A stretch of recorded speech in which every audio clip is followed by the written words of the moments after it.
That's why the king really wants you back in Marquinet. Haver sat back a moment, then said, "Well, I don't know if I'm going to be able." She saw both men look past her with expressions of surprise and turned to see her husband walking from the side of the pavilion that faced the rift on the hill. Haver jumped up and threw her arms around his neck. "I was wondering if I was going to see you again." "I will always find you." Hatu kissed her, then said, "We have to leave." She stepped back a little and looked around and said, "Where's Pug?" "He's back in the Darkwood, helping Declan." She moved a little farther away, wide-eyed. "If he's there, how did you get here?" "Pug showed me a trick. I'll tell you about it later." "Where are we going?" "To see the king," Hatu said, slipping his arm around her waist. "How are—" Suddenly, they vanished. George and Sabian looked at the empty space for a moment, then at each other, and both reached for the pitcher of ale. Robbie said, "No, I won't do it." "I just need you to carry the word," said Dante. "Those Keshians almost cut my throat the last time I ran into them, and if they suspect for a second that I was the one who got word to them mockers about their smuggling, I'm dead." Dante resisted the impulse to bully Robbie, because his instinct said the man was genuinely terrified.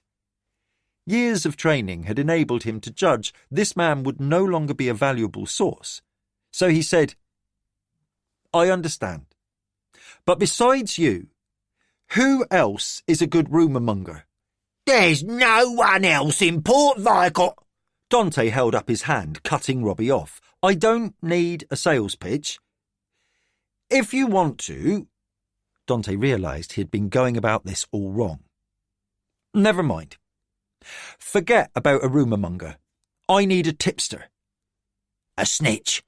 asked Robbie. "I need a good one." "If they're still alive, they're good," Robbie answered.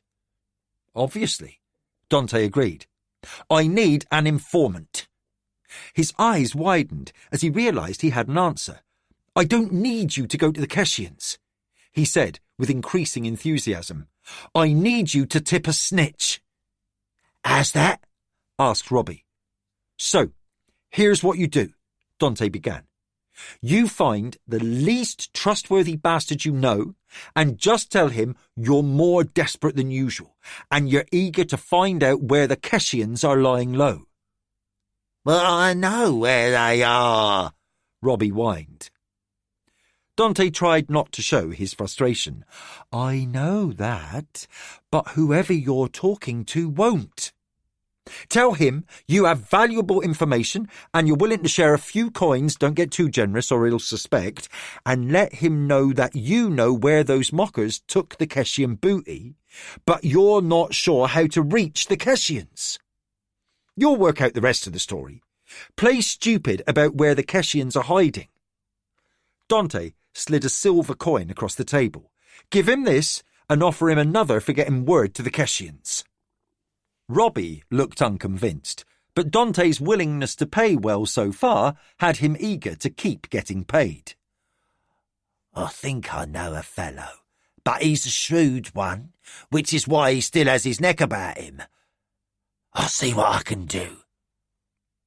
He rose, snatched the silver coin off the table, and hurried out of the inn. Dante looked at the corner table where Scully and Lyndon sat. With a tilt of his head, Dante had Lyndon leaving his chair and following Robbie. Scully got up and came to Dante's table. He sat down and asked, "What now?" Dante leaned back in his chair and said, "We wait." Chapter 17. Preparations. Declan waited. Standing next to Pug, he could see the wagons and mules between trees, and when the first wagon halted, he said, "Let's go." They made their way to where Captain Joran could see them. His soldiers tensed and were about to draw their weapons until they recognised the prince and everyone relaxed. Joran saluted. "Highness!" "You can start here once Pug has removed this last stand of trees. Some stumps remain and a whole lot of branches need to be hauled out. Mainly, you have a lot of big holes to fill up." Looking around, Pug asked, "Where's Hattusili?" Despite his fatigue, Declan laughed. "I have no idea. I think he may be waiting for us back at the palace." Pug's expression was openly quizzical. "He watched you work for a while, just as impressed as the rest of us, then wandered over to a far corner and jumped." "Jumped?" "I don't know what you'd call it, but he stood in one place, then suddenly he was about 10 feet away." "He transported himself?" Pug's expression was one of pure astonishment. "If that's what you call it. Then he saw me watching, waved, and then he was standing right next to me." Declan took a breath and said, "Damn near scared the wits out of me." Then he said he was going to go and get Hava and he'd see us back at the palace. Pug said, "I know this is lost on you, but Hattusili just did something in a few minutes it took me years to master." He went on, "I need to rest, but when you're ready, I can also get you to the palace in a jump." Declan looked around at the workers unloading wagons and said, "I should probably do that and leave this to Sixto and Joran to oversee, but—" Pug interrupted, "You don't like leaving tasks unfinished, I know." He looked at Declan. "After a few hundred years, you get good at sensing what a person's like after a short time." Declan said, "You're right. I am not good at leaving tasks to others, as my brother Balvin constantly has to remind me." "Well," said Pug, "let's both rest, and when you're ready, we'll go back to Marquinet after you've reassured yourself you've left things here in good hands." Declan tilted his head to indicate his agreement. He motioned Captain Joran over and said, "Once the other timbermen from the north arrive, start widening here and get those holes filled. The king will want a stone-paved road through here as soon as it can be built to connect to the king's highway." "Understood, Highness," the young captain answered. As they started back, Pug said, "A stone road? That's a good idea. Given how close to the sea, you must get a lot of rain." "Had you been here about a week ago, you would have seen that at first hand," Declan replied. "I lived near the sea for a very long time," Pug said, "so I know how unpredictable the weather can be. Sometime I should tell you the story of how an unexpected storm put my feet on the path I walk today." "My wife's father owned an inn. I was there a lot when I was courting her, and worked there after her father died until she sold it to Hattusili and Hava, as a matter of fact. I learned to enjoy good stories." "Wife," said Pug. "I would enjoy meeting her." Declan's expression grew sombre. "She was killed, and that set my feet on the path I walk." He turned and began making his way back towards the clearing. Pug hesitated, weighing the obvious pain Declan still felt at the death of his wife, and decided now was a good time not to say anything. He understood better than most what losing a wife meant. He'd endured that hurt twice. Dante entered the Red Starfish quietly and moved to the end of the bar. He had given up on Robbie carrying any more messages, even with the lure of more silver. The informant had found the man he sought, exchanged money for information, but when he returned, Dante was hardly pleased with the result. He'd discovered the name of the inn the Keshian smugglers frequented, and a name, Albec. But, beyond that, he had gained little knowledge. Whatever other faults he might possess, Dante had a good instinct about just how far he could push someone to do something against their will. He often employed that skill to good effect, despite sometimes just starting a brawl when the mood struck him. He scanned the room and saw his likely targets. 4 very dark-skinned men, some sporting prominent scars, wearing what he took to be some tribal fashion. They wore their hair down to their shoulders, save for one fellow whose hair was fashioned into braids that hung to just above his shoulders. Their clothing looked well made, if not richly adorned, and they had the look of men who knew which end of a blade to use and which to avoid. Perhaps, for the first time in his life, Dante waited and watched. Before he had been captured by the Sisters of the Deep and kept alive by their dark magic, he would probably have just walked up and started something that would have ended in a brawl and likely bloodshed. Since that experience, he had become more aware of his own mortality. His first impulse still tended towards rashness, but he was developing a knack for not always giving in to his first impulse. Life might be a harsh teacher, but he was not an entirely stupid student. He waited, sipping very bad ale, and watched. A dark, well-dressed man with very fancy clothing entered, with 2 obvious bodyguards 1 step behind. Immediately, Dante was struck by the difference in his appearance. The men at the table were like the bodyguards, being broad-shouldered, narrow in the waist, obviously strong and probably quick, fighters to a man. The newcomer had a slightly lighter complexion, he had a narrower face, and, while he was not fat, something about him told Dante merchant, or perhaps a fence or broker. He was no warrior. As soon as the newcomer reached the table, Dante changed his mind. This was the boss. The men around the table all shifted in their chairs and their posture changed. Whoever this man was, he was important. Dante worked harder than usual to blend in, be just another worker at the bar. The 2 bodyguards were very alert, watching for anything that might be a threat. After a minute, Dante turned to the bartender and indicated that he wanted another mug.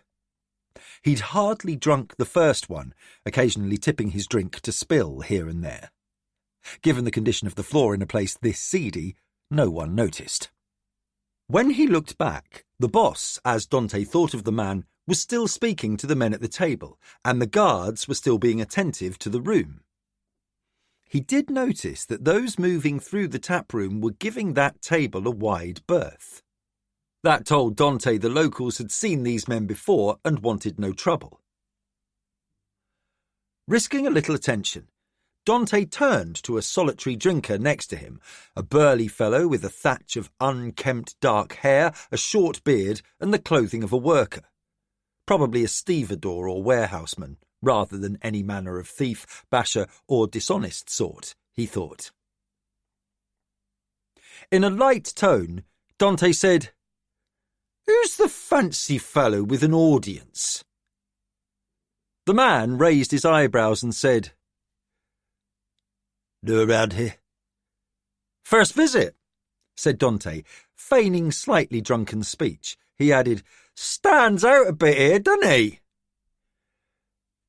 "He's someone you don't want any part of, stranger." "Ah," said Dante. "A man of means." The other man chuckled and said, "If you're saying he has the means to see you floating in the bay, that's no lie." Glancing at the man's now empty mug, Dante motioned to the barman and said, "Another for my friend here."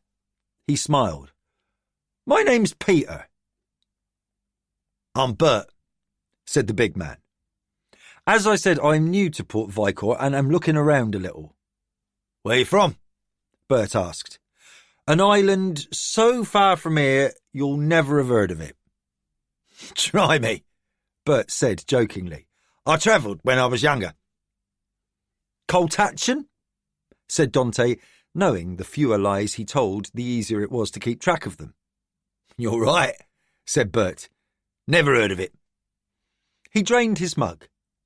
Dante waved for another round and said, I'm looking for an opportunity here. What sort? Any that I tumble to, Dante said. I trade and broker as long as it don't cross the line. What line? Whatever line the local magistrate or men like our fancy-dressed fellow over there draw in the sand, said Dante with a chuckle. I've got ambition, and the first is to keep breathing. So a slight bit of this or that, but nothing that's going to bring down trouble, if you see what I mean. But I take your meaning, said Bert. You might have picked the wrong city, friend. That fancy-dressed man you noticed, he and the men at the table, and a few more like them, are new around here. Been here less than a year, trying to set up shop, so to speak. He lowered his voice. Smuggling. Some goods up from Kesh, and that's always a big market. Comes by way of Durbin, I gather. They'd be a rough lot, as Kesh will put their heads on spikes and the kingdom will have them on a work gang until they drop. Then there's another group, down from Krondor, and they try to control everything else. What's that old Keshian saying? When the elephants fight, the mice run and hide, something like that. Dante slapped Bert lightly on the shoulder and said, Good advice. No one wants to be trampled. He steered his questions to more benign topics, good housing, possible locations for a shop, and where the better brothels were. Bert departed half-drunk and thanking Dante for the ale. Dante thanked Bert for the information. He saw the fancily dressed Keshian and his bodyguards depart, and for a brief moment considered following them, but decided against it. Another time. His conversation with Bert urged him to caution. He hated that. Dante put his almost full mug of ale on the bar and slipped out of the Red Starfish unnoticed. Sakara! The warlock turned and saw Sabella waving. He smiled and waved back. When she reached him, she said, Your library is truly incredible. He laughed. Well, it's not really mine, but they let me use it. She laughed in turn. You know what I mean. Wejuan has been showing you around? She's amazing, said Sabella. I haven't seen you in a few days, so I spent my free time between classes there. I'm looking for anything on... She waved her hands in small circles. Energy, mana, tenogo, juju. His laughter increased. You certainly learned a lot of words for it.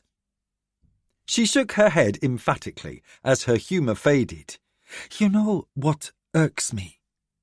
There are all these words and facts about how that energy is used, but not one thing I can find that tells me what it is. We have a label for something we don't understand. He nodded sympathetically. I remember that frustration. When my father began to teach me the art of being a warlock, so many times I asked how, and his answer was, I don't know. That's just how things happen. Sabella looked as if suddenly something made sense. For a few seconds she stood motionless. Then her expression changed, and with wide eyes she said, You're brilliant!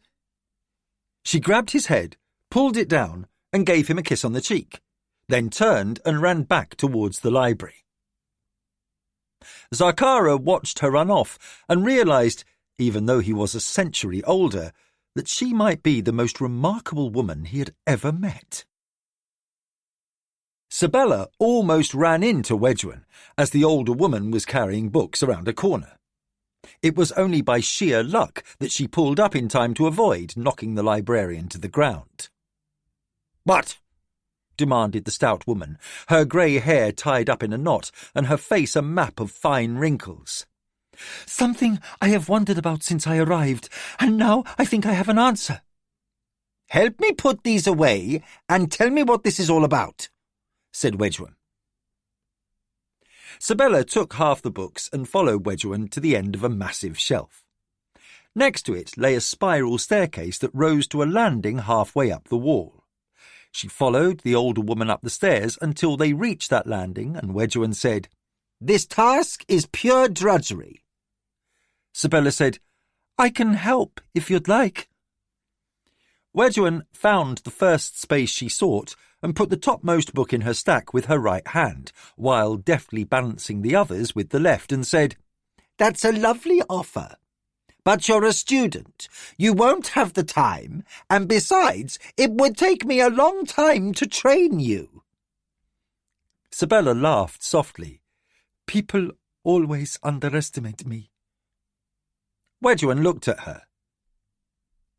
"I did this back where I come from, and I think I've already come to understand most of your system." Sabella looked at the shelf before them and said, "These are all chronicles of some sorts, diaries, journals, tales of travel and exploration." She pointed to the high case directly opposite, a free-standing but very tall construction with a ladder for reaching the top placed at the far end. "Those are catalogues and inventories. On the other side, you have rows of books on potions, concoctions, how to mix things." Wedgwood nodded approvingly. "Very well. You're indeed a quick learner. Now tell me what got you so excited." She turned and began walking to the next place to replace a book. Sabella said, "It's a bit of a jumble in my head still, but something Zakara said got me thinking. A lot of what's written here is records. In the spellbooks, I mean. How a user of magic tried one thing, then another, until they somehow came to understand how to make a spell work. It's called trial and error, and it often ends up disastrous for the one experimenting. That's why this island became what it is. It's a place to study what's come before and not turn yourself inside out or burst into flames." Wedgwood put another book on the shelf. "That's what I'm getting to," Sabella said as they moved to another place on the walkway. "You know of Hattushali?"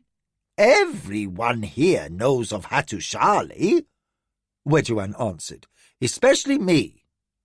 When he's not with Magnus or Pug, he's in here." She put away the last books and turned to look at Sabella. "I can hardly believe he reads so fast, but apparently he can. I've never seen anything like that." Sabella nodded eagerly. "I have spent a great deal of time with him back in the sanctuary. You know about that?" "Yes," Wedgwood answered. "Now, come and let's get some tea over at the dining hall and tell me what all of this has to do with me." "It's this," said Sabella as they walked out of the library. "Hattu had little training at first, but he has the knack of understanding things swiftly. As I understand it, he can actually see the lines of energies and knows how things work together." Reaching the top of a slight rise that stood between the library and the dining hall, Wedgwood said, "I'm not sure I follow." "You have a system, right? For organising all the books, tomes and scrolls here?" Wedgwood nodded.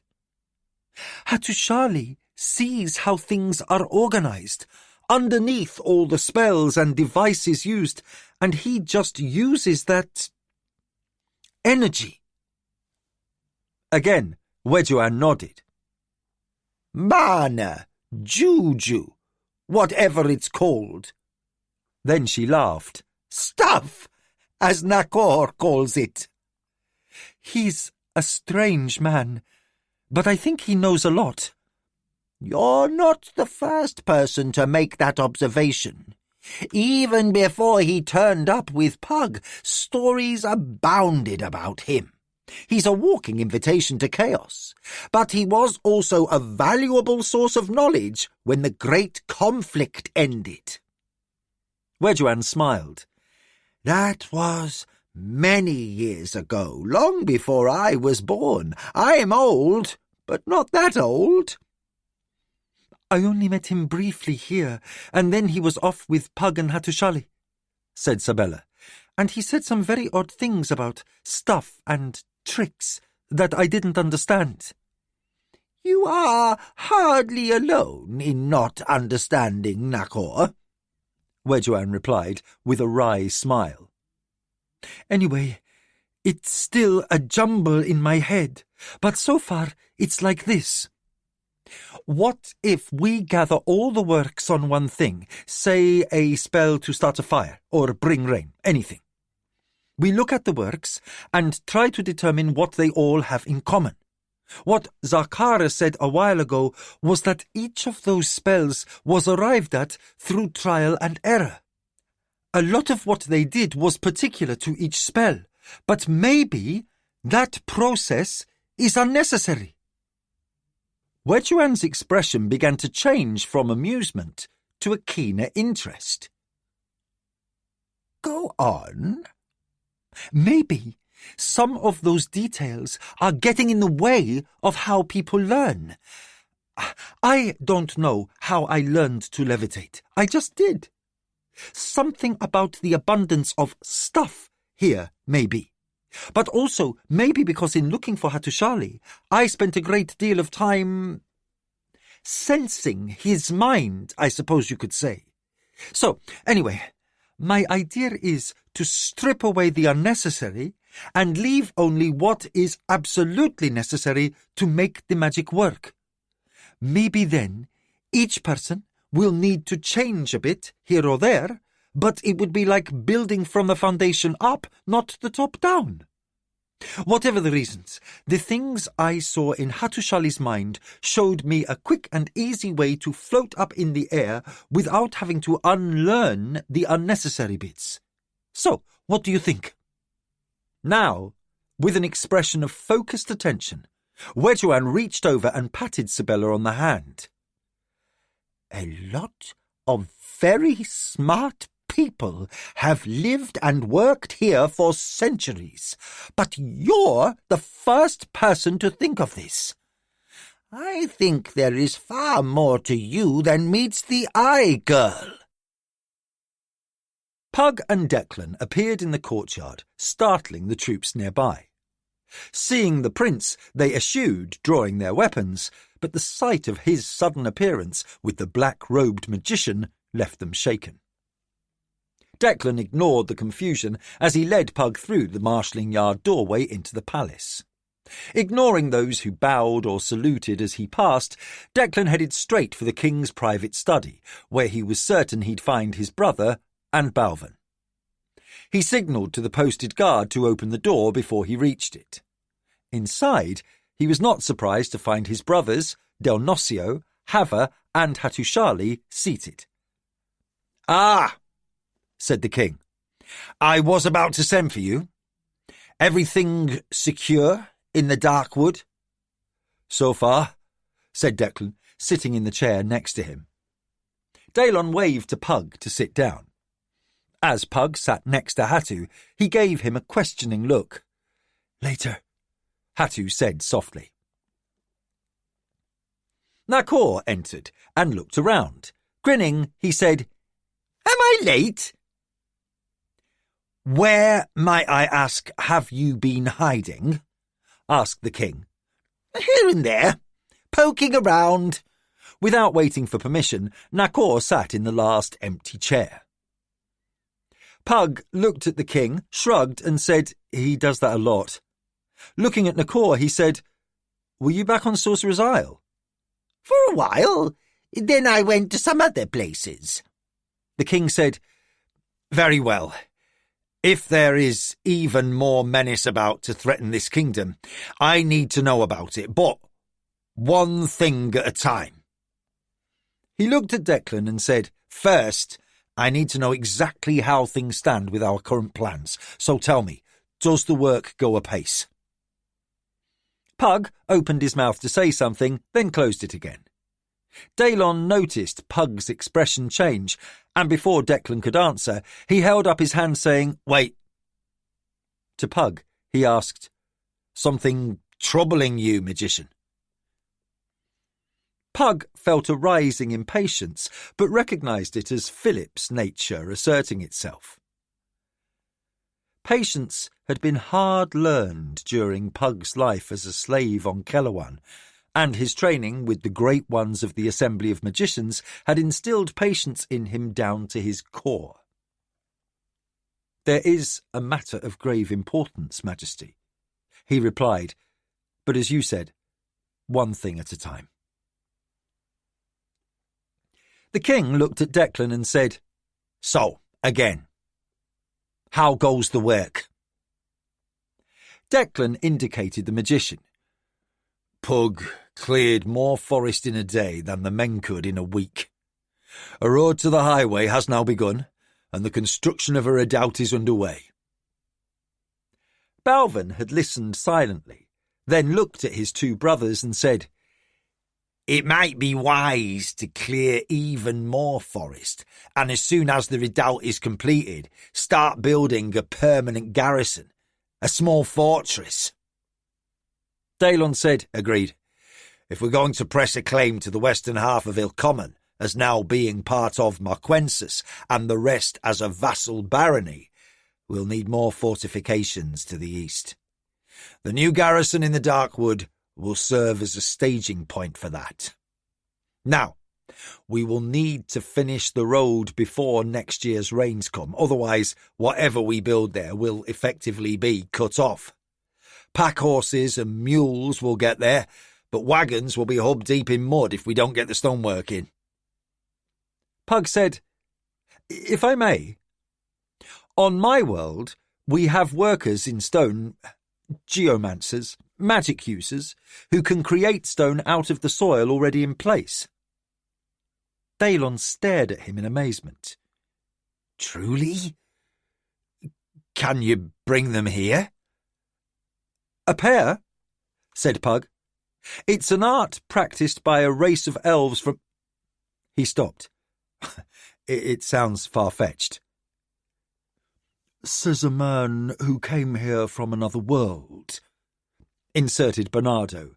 "At this point, everything I ever believed in has been proven to be more or less false, so I'm pretty open to anything right now." He looked to the king and said, "Sorry for interrupting, Majesty." Daylon waved away the remark. "I fully agree." "Two stonecrafters are in residence on my home island. I can ask them to come. I fear their arts may be limited.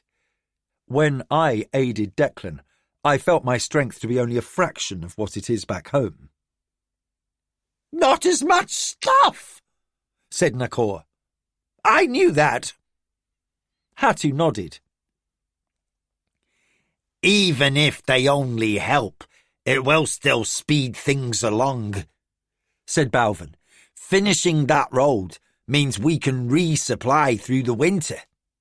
It rarely snows much in the hills, and some years we get none below the mountains, but we can get drenching rain that makes travel all but impossible, and sometimes curtailed altogether because of flooding. A straight stone road from here to that fortress could be the difference between defeating the church or losing this throne." "I'll see what I can do," said Pug. Daylon looked at Hava and said, "I have a task for you, if you're willing." Hava's expression indicated she was ready for an argument.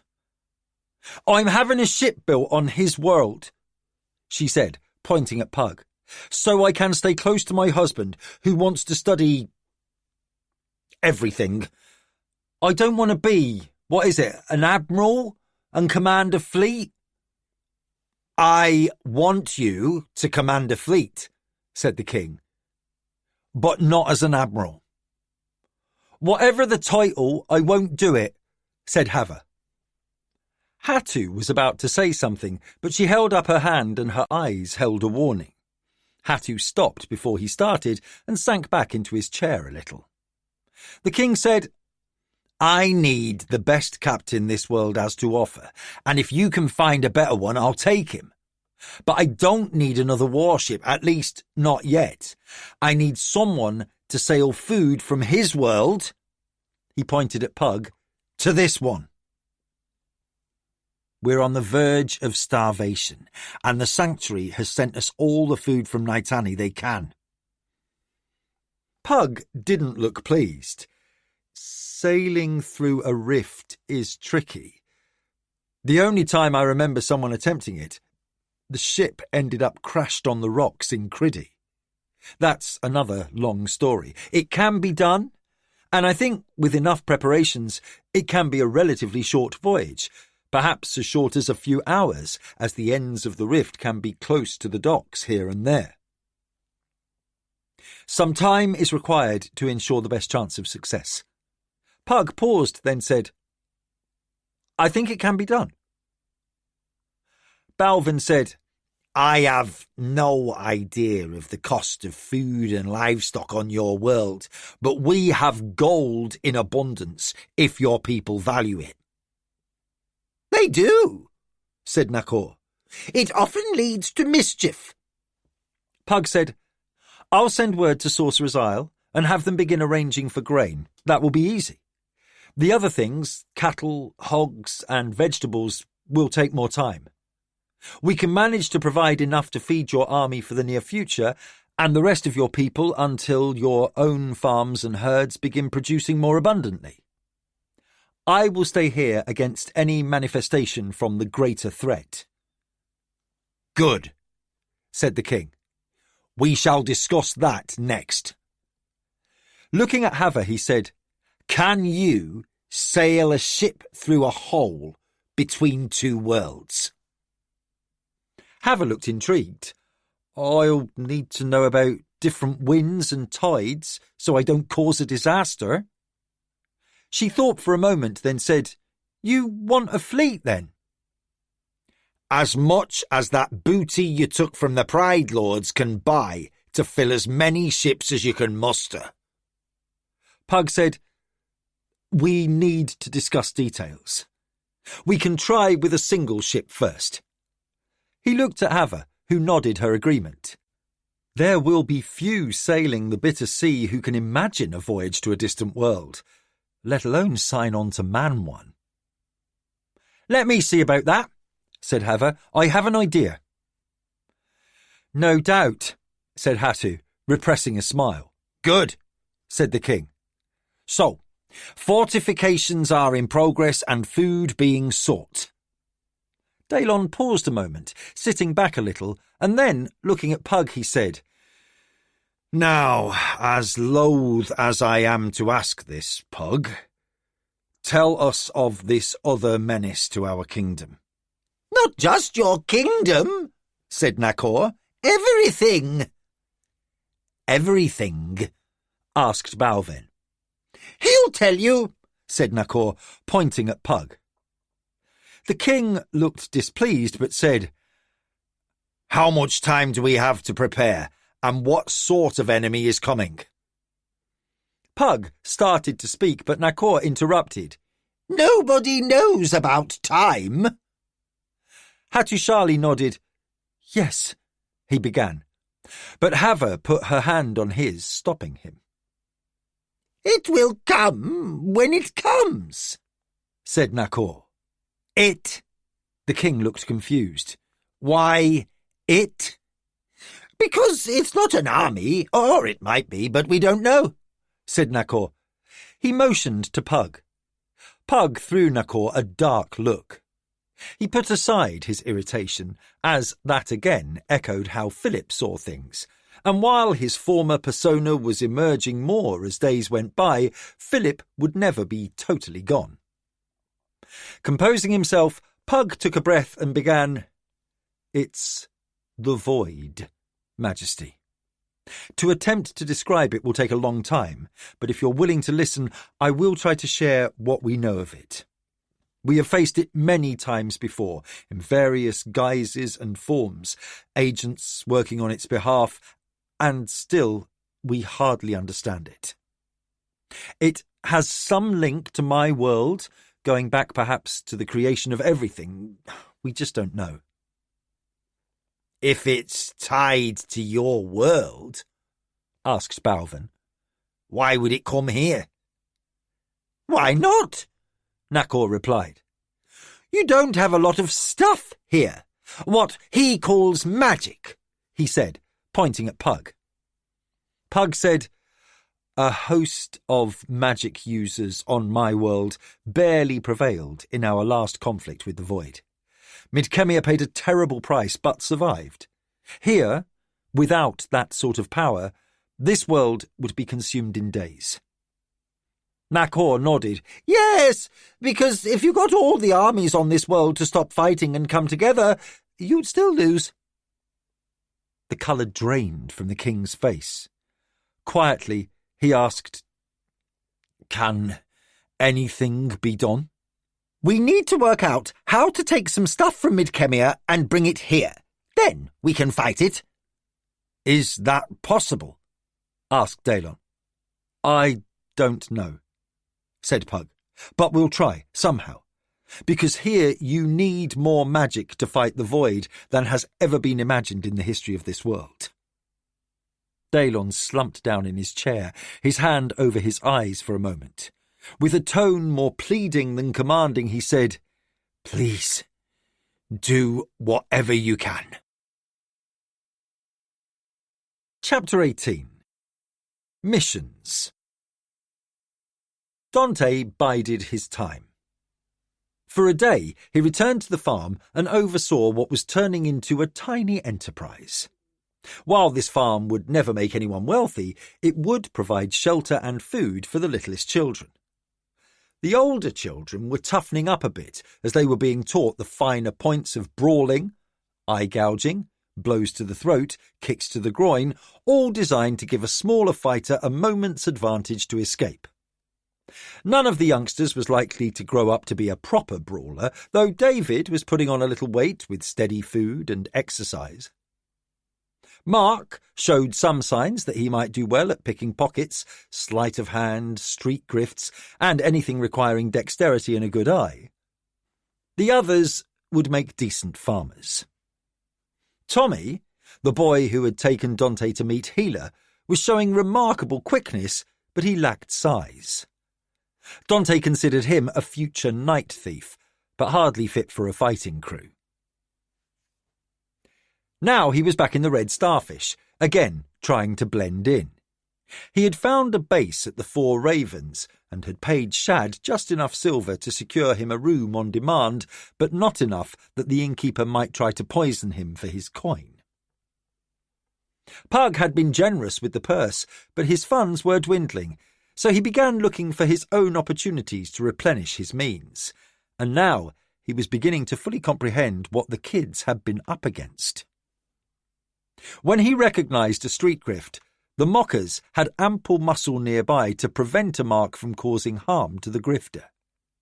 He had witnessed some fairly sophisticated robberies, with teams of perhaps as many as 4 individuals working together. Whoever this upright man in Krondor might be, he had well-trained thieves in his employ. Dante assumed that whatever other rackets the mockers were undertaking were well in hand. His wanderings through the richer quarters of the city had showed him a lot of high walls, guards at gates, iron bars at windows, and an annoyingly loud population of barking dogs. At least the children had enough sense that their only play was a quick cut-and-run purse grab in a busy market. Still, Dante knew that nothing worthwhile ever came easily. If he was to see some success here in Port Vicor, he needed to upset the balance. As he often said, out of chaos comes opportunity. This was Dante's 4th trip to the Red Starfish, and the second time he had encountered Bert. The burly worker was affable company. Dante kept the conversation trivial and still managed to draw out bits of information from him. He was getting well versed in local customs and attitudes. Port Vicor, and Dante assumed the Kingdom of the Isles, or at least this part, seemed like some cities on the mainland of Northumbria had been before the attack by the Pride Lords. The population was varied, from the rich and powerful down to the dregs of society, the majority being working people labouring away for their own goal. And that goal was simple: survival. Dante hadn't finished exploring the entire city, but he had visited most of it, and, as cities went, this was a modestly prosperous one, for a shipping port. Other than shipbuilding, there were no industries here. No heavy manufacturing like King Daelon was undertaking in Marquensis, with foundries, kilns, carpentry shops, tanners, dyers. From what Dante had learned, all of that was up in Crondor, an ancient city compared to Port Vicor. Wagons, alone or in trains, left and arrived between the two cities almost daily. Again, Dante decided he would eventually need to take a trip to Crondor. Since first coming to this inn, he had not spied the fancily dressed man he thought of as the boss of this crew from Kesh. But he had spent enough time watching the various members of that crew drift in and out to have some sense of whom he should approach when the time was right. Bert said, "Got an early start tomorrow, so I'd best be off." Dante glanced out of the door and saw the light was only fading a little and said, "Must be damned early if you're heading home now." Lowering his voice, Bert said, "Got one rolling in on the morning tide, and tomorrow's will be sweeping in before dawn. It's a damned 3-moon pull, so you know how that is." Dante nodded. He had no idea what a 3-moon pull was, though it clearly had something to do with the tide. After Bert left, Dante kept watch on the Keshians until there were only 2 left, one of them being the man he had marked as his likeliest contact. He wandered over and caught that man's eye and, with a slight motion of his head, indicated he'd like a moment with him. The Keshian's brow furrowed, but he indicated that Dante should approach and sit with him. When Dante did so, he said, "But—" "Business," replied Dante. "But don't do business," the man replied. His accent was slightly difficult for Dante. He prided himself on having a good ear when it came to cutting through accents, but this man spoke as if he had pebbles in his mouth. "I know you don't," Dante answered. "But the man you work for does. I would like to speak with him." "I don't know what you mean," said the smaller of the 2 men.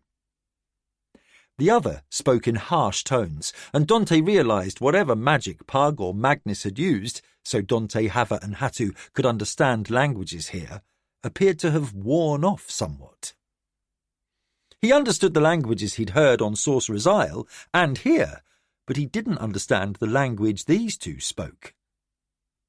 He interrupted and said, "Tell your boss I know where the mockers are holing up, and it's a good bet they still have the loot they took from you tucked away there. If he's interested, I'll be here tomorrow." Before anything more was said, Dante rose and left the inn as quickly as he could, without running. Magnus looked relieved when Pug stepped through the rift from Garn. He sat upon a stool in the otherwise empty chamber. "Should we shut this down now?" he asked. "With Hatu still there?" "I think so." "Good," said Magnus, and the rift blinked out as he waved a hand. "I've had that portal watched every minute. It's a little difficult staying alert when things are so quiet, but something horrible might pop through at any time." "I understand," said Pug. He looked at the stool and said, "You could have fetched in something more comfortable." "And risk dozing off?" Pug, with a smile, conceded that was a risk. Then he asked, "How goes everything else?" Magnus got up and they started to walk. As we should have expected, your returned early memories have sparked a lot of questions about how we are running the island. Pug turned to look at the man who was both his son and his mentor, and said, "I haven't forgotten my memories as Philip, just because I remembered my earlier life. I remember your admonitions when teaching me, and yet I now remember admonishing you when I was telling you." He chuckled as they continued to walk. "It's a puzzler, as Colgan used to say." So many memories returning must be difficult at times, Magnus suggested. "Not really. The years I had none of those memories give me a distance today. Well, to the pain, anyway. I remember losing your mother. If I tried, I know I could return to the feelings of horror in that moment, watching that demon feigning death leap up and kill her, but I suspect that memory is more painful for you than for me." I resist comparing my personal pain to that of others, said Magnus as they reached the small garden with a fountain outside what had been Pug's personal portion of the villa and was now occupied by Magnus. Do you want a bite, or shall we sit and talk here? Your mother always liked this garden, said Pug, sitting on the long bench. Magnus sat next to him.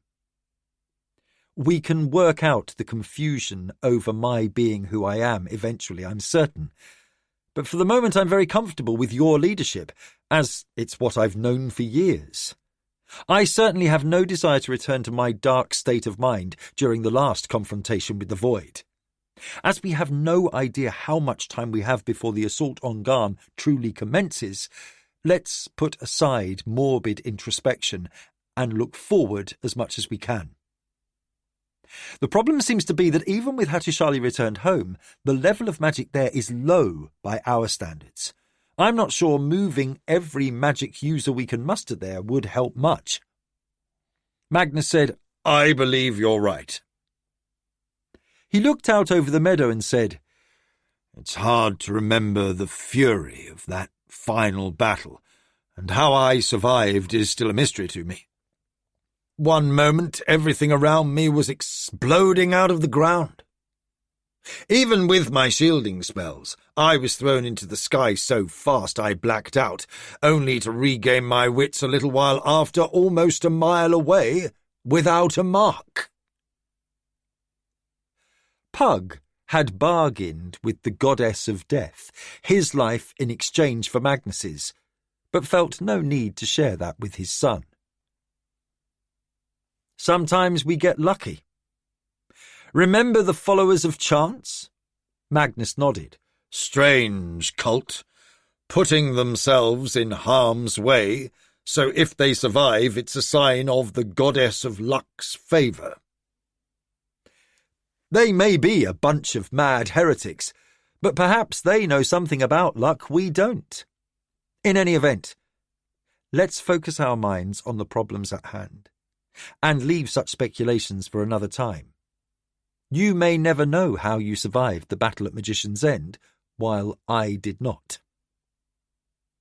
Magnus looked at Pug and said, Or why you're back. Especially that. And Nakor? Of all the improbable things we know, including my return, his manifestation is the most remarkable. Even he seems to be at a loss to explain how it's possible. Magnus chuckled. Knowing him, even if he did know, he might keep that to himself. True, said Pug, conceding the point. He isn't exactly the most forthcoming person we know. So, what else around here needs addressing? Magnus stood up. Come with me. Something I was told about while waiting at the rift, and I think you'll want to see it as well. Pug followed Magnus and said, What are we going to see? The young adept from Garn, Sabella, has come up with an idea that got Wedgwood excited. Pug barked out a laugh. Wedgwood? Excited? This I must see. They walked quickly around the hill to the entrance to the library and, once inside, saw Wedgwood directing some of the students, urging them to hurry along. "What is all this?" Magnus asked. Wedgwood frowned and said, "Finished guarding the rift, I see. Come along." She turned and headed towards what both men knew was one of the larger study spaces. Once through the door to the study area, they saw Sabella sitting alone at a long table with a dozen different books, scrolls, and one clay tablet arranged around her, while she was writing on a large piece of paper. She looked up at the two magicians and smiled, then turned her attention back to what she was writing. "What's this?" Pug asked. "This marvellous child you brought over from that other world."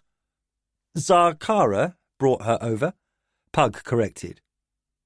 Wedgwood's expression darkened and, ignoring his correction, she continued, "has contrived to investigate something you idiots never considered." Magnus seemed amused by this exchange but kept silent. "What exactly is she doing?" Pug asked. Without looking up at him, Sabella said, "I'm cataloguing all the similar elements in a spell, like find water, which, while simple, seems to have about a dozen different and elaborate incantations to get to what works. Zakara mentioned something to me, and I realized—" She interrupted herself and grabbed the document she was studying, and then wrote a note on the paper before her. Continuing, she said, "Zakara explained that almost everything you know about magic is from trial and error. So one of your problems in teaching is that each student has to flail about, trying to discover which version of these spells best suits that student's nature. It seems to me that by only having the common elements of the spellcraft to learn, the process will go much faster, more smoothly, and safer." Pug and Magnus exchanged surprised expressions. Both knew the other was thinking, "Why didn't we think of this?" Wedgwood said, "Now you two go away. Leave her to work," and she shooed them out of the door. Once outside, she said, "I don't care what sort of horrible menace you're worried about. You go deal with that, and when we survive whatever it is, she doesn't go back to that other world. I'm keeping her." She turned around and walked back into the study room. Pug and Magnus looked at one another, and Pug finally said, "It's been a long day. I need a drink." Magnus said, "I won't argue." They headed out of the library and back towards Magnus's quarters, where Pug knew that his son had at least one good bottle of something stashed away. "That was impressive," Pug said. "Very," Magnus agreed. "I need to talk to Mal and Elliot as soon as I find time." "The geomancers?" "I need to see if they might be willing to travel to Garn and help King Daelon build a stone road." Magnus nodded. "Before the church launches its war against them." Magnus visibly sagged a bit and said, "Yes, it is most definitely time for a drink." Declan watched Hattusharli duplicate what he had seen Pug do, effortlessly lift trees out of the ground and toss them away. He'd watched for 2 days since returning to the building site of the new redoubt, and still he was amazed. He remembered how, not too long ago, they were 2 young men about to wed the women they loved, leading relatively mundane lives. He was a smith, and Hattu was the new owner of Gwen's father's inn, struggling to learn his new trade in an almost comic fashion, yet somehow succeeding. Those were much simpler times. He felt that to his bones. Now Hattusharli was some kind of master of magic, and Declan was to be the next king of Marquensis. or a footnote in history, he thought bitterly.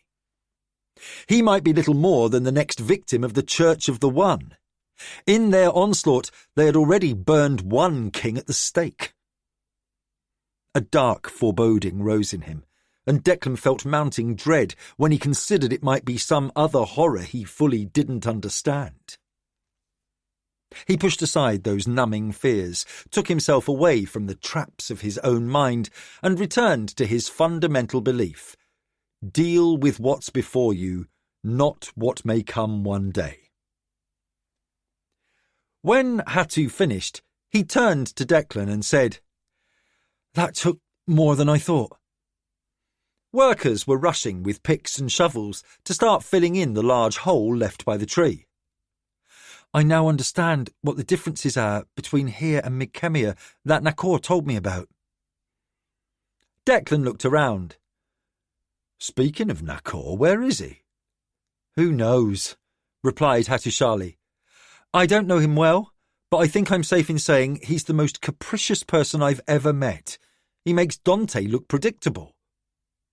"Well, I hope wherever he is doing something useful." Declan surveyed the work and said, "Between you and Pug, we've halved the time needed to create a defensive position." He looked to the sky. "If the rain holds off, we'll have this redoubt finished in a week or less." "That's good," said Hattusili. "I hope whatever Pug is doing back on Midkemia gives us what we need." He let that thought go unfinished. Declan knew he wasn't referring to the coming confrontation with the church, but the conflict with the void. With a curt nod, Declan acknowledged the point. Declan was pleased that the work was going well. The first embankments were finished and stonework and woodwork were being overlaid artfully. The freed church engineers were hard at work building a well-protected firing position for Marquensis archers. Attacking church soldiers would have to scale a head-high berm, then cross a ditch, before being confronted by a 10-foot-high wooden wall. A riser behind this gave archers a second position from which to fire down upon attackers. The church might breach the wall, but they'd pay a vicious price to do so. The pathway from the east remained as Declan had found it. The church would have to come out of that narrow trail no more than 2 men at a time, and would be within the archers' range as soon as they appeared. Still, it wasn't a stone fortress, with stores and water enough to withstand a siege. At this point, it was a choke point to force the enemy to withdraw and find a longer route around the forest to attack Marquinet.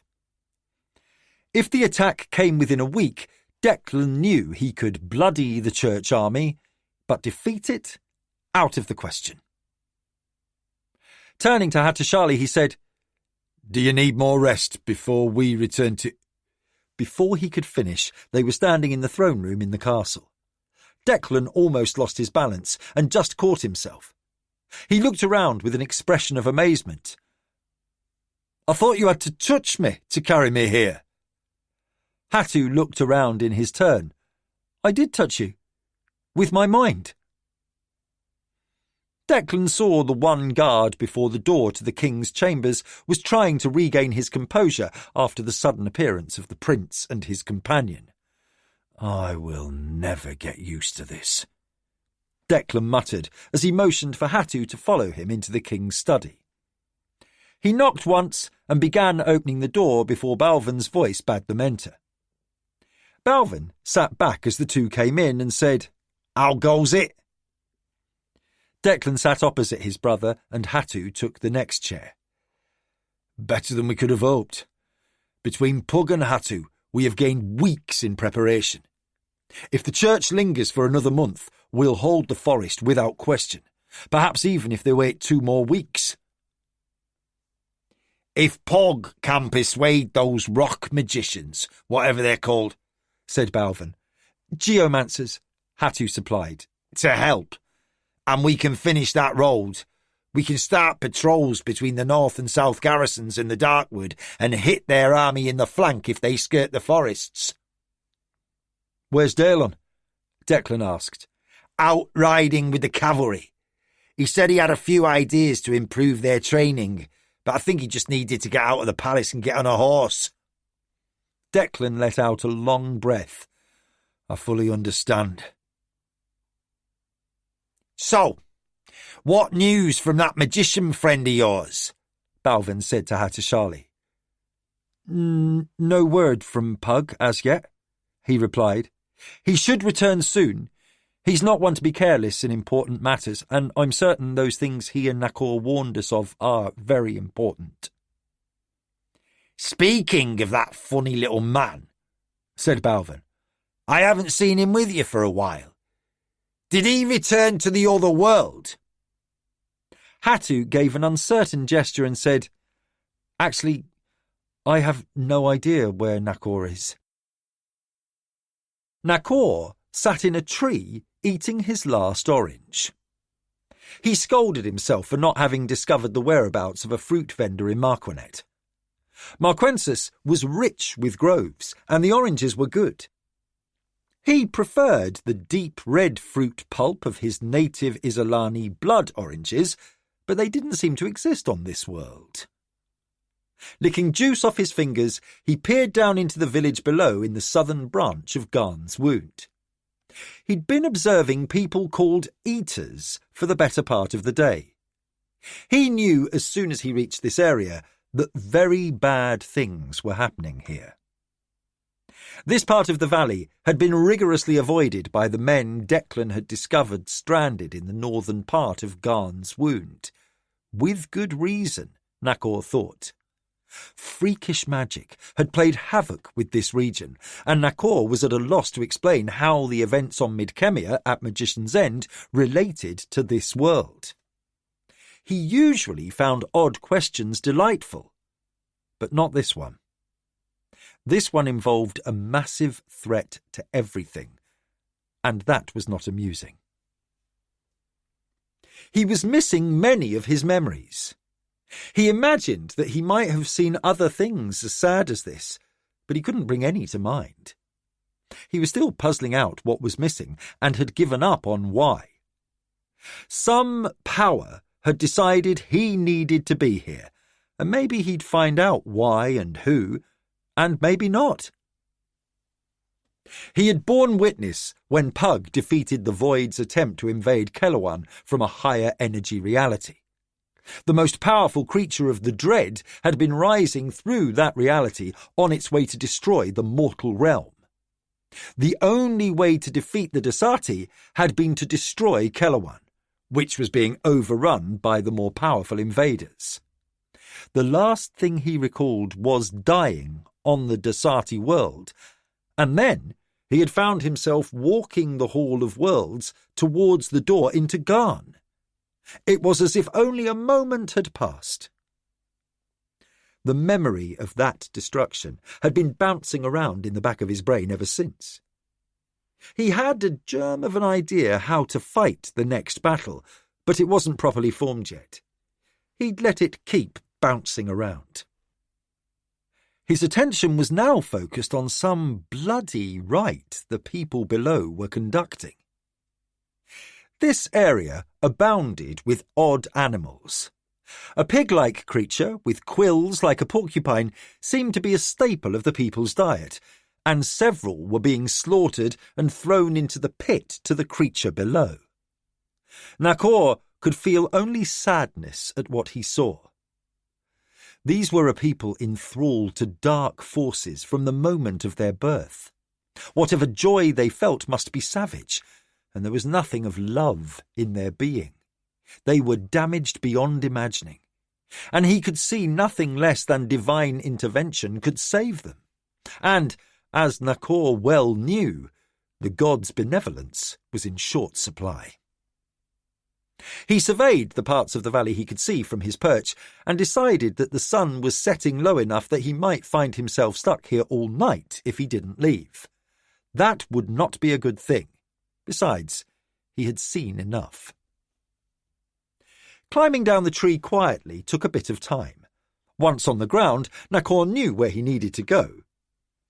His oak staff was where he had left it in order to climb the tree, so he shifted his rucksack and grabbed the staff. He started his trek up a trail that led to the centremost point of Garn's wound. As he hiked, remaining alert for trouble, he reflected on the moment he'd stepped through the door into Garn and discovered he stood right outside the library on Sanctuary Island. And, to his delight, he'd sensed that an old friend stood nearby. When he had seen Pug, it had taken him a moment to recognise him, because he had a new body. Still, it was Pug. Nakor's delight had immediately been tempered by the realisation that if it was Pug, then trouble was certainly at hand. As much as he had enjoyed his time with Pug, Magnus, and the others he had known over the years, he always found some catastrophe or another swirling around Pug. Nakor reached the spot he sought, a stand of trees just south of where the north-south and east-west trails intersected, and he spied the doorway behind a tree. Those who could see such portals were rare on each world, but there were seemingly endless worlds, so there were a lot of people using the hall, and that in itself represented danger. Many of those using the hall were simple travellers, some occasional merchants, but there were also predators. The attraction for many travelling the hall was a lack of time passing, so they didn't age, which meant there were some very ancient and practised predators to avoid. He gripped his staff and stepped into the Hall of Worlds. Chapter 19. Onset. Daylon read the message. "It's begun," he said to Balvin and Declan. "Scouts report an army of the Church has been sighted west of the dangerous passage. Church outriders almost took one of the scouts by surprise, but he escaped. He estimates from the road dust it's a large force, perhaps 1,000 men." "No more reconnoitring force nonsense," said Declan. Balvin said, "If they're on the road from the dangerous passage, do they intend to strike at Berens Hill?" "Once the scouts got away, one brought the message here, and the others began shadowing the Church army," said Daylon, putting down the report. He was silent for a moment, then said, "At least we know they're not coming through the Narrows. Church ships would have been sighted days ago, and we have no word from our fortification down there. So, we muster our forces and get ready to move either east to the redoubt or north to Berens Hill. We leave the city defence brigade and militia here. I want the mercenary companies outside the city at muster." He added, "I don't want them inside the walls while we muster regular soldiers outside. The City Watch has enough on its hands without the added confusion. They won't have time to deal with a bunch of drunken mercenaries brawling in some inn."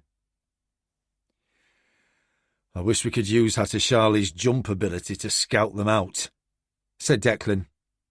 "Too dangerous," said the king. "Agreed," Declan replied. They had discussed it, but were concerned that Hattu might appear close enough to Church soldiers to be taken or killed before he realised where he was. He might know where he was jumping, but he wouldn't know who was already there. After a moment, Declan said, "Still, he can get me to Sixto and the redoubt, and I can be back here if needed in time." Daylon nodded, and with a wave of his hand indicated he could go. In the main throne room, Declan could feel a change in the air. The scout had almost certainly said something to the soldiers in the garrison, and word had spread. Each soldier he passed was a little more tense, a bit more on edge, and when he was saluted, it was a more formal bracing and slapping fist to chest than he was used to. They knew war was coming. Declan hurried to the king's library, which had been established by his great-grandfather, to find Hattusili. It was nothing compared to the library on the other world or even the sanctuary, but it contained some interesting volumes, according to Hattu. As he had expected, the spy-turned-innkeeper-turned-magic user was engrossed in a book that looked older than the castle. Hattu looked up and smiled. "I thought you could read those in an instant," Declan said, snapping his fingers for emphasis. "I can, but I've discovered that my memory of a page is somehow fixed, so it's not quite the same as rereading it, where I might discover something new." "I'll take your word for it," said Declan. "Reading has never been a big part of my life." "True of most people," Hattu replied, "since most people can't read. Your education at Oncom was unusual." "Edvald taught me, so I could see if we were being cheated on contracts." Hattu laughed and put the book down.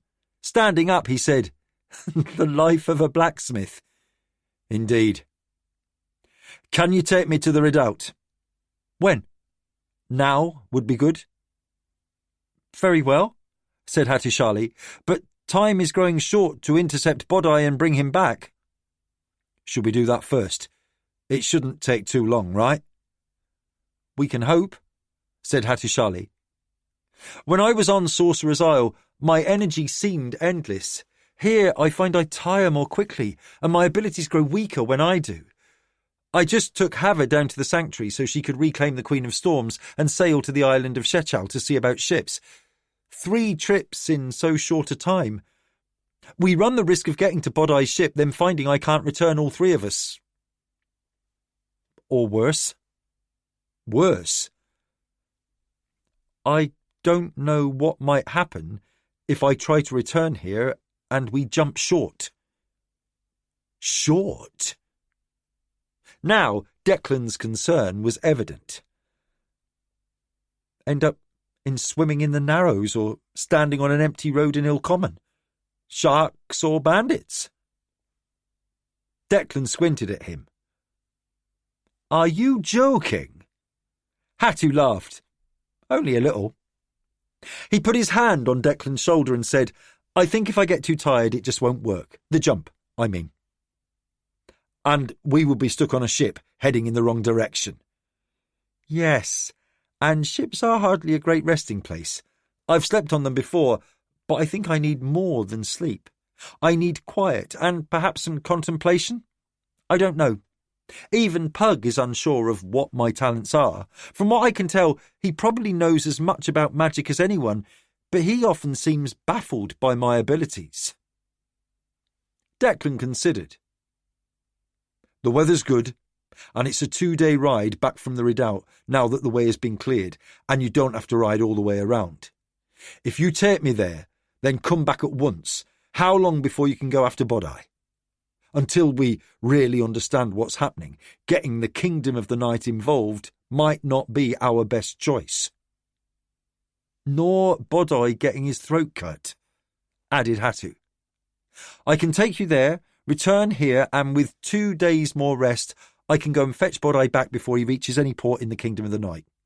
"Let's do that then," said Declan. "I'll grab a pack and some travel clothing and be back shortly." "I'll be here," said Hattu, sitting down again and reopening his book. Declan hurried to his own quarters. As he crossed into the wing of the castle where he and his brothers lived, he muttered, "I wish I could jump from place to place like he does." Hava drummed her fingers on the table. She had convinced Hattu that she needed to be here, and he knew better than to argue. So, now she was sitting in a bar and brothel called South House in a town named Shechal on an island of the same name across the table from Red Sweeney. "Well?" she said. The older man smiled. The fringe of grey hair surrounding his bald pate was neatly trimmed. He wore a freshly washed shirt, and he still sported rings on every finger. But he did look a bit more fatigued by life. "You know, you've pretty much put everyone here out of business." He sat back and gulped down a shot of rum, signalling to the barkeep to bring another. Not much smuggling going on? Without the Pride Lords and those damaged Ashanti, you could bring in any cargo you could imagine and land on the docks of any port on Naitani, have a parade, and no one would care. You have reduced brilliant smugglers to ordinary merchants. Haver had spent enough time with him to recognise that Sweeney was only half joking. Almost everyone on Naitani was overjoyed at the end of the Pride Lord's rule. The Pride Lords might be gone, but more critical to the smugglers was the absence of a market. What the Pride Lords had called the slave nations were now city-states, tribal regions, and contained warlords frequently at war with their neighbours. Their appetite for luxury was on the wane, since constant warfare was their main concern these days. I have a possible solution, for the short term at least, to your friend's problem, Haver said. She knew that Red Sweeney had retired before she met him, but still cared for the people he had sheltered and done business with for years. What would that be? He asked. How many ships and reliable crews can you muster? He laughed. How soon do you need them? I can have 12 here in 10 days. Give me a month and I can have 100. 12 good-sized ships will be plenty, she said. But the hard part is I need captains and crews who are not afraid of taking risks. Red Sweeney laughed. They're smugglers. They take risks every day. This is a different kind of risk, said Haver calmly. We're going to need calm minds and steady hands. What do you have in mind? He asked, as a barmaid brought over a fresh bottle of rum.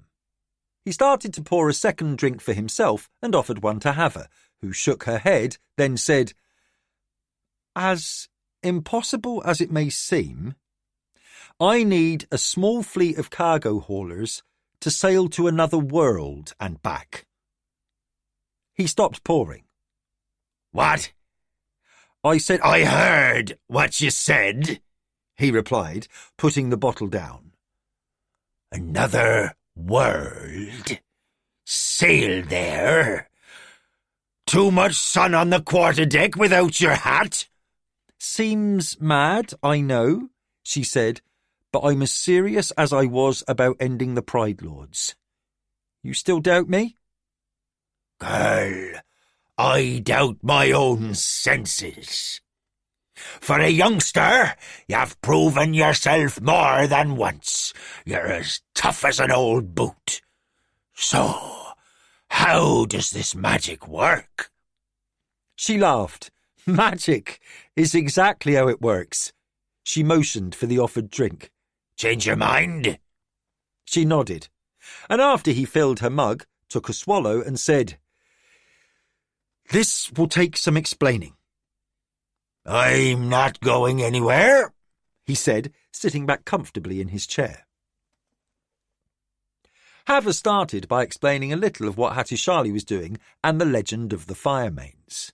She glossed over most of what had occurred during the attack on North Tembria by the Pride Lords. Then she skipped over what Red Sweeney already knew about the Sanctuary and the Flame Guard and spoke instead of Hattu's training there and the arrival of the magicians from Midkemia. She barely understood some of it herself, but Red Sweeney asked no questions, so she was able to get to the point of Midkemia having food to sell and her needing ships to carry the food to Marquensis. When she finished, Red Sweeney shook his head slowly and said, No, that's quite the tale. He was silent for a long moment, then said, Another world. And you've been there. She nodded. What's it like? Not unlike here, but with 3 moons and rougher seas. 3 moons? He sat back, his expression rapt. That must be quite a sight. Well, if you feel a tug of adventure, come along, she said in a teasing tone. You've often told me what a brilliant seaman you were in your youth, or did you forget how to captain a ship in your old age? Old age?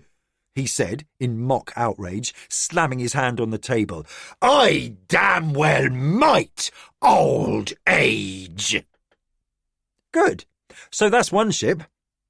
I'm taking back the Queen of Storms for this voyage, and I'm going through alone to test the passage.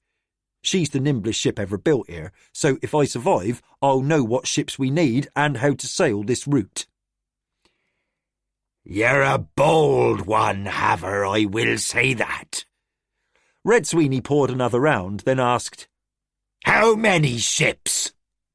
As many as we can find with crews to match. Gold we have, but it's food we need. If I had 4 or 5 barges like Borzon's Black Wake, that would do it for a year. From what I've been told, the magic hole we'll sail through could handle that size, but we're going to be dealing with a sudden change in tide and winds, so I'll need smaller freighters. If the shift from one sea to the other is severe, a big wallowing freighter could break deep or capsize. Coast haulers should do, as we'll sail only an hour or so from port, go through the rift, then appear back here just outside Port Tyrande. We can offload there, get everyone paid, and those that wish can sail back here. Assuming we all survive, said Red Sweeney with a deep laugh, the rum obviously starting to have an impact on his mood.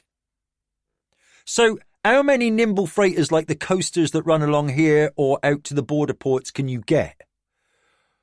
I can get you 100 in 2 or 3 weeks, but it's not ships, it's captains and crews willing to give this a try. I can count on 3 others for certain, and another dozen or so likely. I know some fools who would come, but they're bad enough captains, they'll likely run into each other, so we won't ask them. Haver pulled out a small purse and put 2 gold coins on the table, then slid them towards Sweeney. For your time. Red Sweeney laughed again. How much we payin' the lads? It's loading and unloading that will take time, so tell them we'll pay them a full voyage's pay for 2 days' work at sea, loading and unloading if all goes well. That should convince them. Good. Time is vital. We're not that far from half the people in North Tembry are starving. Haver stood and said, I've got to sail back to the sanctuary. Send me word there when you know what we can do. Good, Red Sweeney said, lifting his mug of rum in a salute. All this depends on me sailing the Queen through that hole between worlds and living to tell you about it. Good fortune, then, said Sweeney. If you drown, I'll weep. She chuckled, and as she walked out of South House, she said, I highly doubt it. Nakor looked around as he stepped out of an empty warehouse. He wasn't certain where he was, except that it was on Garn. He had taken a gamble on a door to Garn he didn't recognise, rather than return to the sanctuary. There he could see if Hatu turned up to take him back to Marquinet or sail for weeks. Besides, he was a gambler by nature, and the unknown appealed to him. If the door was a bad option, he could always return to the other door. He looked both ways and saw that the street was empty. From the angle of the sun, he knew he was east of Garn's Wound, and from the cool afternoon air, much farther north. From the sounds down the street, he realised he was close to a busy market district in some town somewhere. The fading light told him it was just before sunset. How long the twilight lasted would give him a rough idea of how far north he was. He paused and watched the sky for a few minutes. Not that far north, he judged, as the light began to fade quickly. But he was fine with that. for if he was going to wander around in an unknown place, darkness suited him. Nakor walked towards the sound, and when he peered around the corner, he saw a market was indeed but one street away. He kept close to the building, but, knowing that skulking was only likely to draw attention, he moved at a reasonable pace. Long ago he had given up worrying about blending in, opting instead for the tattered orange robes he had worn for as long as he could remember. To whomever might take notice, he was a traveller from a faraway land. Here on Garn, that was especially true. He approached the rear of a crowd gathering in a large square holding some torches and waving them. As it darkened, more torches would appear, he knew. It was a noisy assembly, and Nakor felt safe in getting closer. No one was paying attention to another Gawker. Peering over the shoulders of taller men required Nakor to stand on tiptoes. It was only by moving around that he finally made sense of the event. A scaffold, with 3 posts, had been erected, and he realised the crowd was there to witness an execution. Wood had been piled at the base of each post, so he knew it would be a burning. A rising feeling of disgust caused him to turn away. He'd seen enough such public theatre in a long life to have no interest in witnessing another. At least the burning would prove a distraction as he moved through the town. He was leaving the scene when he noticed several soldiers walking slowly around the outskirts of the crowd, watching. They were dressed in black livery, their tabards marked with a circle of white in the middle. Nakor also noticed a marked lack of enthusiasm among many of those gathered to witness the execution. He intuitively knew that attendance to the event was mandatory for adult men. There were no women or children present, and that those who were not yelling insults or cheering loudly would be marked for further watching and perhaps interrogation. As one soldier drew nearer, Nakor raised his right arm in the air and made a fist, shaking it at the empty scaffold. He shouted a meaningless noise. The soldier walked by, and when his back was to Nakor, the little man scurried farther away. He resigned himself to having to witness this ordeal, for to leave early would make him noticeable, and while he wasn't too worried about eluding a chase, he'd rather not be bothered until he knew exactly where on Garn he was. For the moment, he hoped this was North Tembria, rather than on the church-controlled continent of Inast. Given the half-hearted behaviour of the crowd, he suspected he was. These people were not true believers, but recent converts, probably at the point of a sword.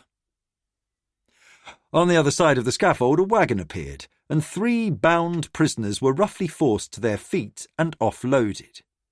Guards half carried them up wooden steps to the 3 posts, where they were quickly bound atop the piles of timber. A man in a black robe waved the crowd to silence. Then he spoke, in a loud, well-practised voice.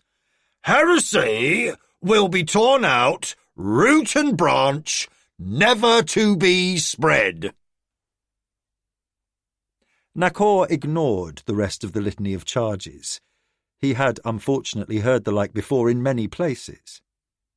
He had no idea if the 3 unfortunates were guilty or not. He also suspected the church didn't care if it needed to make examples of them. The first prisoner was an old man barely conscious after a beating, evidenced by the cuts and bruises on his face. The next was a man of middle years who seemed stoically accepting of his fate. He put up no struggle and stayed silent. The third was barely more than a boy, a terrified and confused youngster who was crying as he kept repeating he was sorry. Both also showed clear signs of recent beatings. Nakor started looking for his best route away from the market and decided he'd head west if he could be certain which way was west. Given where the light had faded last, he had a rough notion, but he'd prefer a more certain idea of where he was. Going off even slightly north or south could end up leading him a long way in the wrong direction. He glanced up. None of the stars looked familiar, of course. It was not a familiar sky. Once the 3 victims were secured, the guards moved away and torches were brought out and the pyres were set afire. Nakor had seen countless deaths since his birth. It was the nature of life that it always ended in death, but dying in flames was as bad as it got. The sudden smoke informed him that the wood had been treated with oil, perhaps creosote, to hasten the flames. Nakor hoped it rendered the 3 prisoners quickly unconscious, as a slow fire without smoke was horrible torture before death. The 3 all started coughing, and the old man went limp first. The skin on his bare legs began to bubble, then ignite. The flames rose quickly as his clothing caught fire. The boy's crying turned to screaming, and he gulped air and coughed. Then his screaming fell away as he also went limp. He was also soon engulfed in flames, and his unconscious body became a dark silhouette within blinding flames which ate him away, parts of him falling off as ash. The last man was overcome by pain and started screaming. The dreadful sound was interrupted only by coughing and gagging sounds, then abruptly falling silence. Nakor pushed down a deep disgust. He knew he could change nothing, and lashing out against the church officials in attendance would likely bring retribution on the innocent citizens of this town. The crowd waited, attempting to sound enthused, but when the robed priest and guards left the scaffold, the crowd immediately started to disperse. Nakor elected to follow an old man who was alone. Half a block down the street, Nakor stepped up beside him. "Hello," he said. "I am a traveller, and chanced upon this town at sundown. Can you tell me where I am?" The old man stopped and stared down at Nakor, who was a full head shorter, and laughed. "You don't know where you are?" Nakor grinned. "That is frequently the case. I set out, find a road, and sometimes just follow it to see where it leads." "You are in the town of Jantaru?" Nakor nodded. The name sounded vaguely familiar, as if he might have heard it before. Taking a guess, he said, "Sanjura." Pointing, the old man said, "That way." "Thank you," said Nakor, turning in the indicated direction. Once he was out of the old man's sight, he stopped. The citizens of this town obviously got off the streets early, as there were no sounds of a lively tavern or even people chatting as they strolled around. He judged that the church frowned on fun. He paused for a moment and considered it lucky he was in Northumbria. He then considered it unlucky he was on the wrong side of the continent. Walking to Marquensis was possible, but would take far too long. He decided to double back the way he had come and enter the Hall of Worlds again, seeking out another exit to Garn. Failing that, he could always return to the sanctuary and take ship back to where he needed to be. As he carefully walked back, staying in the shadows as much as possible to avoid church soldiers on patrol, he decided that while the coming fight with the Void was inescapable, until it fully manifested, it was imperative to end the church. He was certain they were an instrument of the Void. He was firmly convinced everything evil that had happened on Garn since Hattushali's birth was connected to the Void.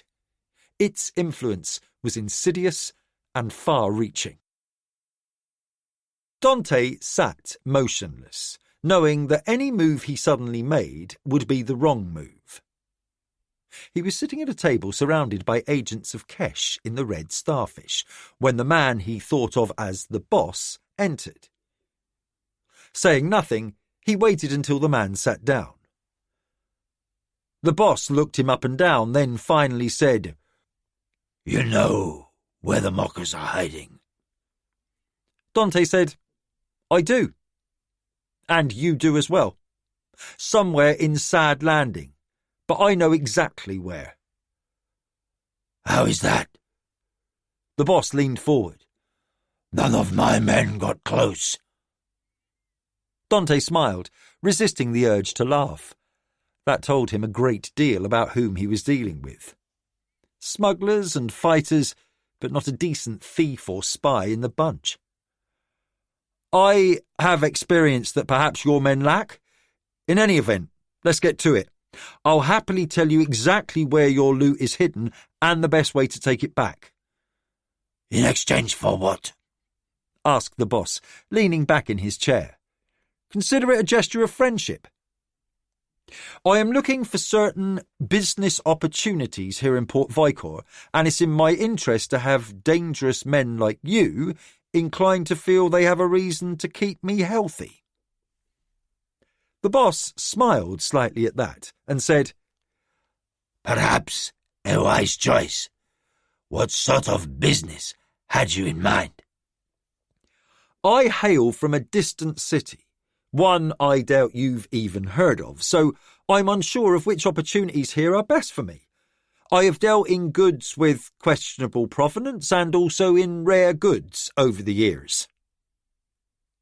The boss's gaze narrowed and he said, You hardly look old enough to have done anything for years. Where I come from, we start very young, and one thing I know is that the most valuable thing is information. I have often dealt with that. What do you propose? If you and your associates allow me to explore opportunities and then venture where I think my best opportunities exist, I will happily provide you with any information that comes my way which may be beneficial to you. You seek protection, then? In a manner of speaking. Dante relaxed a little as he realised that the odds of having his throat cut tonight had just declined. The boss was interested. From what I understand, these mockers have been in the city longer than your enterprise. They hold the advantage in snitches and locals inclined to curry favour. They are dug in and have an area of control, and you are trying to catch up. Is that about right? Close enough, said the boss. He looked around the inn to see who else might be near and then said, They have a more diverse crew and greater numbers. We are at a disadvantage. That told Dante this crew was self-contained, not supported by anyone back in Kesh. He was delighted to hear that, but kept his near relation in check. He said, Then information will suit your needs. The boss nodded.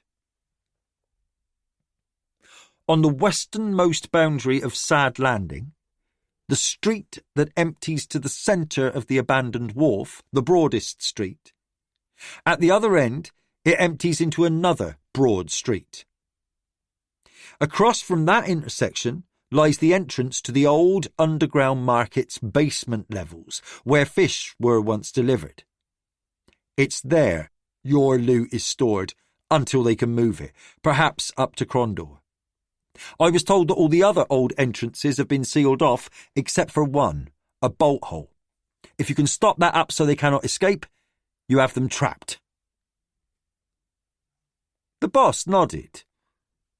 What you say is in keeping with what we already know. He sat back, seeming to relax, and his tone of voice shifted. Even if we trap them, they outnumber us at least 3-2. Rats in a corner and all that, you see. Perhaps it's best if you let a few of them escape, Dante offered. Then we have a street war. We need to drive them back to Crondor. Dante considered for a silent moment, then said, Give me more time, and perhaps I can help with that as well. What do you have in mind? The boss asked. My thoughts are not fully formed. I need some more information, but if you give me time, I can get it. If they move our loot out of the city, we will suffer greatly. My men are loyal to a point. I still need to pay them. Understood, said Dante. I will be quick. How quick? Give me 3 more days, said Dante, standing up. As he rose, the Keshians tensed, and Dante realised none of them understood the common language he and the boss were speaking.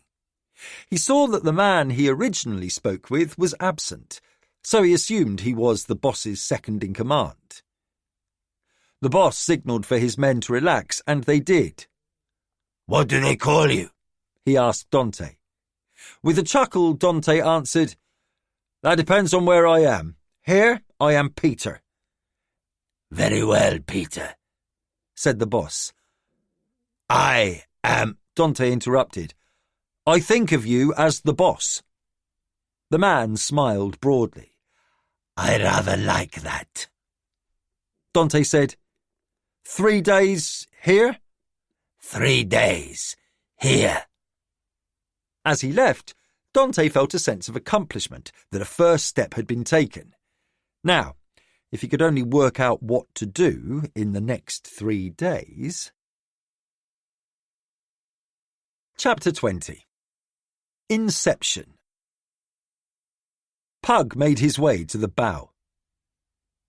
The Queen of Storms was slowing, now that all her sails were reefed. Hava gave the order to drop anchor. When the ship was motionless, save for a slight rise and fall with the combers, she went forward to stand next to the black-robed magician. Still enough? She asked Pug. He smiled. It will have to do. Nothing's perfect. He looked around and said, Though you did not exaggerate the quality of this ship. I'm not a sailor, but I've travelled on a few, and this is quite a beauty. I didn't build her, she said lightly, but the second I saw her at anchor I knew she was mine. You stole her, you said. Hava nodded with a smile, from a murderous band of men who deserved their bloody ending. I'd like to hear that story at some point, said Pug. Turning to look forward, he said, But now I think it's time for me to get to work. They were anchored a half-day's sailing from the sanctuary, and Pug surveyed the horizon. The trick, he said, will be to test the relative levels of the 2 oceans. If they are not closely aligned, we'll see a waterfall one way or the other. Then let's not get too close, agreed? Said Hava. Pug nodded. A moment, he said. He stared ahead, then closed his eyes, and Hava saw his lips move, though he was silent. Then he made a quick gesture with his right hand and muttered again. After a few minutes, Hava saw a silver oval appear, hovering in the water, the 2/3 in the air appearing to be roughly large enough for a rider on horseback to pass through it. Pug nodded and said, We can start. It's a bit small to sail through, said Hava dryly. He smiled. First, a small boat. I need to get close to the rift. Hava ordered a longboat lowered, and 4 rowers shimmied down lines to the boat, with Hava following. Pug simply jumped, as Hava thought of his transport, to stand next to her. One of the sailors looked surprised, but the others appeared to have become used to his displays of magic.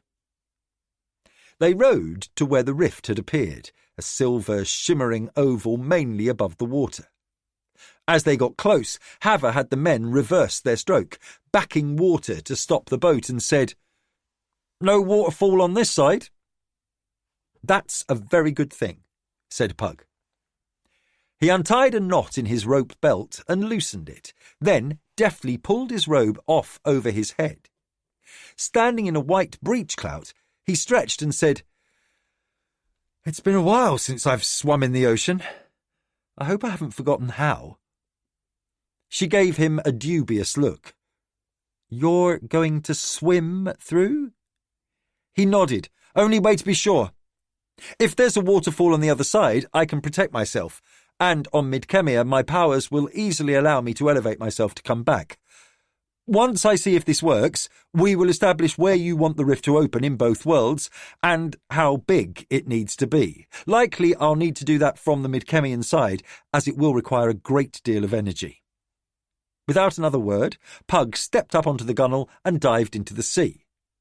He swam smartly towards the rift and vanished from Haver's view.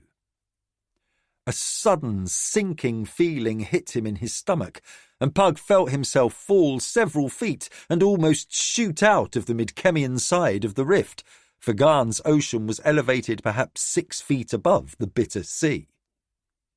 Fortunately, Pug was able simply to halt his fall, and he hovered with water showering around him.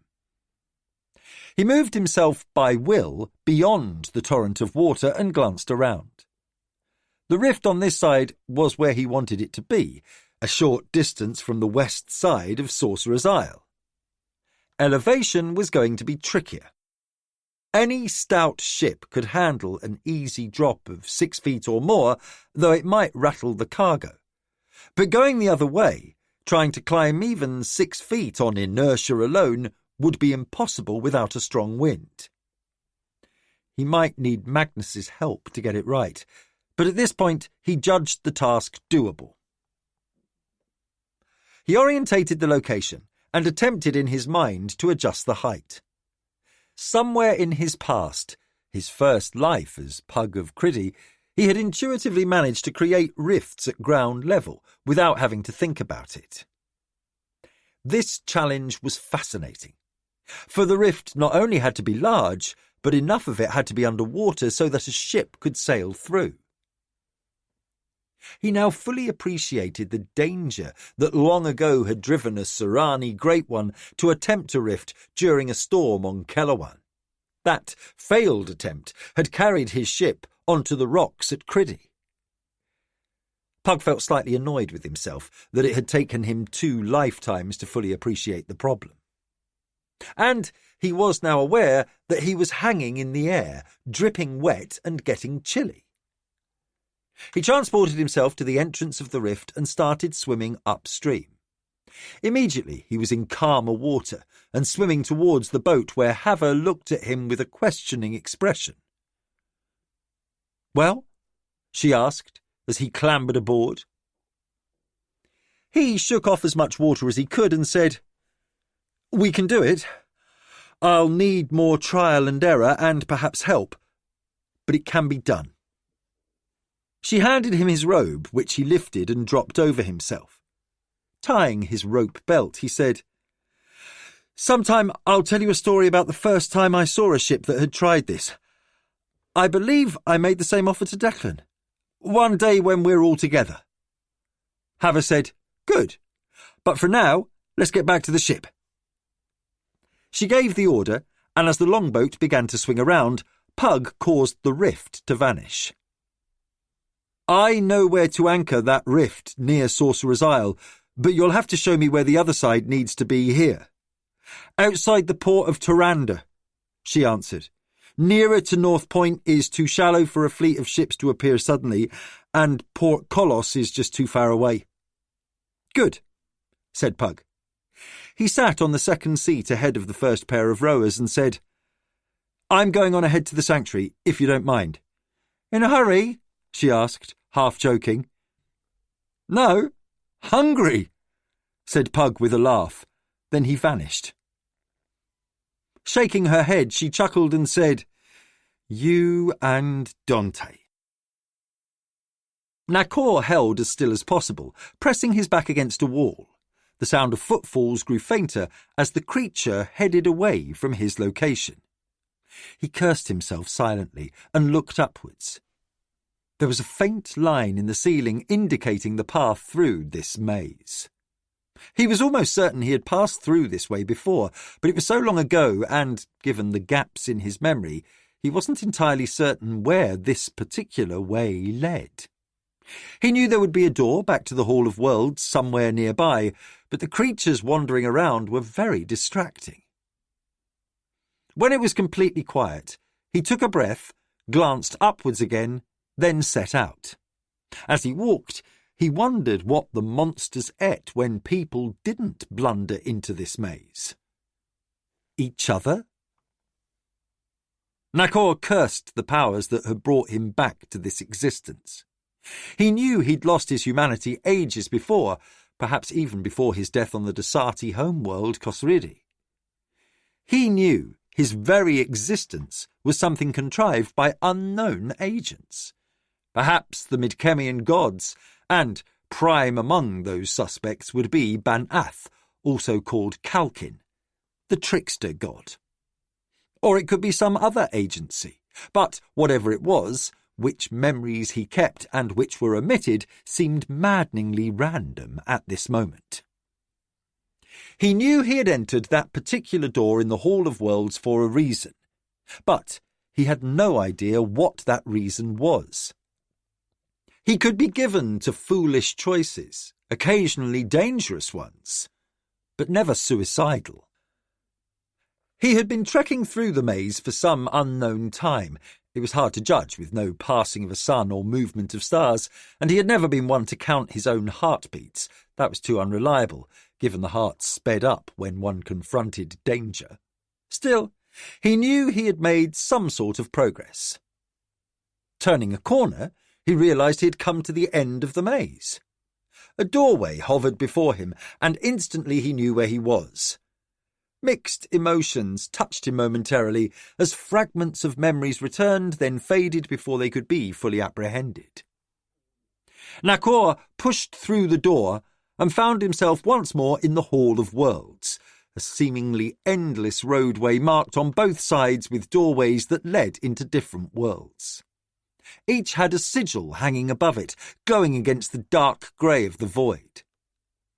Nakor now remembered exactly where the maze he had encountered was. The lost world of Nokama, which was neither lost if one knew where to seek it, nor, in fact, a world. Rather, it was an odd reality of disjointed places, somehow strung together apparently at random. Yet it maintained a certain cohesion. He had fled through it before, he recalled, though was at a loss to remember why he had been fleeing. Nevertheless, while Nokama was as close to being the most impossible place he had once visited, it put him across the hall from a gap between two doors which appeared to be another view of the void. He paused for a moment and considered. Why was the void, an entity which seemed to be hell-bent on destroying all living beings now, and the void, the empty place, called the same thing? He found the question intriguing and decided he'd return to it later. He stepped into the gap and manifested inside an entranceway. Nakor knew that within the known reaches of the Hall of Worlds there were 1,117 known entrances to Honest John's saloon. So, with knowledge of the hall, the farthest one might travel was 3 weeks before finding an entrance. The entranceway was short, emptying into a slightly gaudy but lavish common room. Nakor relaxed.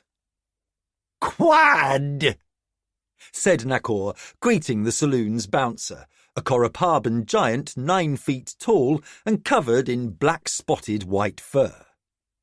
Ape-like in form, with a canine-type face, Quad regarded Nakor with large, deep blue eyes, grunted his reply, and held out his hand. Nakor nodded and gave him the walking staff he carried, knowing he could retrieve it when he exited. One oddity of Honest John's was that all doors led to this one entranceway. Upon exiting, one merely had to tell Quad which door one wished to travel through, and there you were. Nakor had long ago abandoned any hope of understanding exactly how everything in the universe worked, but this place still tickled his curiosity every time he passed through. His last journey had been with Pug and Magnus, seeking to find a means to change their energy states and visit the Dasati homeworld of Khosridi. How long ago had that been, he wondered. Dying and returning seemed to play havoc with his sense of passing time. One of the seemingly endless games of chance was underway, and Nakor resisted the urge to sit down at the table. Whatever other gifts he possessed for petty larceny and the like, Nakor considered himself, first and foremost, a gambler. Most of the time he was good enough that he didn't need to cheat, and he was a good enough cheat that most times he didn't get caught. But when he did get caught, he was very good at escaping. Scanning the room, he caught sight of the owner, Honest John. It was by common consensus that Honest John was honest, and John was likely not his real name. As the establishment was the only oasis of life in Rift Space, people felt the need to simply accept Honest John's identity. Nakor wended his way through the crowd, some of whom were people who never left the hall, because one never aged here. There were beings here who were virtually immortal as a result. There were predators who roamed the hall, a threat to travellers and the lost, but Honest John's was neutral ground. He was about to slap away the hand of a would-be pickpocket when a creature resembling a shadow swooped in and carried the malefactor away. Honest John was a being who took the name seriously. Nakor grinned. There was a great deal about this place he profoundly enjoyed. Nakor approached Honest John, who was sitting at his usual seat at the high-stakes table. John was one of the few gamblers Nakor had met whom he held in high regard. His skills were prodigious, and he was able to smell a cheat before he could even sit down. Glancing up, Honest John smiled. Nakor! I thought you were dead. I was, Nakor replied. May I have a moment? John glanced at his cards, folded his hand and said, Sitting out. He pushed back his chair. What do you require? Does Vordam of the Epiliac still do business above, in the gallery? He does, said Honest John. He shared much of his dealings with you and your friends when last you visited. It was quite a tale, lost gods returning and all that. Then his shop is my destination.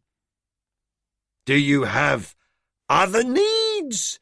A room, companions, a game or two, perhaps? Nakor grinned. Still trying to catch me cheating?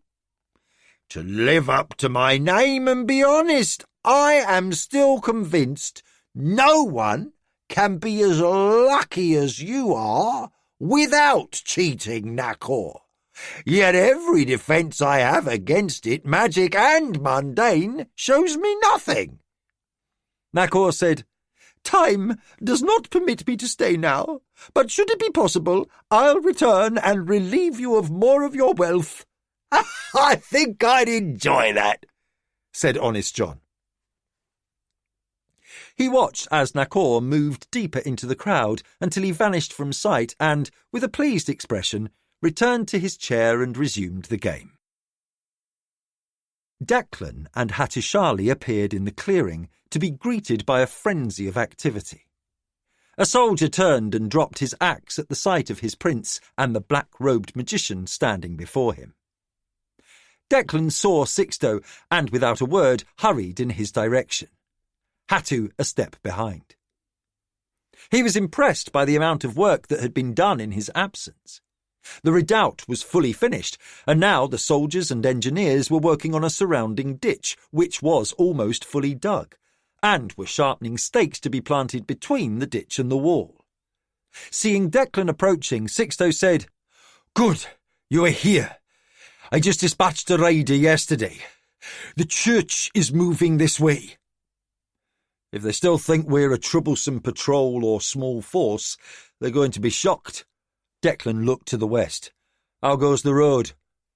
Still underway, but serviceable unless we get heavy rain. If your magician friend can get those stone magicians you told me of, maybe we'll be fine. But if the church doesn't come through that narrow passage to here and circles around to strike at Marquensis and the rain holds off, we can hit them in the flank while they march." "How many?" Declan asked. "Perhaps 2,000? Maybe more?" "Enough to lay siege to, but not storm the city," Declan said. "They think we're still short of food, and perhaps of men. It depends on how many agents they had who got word back to Sanjura. If they brought enough provisions for a siege, knowing that foraging is poor here—" He stopped, and after a moment said, "If they do come down the narrow path, even with archers greeting them as they come into range, we'll run out of arrows before they run out of men." "I can help," said Hattusili. He still had not mentioned to Declan how he had aided him in Garn's wound when he escaped the pursuing eaters, or how he had stoked the flames that had destroyed the great doors to the Pride Lord's keep. "How?" Declan asked. "I can throw trees at them," Hattusili said, only partially joking. "I have ways to move things, and I can start fires. Perhaps other things I haven't tried yet." Declan seemed intrigued, but after a moment shook his head and said, "No.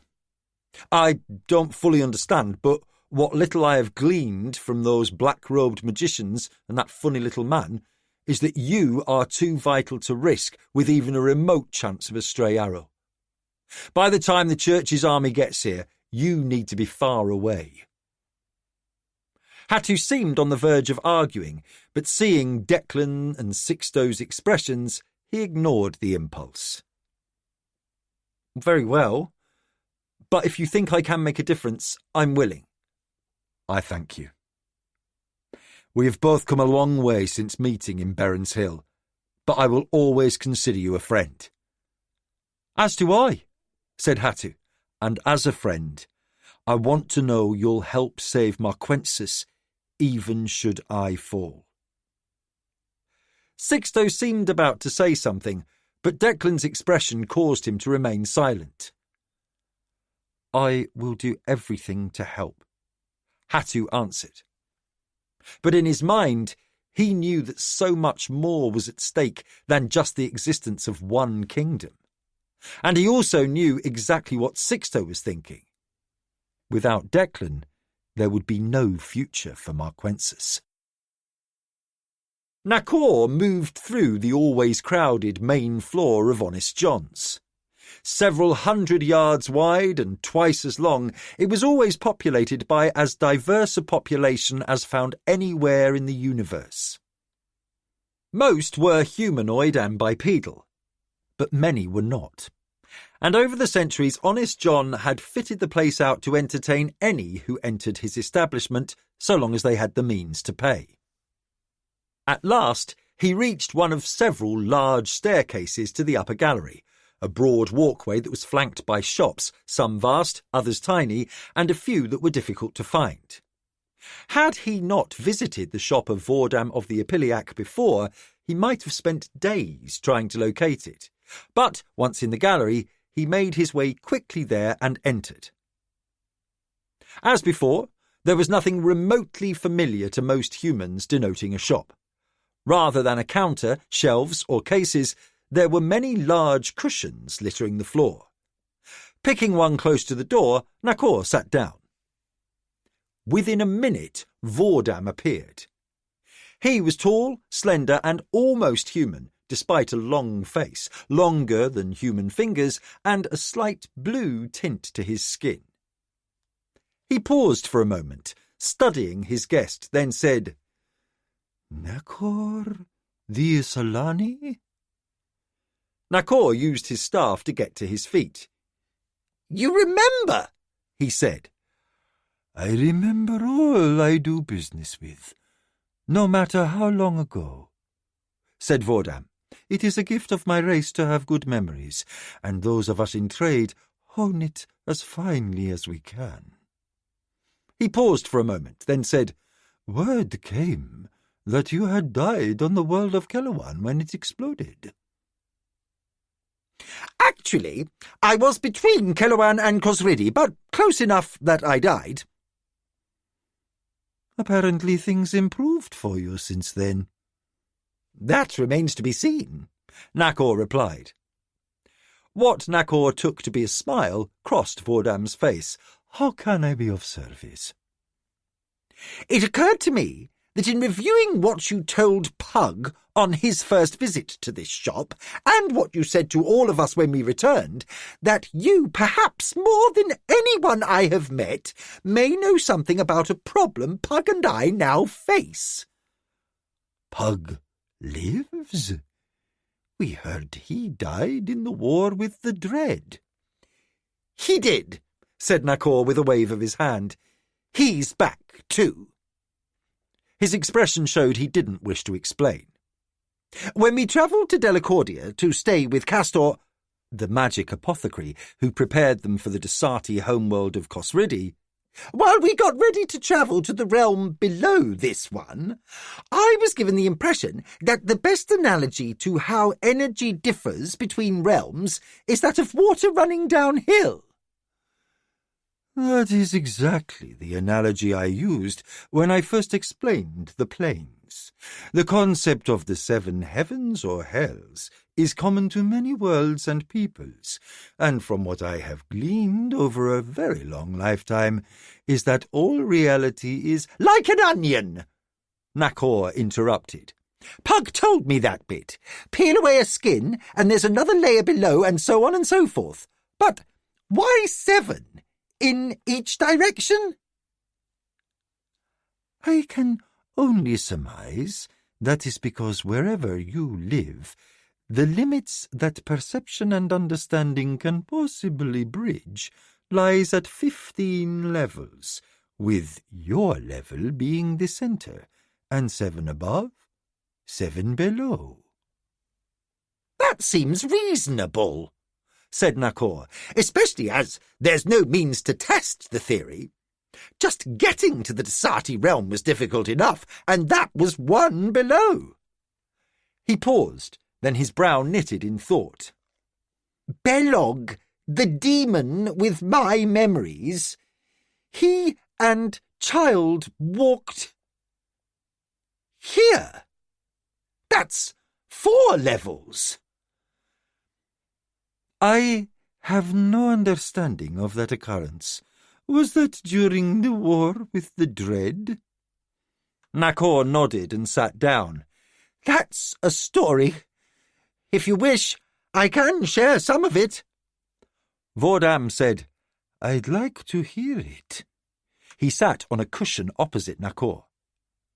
Nakor began by saying, I have some memories that are not mine, and some of mine are missing. I may not even be Nakor.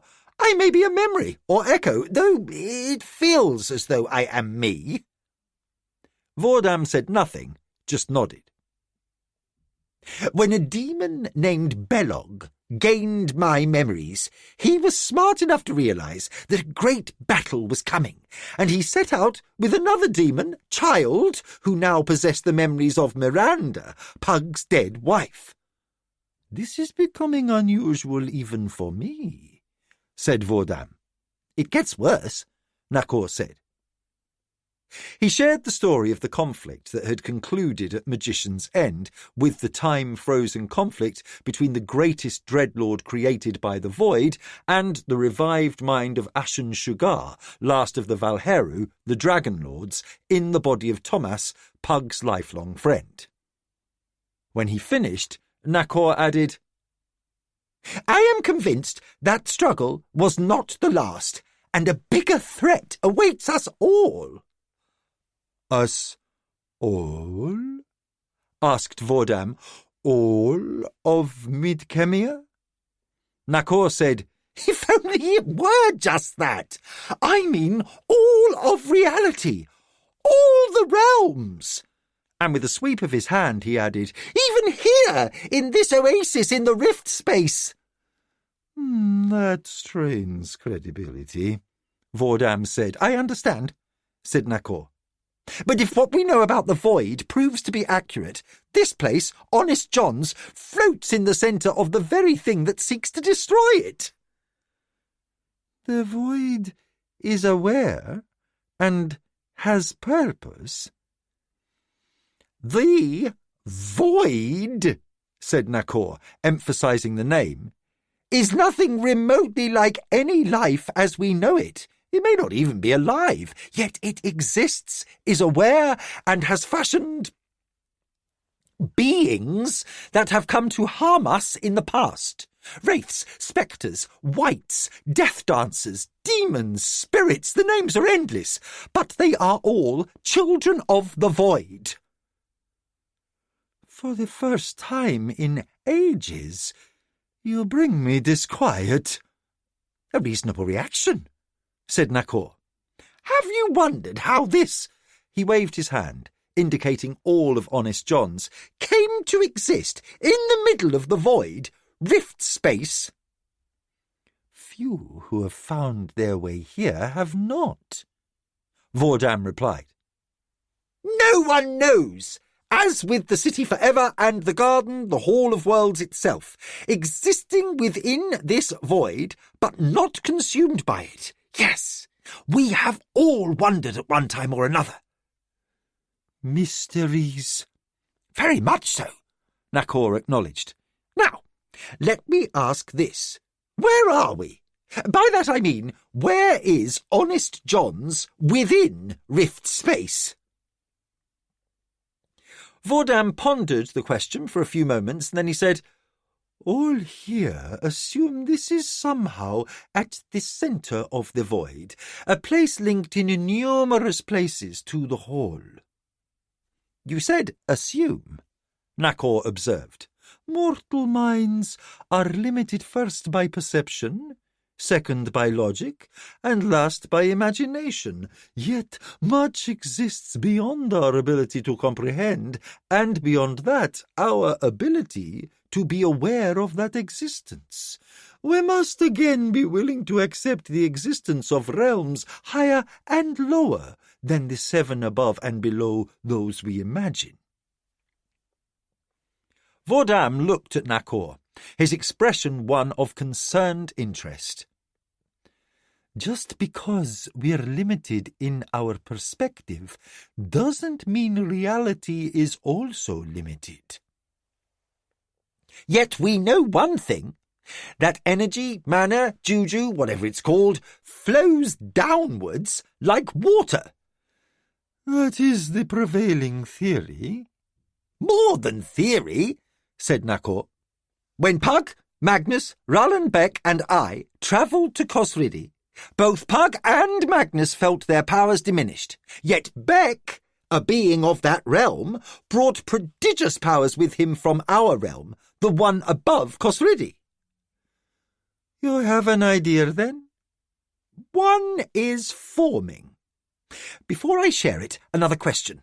Why are there low and high energy worlds in any realm?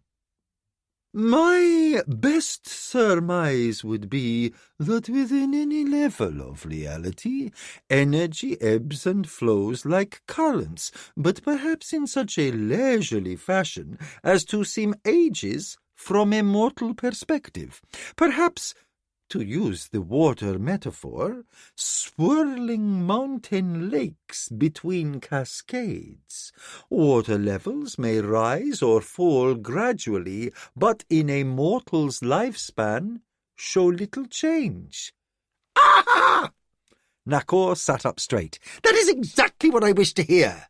I think I shall be returning, and when I do, I may need a guide to another realm.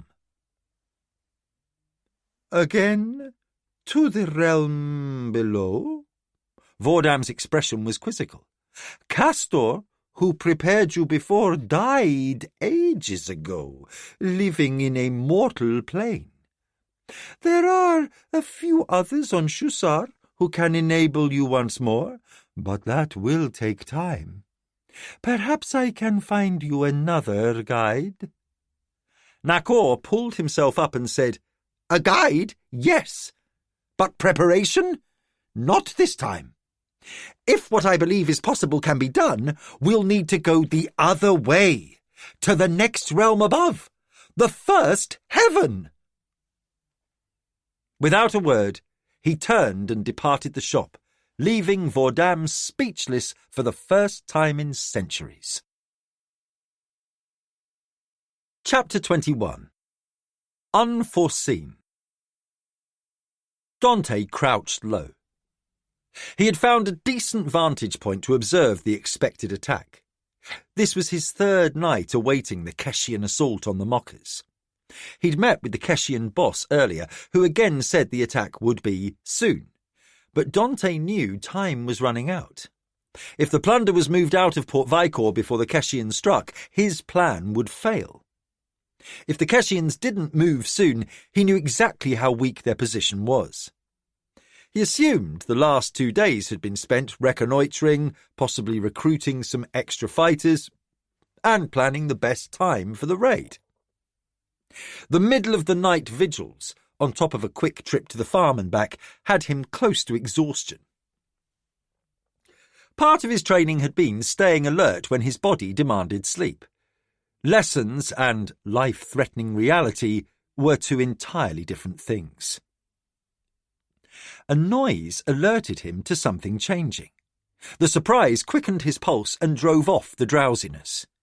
He shifted his weight and duck-walked to a better position to see if anyone was moving along the street below. Shifting darkness, movement barely seen, alerted him that the Keshians were striking tonight. Now all fatigue washed away. A few minutes of barely heard movement were followed by silence. Then the sound of bowstrings twanging preceded arrows striking. 2 fallen guards lay motionless. The Keshian bowmen must be deadly accurate. Dante scanned the rooftops and saw no hint of the mockers' sentries having been alerted. He saw dark figures hurrying across the intersection, stopping before the entrance to the underground market. He wished he had a cat's vision, because he could hardly make out the stream of black-clad fighters racing to enter the tunnel. He sat back and took a deep breath. There was nothing more to see here, so he decided it was time to return to the Ravens and get some rest. Keeping low, he walked to the end of the building, moved to hang from the eaves of the roof, then dropped to the street below, landing lightly on his feet. Distant sounds of struggle barely reached him. The fight was underground and a long way away. He moved from building to building, staying in the deepest shadows.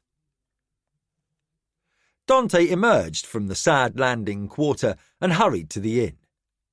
He now had the mockers and Keshians fully at war, and it was time to contemplate his next move. The more conflict he could orchestrate, the more opportunities would manifest. He worked his way through the city until he reached the Four Ravens, and was surprised to see Bert, his drinking companion from the Red Starfish, standing outside. The big man smiled and said, "Ah, just the lad I was looking for." A sudden internal warning sounded within Dante, and he stopped. But at that moment, another man appeared behind him. Dante spun around in a crouch, a dagger appearing in his hand. The man hit the back of Dante's hand with the flat of a sword, hard enough to break Dante's grip on the dagger. Dante began to leap to his left, away from the front of the inn, but a boot to the back of his right knee collapsed him. The kick wasn't hard enough to break anything, but Dante slammed into the ground. Just as he started to scramble away, the swordsman placed the point of his weapon at Dante's throat and said, "Stay still, and you live." Bert came back into Dante's view and said, "You're quick for a well-muscled lad, I'll give you that. Now, someone wants to meet you, and he doesn't care if you walk in or we carry you in. Which will it be?" Knowing that any sudden move on his part might end in a serious wound, Dante stayed motionless. After a second, he said, "I think I'd rather walk." "Smart choice," said Bert, extending his hand to help Dante to his feet. Dante reached up, and as Bert pulled him to his feet, Dante felt a blow to the back of his head and lost consciousness. Haver came ashore at the sanctuary and saw Nakor and Pug standing at the end of the dock. Moving towards them, Haver said to Nakor, "Hello, where have you been?" "Around," said Nakor, grinning. "Finding out some things." "Care to share?" asked Haver. "Soon," said Nakor. "I could use a meal and a drink. I had a bit of a scuffle in the hall getting back here." Haver's brow furrowed. "The hall? Which hall? And who were you scuffling with?" Pug made a sound halfway between a scoff and a chuckle. "I don't think he means any hall here in the sanctuary, but the Hall of Worlds." "What's that?" she asked. "I'll tell you while we eat," said Pug. He asked Nakor, "What were you doing in the hall?" "Getting back from Honest John's." He moved his right shoulder slowly in a circle. "I think I strained a muscle swinging my staff at a Nollian thief." "Honest John's?" asked Haver. "Later, over lunch," said Pug again. "Why were you walking the hall? You've been here and have a fixed point of reference. Once out of Honest John's, you'd be free of his magic dampers and could have transported here." Nakor's eyes widened. "From the hall to this world? There are a few, like you and Magnus, who can use tricks like that. I doubt I'd have the power even if I knew how." Pug bent to look Nakor in the eye. "Even if you knew how? You know how? Miranda trained us all together, me, you and Magnus, at the same time back on Sorcerer's Isle. You're as adept at jumping from place to place as Magnus or me. I've seen you." Nakor's expression darkened. What looked to be tears of frustration began to well up in his eyes. "Damn it!" he yelled. "Why do I have so many missing memories?" He seemed to be shouting at some unseen presences and scanned the skies as if he expected an answer. Eventually, his exasperation lessened and he looked at Pug. "I can transport." "You can," said Pug. "Over there." He pointed to the far end of the dock, and suddenly that was where Pug stood. Nakor stood looking at the magician and stared for a long moment, then, abruptly, he was standing next to Pug. "You're right. I know that trick." For a moment, he seemed fully on the verge of tears. Then he took a deep breath, composing himself, and, abruptly, his cheerful smile returned. He chuckled. "It's a pretty good trick." "Maybe more of your memories will return," Pug said. "One can hope," said Nakor. "I never worried about such things before, but lately I find I'm fretting a lot." Pug laughed lightly. "For a very long time, I was one person, and now I'm the same, but different. I think I understand." Nakor found that amusing enough to grin. "I wager you do." He transported himself next to Haver and gave a slight bow. "Sorry to desert you. That was rude."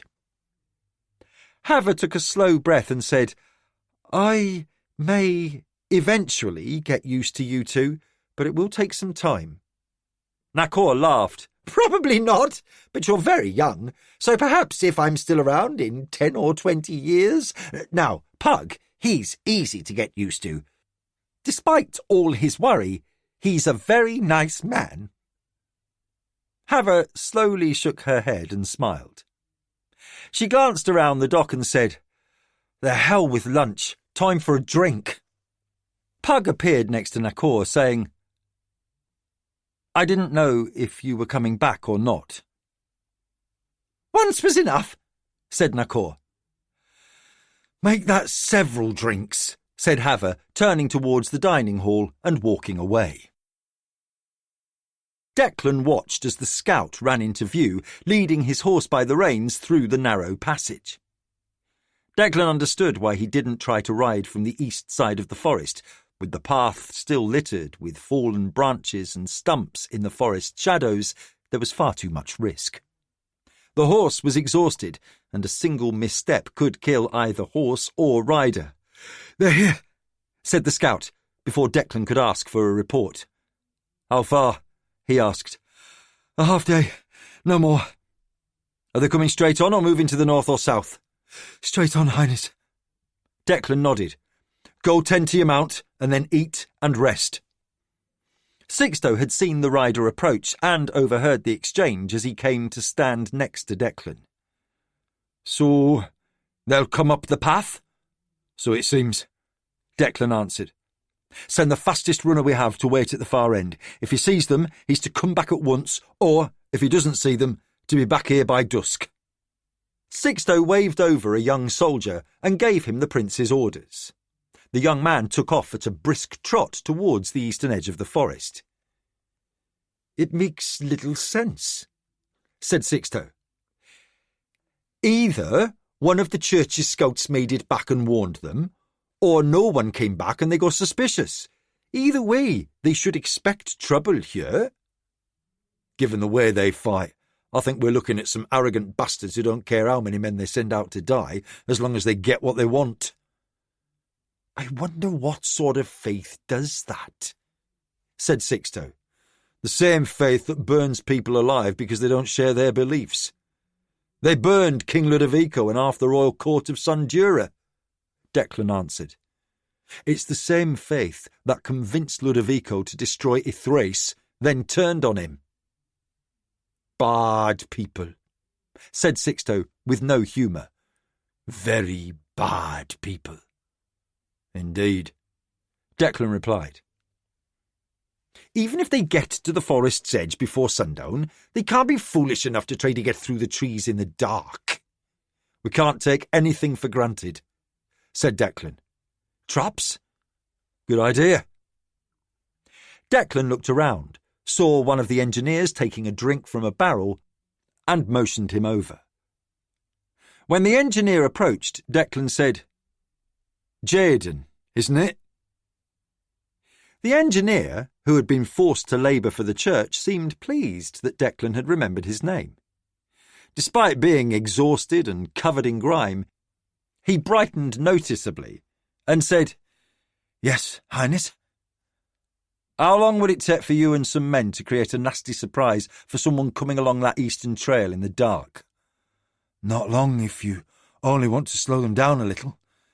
A serious trap like a deep pit would take almost a full day. They'd have to build a makeshift bridge to get across or retreat." Looking at the position of the sun overhead, Declan said, "You have half a day. Take as many men as you can and get it done before sundown." "Yes, Highness." The engineer put his fist over his heart and then ran off to gather workers. Sixto said, "We'd better send word to that scout we just sent off." "Wish I'd thought of that," Declan said. "Send another runner and have Jaden put a long plank across the pit and tell the scout to be careful and pull the plank after him." Sixto smiled. "We'll figure all this out." "I certainly hope so." "What's the biggest fight you and I have seen?" "We're down in a parlour. Bogartis' 50 against what? 200 raiders?" "How many men have we here?" "About 500 here and out on the western edge of the forest," Sixto answered. "And maybe 2,000 church soldiers headed this way," Declan said, his expression grim. "Same odds," said Sixto. "Same odds," Declan echoed. "Well, this time we have a fortification, we're not out in the open, and there's no surprise."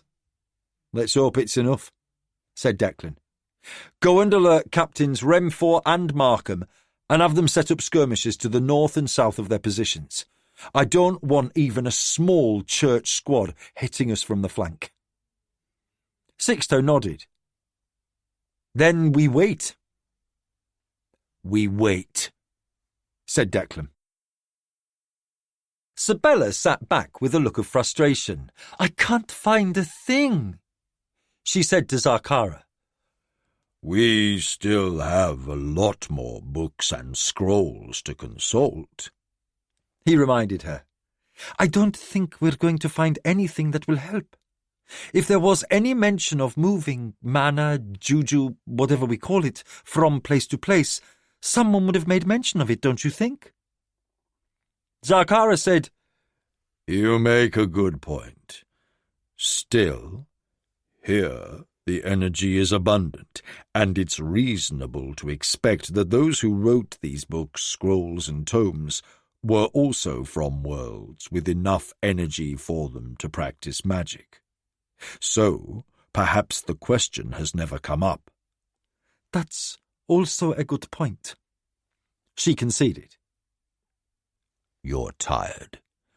Between your studies and the work you're doing here, you'll wear yourself down to a nub.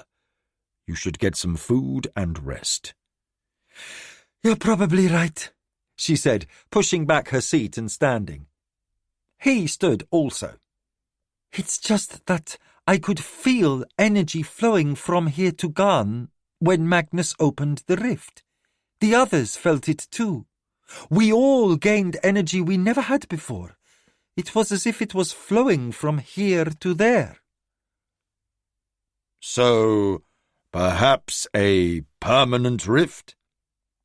I don't think that would be helpful, she replied as they left the study room and moved towards the entrance of the library. The best analogy I can imagine is that of enough water coming through a hose to keep someone from dying of thirst, and many people lined up to drink from it being revived, but not enough to fill an ocean, all of Garn. Or even a pond, he agreed.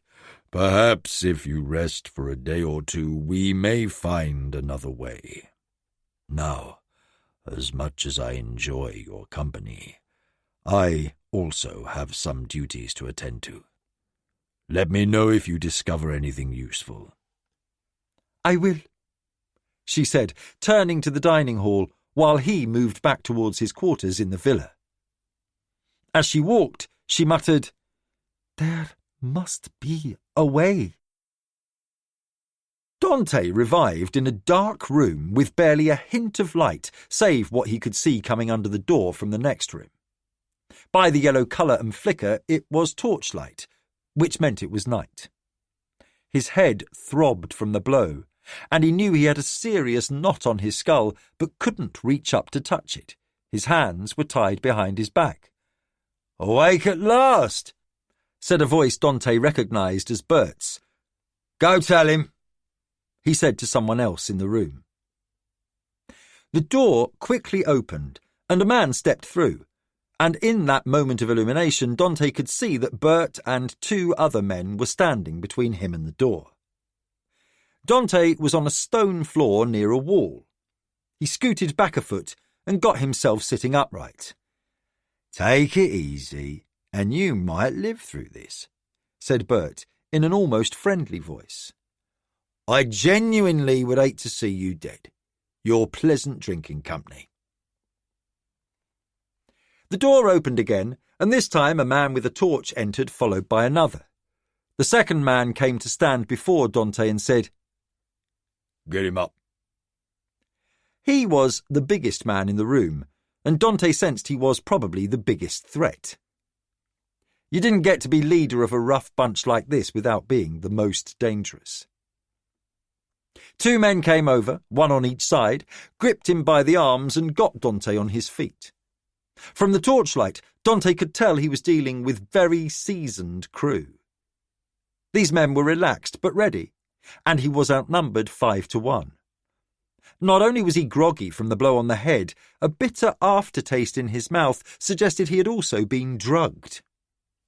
He was at the mercy of these men, so his usual bravado and impulse to act rashly were absent. But if they had wanted him dead, he would be lying face down in his own blood outside the Four Ravens. So they wanted something. He forced himself to breathe slowly, evenly, moderating his heart rate. He knew that fear made you stupid, and he used to joke to Hattu and Hava that he didn't need any help being stupid.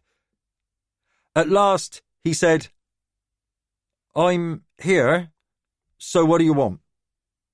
The last man to arrive, who seemed to be in charge, said, "You're a lad who's been mucking about with the Keshians and the lads from Crondor, right?" He turned his face towards Bert, who nodded. "Pointless for me to say otherwise, isn't it?" Dante replied. "Smart lad," said the man. "Now, can you give us a good reason for all your goings-on?" "Seems to me sort of obvious," said Dante, "but if it isn't, I had in mind a bit of enterprise in Port Vicor. When I arrived, I found two gangs working against each other. Seemed to me that if I let them bleed each other, that made more chaos. I've often heard, out of chaos comes opportunity." "A bit of an entrepreneur, are you?" "A man's got to make a place for himself." Dante now thought he saw where this was going. "You picked a bit of a mess to step into," said the man in charge. "Generally, we just do away with intruders, but Bert here thinks you have a knack. He's our man to watch what's going on with the Keshians, so when you turned up, he saw you were watching them too. Rather than sort you out, he decided to keep an eye on you and judged you to be a clever one." Dante glanced at Bert and said, "You run a very good con. I thought you were exactly who you said you were." "Years of practice," Bert said. "Now, what are we to do with you?" said the big man. "Getting untied is my first idea," said Dante. "My arms are starting to go numb." He turned around. "Cut him loose," said the big man. "You're a cool one," he said to Dante. "No point in being stupid, is there? So, what is it you want?" The rope was cut, and Dante gave out a sound of relief as he moved his shoulders and stretched to relieve the pain. He turned back to face his captor. Whatever drug he had been given was wearing off, and he was thinking more clearly. The big man studied Dante. "Where are you from? You said you were a stranger to Port Vicor, and I'm pretty certain if you'd been running around anywhere else in the Western realm, a lad like you would have drawn our attention pretty quick." "I'm from about as far from here as you can imagine," Dante said. "I'm sure you've never heard of it." "Somewhere down in Novindus?" "Farther." The man laughed, a short bark, and then a scoff. "There is nowhere farther away than Novindus." Dante said, "Let's say there is, and leave it. Back to my question. I'm alive, so what do you want?" "Here's the problem," said the big man. "The lad's mixing it up with the Keshians." "The mockers from Crondor," Dante interrupted. That brought a surprising reaction. "No," said the big man. "We're the mockers, and you're in Crondor." Declan had the men stop working early.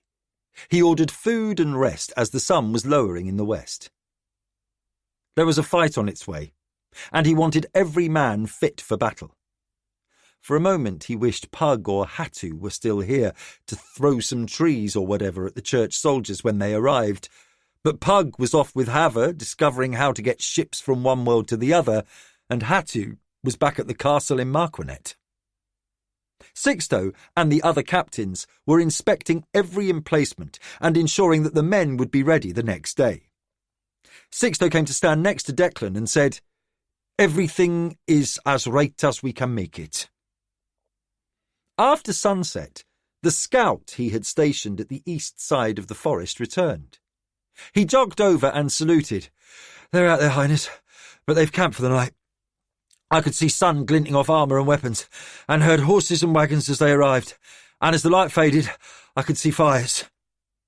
Good, said Declan.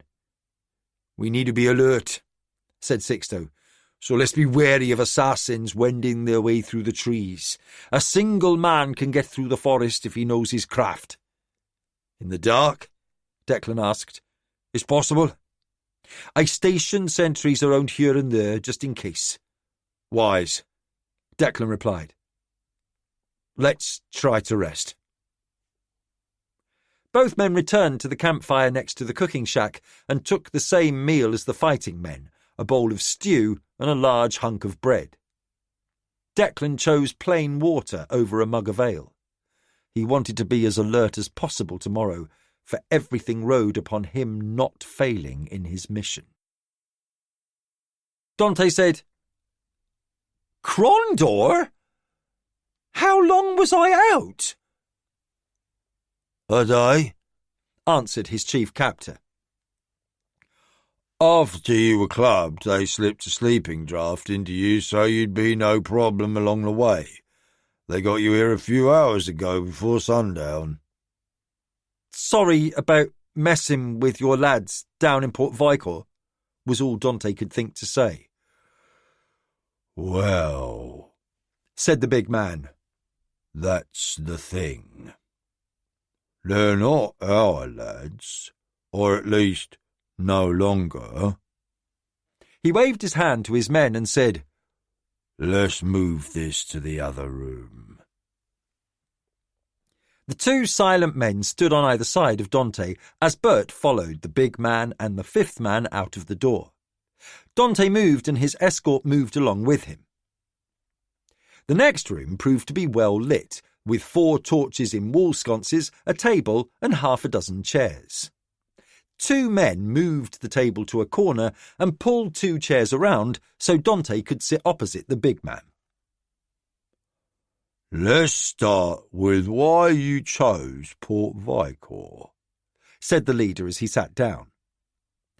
Came there with a friend on business and decided to stay. Looked a nice little city. The big man laughed. His surprisingly pale skin was marked by lines of age, yet he showed no signs of weakness in his posture or movements. He might be older, Dante thought, but that didn't make him any less dangerous. So, those lads in Port Vicor are just claiming to be the mockers of Crondor? Dante already knew the answer, but playing for time to think had been drilled into him since childhood. He anticipated he was in a situation where he'd be given some sort of choice, and if he didn't like either option, he needed to find a way out. Time to think was vital. They were, said the big man. He leaned forward and said, We run a very disciplined operation here in Crondor, and we have been for years, since before my great-grandfather was a boy.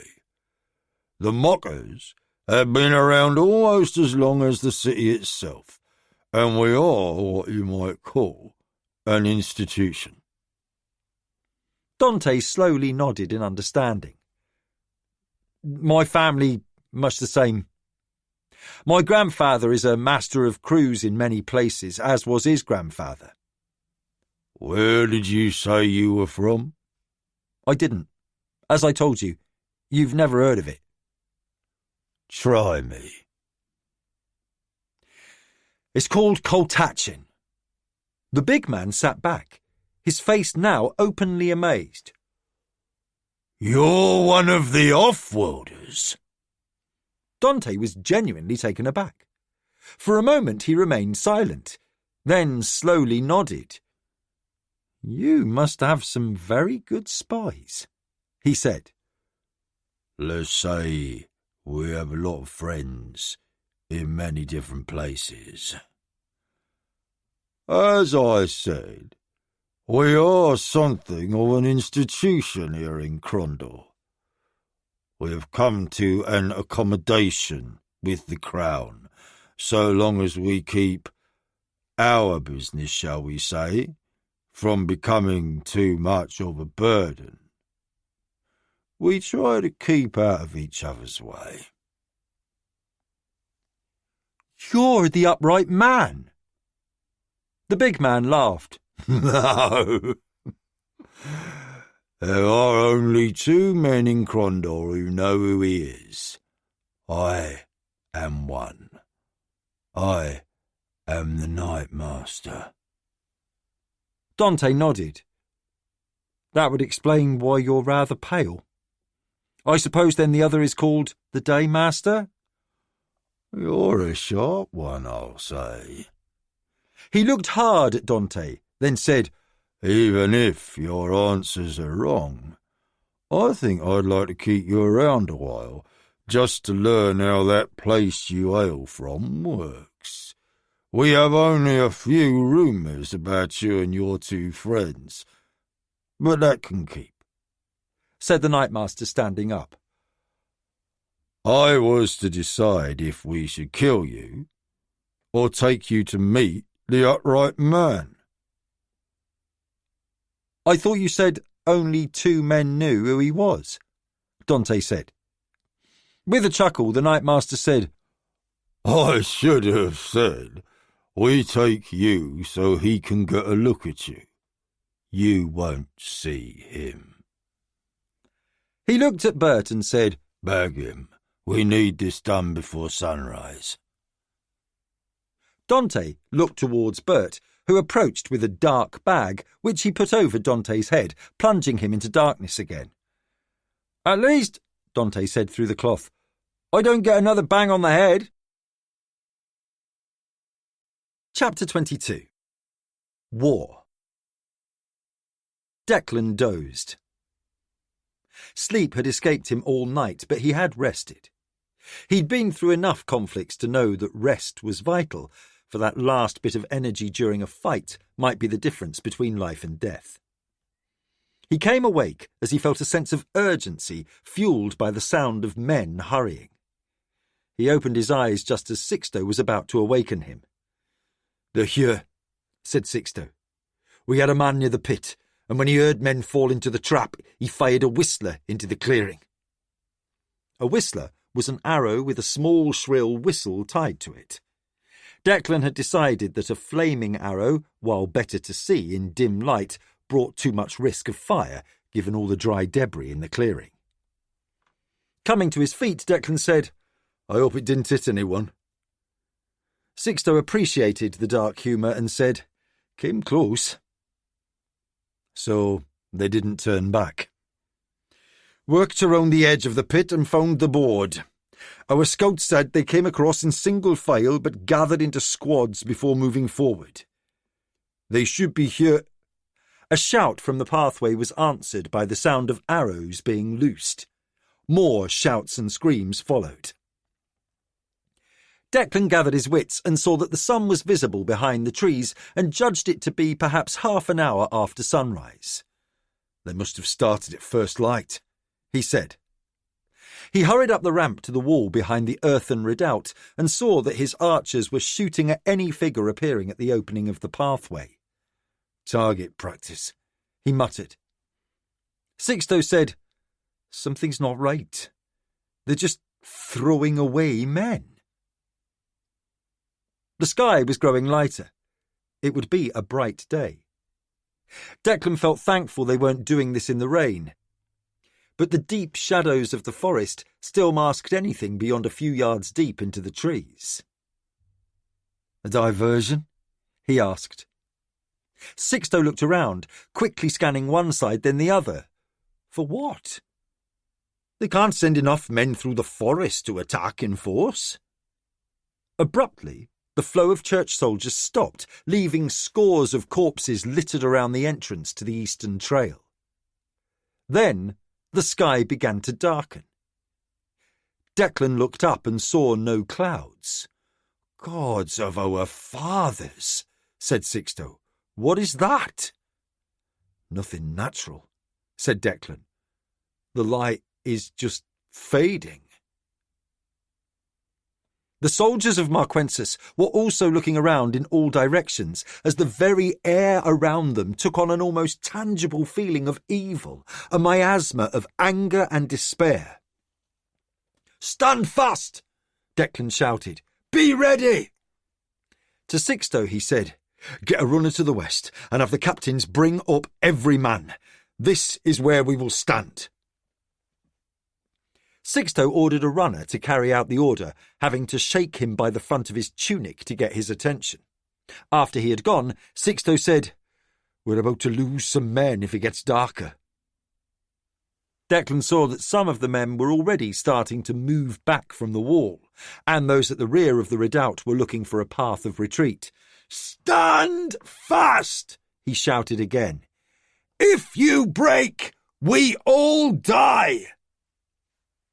Then the older veterans, some who had been with Declan and Sixto in Garn's wound or had served with him fighting the Pride Lords, also began shouting encouragement to the younger soldiers. Declan felt the mood slowly shift back towards one of resolve. As the daylight kept fading, Declan shouted, "Torches!" Sixto softly said, "So much for them not attacking in the dark." Declan said nothing, waiting for what came next. Hattu sat in the library inside the castle at Marquinet, engrossed in a book detailing the history of the region, slightly amused at how a bandit had elevated himself to the role of First Baron with a ridiculous amount of puffery in the narration. He'd read every book there and was now circling back to those which had either interested or amused him the first time around.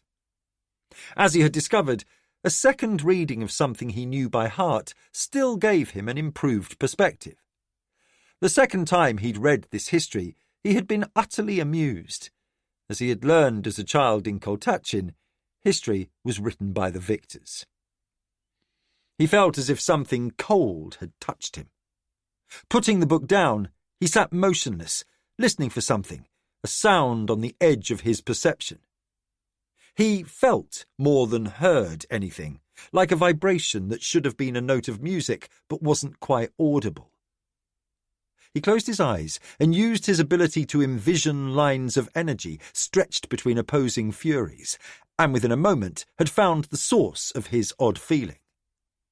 There was something so twisted and wrong about it that he felt a prickling on his skin as it turned to gooseflesh, the hairs rising on his arms and head. He distanced himself from the source of that terrible presence and opened his eyes. One familiar note remained. Declan. Hattu hurried through the palace to Balvin's quarters and motioned to the sentry to knock for him. The sentry did, and Balvin said, "Enter!" Hattu walked through the door, and before Balvin could speak, said, "Any word from Declan?" His expression was urgent. Balvin said, "A rider this morning brought a message after riding all night."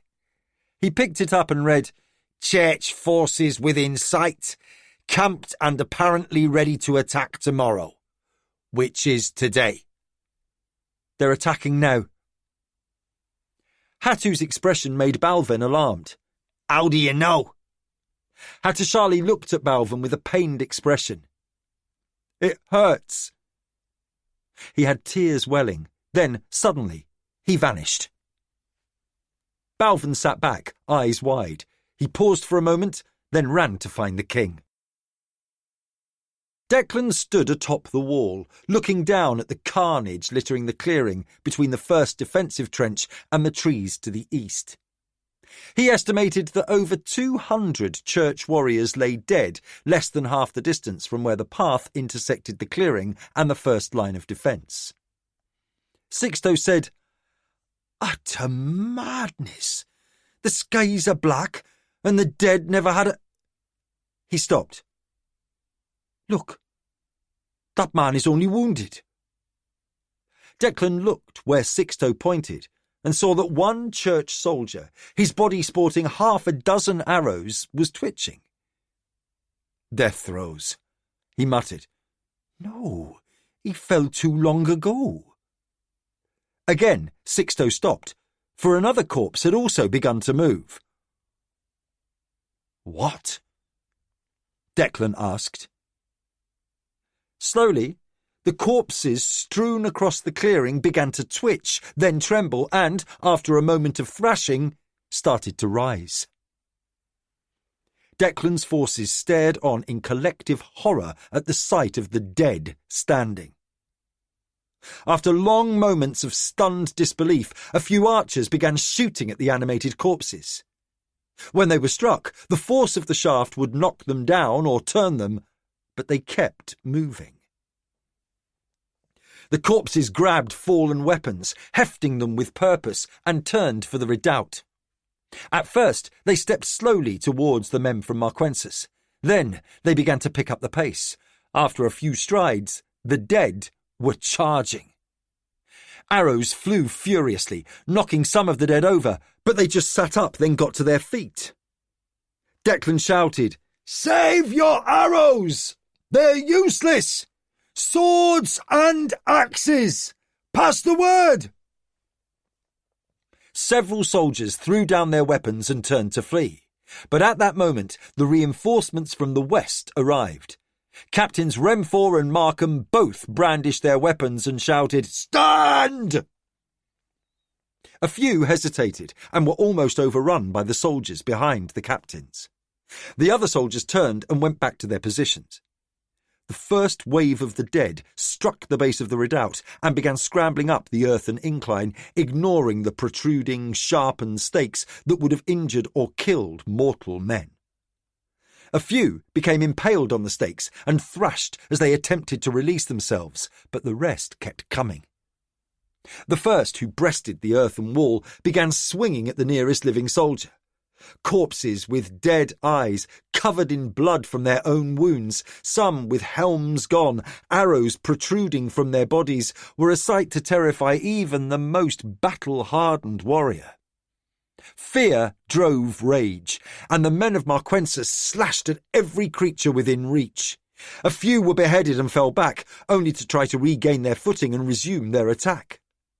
The headless creatures felt blindly around in the dirt, seeking a weapon, or, if not finding one close, just returned to climbing back up the redoubt. "I think it's time for the prince to move to the rear." "No," Declan said. "I'll not run." "You are the only one here who is not allowed to die," Sixto shouted. "Get to your brother and warn him." "Look," Declan said, pointing to the fight below. Sixto turned and saw what had caught Declan's attention. Some of the dead were falling back, collapsed by wounds to their legs. Unable to rise, they flopped around like fish on a dock.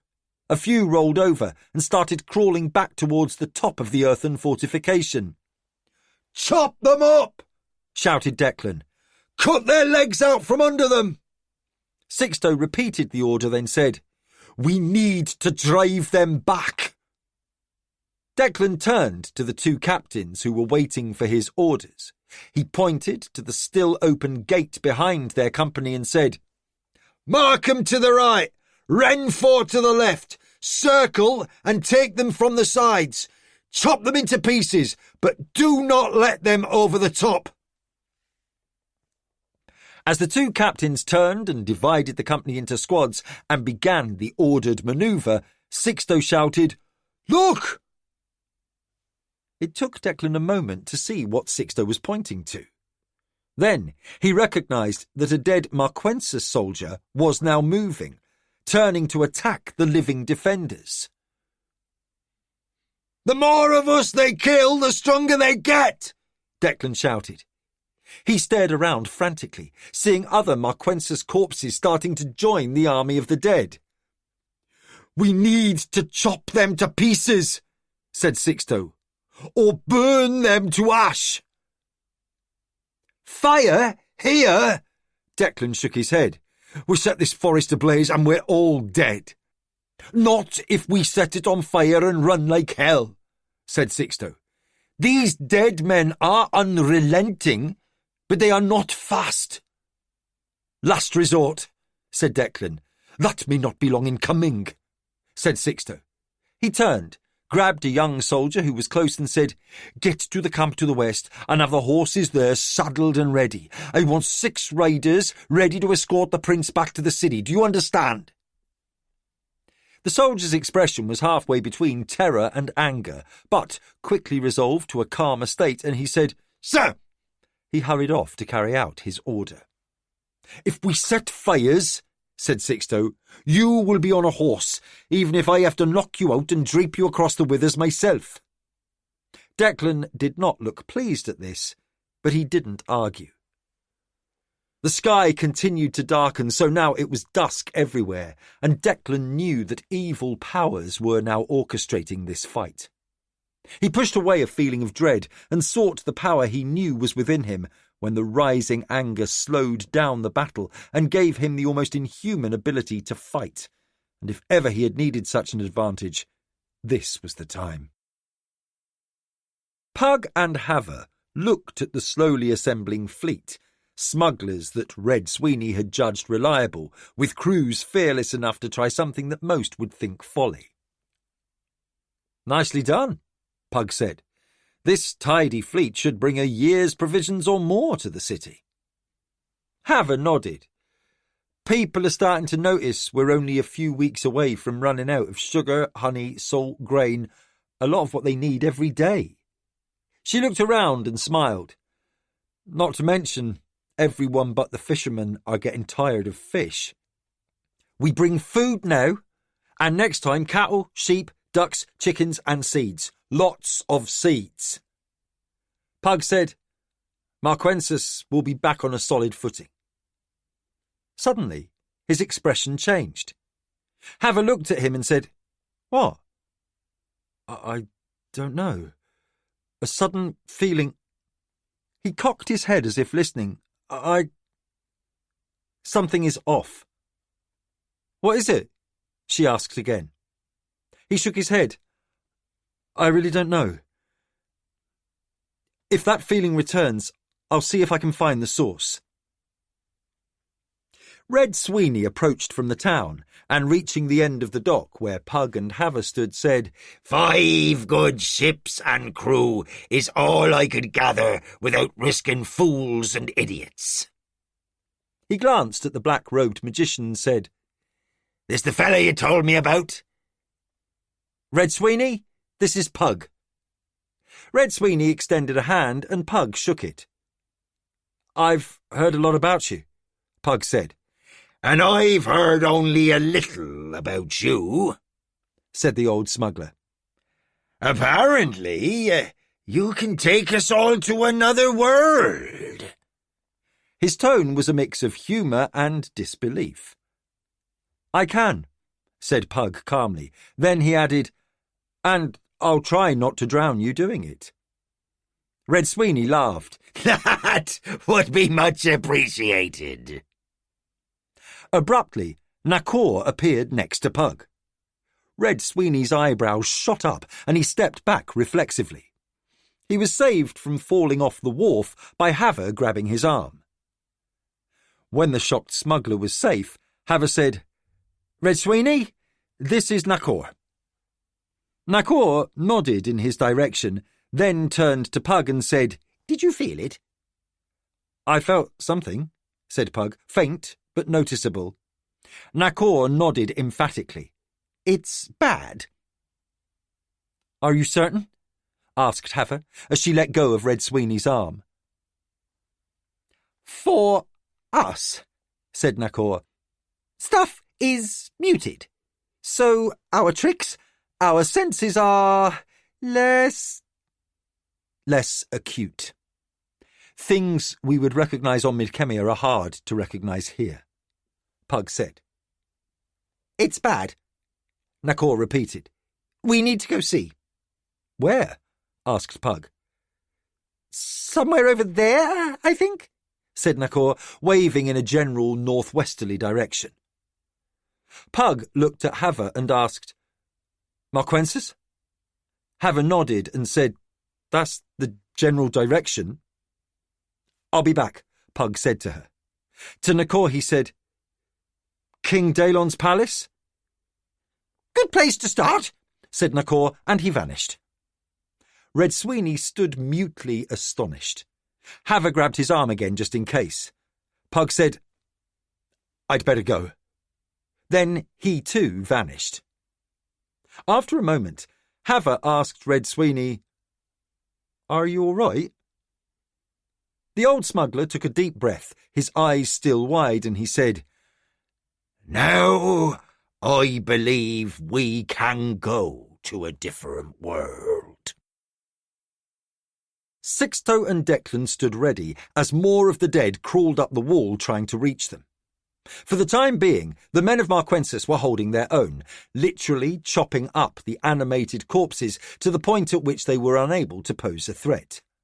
Declan saw that it was a struggle for his men to be turning blades on men they had fought beside just minutes before. More than one man fought back tears as he tried to cut up a man wearing Marquensis colours. A few soldiers here and there had fallen, only to rise and join the attack. But once the defenders understood the peril and realised their advantage was speed and mobility, the battle became more stable. Declan said, "If we start gaining an edge, we can end this soon." "I hope you are right," Sixto said, as an arm came over the top of the wooden wall. Before the dead enemy could pull himself up, Sixto lopped the arm off at the elbow, and the creature fell silently back. Of all the elements of horror confronting them, it was the corpse's silence that troubled Declan the most. There were no cries of battle or pain, not even a grunt or the sound of heavy breathing, just dead men moving towards them with silent purpose. "I now think going and fetching the special sand for these swords was an excellent idea," Sixto said. "A lesser blade would be getting quite dull, I'm thinking." "You've hacked off a lot of limbs." "Bone tends to blunt the edge," Sixto observed. "So it does," said Declan, as he decapitated another dead soldier trying to clamber over the wall. "Now, if we can just keep our arms from falling off," Sixto said, while slashing another arm from a shoulder, "we may just get out of this without having to burn the forest to the ground." A quick survey reassured Declan that his forces were slowly making headway, as the soldiers of Marquensis had discovered their courage and were now methodically hacking up every dead foe that they could. A sudden blast of air struck, as if someone had opened a door in a warm room on the coldest day of winter and let in a frigid wind. Declan felt the cold cut to his bones, and every exposed inch of his skin puckered as goose flesh raised the hair on his body. He faltered and barely got his sword up to dispatch the next corpse climbing the wall. He glanced at Sixto, who stood, eyes wide and shivering, and then he saw every soldier of Marquensis had also been numbed by the blast. Suddenly they were freezing as the dead kept coming. Declan turned to Sixto and asked, "Are you all right?" Both men saw Declan's breath condensing in front of his face as he spoke. "Far from it," answered Sixto, and his breath also formed a cloud of icy mist. Declan saw his men falter, look at one another, expressions of panic everywhere. He shouted, "Hold!" But even as he shouted, he felt every fibre of his being rebel against this sudden shock. Sixto echoed the command, "Do not stop!" Declan could see his soldiers resume their fight, but the freezing wind and the darkness were undermining their resolve. He looked at Sixto and said, "Get ready to start the fires." Sixto nodded and headed for the steps down to the central court of the redoubt. Declan turned his attention back to the fight below and felt a stab of fear. His men were faltering, and he had no idea what he could do to change that. Then a ringing filled the air, a tone of evil that caused men to drop their weapons and cover their ears. Declan bent over, barely holding on to his sword, and felt his stomach flip as if someone had punched him unexpectedly. He felt his gorge rise and only just kept himself from vomiting. His eyes watered, and he felt dizzy, and for the first time in his life, Declan was certain he was about to die.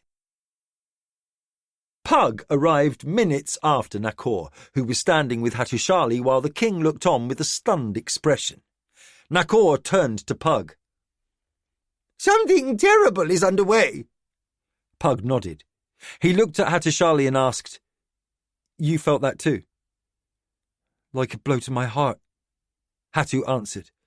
"Something evil is visiting us." Pug said, "Where?" It was Hattu who said, "East," and he pointed. "Where Declan is." The king looked appalled, then shouted, "Go!"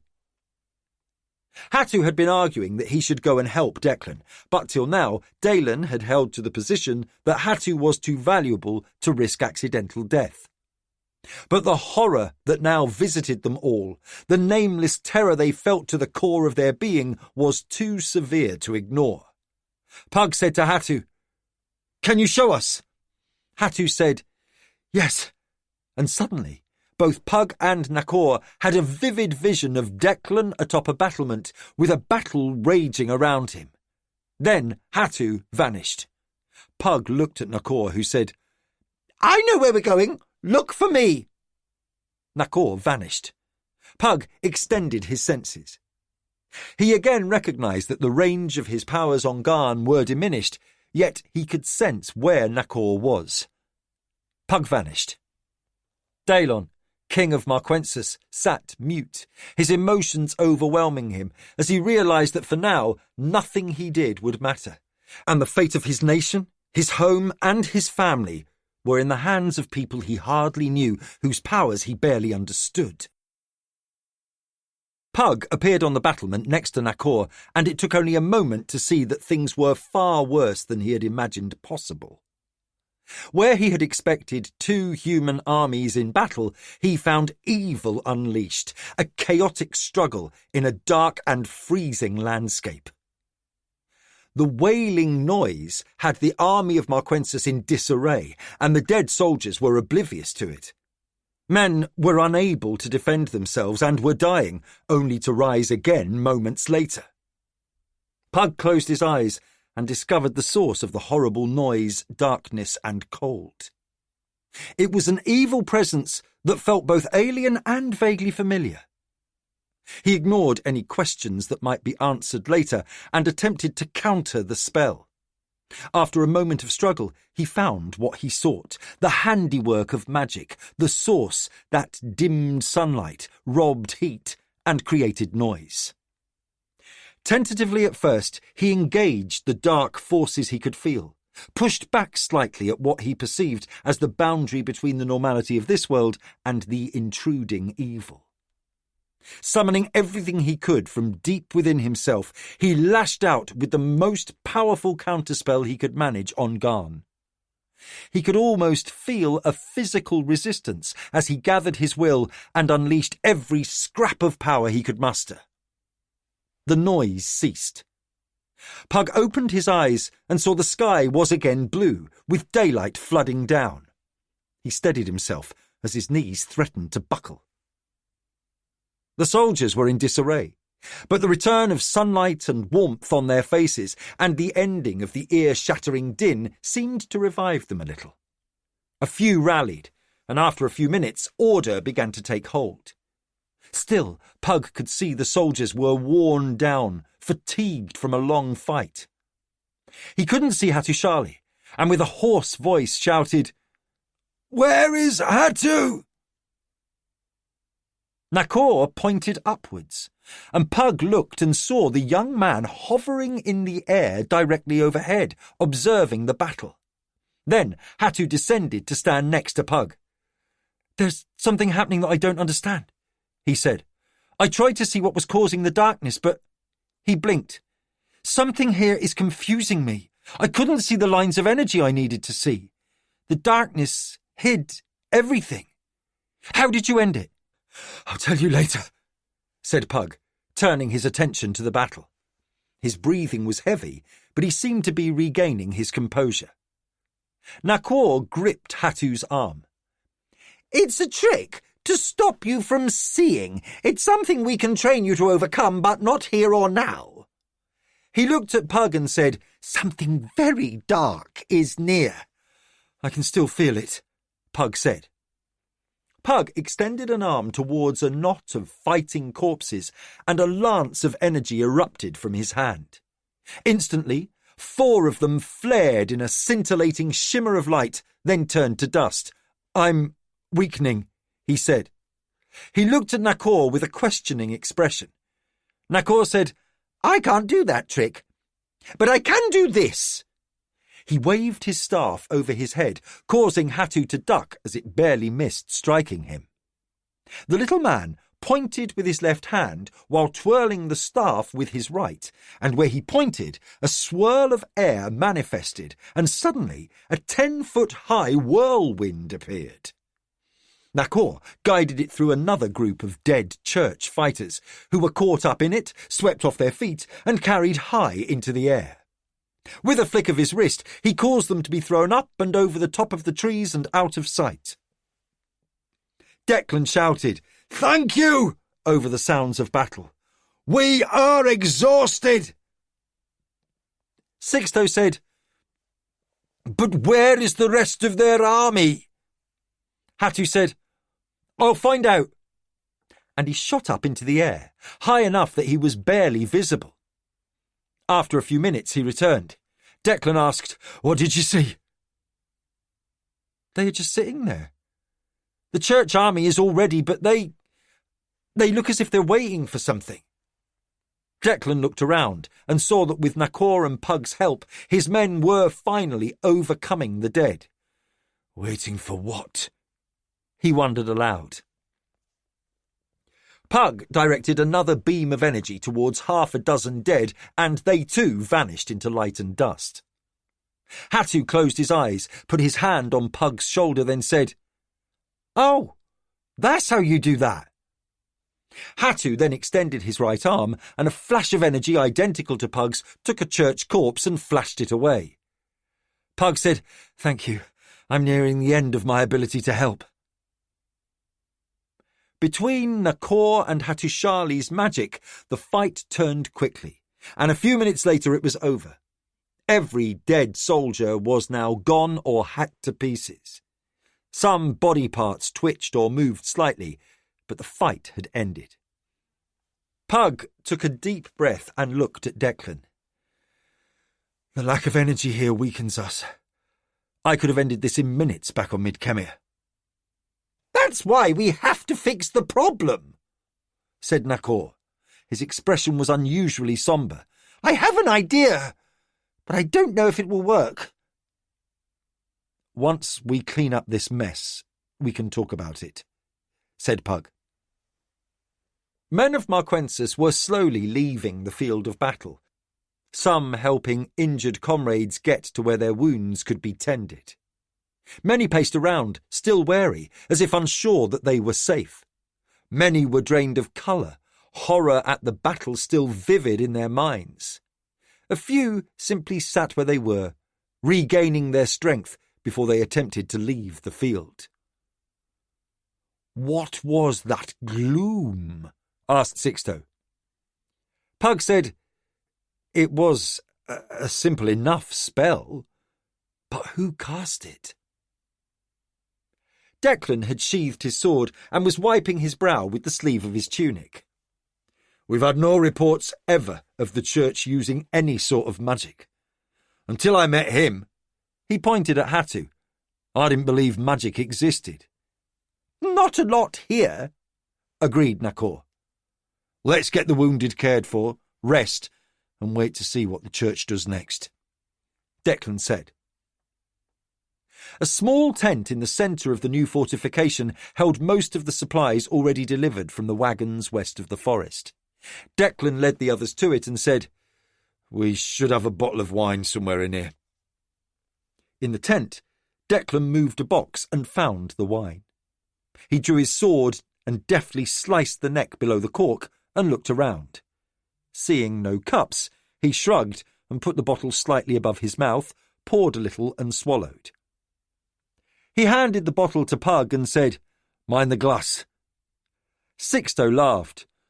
"Sword still sharp, Master Smith." He tapped the hilt on his own blade. "I am grateful we survived to get that damned sand up here to make these blades." Declan laughed in return and said, "There are still a few things I can do well." "More than a few," Sixto said seriously. Then, with a note of levity, he added, "You turned me into a bloody officer." "A good thing too," said Declan, as he saw Pug hand the bottle to Nakor. They all drank, and soon the bottle was empty. Declan said, "Get someone in here to organise things, while I go see to the wounded." Sixto said, "Yes, Highness." For an instant, Declan looked to see if there was any hint of mockery, as Sixto knew better than anyone how the use of that title still grated on Declan's nerves, but he saw nothing but respect from his long-time friend. Declan looked at Pug, Nakor and Hattusili and said, "Without you, this day would have been lost. I thank you." "It was the right thing," said Nakor. "Bad things are happening, and whatever starts here will not end here." Declan felt as tired as he had ever felt, but said, "I think I understand. I need to rest, but first I must see to the men." As he moved off, Hattu said, "He's like that." Pug said, "That's why he may be a great leader." With a bitter note, Nakor said, "If we live long enough."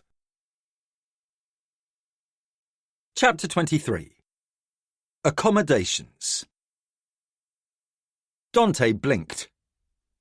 Tears were filling his eyes from the harsh light he faced.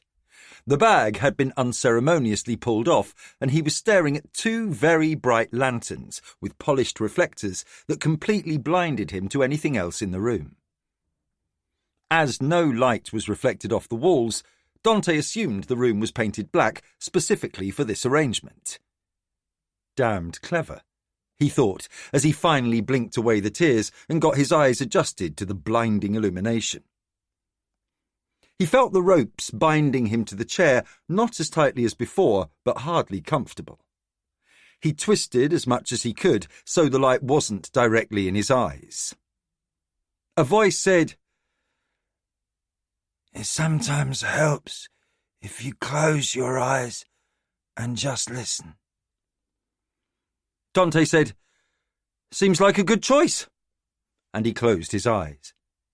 He still saw a red hue from the light through his eyelids. "That is a very bright light," he said, matter-of-factly. "Yes," replied the voice. "Now to the reason you're here." "Yes?" "What you told the Nightmaster. How much of it was true?" "All of it, I think," Dante replied. "You think?" Dante realised it was not a good time to be overly clever and said, "I got a pretty good knot on my head, and someone slipped me a spike." "A spike?" "Spiked my drink. Gave me an extra, whatever you call it here. Drugged me." "Ah," came the reply. "Differences in local idiom, I expect." "That's a common problem where I come from," Dante said. "Trying to blend in can prove tricky. Not knowing what a phrase means can trip you up." He paused for a moment. "I assume you would be the upright man, given what the Nightmaster told me." "A fair assumption. I rarely speak directly to anyone unless I feel the need, and you are a special case, so I felt the need." "Not that I object to having people think I'm special," said Dante, "except for the bangs on the head and the rest of it. I will say, Bert's a talent. I pride myself on not being obvious unless I want to be, and him having made me the first day makes him one clever spotter." "I take it from what you said previously and what you're saying now, you're not unfamiliar with the dodgy path." Dante laughed. I like that. No, I'm not what you might call a law-abiding citizen on my world. Care to explain? Dante gave a sigh. Lots of history there. We have time, said the upright man. Dante gave as brief a rundown as he could on Koltachin, avoiding what he felt was unnecessary. It still took almost half an hour to tell his tale. When he finished, the upright man said, So, something of a criminal empire. Hardly an empire, but a nation, yes. A lot of what the masters of Koltachin have accomplished is through guile and deceit. People fear us because we convince them to fear us. The truth of what we can do enlarged by a lot of tales and rumours, most of which we created. So, while we have crews in a lot of cities, we don't seek to rule, but we do like to run the grifts, get a cut from others like the brothels, gambling halls, smuggling, whatever we can get a taste of. How do you fit in there? That's another long tale, said Dante. He explained his grandfather being one of the 7 masters, the Council of Koltachin, and that he was considered a likely heir. Then, if you are to become one of these masters, how did you end up here on another world? I like to travel, Dante replied. There was a moment of silence, then a burst of laughter. Dante heard a few chuckles from behind. He assumed there would be guards, and now he knew there were. There's travel, and then there's this, said the upright man. Our history teaches us about other worlds. We've had wars with invaders from them more than once. The Great Disaster is suspected to be the result of one such, though there is little true history about that. So, again, why did you, the heir to a high position at home, come here? Dante realised he was sliding into his old habit of defiance, and it would not serve him here. He took a long breath, exhaled, and said, My 2 best friends, hell, my only friends, were brought here by some magicians for some reason I'm still not clear on. I wasn't invited, but at the last moment I jumped through that magic hole to come with them, so that's how I got here. They're doing whatever it is they're doing with those magicians. At Stardock? Asked the upright man. Suddenly Dante wondered if the mockers knew about Sorcerer's Isle. So he said, Yes, I was at Stardock. Then we went to Port Vicor. Why? Again, knowing keeping as close to the truth as possible made lying easier, Dante said, To commission a ship. My friend is a sea captain. I'll look into that at some other time. There was a momentary pause, then the upright man asked, So, why did you stay in Port Vicor? I'm not much for sailing after an accident once. I do if I must, but I don't like it. He decided that trying to explain his captivity by the Sisters of the Deep was too complicated a story. But a port is a different matter. I've worked some good grifts in ports, cut a few purses, broken a few windows, picked a few locks since I was a lad. I noticed a decided lack of organised talent beyond the 2 gangs, and neither of them was local.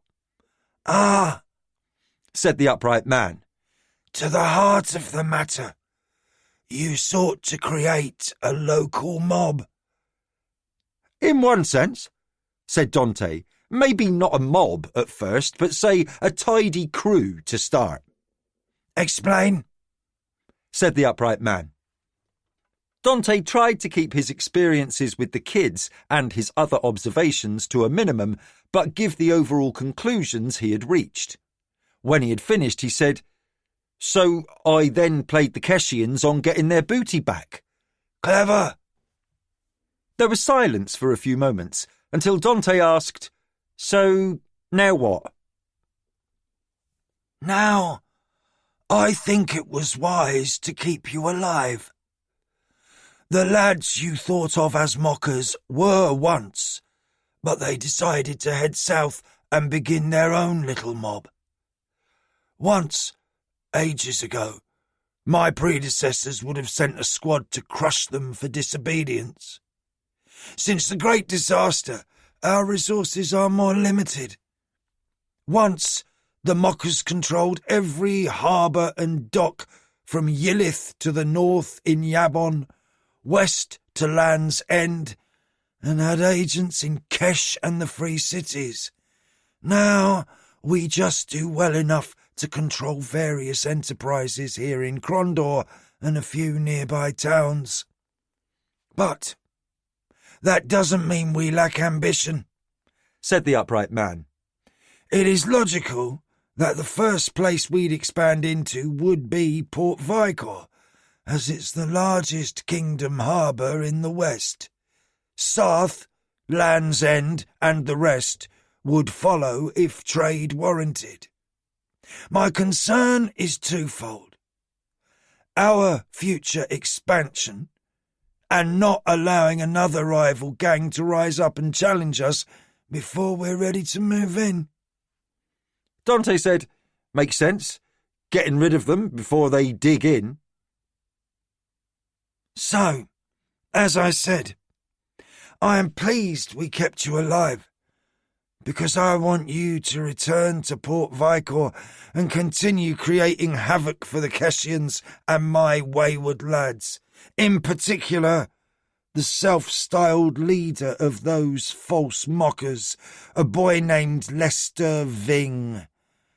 I personally would love to have him sitting where you are now, so I could explain in detail why his end was coming, slowly and painfully." "I understand," said Dante, relieved to know he would live to see the dawn. "Short of that, I'll settle for his head. Send me that, and I'll reward you richly." "I'll see what I can do," said Dante. Suddenly, the bag was placed over his head again, and his restraints were cut. 2 men put firm grips on his arms, and he was half lifted from the chair before he could get his feet under him.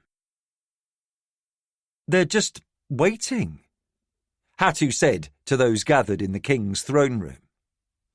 Too many people needed to hear everything, Daylon had decided, so they all sat around the head dining table. Pug, Declan and Nakor sat next to Hattusili at one end, while Delnosio, Colin, Baldassar and Balvin sat at the other end. The king took the centremost seat. "How can you know?" asked General Baldassar. Balvin said, "He has this ability to see things at a great distance. How he does it, no one knows." "I just do it," said Hatu. "How is a question for another time," said the king. "What we need to know is why the remaining army of the Church of the One is sitting on its haunches in formation a few miles away from—" He looked at Declan. "You tell them." "We fought against the dead," said the prince. He was barely clean, having only had time for a quick wash and fresh clothing, while Pug, Hattusili and Nakor were still covered in dirt and dried perspiration from the fight. Declan gave a concise summation of the battle, sparing little of the horror he and the men under his command had faced. He finished by saying, "It was the intervention of these 3. He indicated Pug, Hatu and Nakor that saved our men. He looked at Pug and asked, "Can you explain more?" Pug saw doubt and fear on the faces of those gathered. His strength was slowly returning, and he was again fully alert. He said, "There is an enemy out there in the universe. It is something vast, and it seeks the end to everything you know, from all of humanity down to the smallest creature that flies or crawls. It seeks to obliterate all life. He had anticipated their questions, so he added, "We only have a vague idea of its motives, why it wishes to end everything living. It's a complicated theory, so I'll share it with you later if you wish, but for now, I will say that Nakor and I have faced this threat more than once, and we have managed to fend it off." "For a while," Nakor added.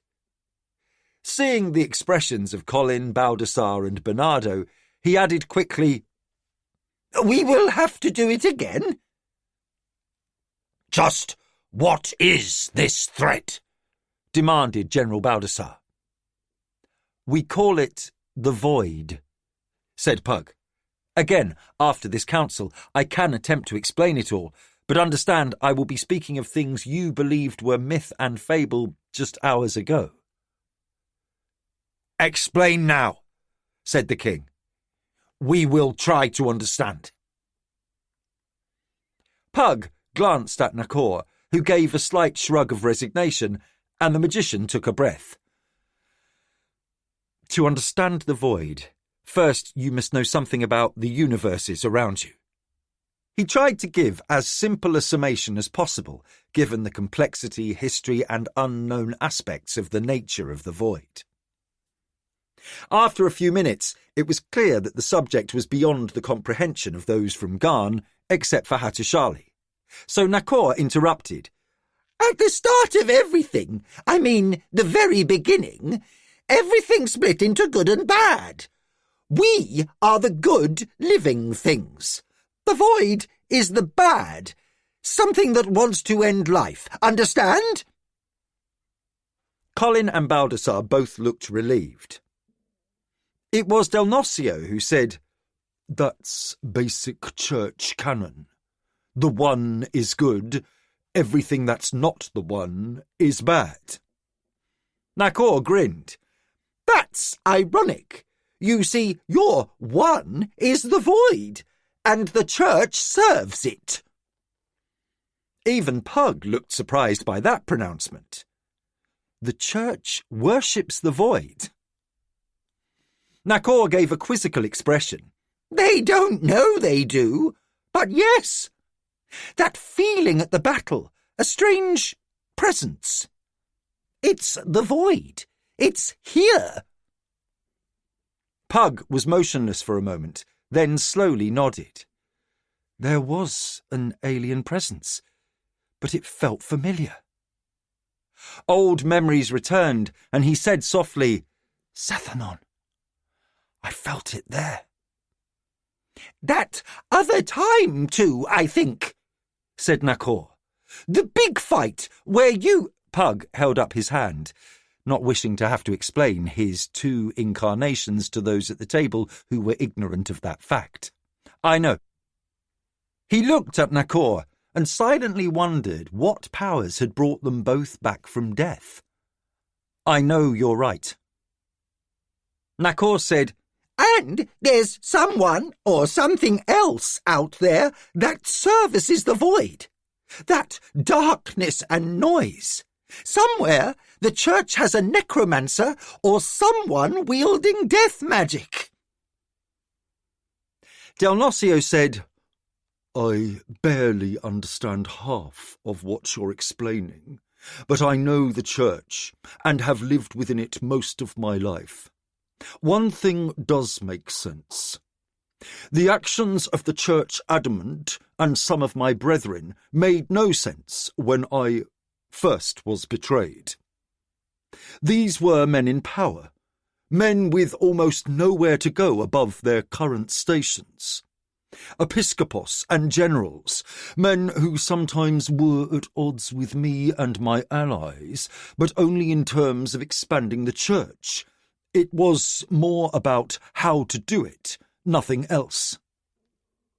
Those serving the church adamant prefer to bludgeon people into obedience, to force them to their knees, whatever the cost. Fire and blood are their tools of choice.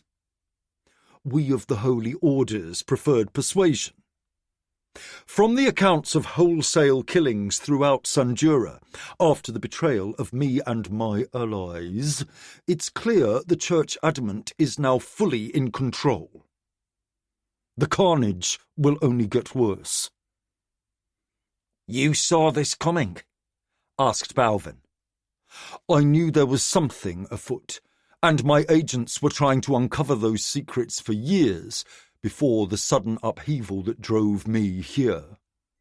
This I know. If the betrayers were working on behalf of this void, that finally makes sense of what seemed sheer madness to me. It was the king who spoke next. What you say is beyond my ability to fathom. But for the moment, my forces in the Dark Wood have an army that outnumbers them, 4-1? Just a few hours' march away. I don't care who they worship, only how to defeat them. As long as they wait, said Nakor, you don't have to do much. Which brings us back to my first question, said the king. What are they waiting for? Nakor shrugged and looked at Pug. Pug slowly pushed back his chair. Waiting to be told what to do next. I can return and see. Wait! Hattusili stood up. I've rested longer, and I can see from here. It was Nakor who said, When they do something, we'll know. Still, we now know that we have a big job after any fight in the Dark Wood. Balven asked, What's that? Nakor smiled and said, We must destroy this church. All of it. Pug took a sip of wine, considering what had been unfolding over the last few days. Nakor also seemed lost in thought, which seemed a rare condition. Hattusili sat quietly waiting to hear what they had to say next. Eventually Nakor said, At first, I thought we had to deal with this church because it was a distraction to the larger conflict, but now I see I was wrong. It's an agent of chaos, designed to obscure the real threat, the void. Pug seemed about to speak, but Nakor waved him to silence and continued. The void has worked its will on others before. The entire war between the demons and the Tsar. The conflict among demons, the impostor advisors in 3 different nations, all were at the behest of the void. We cannot assume this church isn't a major weapon. Pug looked slightly annoyed. What I was about to say is that the void tried to rid this world of all magic. He pointed at Hattusili. But he survived. Hattu looked at Nakor. The Flame Guard was dedicated to preserving the fire main line, and they saved me, so perhaps this void is unaware that I'm here. Who knows? Said Nakor. Pug nodded.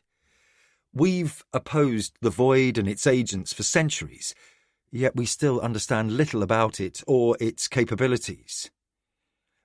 You've said a few things, Hattu remarked, but I'd like to know more. When the universe was created, Pug began. Created by whom? Hattu interrupted. That is a wonderful question, Nakor said, grinning. If you find an answer, I would like to know. Forces beyond our understanding, Pug said. It began when I was still serving the Duke of Criddy and apprenticed to the magician Kulgan. A storm brought us to Sorcerer's Isle for the first time. That's where I first met Macross the Black. Pug explained the evolution of his relationship with the Black Sorcerer. As fate would have it, it was his daughter I wed.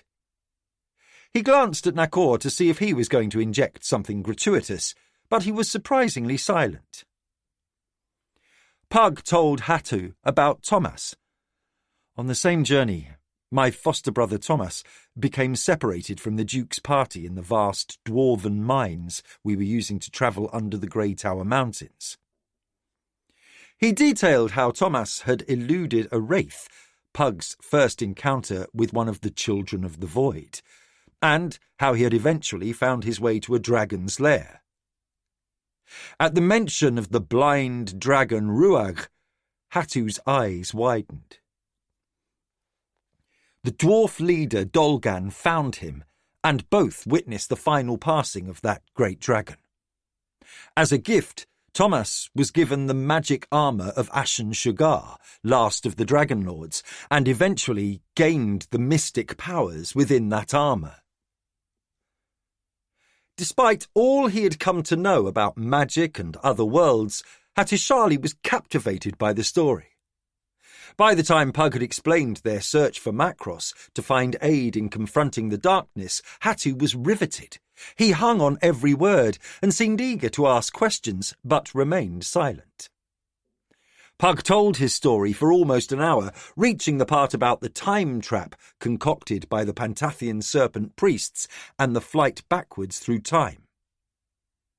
At last Pug said, "When time stopped..." Hatu blinked. "Time stopped?"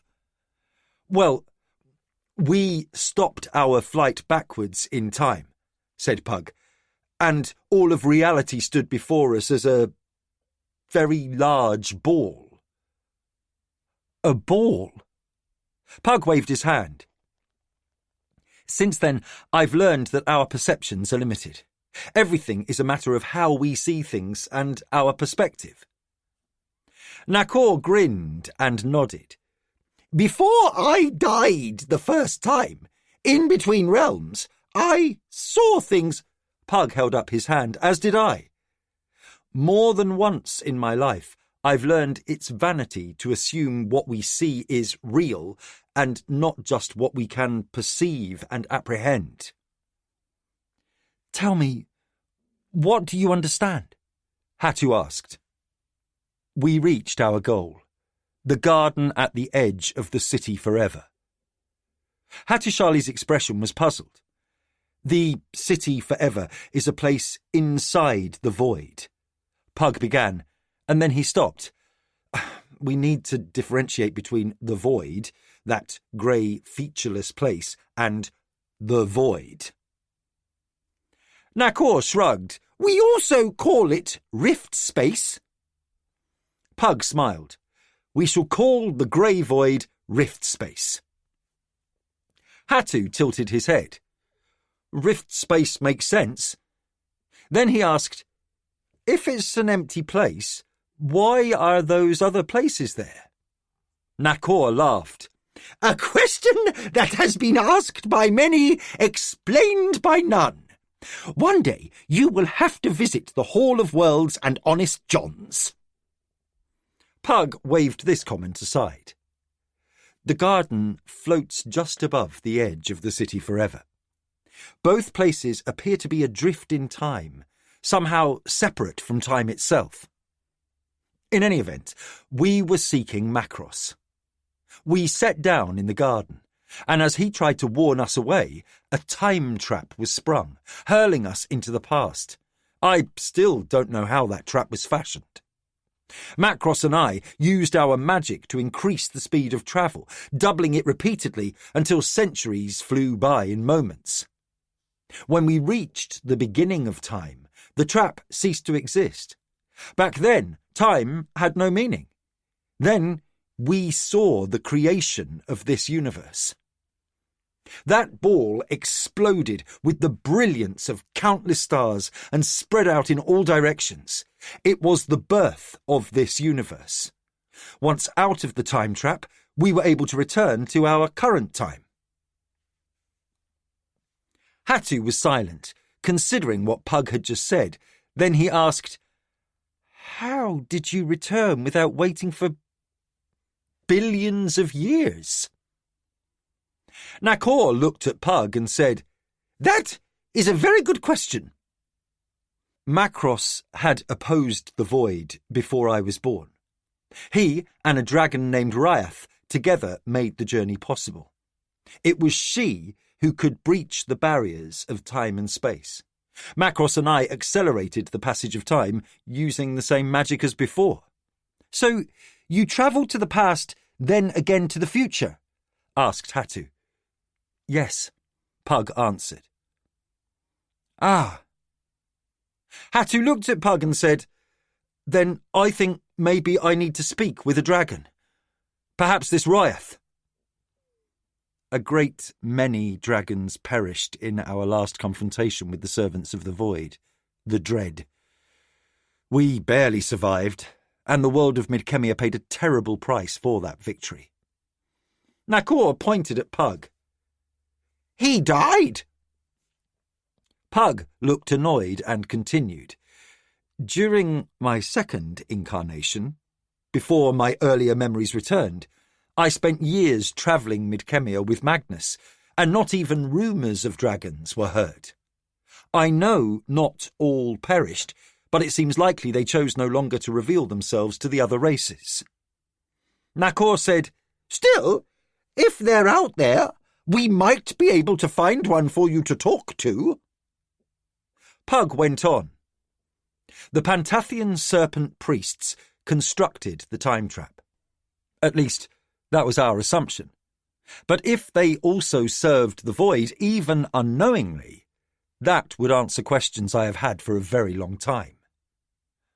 They were a race without natural magical abilities, we learned, but when they found magic, it robbed them of both intelligence and any sense of right and wrong. Perhaps it was from the Void these powers came. The most powerful of the serpent priests were all but mindless and blindly obeyed orders.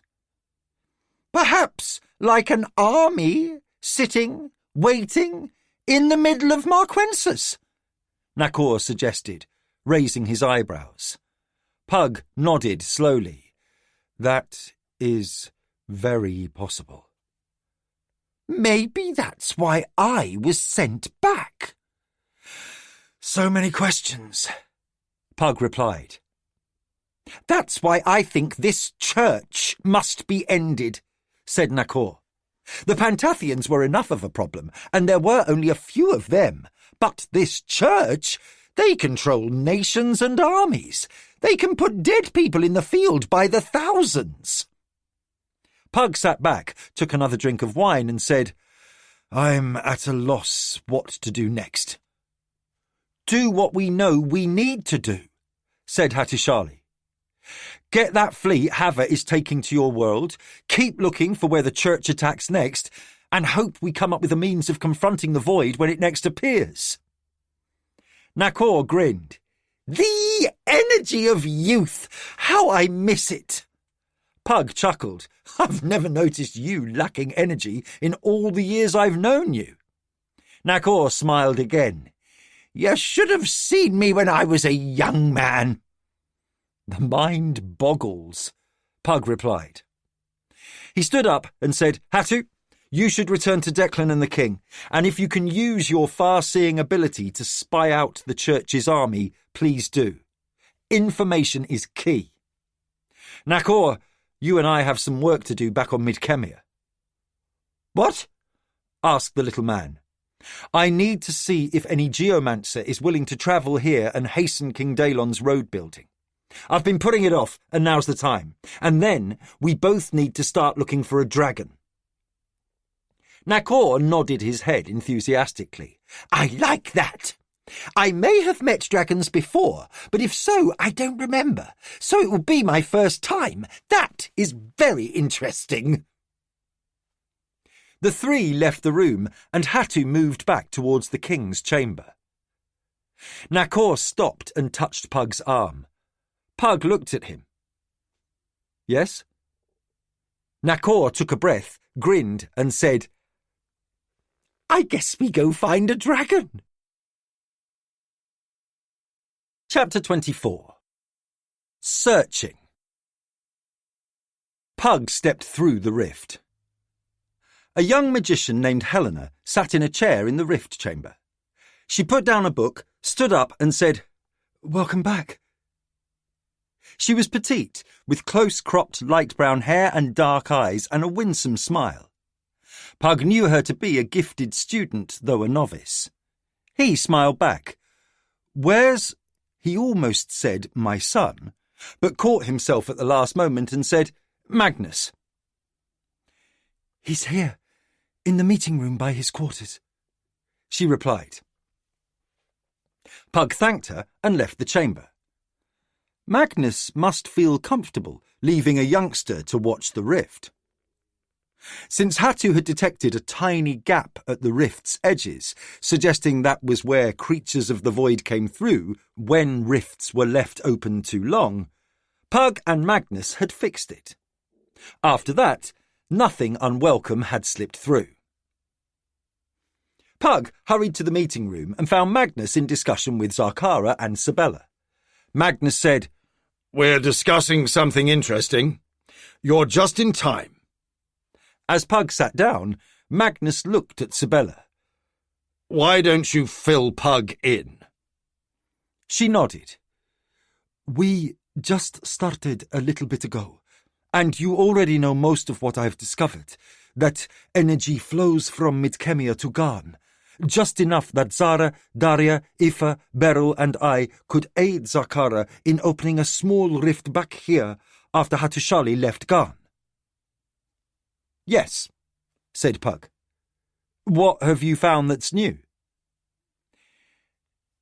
"If you could find a world with even more energy available than here, I think it might be possible to channel that energy to Garn." Pug was silent for a moment, then said, "Not a bad idea." He looked at Magnus. "Honest Johns?" Magnus considered that for a moment. "We've never found worlds significantly higher in mana than here, but that doesn't mean they don't exist. It shouldn't take long to question a few of the better information sources there." Zakara looked at Pug and asked, "How stand things on Garn?" "Badly," Pug replied. "Nakor is convinced the Church of the One is serving the Void, and I think he's right. He says the Church must be eliminated before the Void's next attack, and I see nothing faulty in his logic." Zakara's expression was troubled. "You've more pressing matters to address, but Sabella has done a remarkable job in simplifying several common spells. It will make teaching the new students much easier, I think." Sabella smiled and lowered her gaze. "Once I see the common elements in the rituals and what is unnecessary, it's fairly easy to do." Pug smiled broadly. "And yet, with all the brilliant minds—" He glanced at Magnus and Zakara, and his voice held a hint of irony. "We've had here for centuries. You were the first to think of it." "Well done." Magnus stood up. "We'd best be about our respective tasks." Zakara and Sabella rose from their seats and left. Magnus looked at Pug. "Those two seem to have formed something of a bond." Pug gestured agreement. He seems to have taken to her more like a daughter than his student. Then he chuckled. "What she has in mind, I have no idea." "So, he may be in trouble?" Pug laughed. "I enjoy squeezing every moment of humour possible out of life, given how much horror and pain we confront." "Given his parents, it's no wonder he's a bit aloof with women." Gods, they did fight, didn't they? Magnus also smiled. "One good thing about having your memories fully restored, I don't have to explain a great many things to you anymore. Now you remember Amarantha and Sandrina in their prime, not as an old couple quarrelling all the time." "Not all the time," Pug corrected. They did love each other a great deal. True, Magnus agreed. I came back to tell you things are moving apace. Hava is, as I once said, exceptionally gifted. She is very hard to say no to. Magnus chuckled. Does she still remind you of Mother? More now than ever. Hattusili is a rare young man, and I think that's in large part because of her. He paused, then said, We have known some remarkable women in our lives. That we have, Magnus agreed. So, how goes buying what Marquensis needs? It goes well. I've got our agents arranging many small deliveries at various ports. Our captains can pick them up without creating undue curiosity. It will take longer that way, but it's safer. I'm a little more concerned about organising things here to have Hava's fleet pick everything up in an orderly fashion. But among ourselves, we have enough ability here to make up for a lack of stevedores and barges. Unloading in Marquinet will be more conventional. If it works out, we can perhaps manage 1 or 2 more shipments before anyone beyond our confidant starts noticing. Good, said Pug. At this point, he had assumed no more authority on Sorcerer's Isle than previously, but now Magnus was deferring to his judgment more often. Where to now? Magnus asked. I think it best if I go back to Garn and see how the 2 geomancers you sent through are doing with that road between the Redoubt and Marquinet, and how Hava's doing with organising that fleet. He glanced around. By the way, Nakor? Magnus slowly shook his head and said, Who knows? He comes and goes like the wind. And has it ever been different? Pug agreed. Never. I'll be back as soon as I have new information. Magnus gave him a quick hug. Be safe. The embrace was unexpected. Even as his son, Magnus was always a bit distant. I will, said Pug, leaving his son and mentor behind as he returned to the rift chamber. He entered, nodded to another student watching the portal, and quickly walked through. For a moment he blinked as the light changed from a slightly overcast day on Sorcerer's Isle to brilliant sunlight at the sanctuary. He hurried quickly to discover Nakor, Hattusili and Bodai in discussion at a table in the dining hall. There you are, Pug said to Nakor. I got bored, said Nakor, as if that explained everything. Pug nodded a greeting to the other 2 at the table and said, What's going on? I fetched Bodai off the ship, Hattu began. Obviously, said Nakor. Get on with it. Hattu's furrowed brow showed his reaction to the interruption. We returned to Marquensis and conferred with the king and Declan and decided we needed to wait upon enlisting the aid of Koltachin in facing the church. Bodai held up a hand in greeting. It was well timed. I was less than a day from changing ships for the last leg to the home island. The last ship would not be a merchant but a council ship, and everyone would have known who I am. Now, if anyone misses me, they'll probably assume that another passenger managed to fall overboard at night. Besides, I still had no idea what I was going to say to the other masters. The truth often works, Nakor grinned, though sometimes it doesn't. Bodai nodded. True. So, what have you discovered that has you all agitated? Pug asked. We're receiving rumours of odd goings-on Naitani, said Hattu. Hava left this morning to return to Shechal to continue putting together a fleet. I pop over here when I know she's due back. Pug nodded. You miss her. I understand. Hatu's expression was a mix of humour and resignation. I also do not want her to think I'm ignoring her.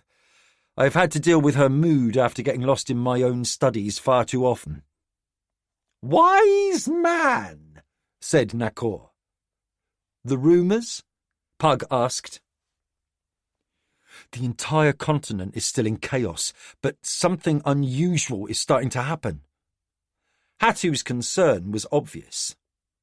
Nakor's expression betrayed impatience. What is happening is that the children of the void may be stirring. Pug stepped back in shock. That rumour must be investigated. That was what I was about to say when you turned up, said Nakor. Where is this? Asked Pug. In the centre of the continent is a massive plateau a mile above everything else, surrounded by mountains. There's some sort of stone city there, and it's full of these creatures. Full of? Pug asked. How many? Hundreds, said Hatu. Maybe more. Pug's expression was grim, and his complexion paled. One wraith alone can be a challenge for all but the most powerful magic user on Midkemia. Here, I would be cautious facing one alone. Hatu's expression was determined. You're not alone. I understand, said Pug, looking at Hatu, then Nakor. Nakor indicated that he too understood. They're all stone statues up there. It does no one any good to sit and worry about them now. Maybe later it will. I went snooping down in that big canyon. Garn's wound, said Hatu. There's a village there full of very sad people who are enthralled to a dreadlord. Pug's eyes opened wide. A dreadlord? Why didn't you say something immediately? Nakor lifted his shoulders. Didn't seem important. Not important? Pug was incredulous. It's not moving. Just there, said Nakor. There seem to be other things to worry about first. Pug could barely contain his irritation at Nakor's capricious approach to sharing information. But he knew that arguing with him about what he should have done was a pointless exercise. Pushing aside his incredulity at how Nakor set his priorities, he pulled out a chair and sat down. Tell me everything, he said to Hatu, giving a sidelong glance to Nakor. Barely controlling his anger, he said, I mean everything. It was Bodai who looked as if he was going to faint when Hatu finished detailing everything he had discovered with Rufio, Zarkara and Nathan. Bodai trembled, and perspiration dotted his brow. Are you all right? Hatu asked his former teacher. No, said Bodai. I've seen many terrible things in my life, but creatures that can suck the life out of you with just a touch? He took a slow breath, calming himself. How do you fight something like that? Well, they don't like the touch of cold steel, offered Nakor. Hit them enough times and they go away. Then he paused and added, But they only have to hit you once, so it's tricky. Pug scowled. Ignore that. Simply put, on my world, I can easily destroy as many as 3 wraiths, spectres, wights, or other creatures from the void single-handed. But here... He sat back and crossed his arms and said softly, I would dare to face 1. 2 or more, I would likely flee. Bodai looked as if he was wilting. That's not reassuring. There are, 4, 5 of you magicians? More, said Nakor. Many more on Midkemia, and some other places, but none as good as him or Magnus. Not helping. Pug looked at Nakor with a scowl. I'll be quiet now. Nakor tried to look contrite and failed. Pug turned to Bodai. I know this can be overwhelming, so I understand your disquiet. If I said not to worry, I'd be insulting your intelligence, but I will ask you not to panic. Hatu and Hava both praised your wisdom, and you have more knowledge about the local politics of this planet than anyone else we can trust. So, please, marshal your resolve and help us. Bodai took a deep breath and appeared to summon some strength. I'm an old man who has given up much to serve a greater power. It's clear to me now that the Flame Guard was created for a purpose far beyond what we were led to believe. He took another long, deep breath, then added, Of course, anything in my power to do, all you need to do is ask. Good, said Pug, gripping Bodai's shoulder. He turned to Hatu. You said Rufio, Zakara, and this Nathan travelled with you? Not travelled literally, but witnessed through my vision. Pug looked at Nakor with a raised eyebrow. Nathan? Nakor put up his hands. Don't look at me, I'm not him. Then he muttered, At least I don't think I was. He looked at Pug and said, I don't remember a lot of things. Pug sighed. If Rufio or Zakara mentioned a group of children of the void to Magnus, why am I only hearing of it now? People forget. There was no hint of humour in Nakor's remark. Or someone made them forget. Hatu said, Through my vision, they look like stone carvings, not alive, if that's the right word for these things. I'm not even sure what it was we all saw. He sat back and added, Perhaps Rufio and Zakara saw them differently. Pug forced himself to calmness. This entire situation is fraught with the unexplainable. He looked at Nakor. Your return, and then at Hatu, and generations of your family becoming the sole conduit for magic on Garn. He put his palms down on the table and softly said, We are but the tools of agencies unknown to us. They will reveal themselves to us, or not, Nakor interjected, or not. But whatever truth is to be found, for the moment we must deal with the menaces before us. He stood up. To Hatu he said, Can you guide me to this place of evil? Hatu said, Easily. There is the curb, a barrier of death surrounding this area. Pug was about to say he could use the spell to shield them, but before he could speak, Hatu continued, But I can protect us. Pug realised he had to stop underestimating what this young man, barely older than a boy, could do. Hatu reached for Pug's arm, gripped it firmly, then they both vanished. Nakor looked at Bodai. What? Bodai asked. I'm out of oranges. We can find some in the kitchen, said Bodai. Nakor looked at Bodai with a serious expression, then grinned. I think this time I'd rather have a drink before I catch up to those two. Bodai got up and moved towards the kitchen. I won't argue. Dante sat watching the children, half tending the sheep and half playing with them. The sounds of shouting and laughter was punctuated by the bleating of sheep as they moved away, only to be chased by happy children. The afternoon sun bathed the scene in a warm glow as glistening sparks shone off puddles left by earlier rain. Lyndon said, They were here for 3 days of cold and wet, so they're just happy to be outside. Dante tried to mask his disappointment as he said, I wanted to build a crew, and I get sheep herders. Sighing, he sat on a stool and said, It's my own fault. I should have stuck with pigs.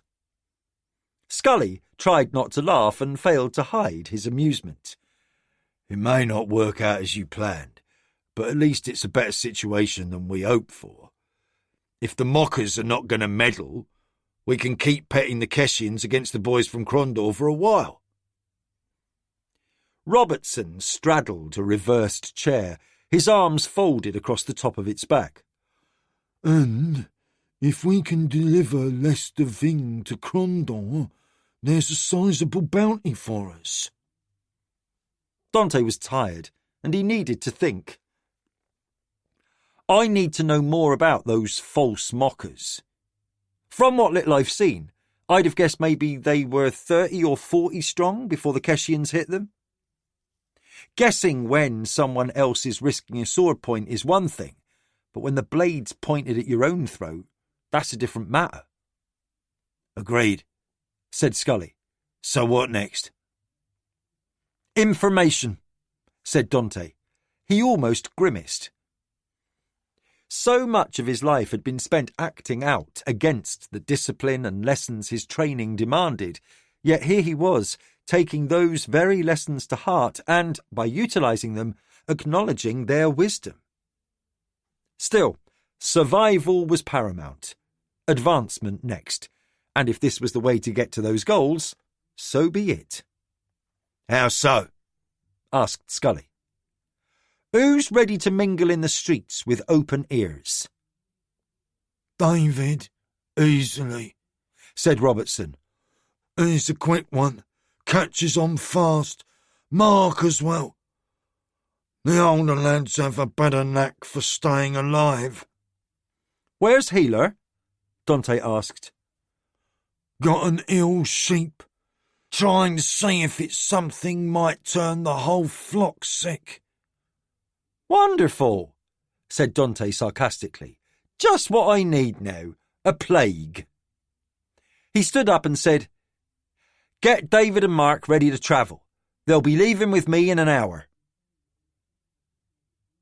Dante made his way to the large shed used to store tools and found Healer with a circle of children tending to a ewe that was lying on her side. What's this? He asked. They found her like this, and I dragged her here to keep the other sheep safe, said Healer. How long ago? Dante asked, pushing past the children. Less than an hour ago. Let me see. He knelt and saw the ewe's abdomen was distended, as if she had swallowed a balloon. He nodded and said, Kids, go to the house. When they hesitated, he shouted, Now! They scurried to obey, and he pulled a knife from his belt. You going to kill her? Asked Healer. No, said Dante. It's simple bloat. I worked at a farm as a youngster for a few months and saw this before. Now watch. He felt her ribs, and between the last rib and hip, he put 2 fingers down with his left hand. Then, with a quick downward jab with the knife, punched a small incision. A hiss of released gas and a foul stench were accompanied by an indignant bleat. Dante pressed down to hold the incision open as the gas escaped, and after a moment, the ewe started kicking with her back legs. Then she scrambled up and fled out of the open door back to the pasture. It's all that damned wet grass. They eat too fast and they can't belch out the gas. Have the kids watch the others for distress, and you saw where to cut, between the last rib and hip, and don't go any deeper than when you hear the gas. Smell it, you mean? Said Healer. Whatever gets it done, said Dante. Keep a watch for the cut festering, but if it doesn't, the sheep will live. If this wet weather keeps up, we might have to cut some of this grass. Fat mutton is good, but dead sheep aren't. An hour later, Dante had the 2 oldest boys ready to leave with haversacks over their shoulders. Each boy wore nondescript simple travel wear, loose-fitting tunics, baggy trousers tucked into the top of their boots. Each had a small assortment of daggers secreted about them, one in the belt, one at the small of the back, and a pair of smaller blades, one each in a boot. "I'll ride, you walk," said Dante, mounting his horse. "We'll stay together until we're in sight of the city, and then I'll head in before you. As soon as you're near the gates, you'll split up. Come on now, let's get to it." A few of the children with Healer stood watching as the three set off towards Port Vicor. "Now," said Dante, as he walked his horse so the boys could keep up, "we start with your legends."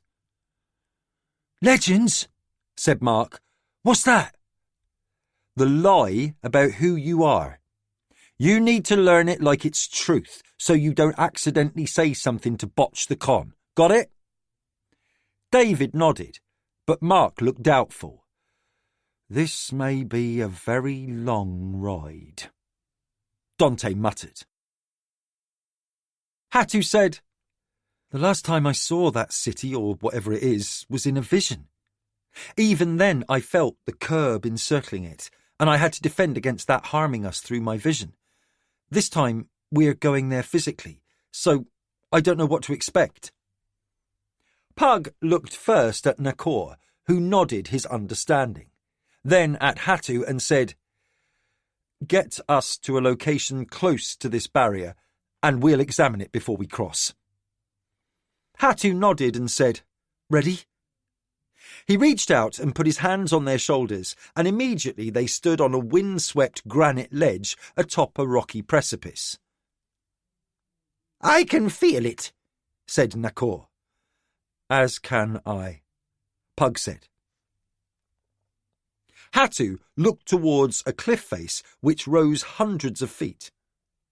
He pointed to the west and said, "That way lies the curb. I feel it too. I think we'll all know when to stop moving towards it." Pug peered at the next escarpment and said, "I judge that to be less than a few miles, so we should be able to walk it." He glanced around. Not a lot of plants. He paused to listen, closed his eyes for a moment, then added, "I don't sense any animals of size nearby." Nakor said, "Feels dead to me." Pug silently nodded. They began walking, and each felt a rising sense of risk with each step they took. Finally, when they were a few hundred yards short of the next cliff face, they all stopped. "Any farther, and we're taking needless risk," said Pug. He looked at Hatu. "When you used your vision, what precautions did you take?"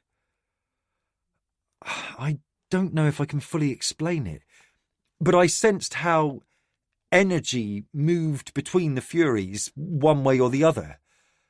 I felt that this curb was designed to draw the life force out of us, so He paused.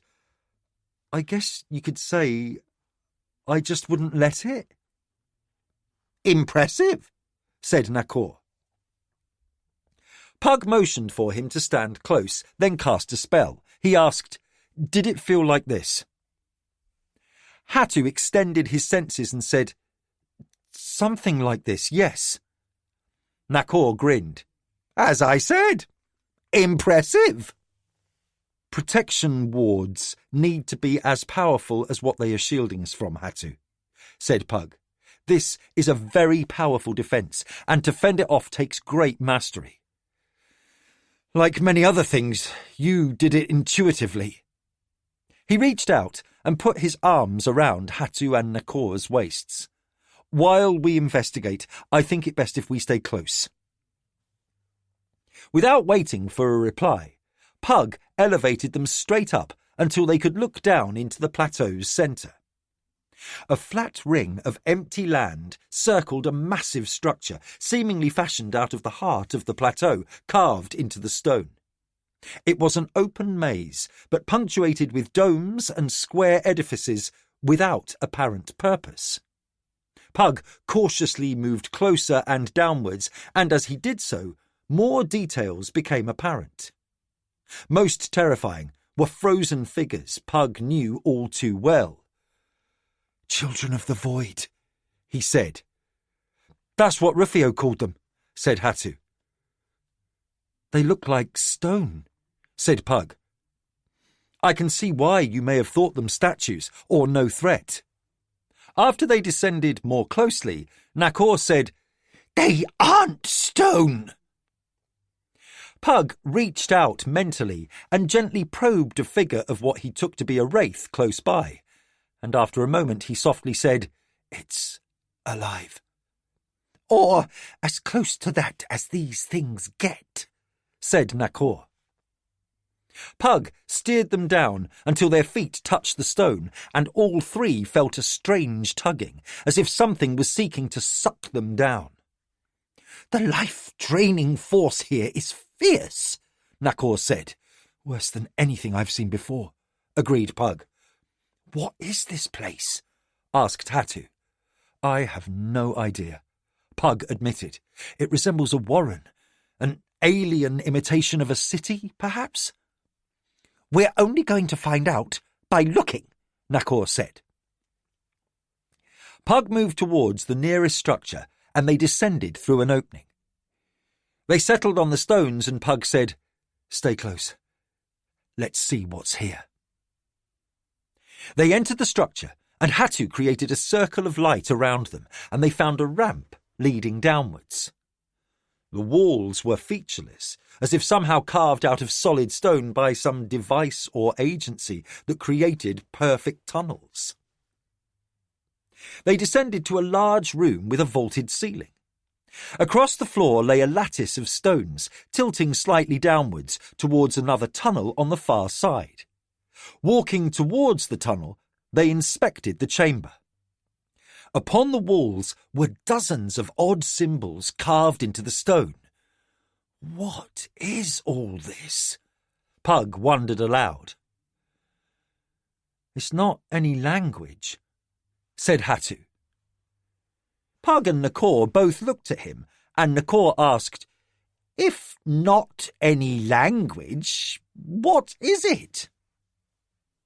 Hatu-Shali stepped closer and examined the multitude of lines that ran from the floor to the ceiling, some branching off to the right or left. He stared for a few seconds. "I have no idea." He turned to look back at Pug and Nakor. "Everything here is different." He closed his eyes and after a moment opened them again. "I can barely see any of the normal threads of energy that surround us out there." He pointed in the direction from which they had come. "I can sense the protective spell you cast around us, Pug, and I'm sure that's what's keeping us alive." Nakor said, "This place is ungiving. Not a blade of grass, not an insect, nothing within the whatever it's called." "The curb," Pug answered. "Come, I have an idea."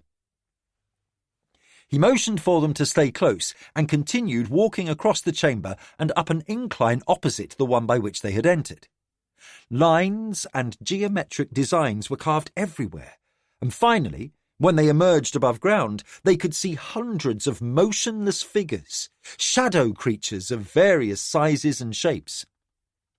As they passed close to something taller than any of them, Nakor said, "Wait!"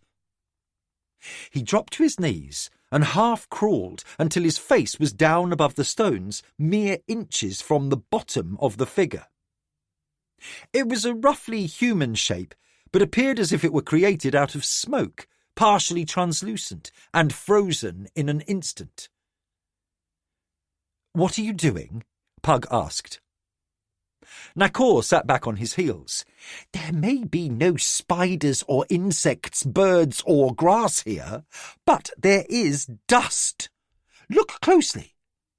This thing is moving."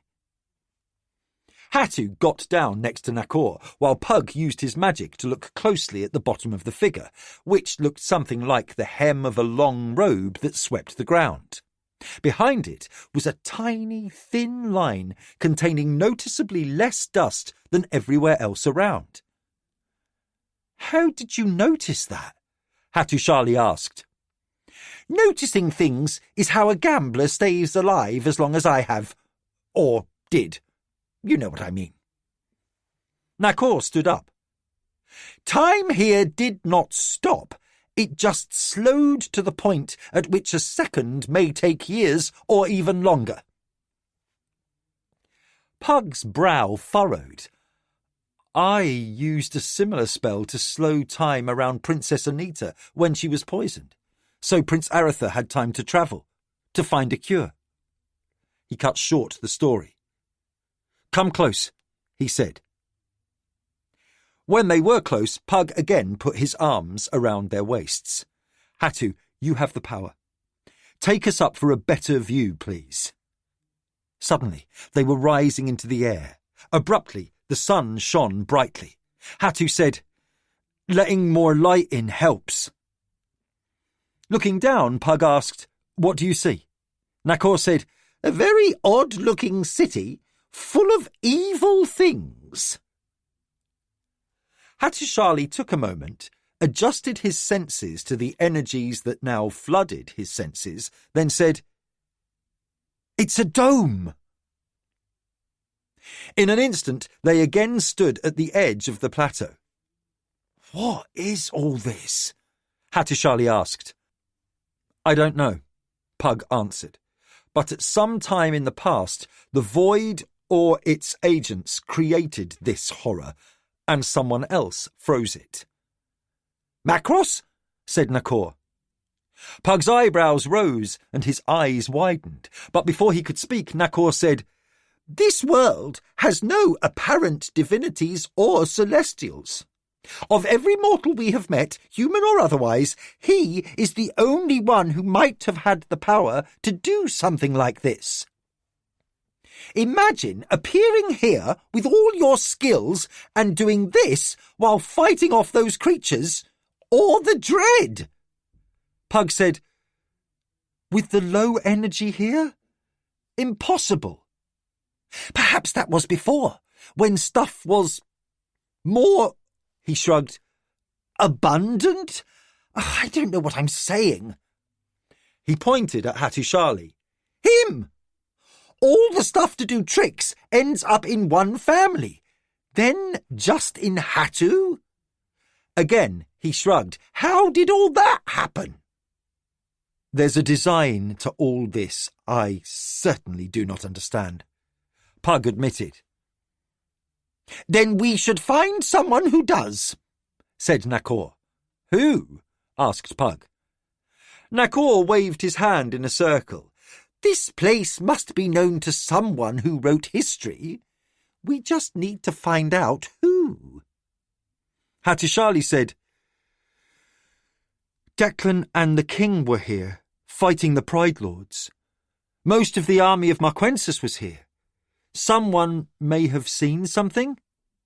I'll go, said Pug. You return to the sanctuary and see what's in that library, and perhaps Bodai knows something. I have an idea, said Nakor, and he vanished. Pug gave out a long sigh. He does that. Chapter 25. Discoveries. Nakor floated. He hovered above the dark sphere he had visited with Hattusili and Pug. He rose slowly until he could observe the entire area clearly. An occasional cloud drifted between, but he found that only mildly annoying. In his left arm, he held a large piece of wood, extending from the crook of his elbow to beyond his fingertips. He had affixed a cord to the back and wrapped that around his wrist in case he lost his grip. In his right hand, he held a long stick of drawing charcoal. He drew. It had taken him a few minutes to get to this height, and working out how to anchor himself above it had taken a bit of experimenting.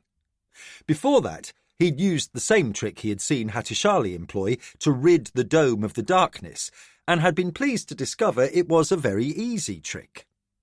Then he again wondered if he had already known it before and had just forgotten it.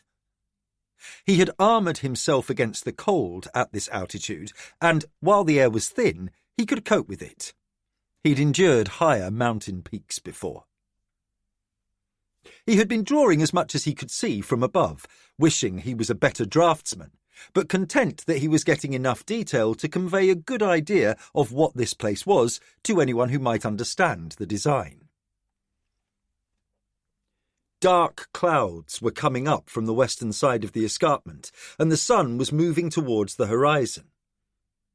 Nakor glanced down to see if there was some important-looking detail he might have missed, then decided the light was failing too quickly for him to be certain what was a feature and what was a lengthening shadow. And his arm was starting to ache, so he put the charcoal stick in his rucksack and vanished. A moment later, he stood before the doorway at the sanctuary that entered the Hall of Worlds. Farther to the east than a moment earlier, he arrived at twilight. He took a moment to enjoy firm ground beneath his feet and the luxury of unfolding his arm and flexing it a little.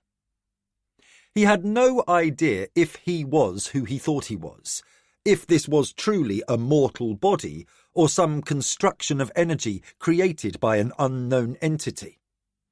But however he had come into existence this time, he certainly felt every ache and pain as if he were mortal. And hunger. He realised he hadn't eaten all day and had nothing in his pack to eat. He balanced the need for food against the urgency of discovering the secret of that alien place. Then he decided to eat. Entering the dining hall, he saw it was virtually empty, with only a handful of students getting ready for the evening meal. Nakor hurried to where the plates were stacked, grabbed one and quickly filled it with food.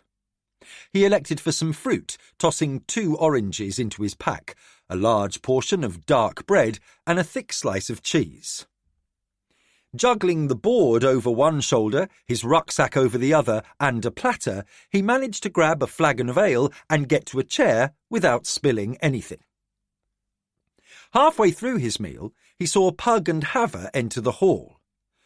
Pug said something to Haver, and they both approached the table. "Where did you go?" Pug spoke in even tones, though his expression betrayed his annoyance. Haver tried to conceal her amusement. "I'm going to grab some food." Looking at Pug, she added, "Can I fetch you something?"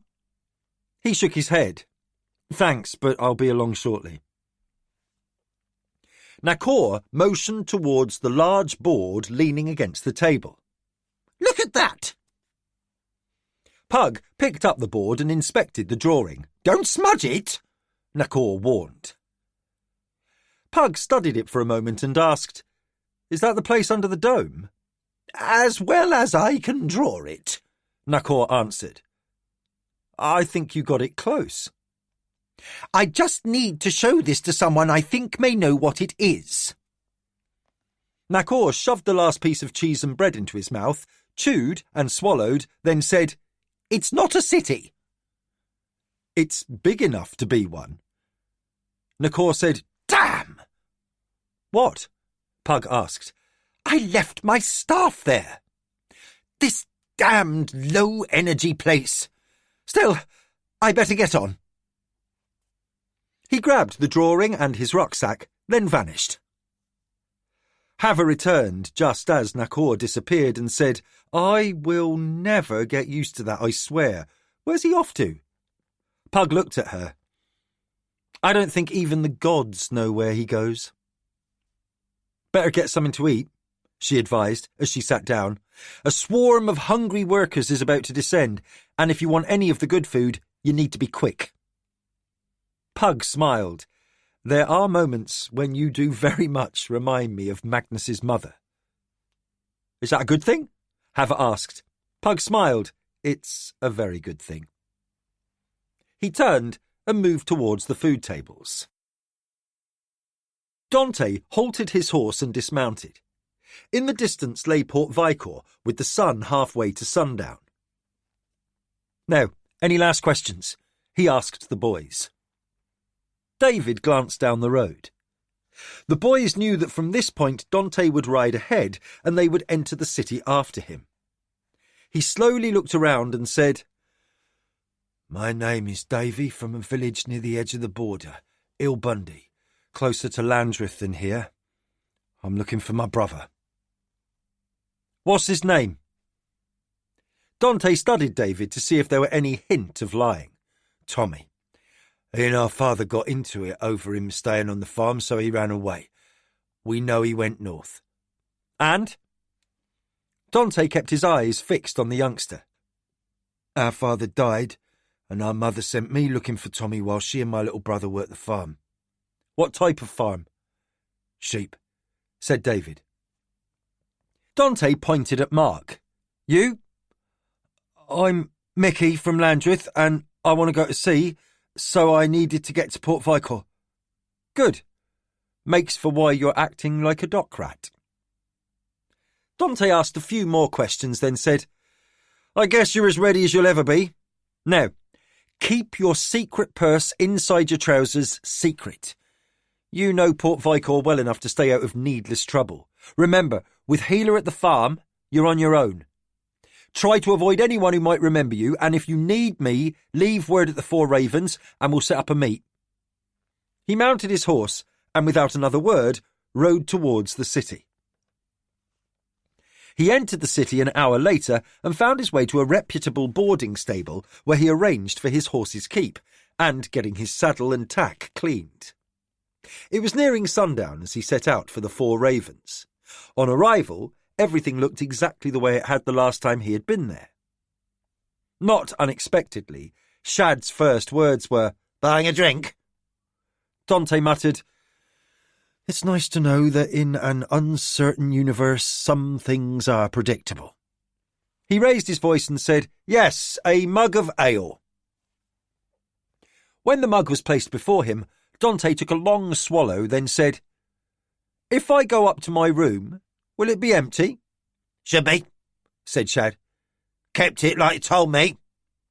"Somehow I doubt that," said Dante. "Just make sure the sheets are clean." He turned and looked around.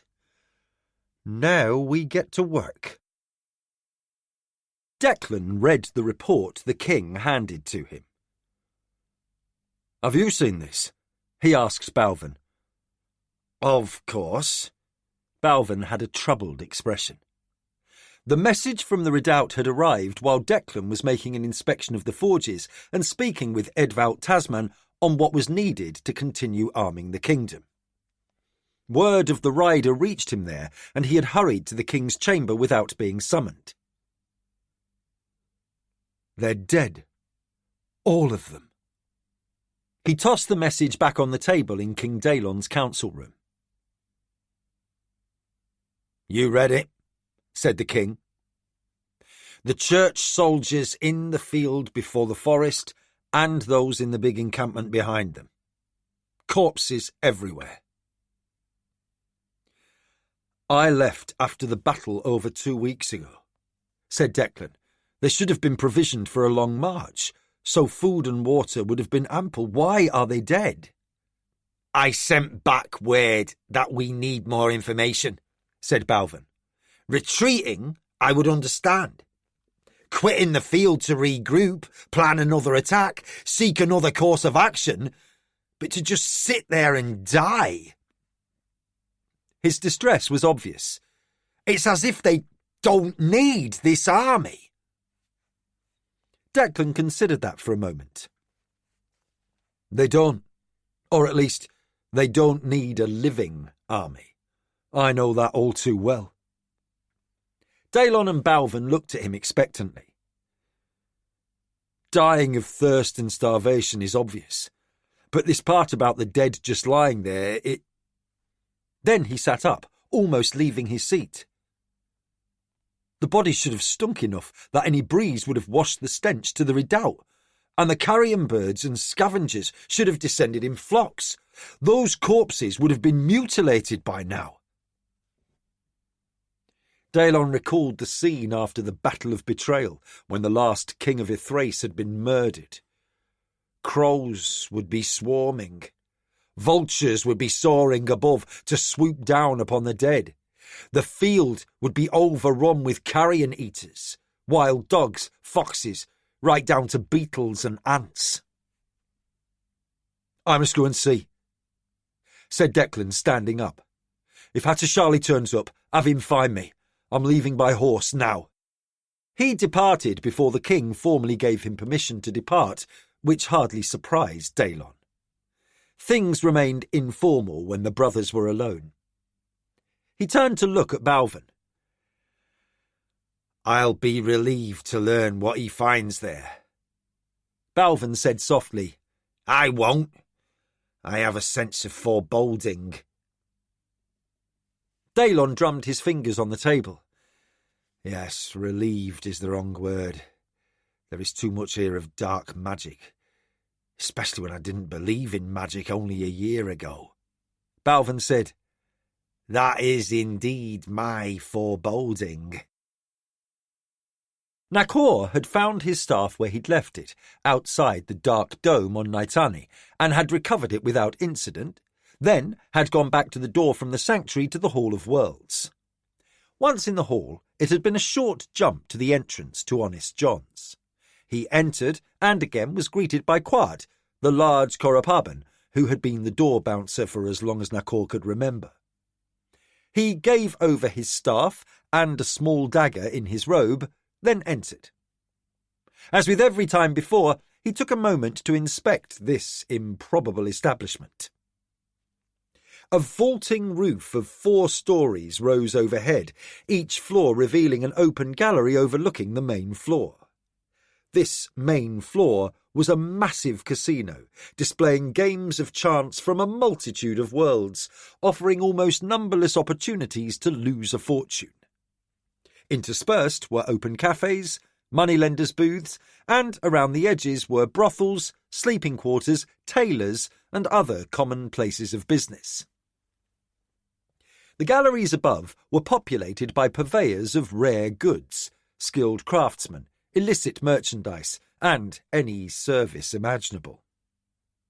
The massive and varied architecture of Honest John's constantly evolved, and getting lost was a common hazard. The decor was bright, slightly chaotic, and still managed to come together in a style Nakor thought he'd seen before, though he couldn't recall the name for it. Brightly painted walls were trimmed with white crown moulding at every level, and the dome of the ceiling was adorned with paintings he had never bothered to inspect closely, but he expected them to be grand, tasteless, or both. The floor was a nicely carpeted expanse in a deep wine colour, which somehow was always clean.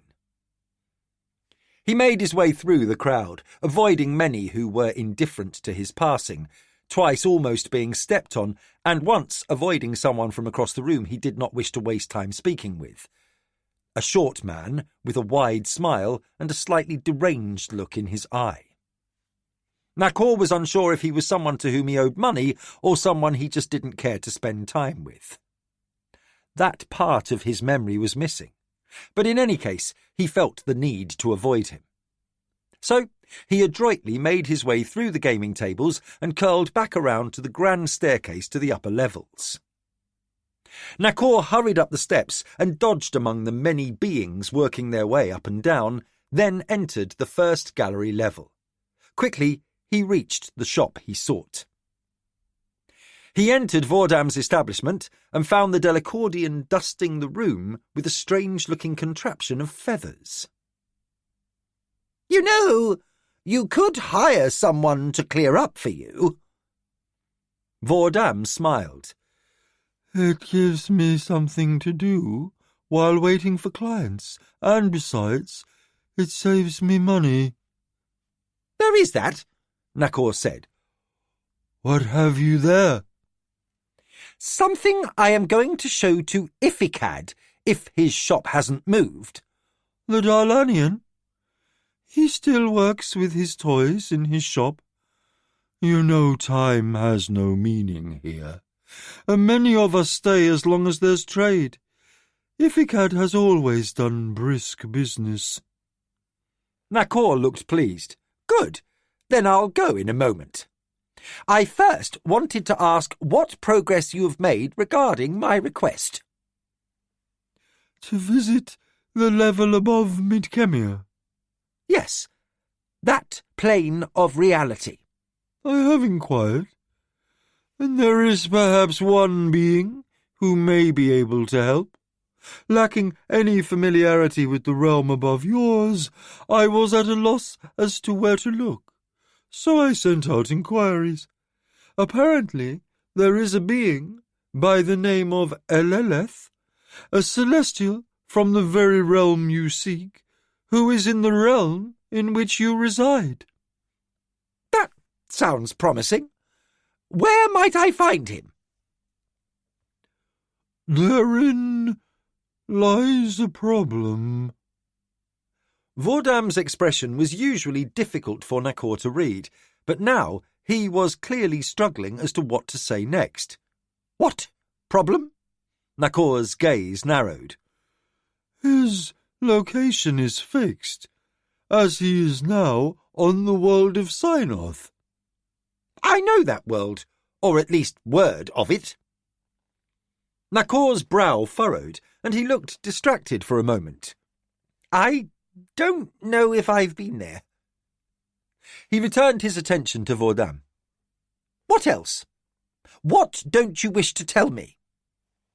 He's a prisoner in the vault. Nakor was silent for a moment. Then a memory returned. The vault! He let out a long sigh. Now I remember Synoth. The vault is in the kingdom of Asala, a dungeon under the palace. One can hardly call it a dungeon, though living beings have been imprisoned there. It's more of a trophy gallery for the king. Why is he being kept there?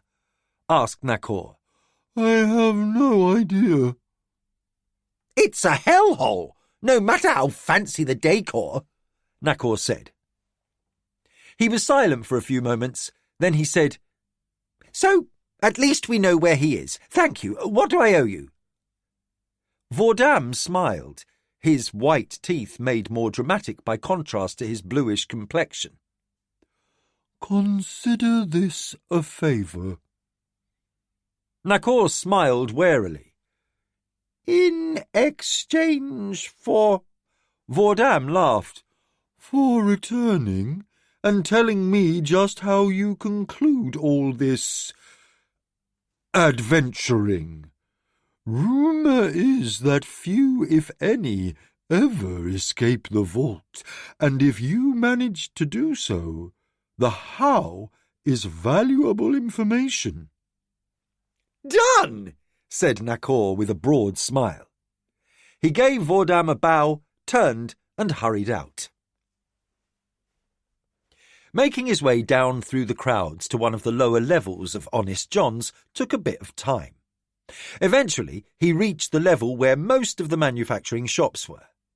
It was noisy, replete with pungent odours and acrid fumes that brought tears to the eyes, and a carpet of litter, fragments of metal, ashes, bits of char, and innumerable scraps. As he wore his usual cross-gartered sandals, Nakor stepped cautiously. He reached the shop of Ifikad and entered. The interior smelled even more polluted than the hallway of this lowest level of Honest John's.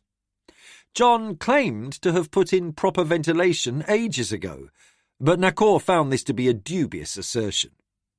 He saw cases along each wall full of odd devices and gadgets, most of which were alien to him, their functions and purpose obscure.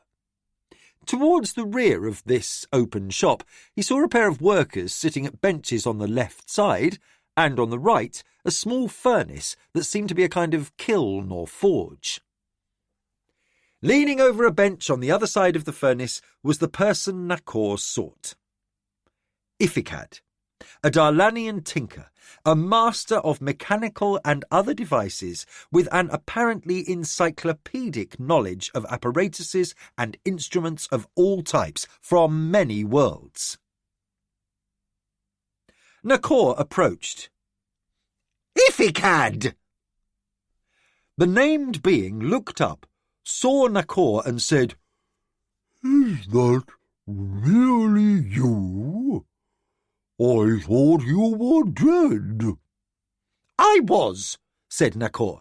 Can you look at something for me? What? Ifikad rose from his stool, coming to his full height, which was a good deal taller than Nakor. He was humanoid, his features resembling a human whose chin and scalp had been tugged just enough to make the face oddly thin and long, the jaw protruding a little. His skin was pinkish white, and his hair was a flowing crown of black with lavender highlights when struck by light. He wore a simple grey work suit from ankle to neck with a long fastening down the front. Pockets full of tools covered it from chest to knee. What have you there? Ifikad asked. A drawing I made. I hope it looks like what I saw. Nakor laid the wooden board down where the tinker could see it and added, It's really big. How big? Asked Ifikad, kneeling so that he could inspect it more closely. About the size of a small city, Nakor said casually. Ifikad nodded slowly. Well, it looks like it could be something. How deep down does it go? A few levels, maybe more. Tunnels here and there with strange lines all up and down, this way and that. Lines painted or cut into the walls. Nakor considered. Maybe both.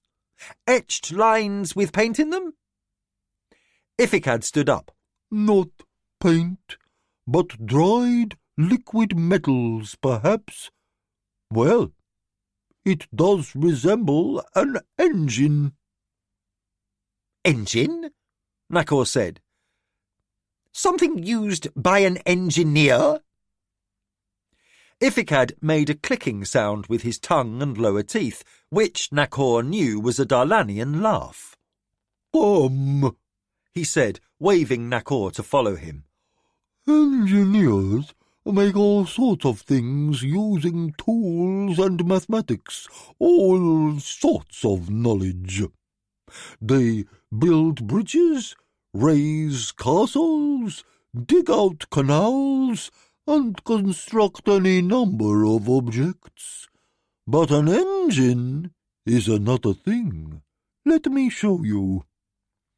He led Nakor to one of the shelves along the wall and took down an odd-looking device. It was a small metal ball, with two bent arms protruding from opposite sides, fitted between two arcs of metal that held it high enough off the shelf that the arms could move freely. This device he set down on a table near the shelf, then moved across the room and returned with a pitcher of water and a lit candle.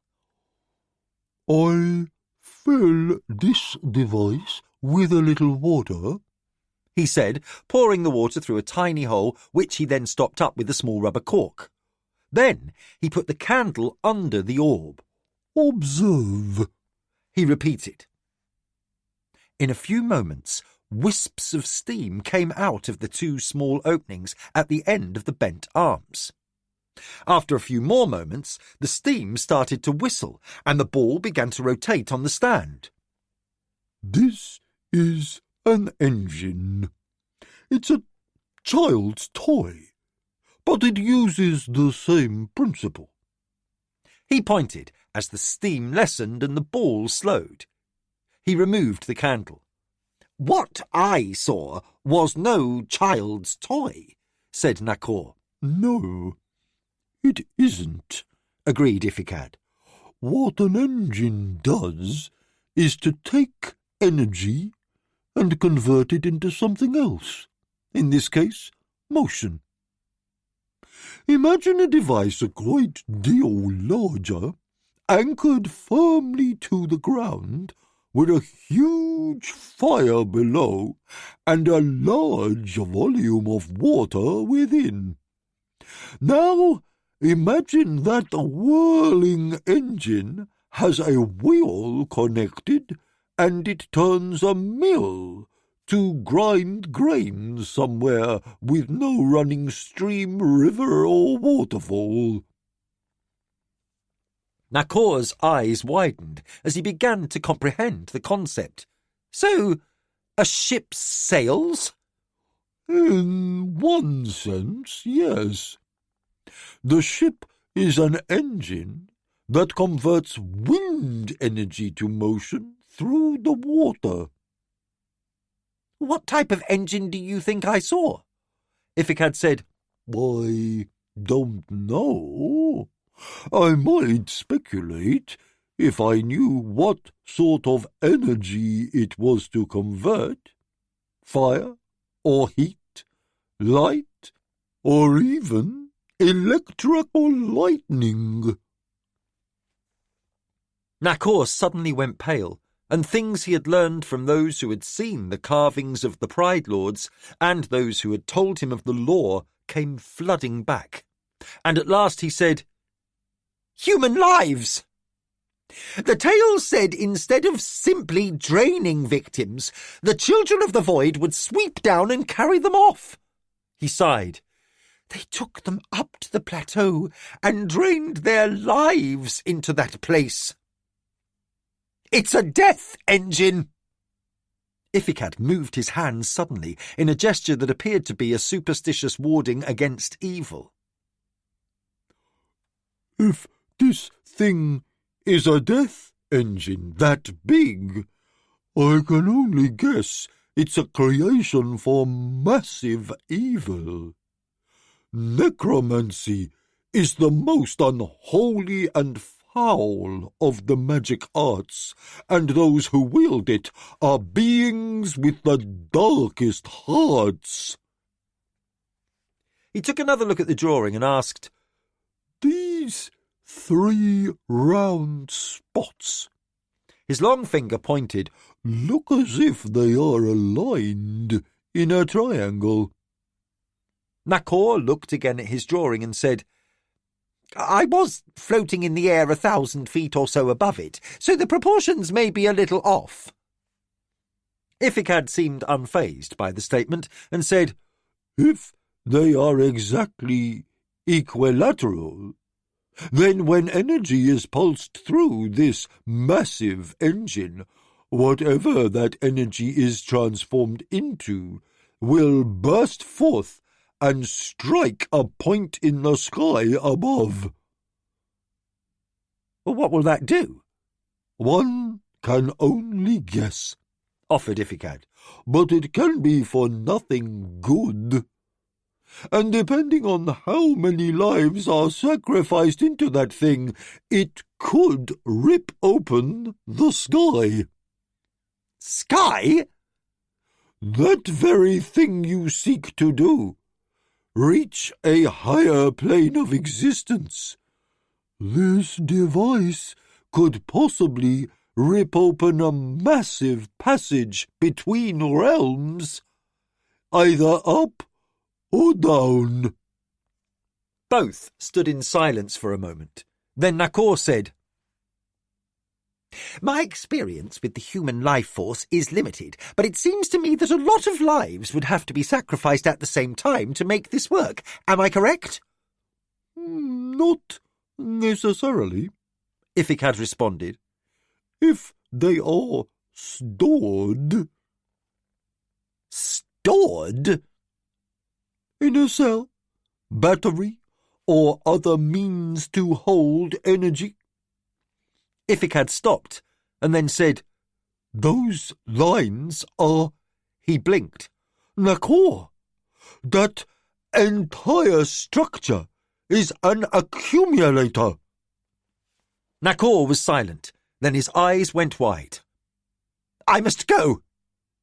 He hurried out of the shop, almost knocking over people in his haste to climb the stairs up to the main floor of Honest John's. Ignoring greetings from acquaintances, he hurried to where Quad stood, retrieved his staff and dagger, and said, "The sanctuary on Garn!" The black-spotted, massive being operated a device next to him, then waved Nakor in.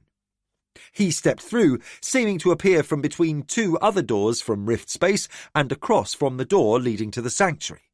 A quick glance showed him no other being nearby, and he quickly crossed the wide hall to the door, opened it, and stepped into the library at the sanctuary. Glancing around, he saw that the library was empty, but the torches were not lit, so he assumed it was still daylight outside.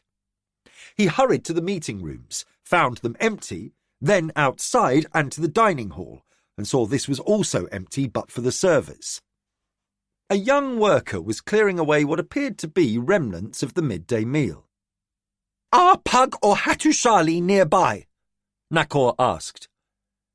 The young worker shrugged and returned to cleaning. Outside, Nakor saw no one near enough to speak with, so with a sense of desperation, he willed himself to the docks. A dock worker almost fell into the water when Nakor suddenly appeared next to him, and Nakor had to reach out and grab his arm to stop him from falling. "Sorry," he said. Looking around quickly, he saw the Queen of Storms wasn't berthed at the dock, and if that ship was gone, so was Hava, and Pug probably with her. He vanished, only to reappear a moment later in the King's throne room in Marquinet, outside the door to the King's chamber. A pair of guards outside the door both jumped at the little man's sudden appearance. "Declan, is he here?" One of the guards gathered his wits and said, "He left a while ago." He pointed towards the exit to the marshalling yard. Nakor went to the door, stepped outside, and saw a pair of guards chatting at the entrance to the stables. He hurried over and said, "Prince Declan?" One of the guards looked at Nakor with a confused expression, but the other said, "He rode out of the eastern gate at—" Before he could finish, Nakor had vanished.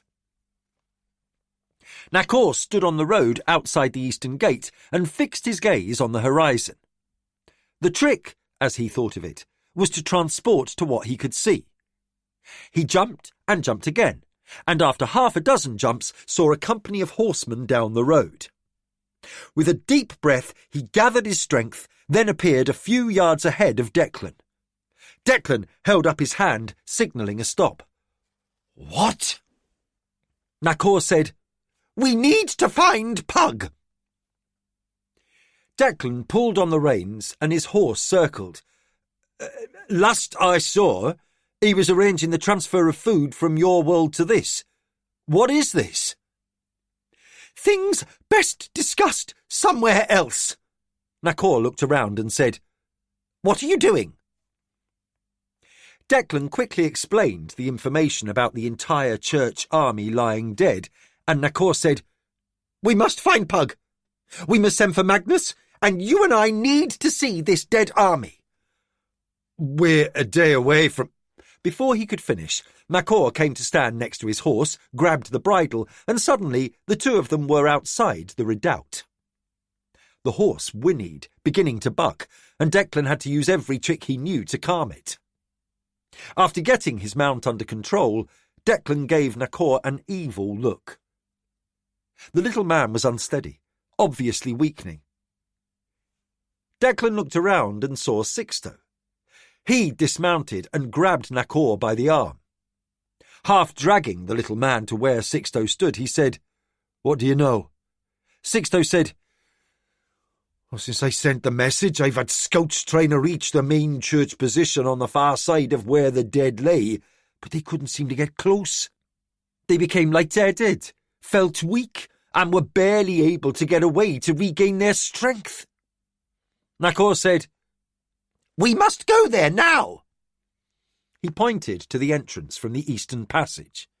"My energy is very low now, so I can't take us there."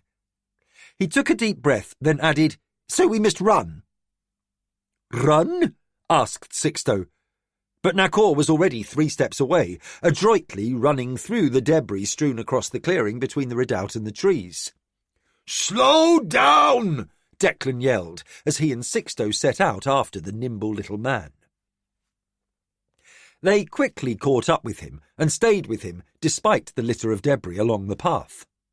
Once out of the forest, Nakor slowed. Slightly out of breath, Declan asked, "What are you looking for?" Nakor halted, pointed at the field of sprawling bodies and said, "That!" "What?" asked Sixto, squinting. "Don't look at the bodies or the ground. Look at the air, through the air. Let your eyes relax." Declan did as instructed, trying to relax his vision as if seeing the air above the dead. Suddenly, a movement in the air appeared, but the moment he tried to focus on it, it vanished. "What was that flickering?" he asked. "That is like the dark air which was all around when you were fighting the dead," Nakor replied. "We can go back now. No need to run." "I'm glad about that," said Sixto. Declan looked at Nakor as he started walking back towards the path through the forest. "What does it mean?" Nakor made an uncertain gesture. "I need to talk to Pug, but I think I know." "Know what?" Declan asked. "That maybe the Void is going to let every soldier in the church die to give it more power." "More power to do what?" Declan's expression was a mix of confusion and aggravation. "That's what I need to talk to Pug about. I'll rest a while, and when I can, I'll take us both to wherever Pug is." Sixto stood still, trying to comprehend all he had just heard. He closed his eyes, took a breath, and when he spoke, his voice was weak and tired. "I like the rest part." Chapter 26. Unfolding. Magnus listened closely as Nakor finished his explanation. He looked around the table, seeing puzzled expressions from Bodai, Declan, the King, and Balvin. Only Pug and Magnus seemed to grasp what he was saying. "So," said Magnus, "the sacrifice of the hundreds of soldiers is to supply this accumulator." Nakor nodded. "That is what I think." "To power this engine?" asked Pug. The King put his hands on the table and said, "Enough!" He pushed himself back into his chair and added, "I am completely confused by all this." It was Pug who said, "Apologies, Majesty. To sum up, Hattushali discovered what he imagined was a strange city belonging to the Children of the Void atop the plateau in the centre of Naitani. We didn't realise exactly what the threat was until recently. That is not of the moment. What is vital is that there seems to be what we have been warned of. A massive device that may prove to be the ultimate weapon to destroy everything. Magnus will find Hattushali, while he indicated himself and Nakor, continue with more immediate projects, foremost being getting that fleet of ships from Garn to Mid-Kemia and back with foodstuffs.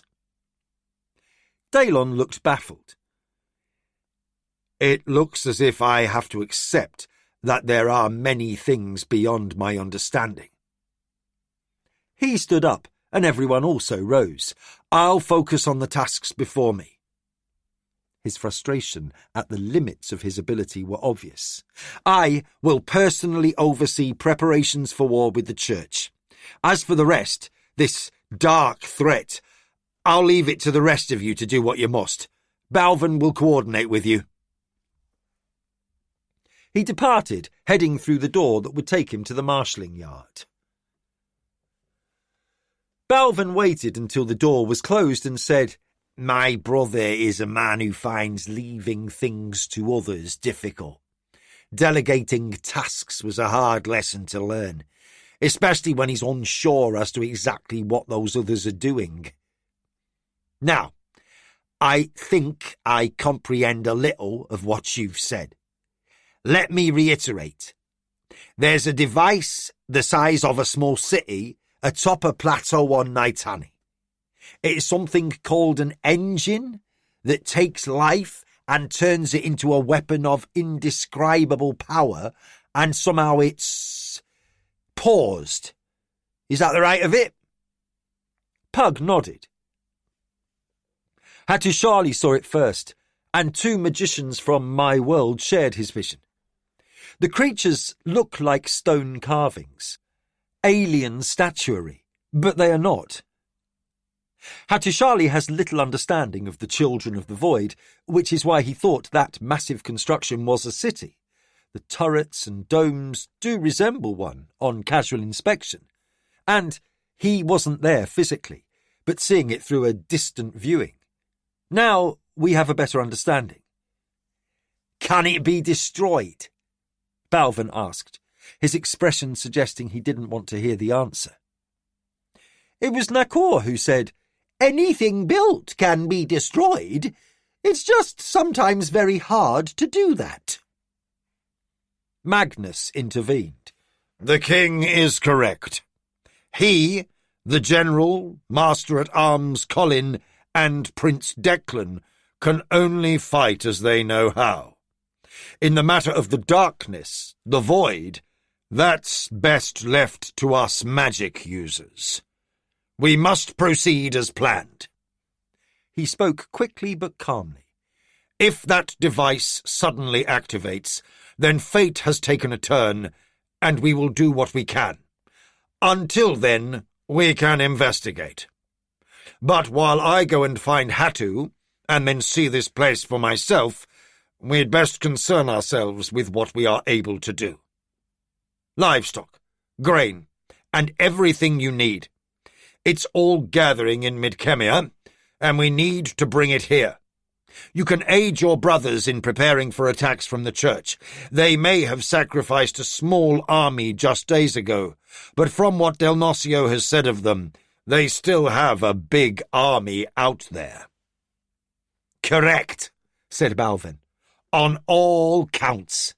Let us each do what we can and deal with what is before us. Pug turned to Nakor and Magnus and said, I'm off to the sanctuary to get Haver's fleet organised. Good luck in finding Hattusili. Nakor grinned. It won't be hard. There aren't that many libraries here. Magnus nodded.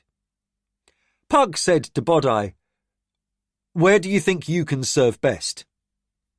The old teacher looked pale. I have no idea. After a moment he said, If you're seeking Hattusili, I think I'll go with you.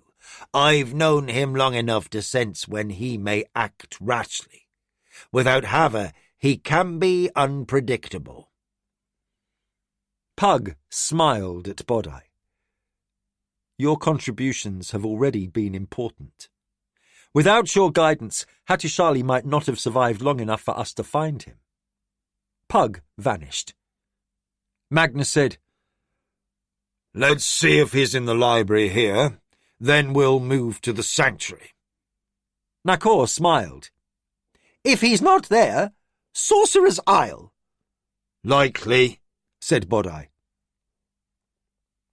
The 3 of them walked to the king's library and found Hattusili hunched over a very old and dusty book. Without looking up, he said, I found this in a corner under a pile of old parchment. What is it? Asked Bodai. It's a story, I think, said Hattusili, or a historical narrative, but containing a prophecy. It reads like a story. If it's history, it's important. The language is new to me. It's Hagalan. Magnus reacted with wide eyes. That is impossible. Why? Hattu asked. This is a dead language from Midkemia. The Hagalan kingdom fell as Kesh rose. That book is perhaps 1,000 years old? Magnus looked amazed. How could that tome end up here? It was Nakor who answered. Whatever powers are playing with us, put it here. His expression was unusually angry. Kalkin, or another unknown power, is somehow leading us into a confrontation none of us wish. Call it fate. Pug shared Nakor's anger, but controlled his words. We'll worry about how later. What does it say?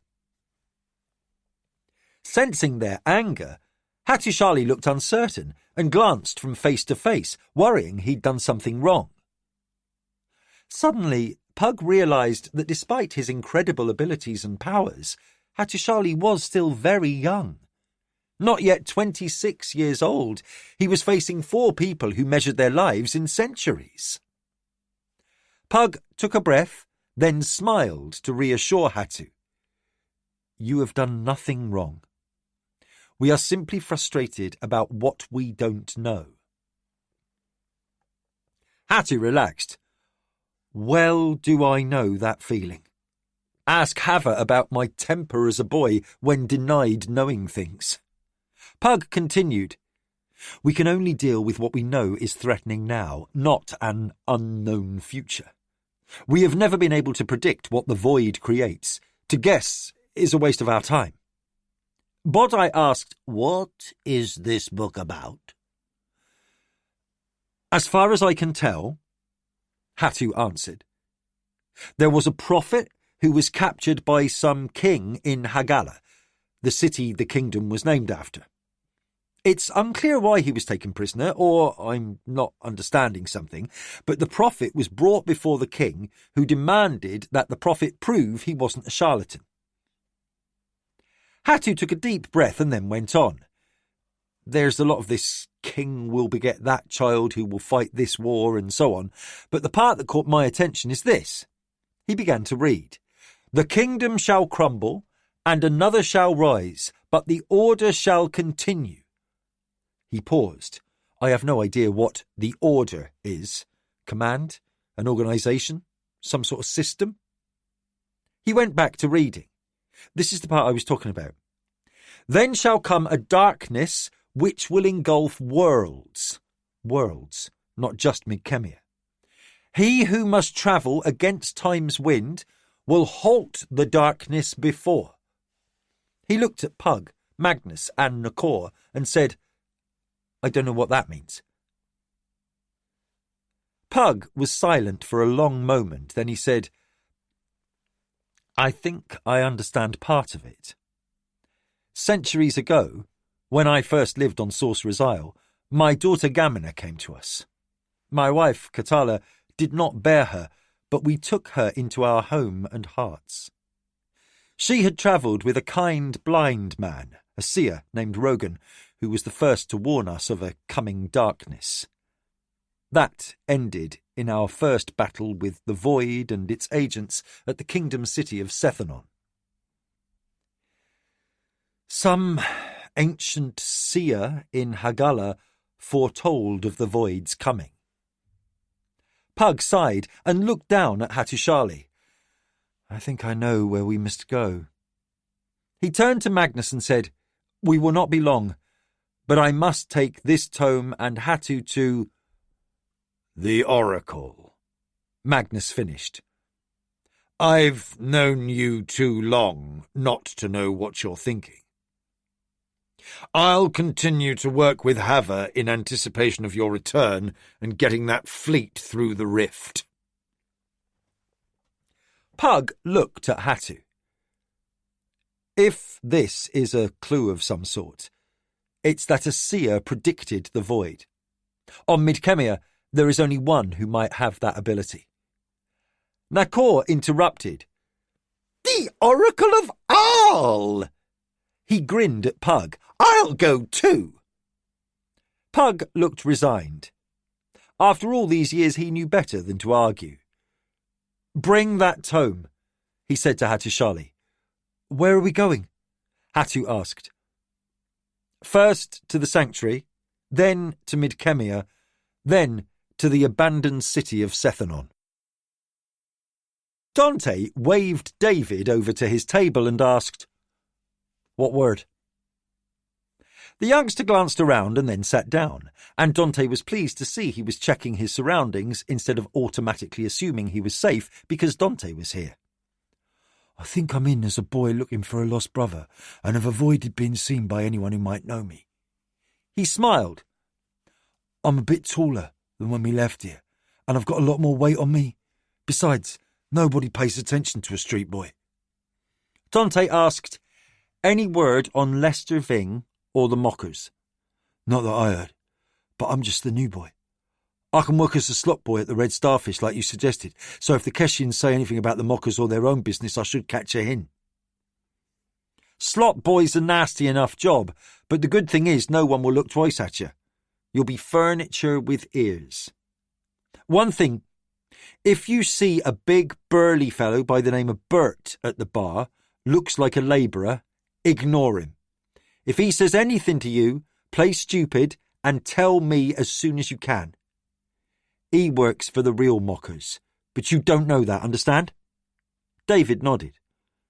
"I trust him up to a point, but knowing you work for me is beyond that point. So you get out of here and get to work." Without another word, David left the table and Dante sat back. Throughout his upbringing, he and the other children, many younger than David, had been constantly at risk, even while still in school. They were often sent from the school to train with a crew in any of a dozen towns and cities, and occasionally a child did not return. Dante hadn't minded losing another child when he was a student. It was the risk they all took. Now that he was the one sending children into harm's way, he discovered he wasn't happy with that responsibility at all. He cursed himself, silently, for growing fond of the kids. They were not like the children of Koltachin. The girl, Sarah, had blossomed at the farm, loving the sheep and excited for the coming lambs. She worked all day without complaint and sang in the field and the kitchen. "Damn me," Dante muttered to himself, "if I'm not turning into some soft-headed mark ready to be conned by a bad trickster." Scully came over, sat down and said, "I have a line on that fella Lester Ving." "What?"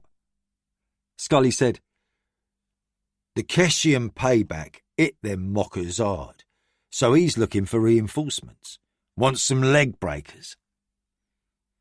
Dante considered what this might mean. Then he said, "Has he looked for new muscle before?" "Not that I've heard. I might have considered working for him if he had. I guess the Keshians made him change his mind about only working with the boys he brought with him from Krondor. He's got religion." He smiled. Dante wasn't quite sure what that last remark meant, but then said, "The religion of survival?" "Yep," said Scully, motioning to one of Shad's new girls and ordering a pitcher of ale. Dante decided that meant Scully planned on staying a while and found himself darkly amused. Between his sudden concerns over the kids' welfare and his mild annoyance that Scully assumed Dante was paying for the ale, he decided being a crime lord might not be all it was cracked up to be. "So, leg breakers," said Dante. He paused, then looked at Scully. "Did he ask for leg breakers, or did you just say that?" "I don't know what you mean," Scully replied, sucking down a gulp of ale. "If he wants muscle, it could be for his personal safety. If he wants leg breakers, he's looking to lean on businesses for protection or to bust back at the Keshians." "I think I heard muscle. I just said leg breakers." Dante nodded. "Then you have a career opportunity. If he's looking for new muscle to replace the lads he brought here from Krondor, it means the Keshians hit him really hard. It means we might be able to put you inside." "Me?" Scully said, pushing his chair back slightly. "You, Lyndon, and Robertson are stout lads who can thump a skull. But Robertson looks Keshian and has no idea how to pretend to be anyone else, and Lyndon gets giddy and talkative when he drinks, right?" Scully chuckled. "Too right. So, I go spying?" "Something like that. You've been around and know the risks, so I'm thinking two things. First, you only send me messages that are really important. I won't need a 'this is how many times he visited the Jakes to piss' or how he plays cards. We're not setting him up for a confidence trick. Just anything about his business. Clear?" "Absolutely," said Scully. "I'll steer clear of here and only seek you out when I have something solid." "Good." Dante smiled. "It's a good thing I didn't break your neck." Scully laughed. "I agree." Dante took a long swallow of ale. He still had a little gold and silver to spread around, informants in place, and was clear what his next move should be. Things were coming together, if slowly, but as alien as patience was to him, he embraced the need for it. Eventually, when the pitcher was drained and Dante made no move to order more, Scully said, "I'll be off." As Scully turned to leave, Dante said, "Try and avoid getting killed if you can." "Too right," Scully replied, and he left. Dante picked up his flagon of ale, which he'd been nursing, took a deep drink, then sighed. He'd been captured by evil sea hags, washed up on a shore with little memory, and now was in a different world with no masters to placate. Life wasn't turning out the way he thought it would when he was younger. He'd expected to get a crew, then take over a city operation for his grandfather. Maybe end up being one of the Council of Masters. Nothing like being on another world, working a game with 2 warring crews, and trying to look after a bunch of kids. No, nothing like he imagined, Dante thought. He took another drink. Pug, Magnus, Nakor, Hattushali and Bodai appeared out of the rift at Sorcerer's Isle. Jarrelly was once again sitting beside the opening and smiled at seeing familiar faces. Bodai was wide-eyed, adjusting to the wonder of moving through a rift to another world. Pug motioned to Jarrelly. "Bodai, this is Jarrelly, one of our best young adepts." Bodai looked around the chamber, still uncertain what he had just experienced. "Hello," he muttered. Exiting the chamber into the open air, Pug saw that it was now just after nightfall. "Come, let us eat, rest, then begin tomorrow." Bodai looked around the area between the rift chamber and the villa. The evening was soft, and a light breeze off the bitter sea filled the air with a slight salt pungency. He looked to Hattushali and said, "This place reminds me of the home island." Hattushali laughed. "It is an island, but there the similarity ends. Sorcerer's Isle is nothing like Koltachin."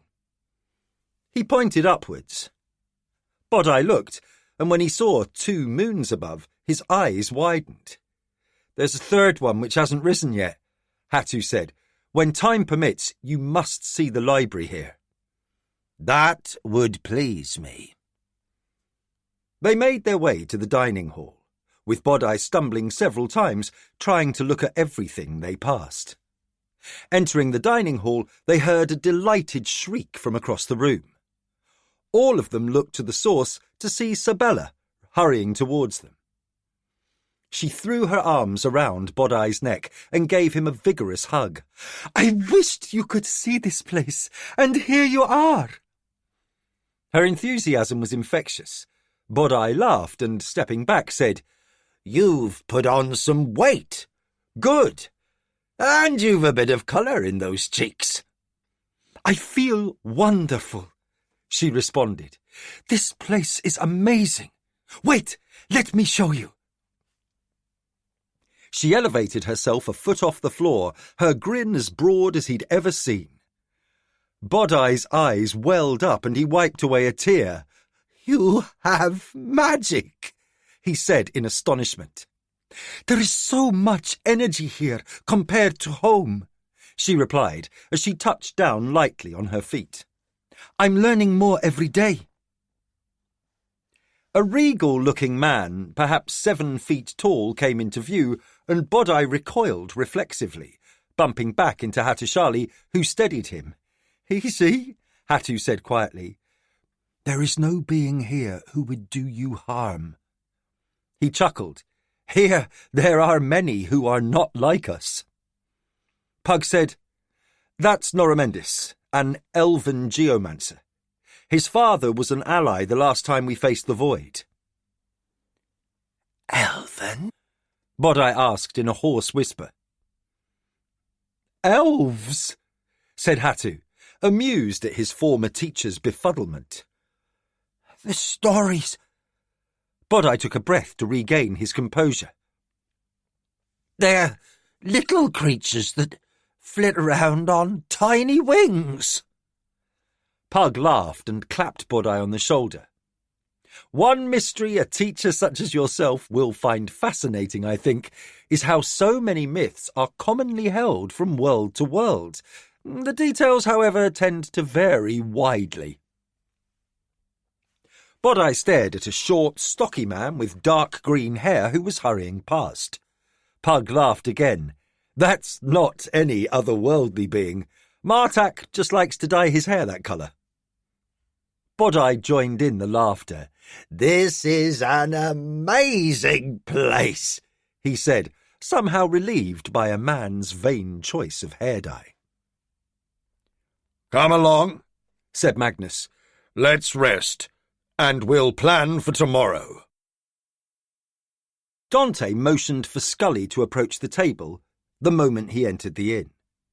By the time he had reached the table, Dante had already pulled out a chair and was leaning his elbows on the table expectantly.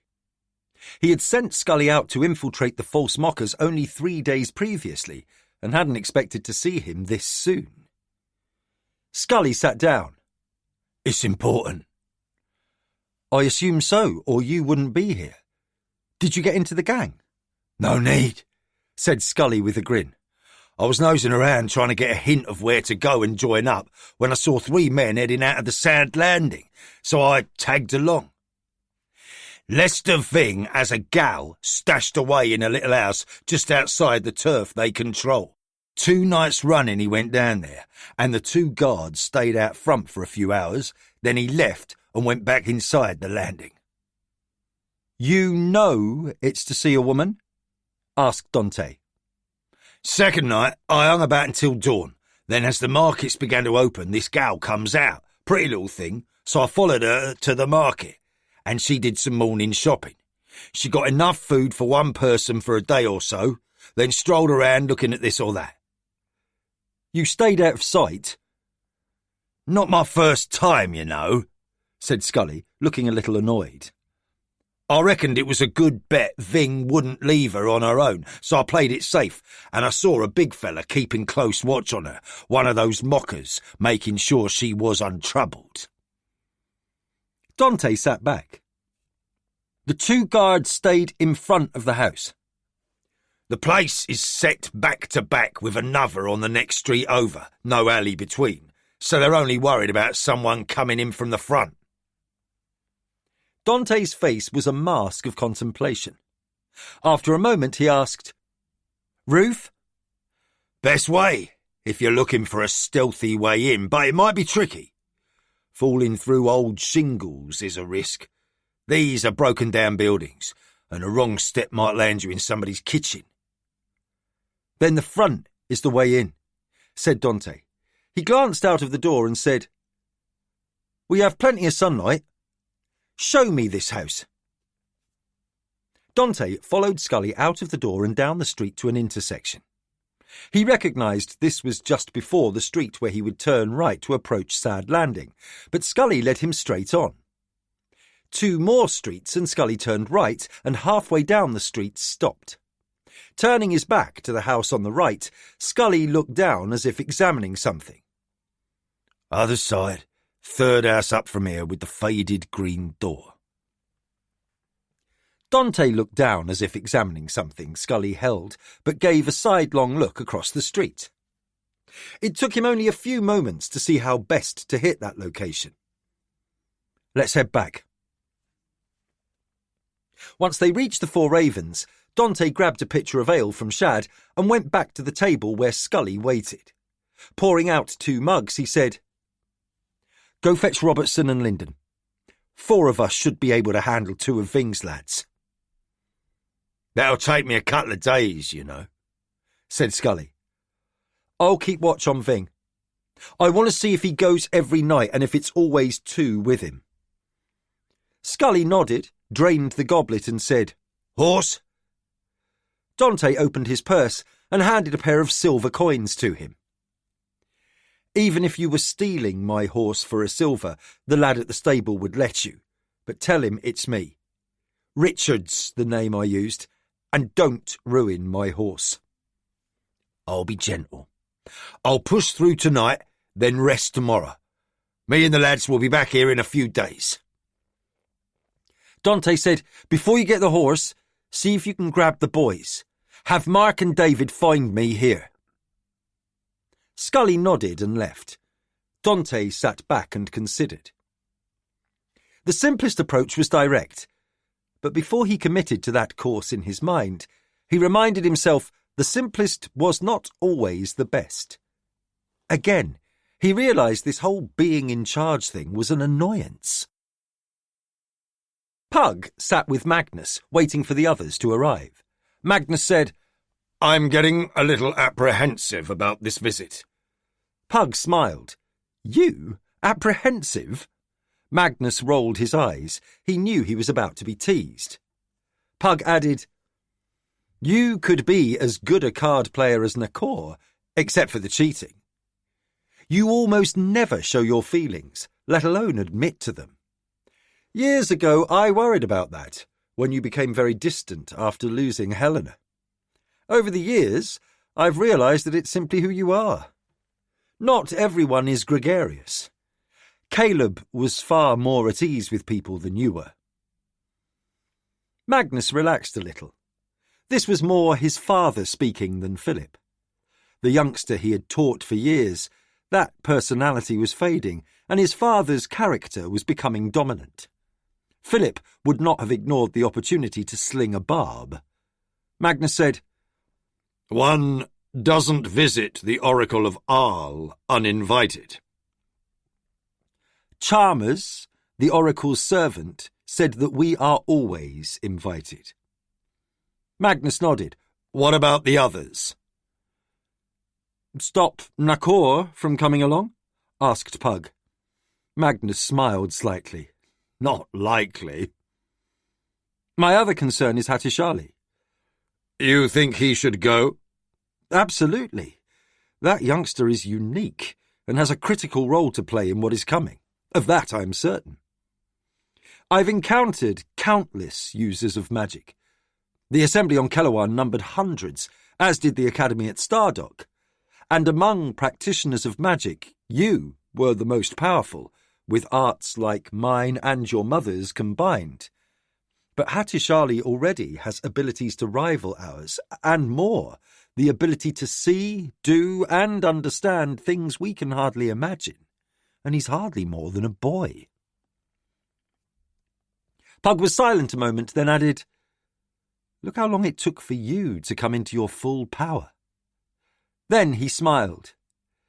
"It was your tendency to be so cautious that slowed you in manifesting your powers, I think." Magnus chuckled.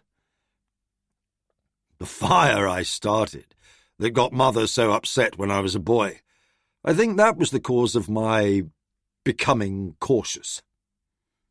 Pug laughed.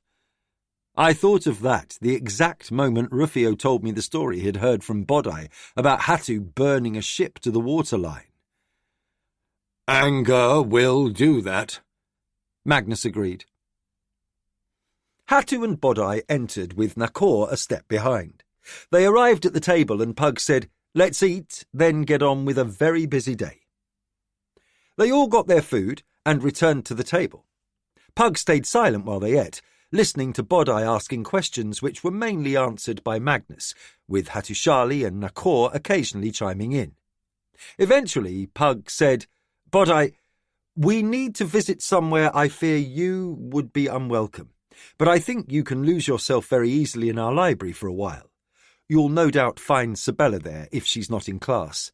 If not, make yourself known to Wejuan, who is in charge, and ask her nicely if she has a moment to show you around." Bodai said, "I know better than to turn up where I'm not invited unless I'm ready for trouble." Both Pug and Magnus looked at Nakor upon hearing that. "I'm going," he said flatly. Pug and Magnus exchanged resigned looks, and Pug said, "Hattusili, it is vital, I think, for you to come, for there is much about you yet to be discovered, and I hope some of those mysteries may be revealed when we reach our destination." Hattu said, "I'm willing to come." Pug looked at Magnus and said, "Hava is expecting me to join her soon, before she sails to Shechal to gather the fleet. Would you visit her and explain the reason for my absence?" "I'll do that," Magnus said, standing up. Pug said, "Return here and wait for us. I don't think this will take very long." "I will." Magnus nodded goodbye to them, then turned and headed towards the rift chamber. Pug looked at the others and said, "Let's be on our way." They stood. Bodai said, "I will most likely be in the library when you return." "Follow the path past the villa," began Hattu. "I know the way," Bodai said with a smile. "Be safe, all of you." After the old teacher had left, Hattu said, "After what Bodai said, will I be welcomed by this oracle?" Glancing at Nakor for a moment, Pug looked at the young man. "Welcomed? I am certain you will be expected." Nakor grinned.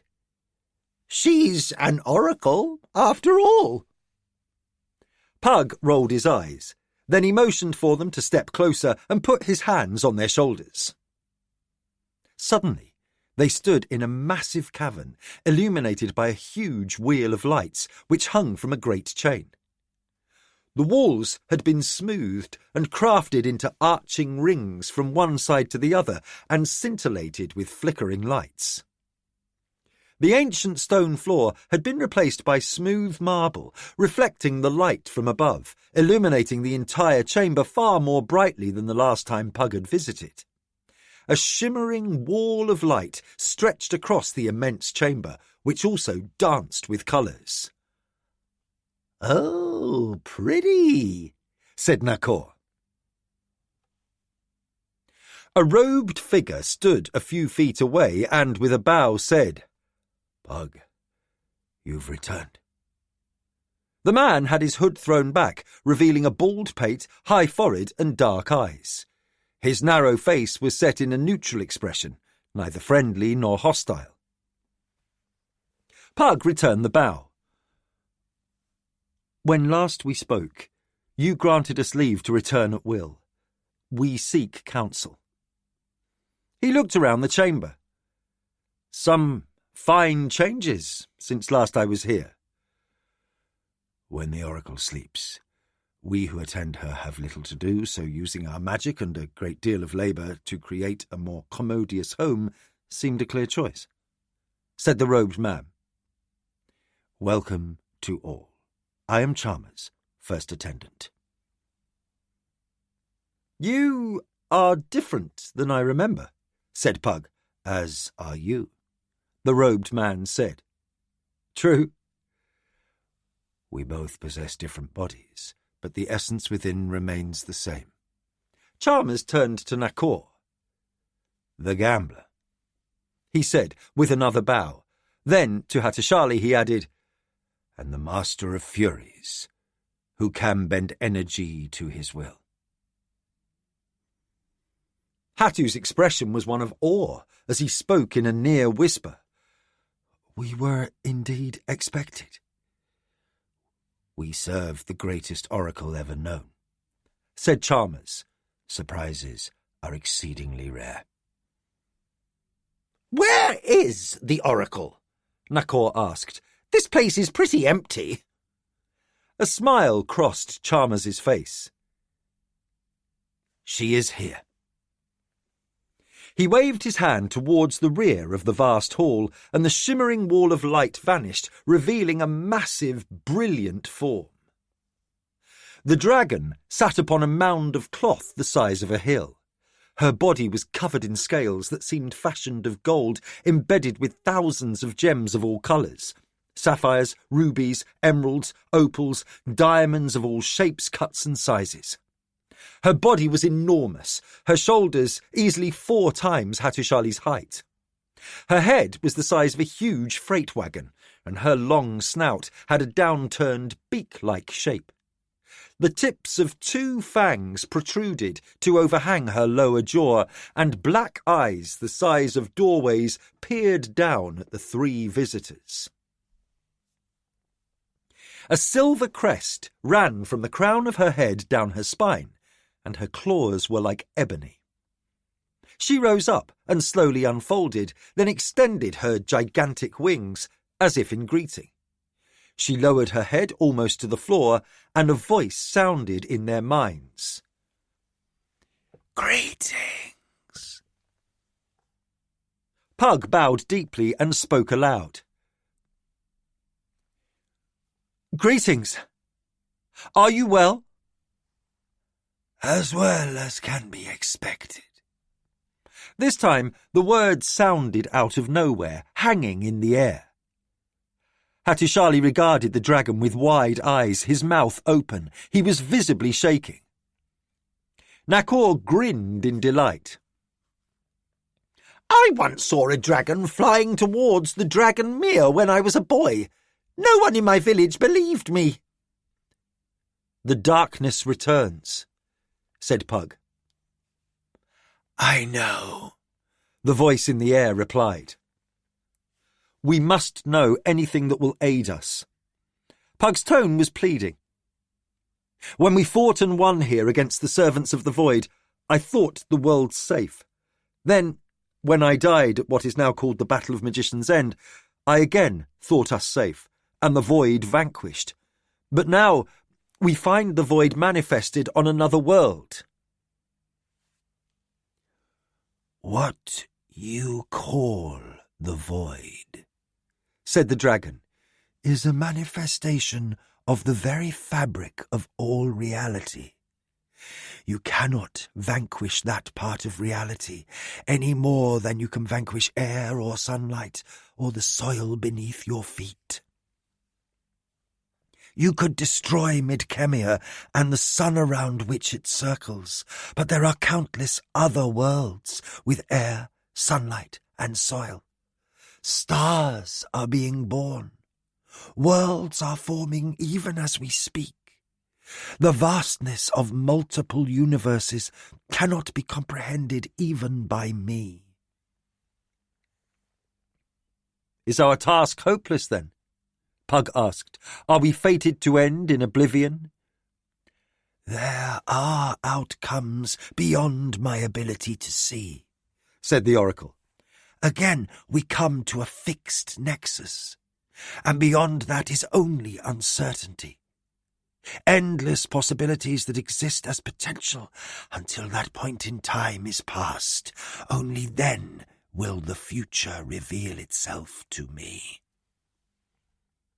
"Then what do we do?" Pug asked. "Listen," came the voice in the air.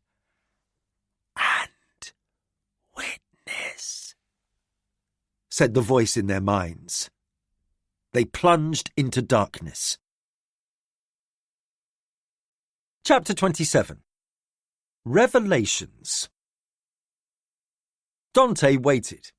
He peered around the corner, then pulled back. The 2 guards outside the door of the small building appeared to be at ease, chatting as if nothing threatening had ever occurred on their watch.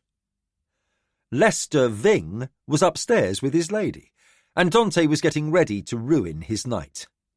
He turned to Scully and Robertson and whispered, "Should be about now."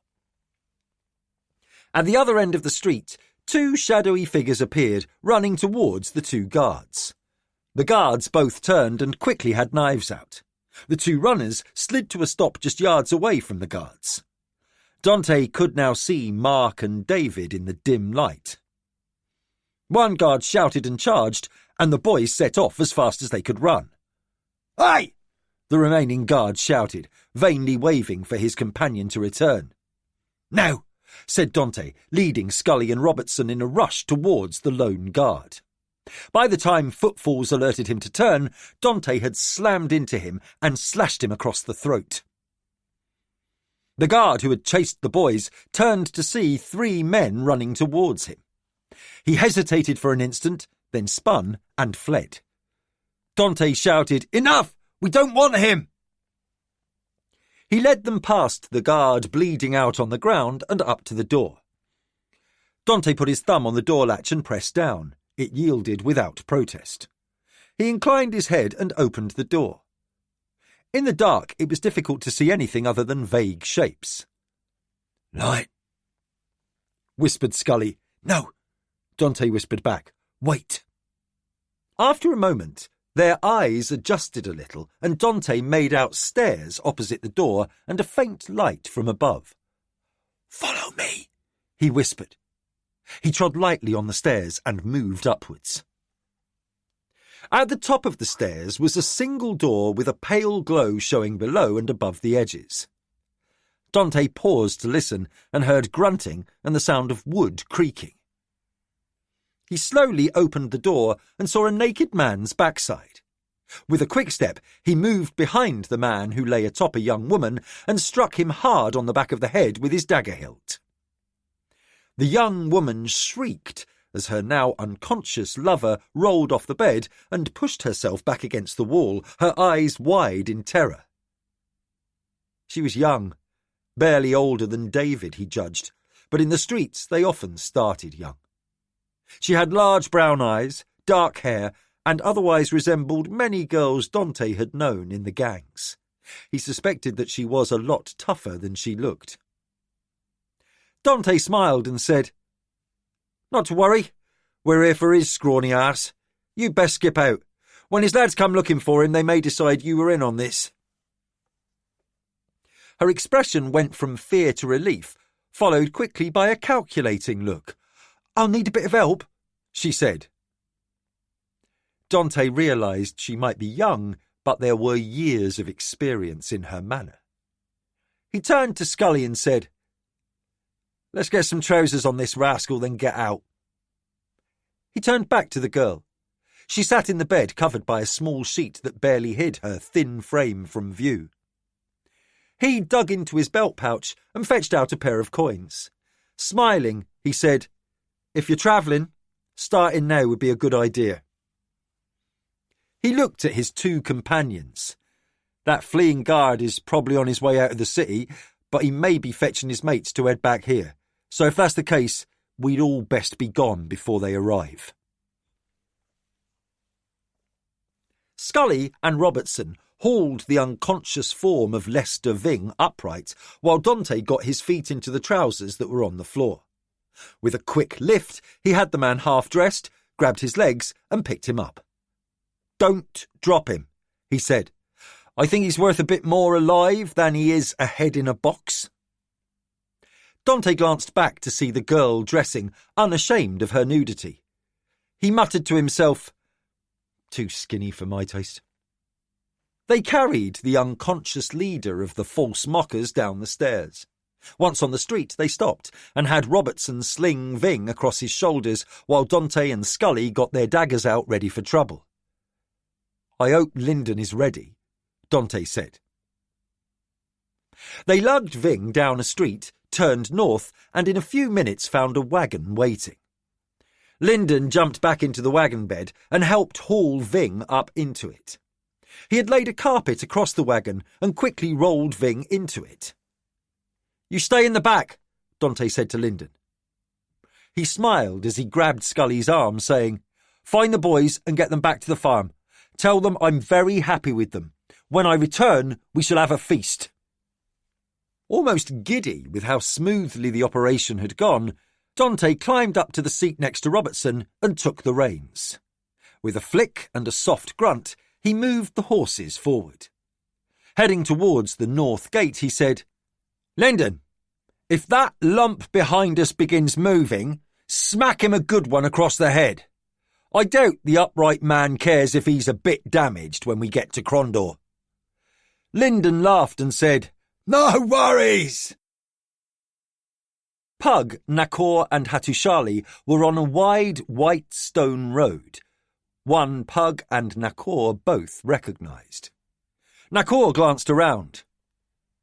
"We're in the hall." "But no doors," said Pug. Hattusili peered above and then around. It was a seemingly grey universe, with the single white stone road beneath their feet. "Where are we?" he asked hoarsely. His expression was a mix of wonder and fear. "I think we are still in the cavern with the oracle," Pug said softly. "I think this is a vision we are sharing." Hattu gripped his left wrist with his right hand, then knelt to one knee and touched the stones. "This feels real to me." Nakor grinned. "This is a very good trick." "Where are the doors?" Pug asked. "What doors?" Hattusili looked confused.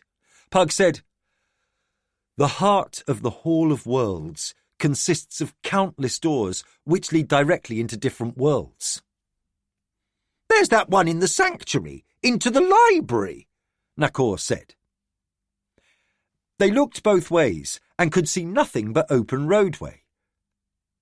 "What happens if you step off?" Hattu asked. "Don't!" Nakor said. "That puts you in what we call rift space. Those little gaps you discovered between each edge of a rift. This is what that is." "Where's the light coming from?" Hattu then asked. "That's a good question," answered Nakor. Pug looked around again. "If this is a vision, as I expect, it would do us little good if we couldn't see." Nakor laughed at that, despite the exceedingly odd place in which they found themselves. "If this is a vision, there's not much to see." Pug extended his hand. "Except that." Both Nakor and Hattu looked down the hall to where Pug pointed and saw what appeared to be a cloud of dense white smoke or dust swirling and moving slowly towards them. "Should we go there?" Hattusili looked at Pug. "I'm certain this is a vision. I think we stay here and let it come to us," Pug answered. Nakor sat down with a grin. "Let's see what's next." The white cloud hovered for a moment, then moved towards them. Hattu glanced at Pug with a concerned expression. "It's all illusion," he said in a reassuring tone. "The oracle would not place us in harm's way." "Pretty sure," said Nakor in a wry tone. The cloud came closer until it enveloped them, replacing the surrounding grey with a white cocoon. They were barely able to see the stones beneath their feet. The white mist began to darken, then continued until their vision was black, save for the white strip of stone below them. Abruptly, lights sprang into existence across the dome above them, scintillating points of brilliance. Massive clusters of radiance began slowly to swirl around them. More clouds of glowing colours, orange, pink, brown, blue, formed, and within them points of light appeared, all circling in rhythm. Hattusili looked down, and except for the white stones, the vision of the universe surrounded them. It felt as if he was floating in space. He gasped audibly. "When I first learned to use my distant vision, I would stand on a hill and stare at the sky, trying to see stars up close. This is beyond what I imagined." The swirling lights above and below them were countless blazing brightly, enormous blue and red spheres of light with flickering prominences erupting from them. "The pointy ones are stars," said Nakor, "like the suns above Midkemia and Garn. They're like the little yellow dots." "What are those softer swirls?" Hatu asked. Pug put his hand on Hatu's shoulder. "Those are galaxies, collections of billions of stars." "So tiny." "No, just incredibly far away from us." The starscape that surrounded them picked up speed, clearly establishing their perspective at some sort of centre point. Then other images appeared. Faint at first, then abruptly lines of energy emerged, massive ropes of colour stretching between distant points in the sky. "Furies!" Hatu turned around in a full circle. "You can see them too!" "Yes," said Pug. "But this is a vision. Is this how you perceive them?" Hattusili fell silent for a moment as he surveyed the growing lines of energy between the galaxies.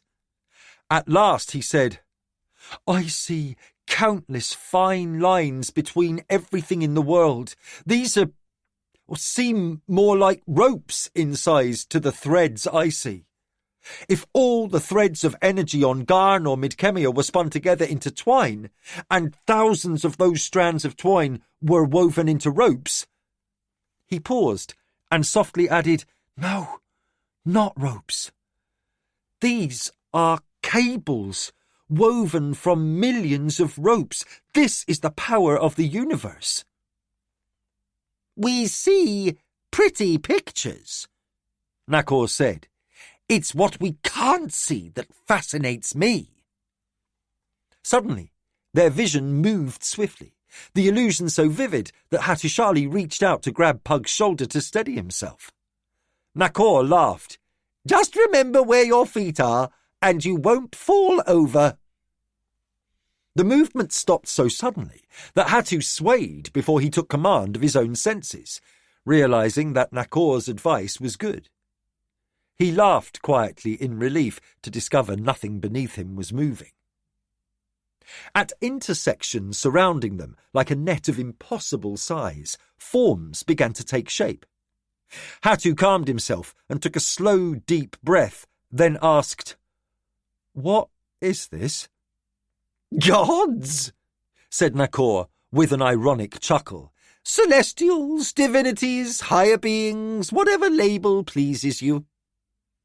"The human mind interprets what it can't understand," Pug began. Nakor interrupted, "and creates all sorts of nonsense about what it can't even see." He laughed. Pug gave Nakor a dark look, then continued, "It's part of who we are. I have learned that our gods on Midkemia are what humanity expects them to be.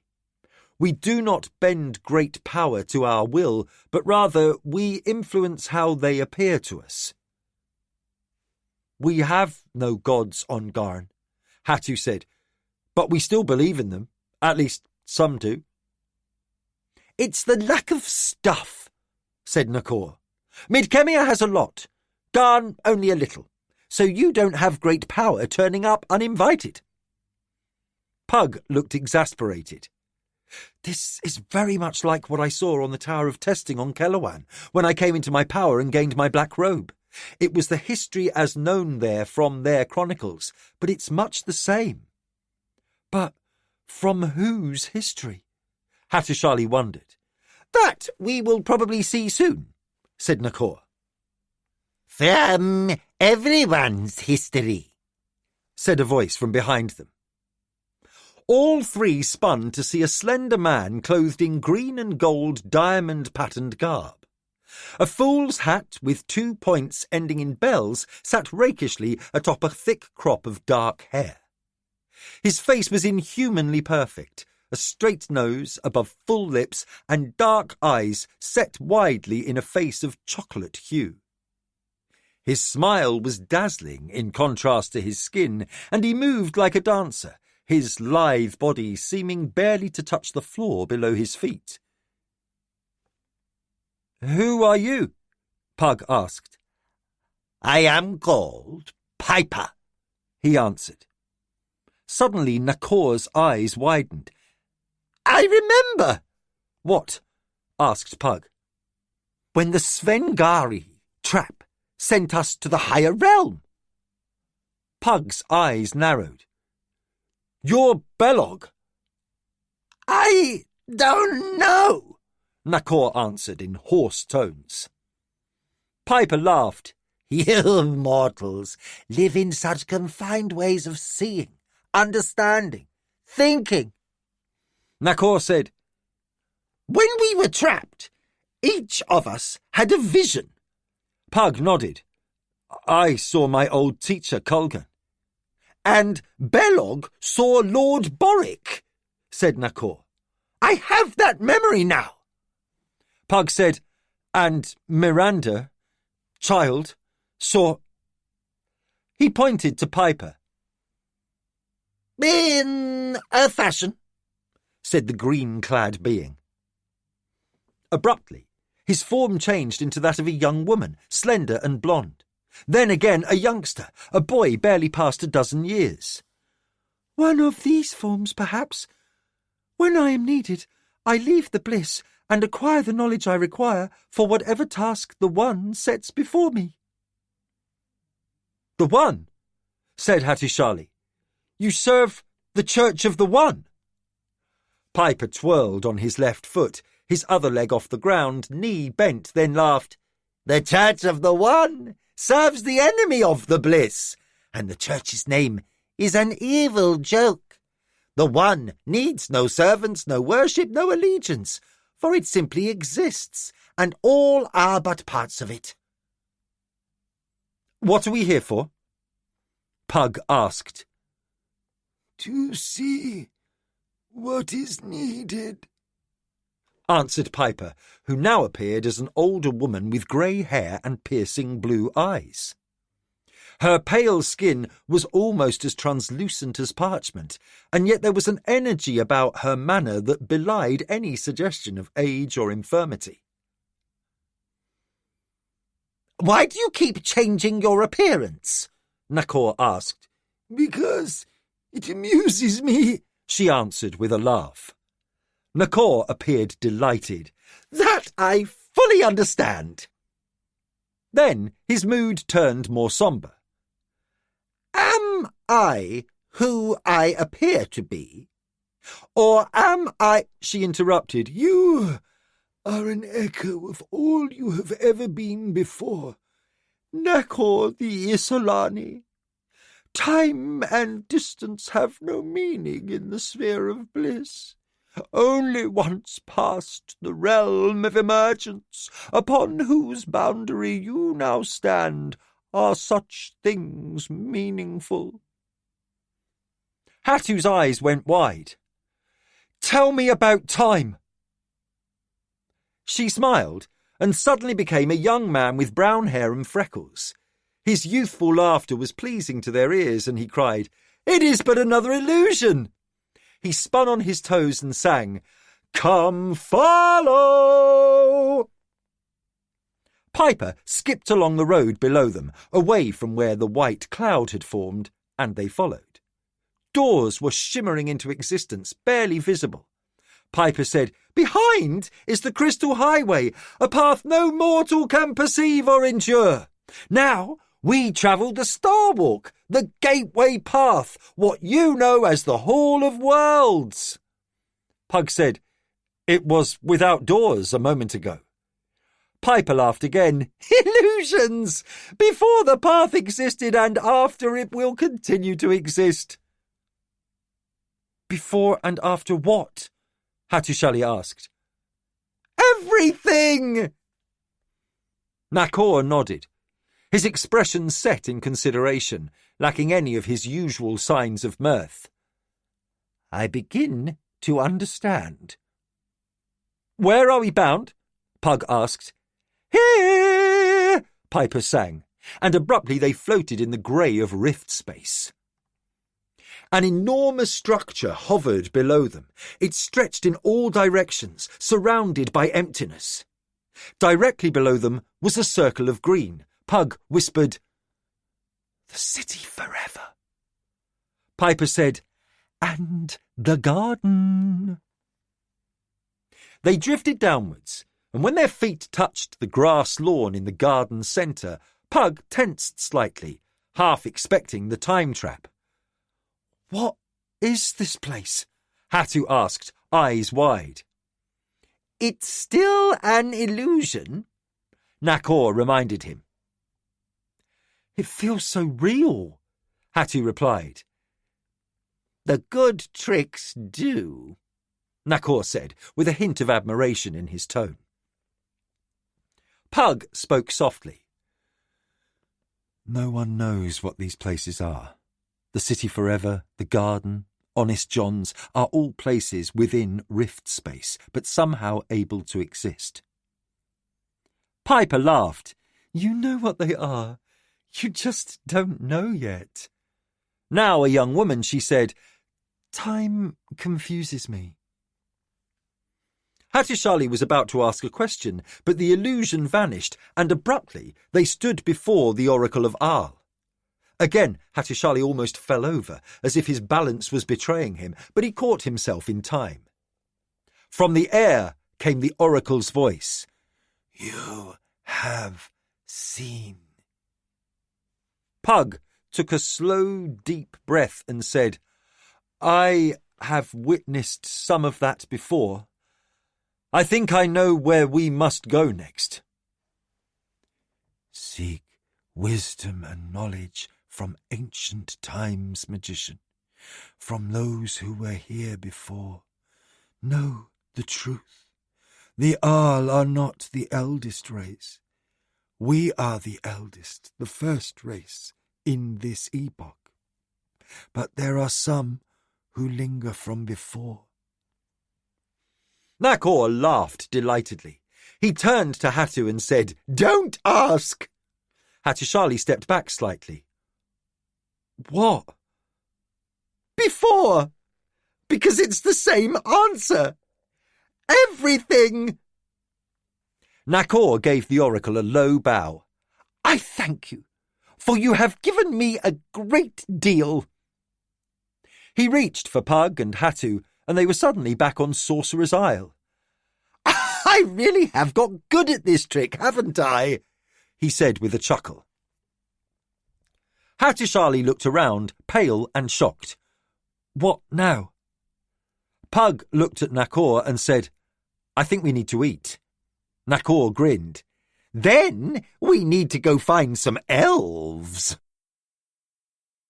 Dante guided the wagon through the streets of Krondor.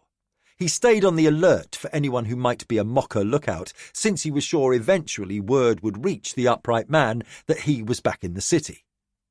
Lester Ving had revived twice, and Lyndon had quickly rendered him senseless again with a thump to his head.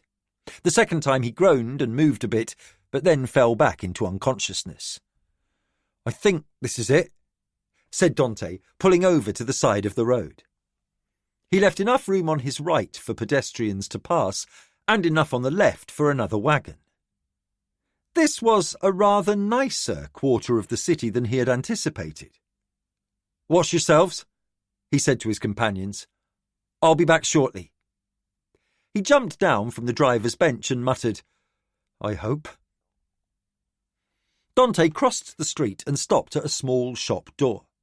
He looked to his right and saw stairs leading to a top-floor entrance. He counted the steps, 16, and gave himself a nod of reassurance.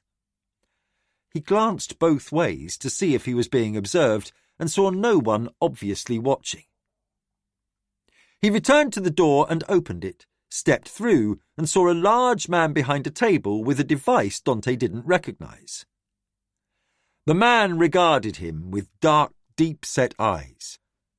He sported a full beard, dark with some grey, and Dante saw enough old marks and faded scars to know this man had been a scrapper in his youth. His broad shoulders and his seated position made it difficult for Dante to judge if he was fit or fat, but just to be on the safe side, he stood with his back to the door. After a silent moment, The man pushed his chair back a bit. Yes? I have your package, Dante said, motioning with his head that it was outside. The man was silent for a moment. What package? The one you asked me to deliver, said Dante, when we last had a chat upstairs. He pointed at the ceiling. The man looked at him, then asked, Are you sure you're at the right shop? Dante grinned widely. Now I'm absolutely certain. See, you made 2 mistakes. First, you drugged me, bringing me here from Port Vicor, but you only bagged me when you turned me loose.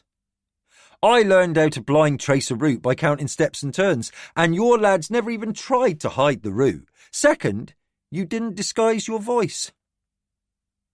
Ving is in a wagon across the street. He's a little the worse for wear, but you can still have whatever sport you like with him. So, you said there would be a reward? The man behind the table crossed his arms and said nothing, then finally stood up. Dante saw that he was heavy-set, but that there was still a lot of strength under his fat was apparent just by the way he moved around the table. Dante tensed slightly, his hand drifting to the hilt of his dagger. You use that? Do you think you'll live as far as the city gate? The upright man asked. Dante hid his apprehension and patted his dagger. I use this, and I might just take over the mockers. The big man stopped, looked Dante up and down, then laughed. Nothing shy about you, is there? Where I'm from, you train all your life, or you run out of life. It's just how it is. I don't know about your boys, but those lads following Ving were disorganised. Bad training and easily disposed of. Show me Ving, said the upright man. Before Dante could open the door, he added, And to anyone else, I'm a go-between. Understand? Completely, said Dante. Trusting he wasn't going to be knifed from behind, he stepped through the door and indicated the wagon where Robertson and Lyndon waited. They crossed the road and Dante said, Show him. Lyndon pulled aside the rug and revealed Lester Ving lying there. His face was a collection of black and blue lumps, but he was still breathing. Some blood, said Dante, but no permanent damage. The upright man nodded and put his hand in the air. From a short distance away, 4 men hurried to them. Get off the wagon, and I'll buy you another. Dante waved for his 2 companions to leave the wagon. Robertson and Lyndon jumped down, and the 4 men who had arrived quickly mounted the wagon and drove it off. The upright man waved Dante and the others to follow him. Then, at the door to the shop, he motioned for Robertson and Lyndon to wait outside. Once inside, with the door closed, he turned to Dante and said, Who am I? A fence for the mockers. They'll accept that. You're too clever to kill. The upright man circled around the table and sat down. But you're only the 3rd man alive who has seen my face. I can be a loudmouth, foolish and short-tempered, said Dante. But I can also keep my mouth shut and, if I must, think before I act. I do like to stay alive. Good, said the upright man. Then I think I can use you. Dante's brow furrowed a little, but he said nothing. I think I'd object to you trying to take over the mockers. So let's put an end to that conversation. The upright man leaned forward, elbows on the table. But I've thought about what you said, about how your masters have conspired to run gangs in cities all over your world. Dante had never claimed that agents of Koltachin worked worldwide on Garn, but he decided this was not the time to correct the upright man. Let's do this.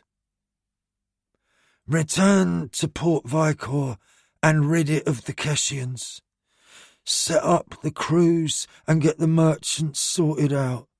Send me 1/10 of what you collect each month.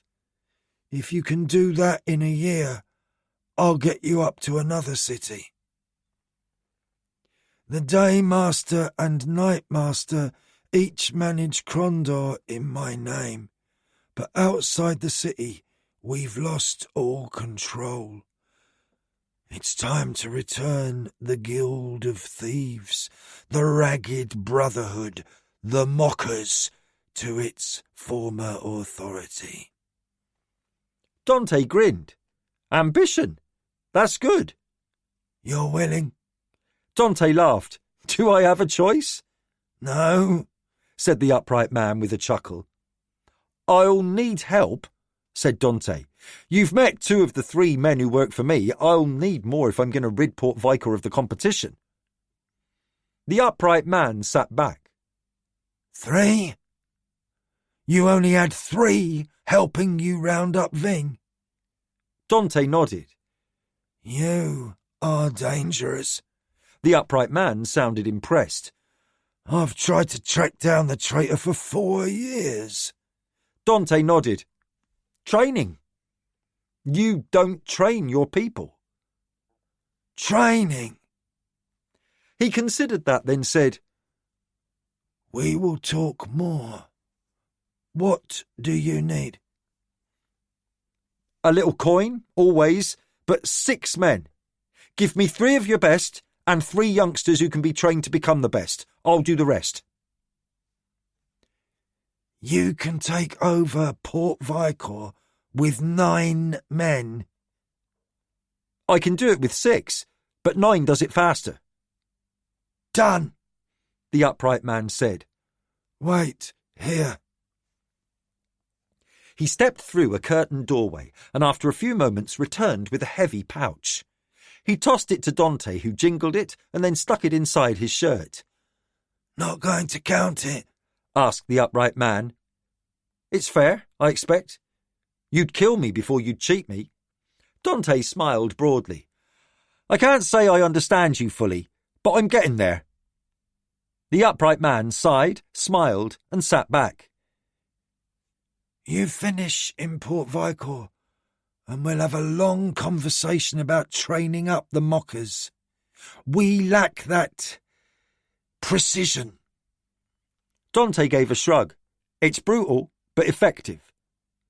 Where do I send the 6 men? Find me at the sign of the 4 ravens. Have them ask for Richard. With a smile, he said, And when you're not up there, he pointed upwards. What do I call you? Leon the Chandler. He gestured at the device on the table that had been there since Dante entered. Now Dante could see it was some sort of navigational device. I fix things. Dante smiled and left without another word. Outside, he stopped and considered. His original plan had been to sow chaos and seize the opportunity to set up a small operation in a city still reeling from an ancient war, a commerce port with little commerce. Now he had the opportunity to become important in the rebirth of a criminal organisation. He smiled as he thought that even his grandfather might be impressed. Chapter 28. Escalation.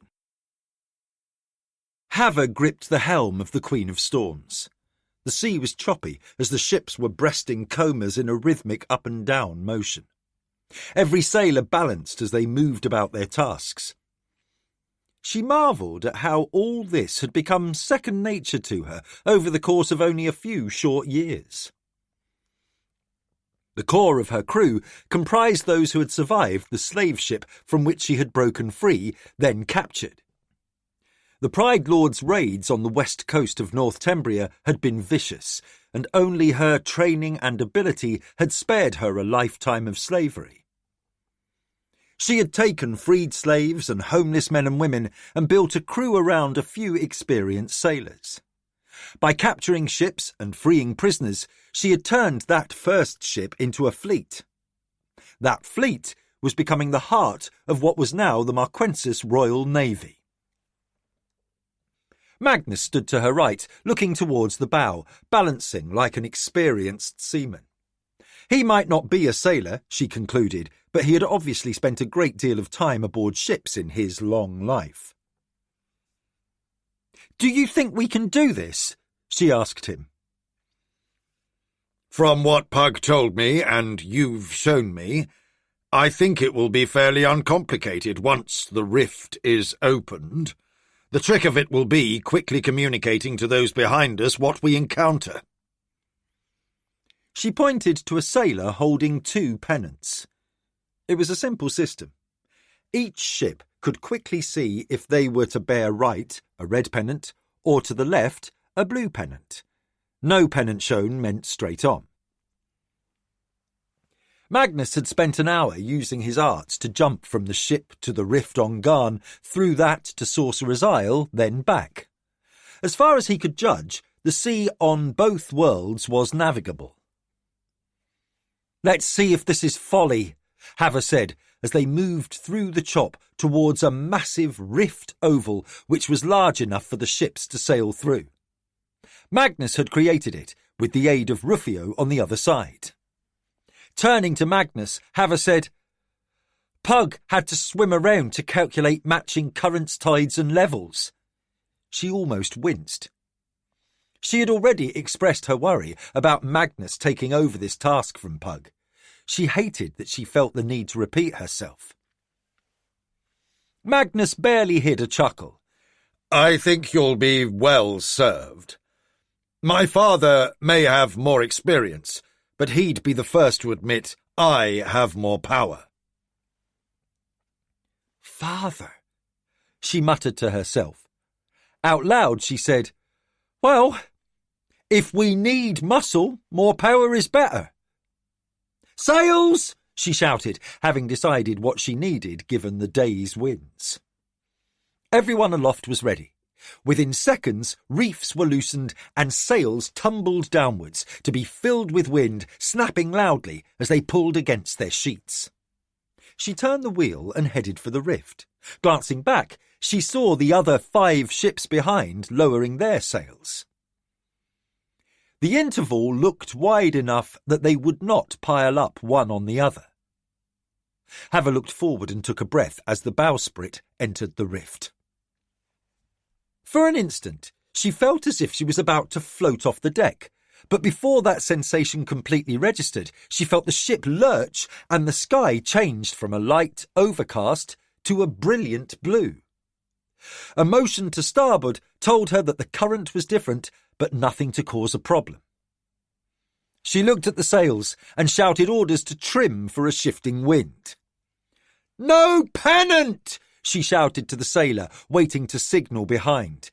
"We're heading straight on!" She saw the north side of Sorcerer's Isle off the starboard bow and recognised they were just a short distance from the docks. Looking aft, she saw the silver oval shimmering. Then the ship behind them emerged. She watched as it settled and saw sailors quickly correcting for the changes. "Damn, but this is working!" she said. Judging by how far she needed to travel to stay clear of the other ships, she shouted, "Ready to reef sails!" People were gathering along the shore, and she could see a crowd assembling ahead near the bend in the coast that would be the jetty where the goods would be loaded. The men aloft had been instructed that after dropping the sails, they were to stay in place. They wouldn't be needed to trim unless ordered. They knew that it was now time to end this very short voyage. After the Queen of Storms had passed by the docks, she ordered the sails reefed. Once the sails were taken in, the ship slowed. The anchor was released, and the ship came to a gentle halt. Turning to Magnus, Haver smiled and said, "I think we're there." He returned her smile. We're halfway there. He looked skywards and said, We have half a day to load the cargo, then finish tomorrow morning. While that's underway, Rufio and I will work together to create another rift to Marquinet. He looked aft and said, The last ship is through. Haver followed his gaze and saw the 5 ships following and slowing as they all came to rest in a safe anchorage. Some of those lads will be talking about this journey to their grandchildren. It's all part of a great struggle, and everyone is doing what they can, Magnus said. After you get the barges underway, you can find me in the dining hall. I have some things to see to, but after that I'll be hungry. As will I, she said. It's already been a very long day, but I still have to ensure that no one crashes a ship into the rocks or otherwise creates havoc. If time permits, I'll find you at the dining hall. Magnus vanished. Haver turned to see how the crew was doing and was pleased that everyone was taking this strange journey in their stride, briskly going about their tasks. Then she realised she was getting used to the magician's vanishing. While some of the crews might still be flustered by passing through the rift, enough were attending to the ship's needs that she felt good about this half of the passage. Maybe she would have time to eat. Hattusili, Nakor and Pug appeared near the bank of a river. Pug said, Now we wait. For what? Hattusili asked. To be invited into the elven forest, Pug answered, kneeling, then sitting back on the woodland ground. This is the river boundary, and we sit here on the northwest border of the Duchy of Criddy and wait. What's a duchy? Hattu asked. I've read the word and know it's political, but I've never fully understood it. They have no dukes on Garn, Nakor said, sitting next to Pug. We have kings and barons, Hattusili said. Nakor laughed. Humans! They organise so many ways to split up the spoils from pillaging the commoners. Looking at Pug, he said, I forget which world it was, but I once visited a kingdom that had 54 ranks of nobility. He smiled and shook his head. Greater this, arch that, a rank with this order, same rank with a different order, which was higher than the first order.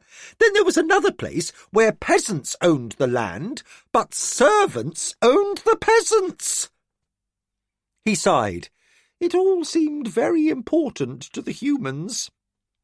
Pug looked at his old companion. You speak of humans as if you're not one of us. Nakor grinned. I might not be. I'm an echo of... He shrugged, seemingly amused by this mystery. Pug smiled, then lightly punched Nakor's shoulder, causing him to almost fall over. You certainly seem real enough, he said. Nakor laughed loudly. So, Philip hasn't gone away completely, I see.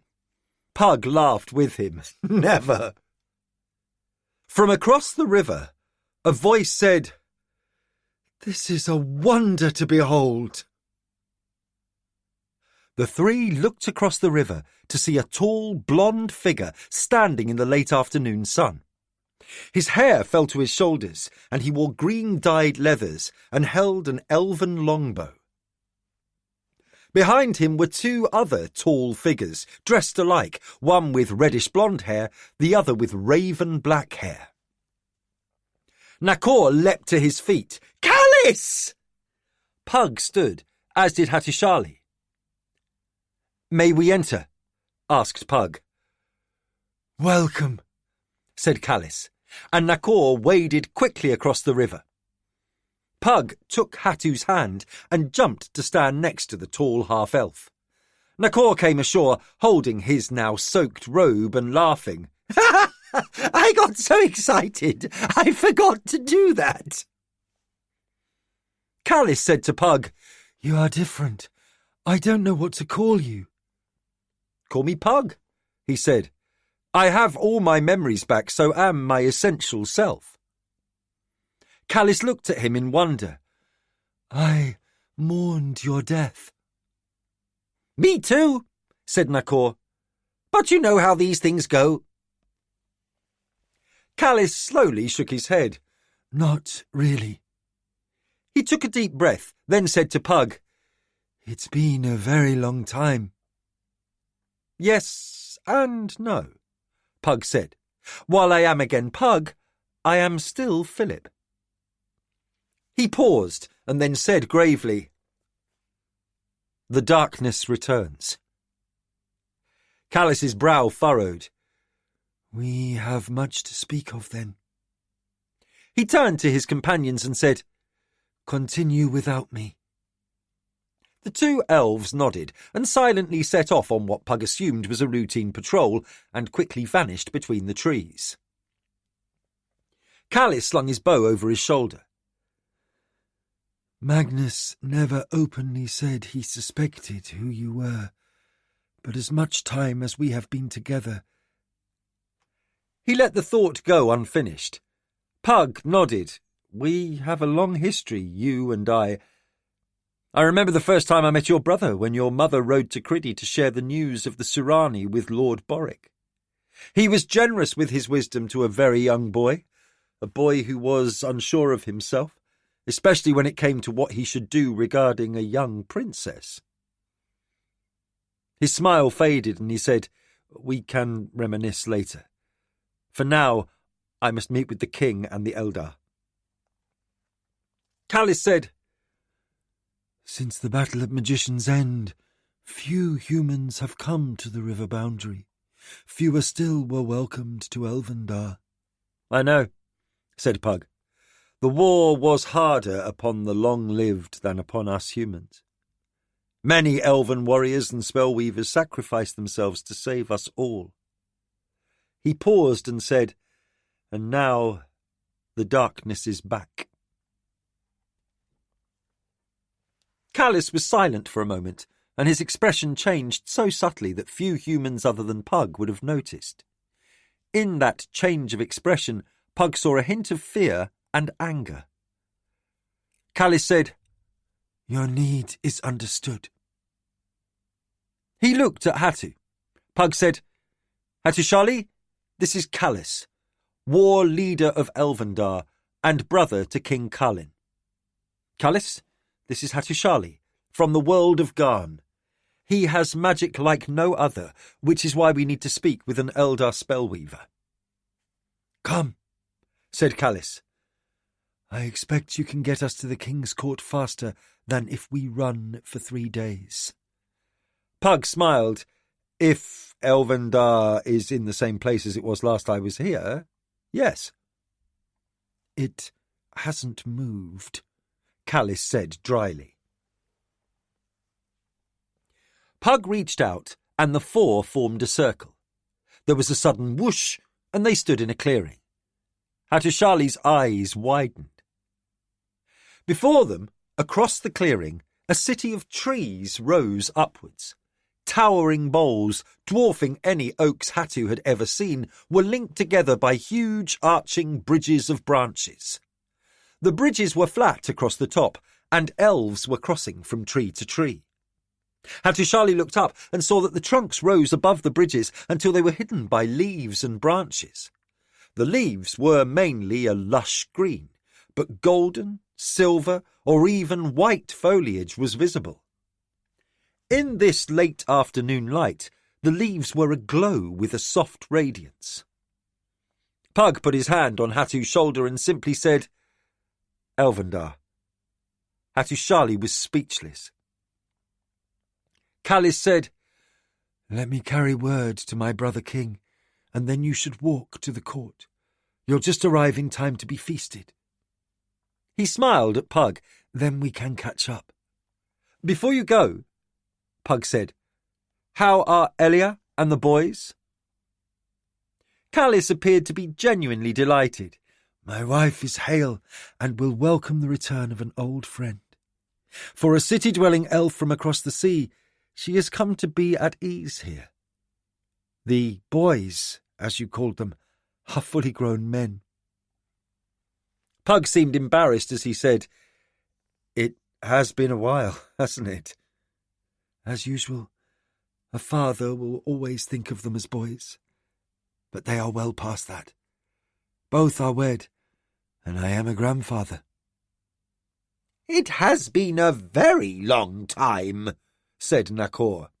"The Crimson Eagles." Callis nodded and said, "I think of them from time to time. Now I must go. Wait a short while, then take the high path. Pug remembers the way." "I do," Pug said. Hattu watched as Callis set off at an easy jog, heading towards what appeared to be an entrance to the City of Trees. Pug clapped him on the shoulder and said, "I think you will find this a wonderful place to learn some new arts." Nakor grinned. "The Spellweavers know a lot of good tricks." As they neared the entrance to Elvendar, Hattushali could see a busy community. Hunters were dressing a deer. Next to them stood 2 younger elves ready to pull a cart piled with the day's meat. 2 large hunting hounds waited patiently nearby for permission to devour the leavings. A few yards away, a group of elven women were finishing the day's work at a massive loom, where a shimmering cloth was being carefully taken down from a giant head roller, while 2 heddles the size of a man's arm were pulled away. "Elven crafts are much like our own," said Pug to Hattu, "but so much finer." Nakor chuckled. "They've had a lot more years to learn how to do things." "Which is exactly why we're here," Pug replied. They continued until they reached a wide staircase spiralling up the side of a huge tree. As they climbed, Hattu realised there was no handrail or safety line on the outer edge. After a single circuit of the tree, he looked down and saw they were now a good 30 feet above the forest floor. "Good thing we know how to fly," Nakor joked. "Yes," said Hattushali nervously. Pug looked at the young man. Smiling broadly, he added, "Elves are very sure-footed." "Apparently," Hattu said, as they continued to climb higher. Dante looked over the 6 men the upright man had sent to Port Vicor. He sat in the common room of the 4 Ravens and silently waited until the new serving girl had poured 7 mugs of ale. When she left, Dante inclined his head and picked up his mug. The 3 younger men glanced around, unsure of what was expected, and Dante laughed. "Drink up, lads!" He took a long swallow from his mug, then set it down. The 3 older men also drank, and when their mugs were returned to the table, Dante pushed his chair back. "Either you are the best the upright man could send, or people he wants to get rid of." He laughed. "Either way, he wishes to extend the Mocker's reach and get rid of the Keshians." The 3 older men glanced at one another and were silent, but the younger trio looked very worried. "It doesn't matter," Dante said. "We have an opportunity to take over this city." He took another drink and continued. "I have a different way of seeing things than you do, I am certain. I come from a distant place that has been running cities since before my however many grandfathers' time." He smiled. "So, let's all get to know one another." He pointed to the oldest-looking man, who had greying dark hair, a sunburned face, and muscles softening with age. "You?" The man he had singled out looked around as if uncertain what to say. Then, after a long silence, said, "I'm Janos. I was a day boy on the docks. I'm the best." Dante gave a nod. Muscle, but with some brains.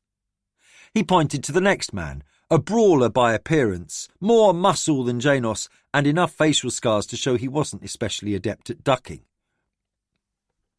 Frederick, but everyone calls me Freddy. Dante smiled. I guard. Dante didn't bother to ask what he guarded, as he already knew the answer. Anything that needed guarding. Given his appearance as a human makiwara, the Koltachin word for punching bag, he was obviously tough enough to take a beating and survive. Dante looked at the third man, older, wiry, his grey hair cut short, and dark eyes that darted around the room. Dante said, "Roof runner?" The man said, "Hillman. People call me Hilly." He nodded. "I'm the best thief in Crondor." One of the younger men laughed. "Say claims," he said with a mocking expression. He was also a slender man with a dancer's frame and a cunning air about him. Dark hair and eyes and a dusky complexion suggested he had some Keshian or desert blood in him, from what Dante had learned. His clothing was also what Dante would expect from a practised night thief. Hilly looked as if he was ready to stand and confront the youngster, but Dante prevented that with a curt "Don't!" Looking at the young man, Dante said, "And you?" "Name's Stanley, but everyone calls me Shadow." It was Hilly's turn to scoff. "Nobody but Stanley calls him Shadow." Dante looked at Hilly, then Stanley, and said, "Am I going to have trouble with you two?" Hilly shook his head. "I just do what I'm told. That lad thinks he's the next Jimmy the Ant." Dante shrugged. Whoever he was. To Stanley he said, "And you? Do you do what you're told?" "More," Stanley answered. "If I see an opportunity, I'll take it. If I'm told to steal a prize from a merchant, I try to come back with more." Dante sat back and considered this for a moment, then said, "Ambition. I like it." Stanley's expression brightened. "And sometimes I hate it," he added. Stanley's pleased expression faded. "You have always got to balance risk against reward, especially if you're on a pilfer alone." Hilly nodded. Dante said, "Here's the thing. The upright man intends to take over Port Vicor. I delivered Lester Ving to him last week, so he put me in charge here.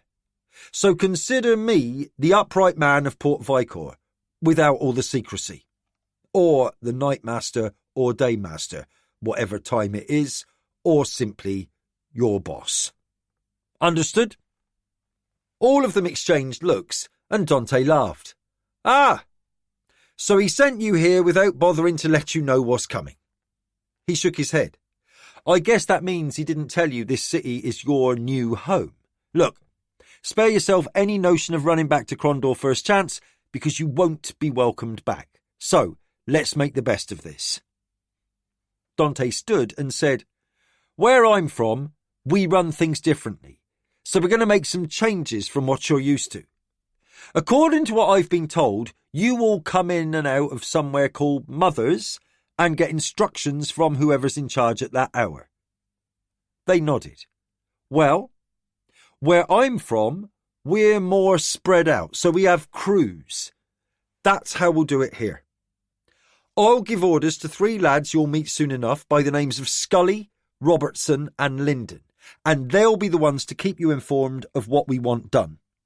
In between times, you get to take advantage of whatever brings in some booty, just enough not to get the city watch frothing at the mouth.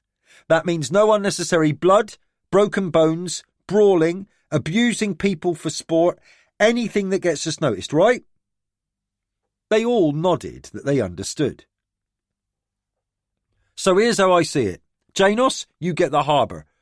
Which one of these lads do you choose?"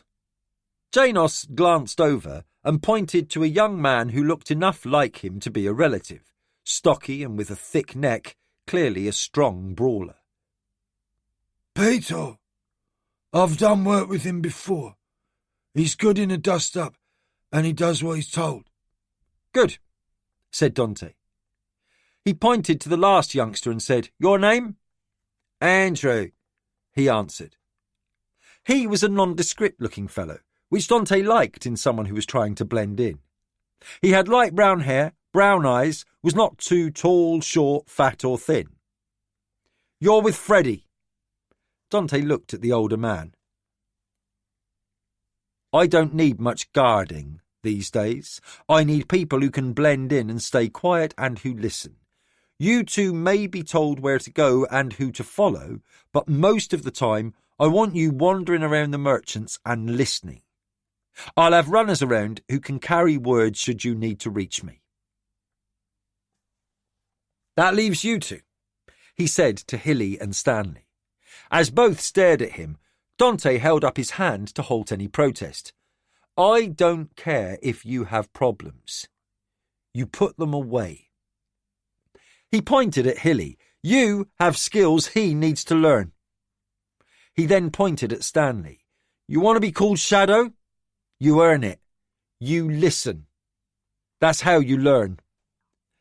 Dante fought down the urge to laugh uproariously at saying all the things that had been said to him as a student, and that he had routinely ignored.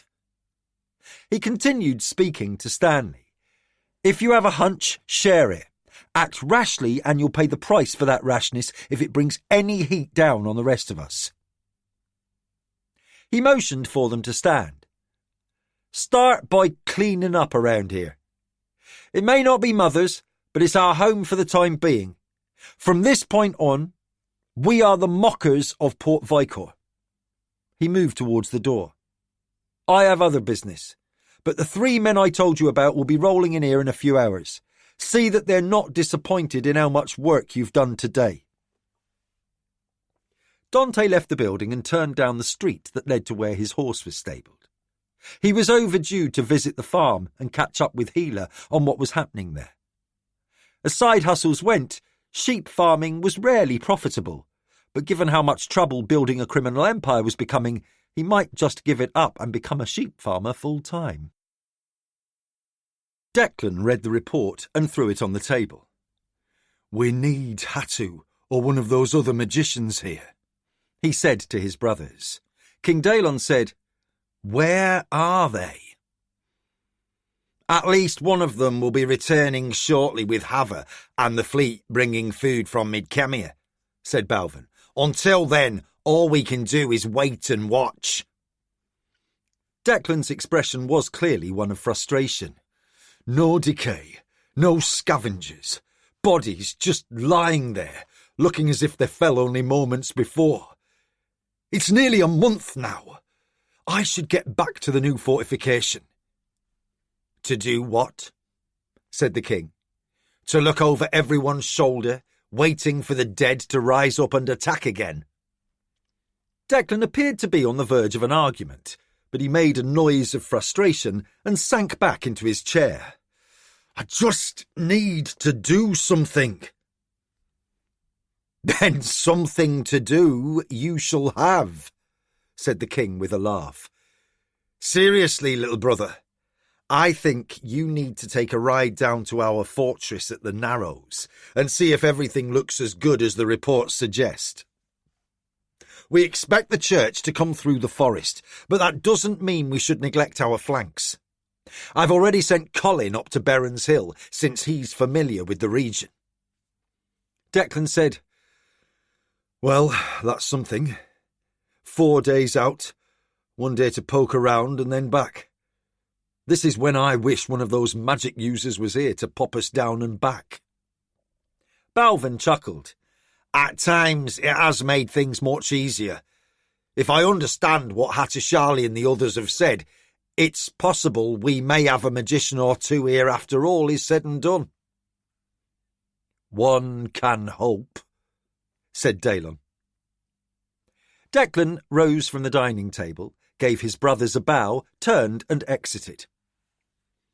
After the door closed behind him, Balvin said, "He's learned some court manners at least." The king let out a long sigh and said, "Now, if we can just prevent him from getting himself killed, or us, when he gets to meet his future wife. Daelon fixed his brother with a narrow gaze and said, "You still haven't mentioned the Baron's daughters?" "One battle at a time," said Balvin. Pug, Nakor and Hattusili approached the centre of Elvendar, the king's court, as the sun fully set. Now the forest was alight with globes glowing with a bright inner light. The leaves of white, gold or silver were brilliant in comparison to the more muted earth tones that were evident everywhere. Elven art and crafts were on display, with tapestries of fine weave used to divide areas they had passed. Flowers were abundant, and the air was redolent with their scent. The aroma of spices accompanied the night breeze from cooking fires somewhere nearby, and the faint hint of smoke was a counterpoint that Hattusili found pleasant. The shock had worn off, but not the wonder. He gawked at everything as they passed, but when they reached the court of King Carlin, he nearly stumbled in awe. The king's throne was a massive chair of finely carved wood. As a carpenter's apprentice in one of his early assignments for the Kingdom of the Night on Garn, Hattu had seen enough of woodcraft to appreciate that this was a magnificent work of art, sculpted out of a solid block of wood as tall as a man and half that size on the sides. The artistry was exquisite. It was a paean to nature in wood. Deer, foxes and other animals were carved in relief on the side he could see, with vines and leaves intricately fashioned as a decorative frieze. The king wore a simple circlet of gold on his head, open at the brow. Carlin looked just as Pug remembered, with perhaps a tiny bit more weight and a hint of grey in his brown hair. Seeing the three humans enter, Carlin rose with a smile and said, "Pug, welcome, old friend." Pug bowed from the waist, and Nakor and Hattusili followed his example. "Greetings, King Carlin. It has been too long." The king descended from his throne and gave Pug a warm embrace. "I sense you are now more than you were when we last met." "All my memories have returned," Pug said, "from before the Battle of Magician's End." "Ah," said the king. "That explains much. When you and Magnus came to honour my taking of my Mother Queen's place after she journeyed to the Blessed Isles, I sensed you were growing in your power. This, however, is something unexpected. We have a great deal to discuss, and shall do so over a feast. First, my brother says you have a warning." "The darkness," was all Pug said. Carlin nodded. "There has been growing unease among our spellweavers that something evil is gathering. We will hold a council tomorrow." "I need first to speak with the Eldar."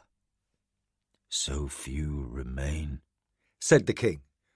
"but they will also be with us in council.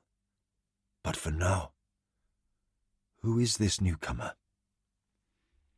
"Hattusili, from the world of Garn. He is both the last in the line of kings known as the Firemanes and a wielder of powers unlike any I've seen." Carlin looked surprised, an expression rarely seen in an elf, whose emotional displays tended to the nuanced. "Unlike any. You have seen more than any being I've encountered." "More than me too, sire," said Nakor. "The gambler," said Carlin with a smile. "Once again, you seem drawn towards trouble." "It's my nature, I guess," said Nakor. "Let us celebrate your arrival. Our concerns about coming troubles can wait until tomorrow." He looked at Pug, and they exchanged knowing glances. "We have faced such before, and must again. but we may steal a moment or two between to appreciate old friends." They all bowed as Carlin turned to walk from the portion of the court used for formal occasions to a large platform set aside for dining. They followed him around a circular table with 4 breaks to allow service from the inside. Carlin indicated that Pug should sit to his left, as Carlis arrived and took a cushion to his brother's right.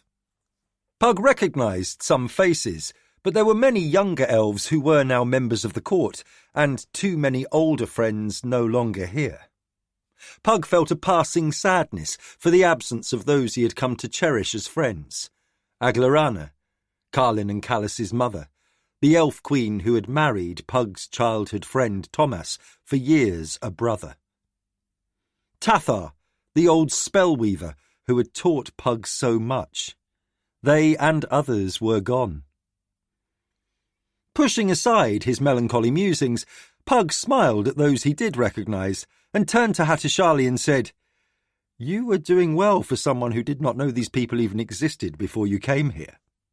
Hattu smiled and said, "It's wonderful."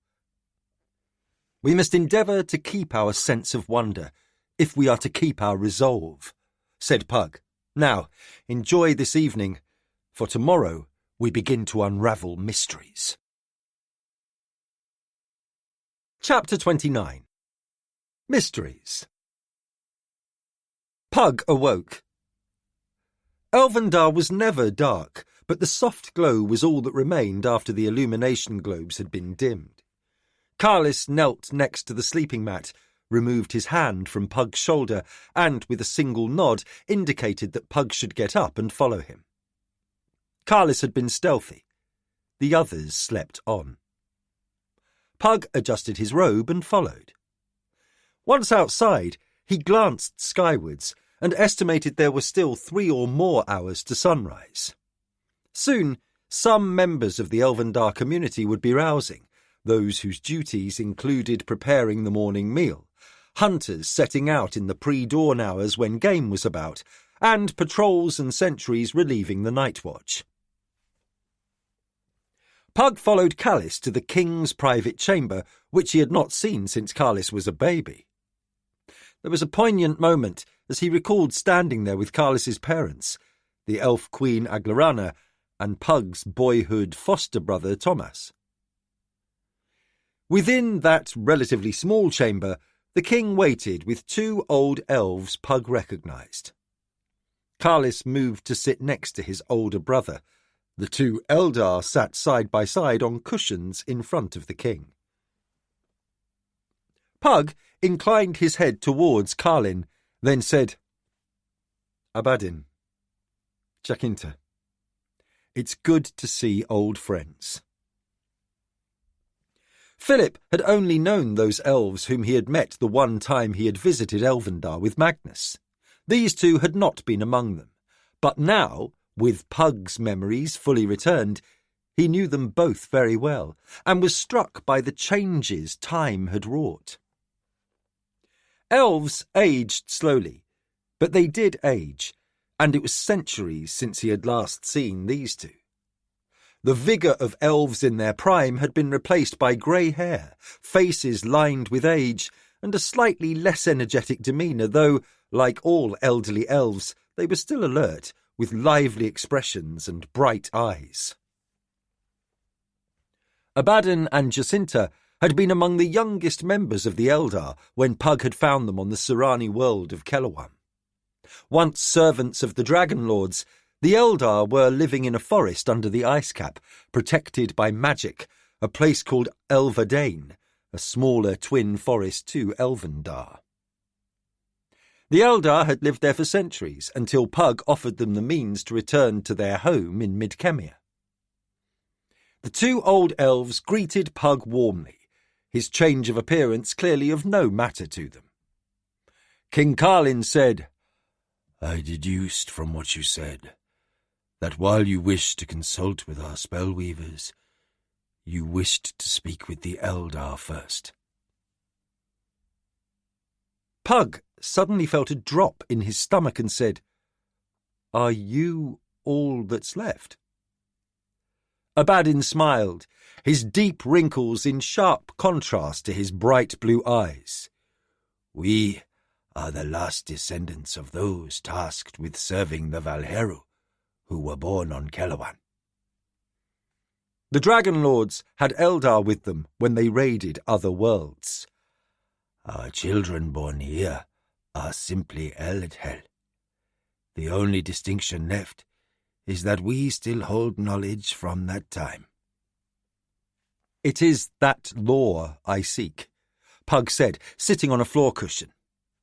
I found Elvardane because of a hint of what I witnessed on the Surani Tower of Testing when I finally mastered my arts and was granted a Great One's black robe.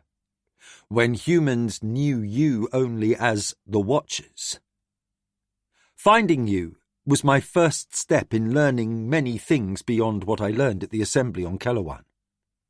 He paused, gathering his thoughts.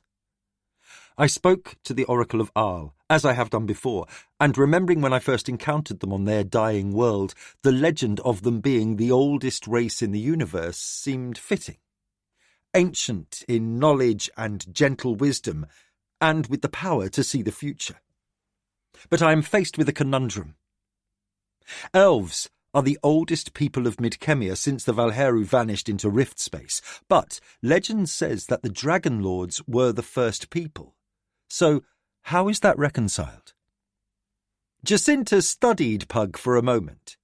Her face was a match to her husband's, aged and weather-beaten, framed by long, flowing grey hair, yet her eyes also were alight with youthful energy.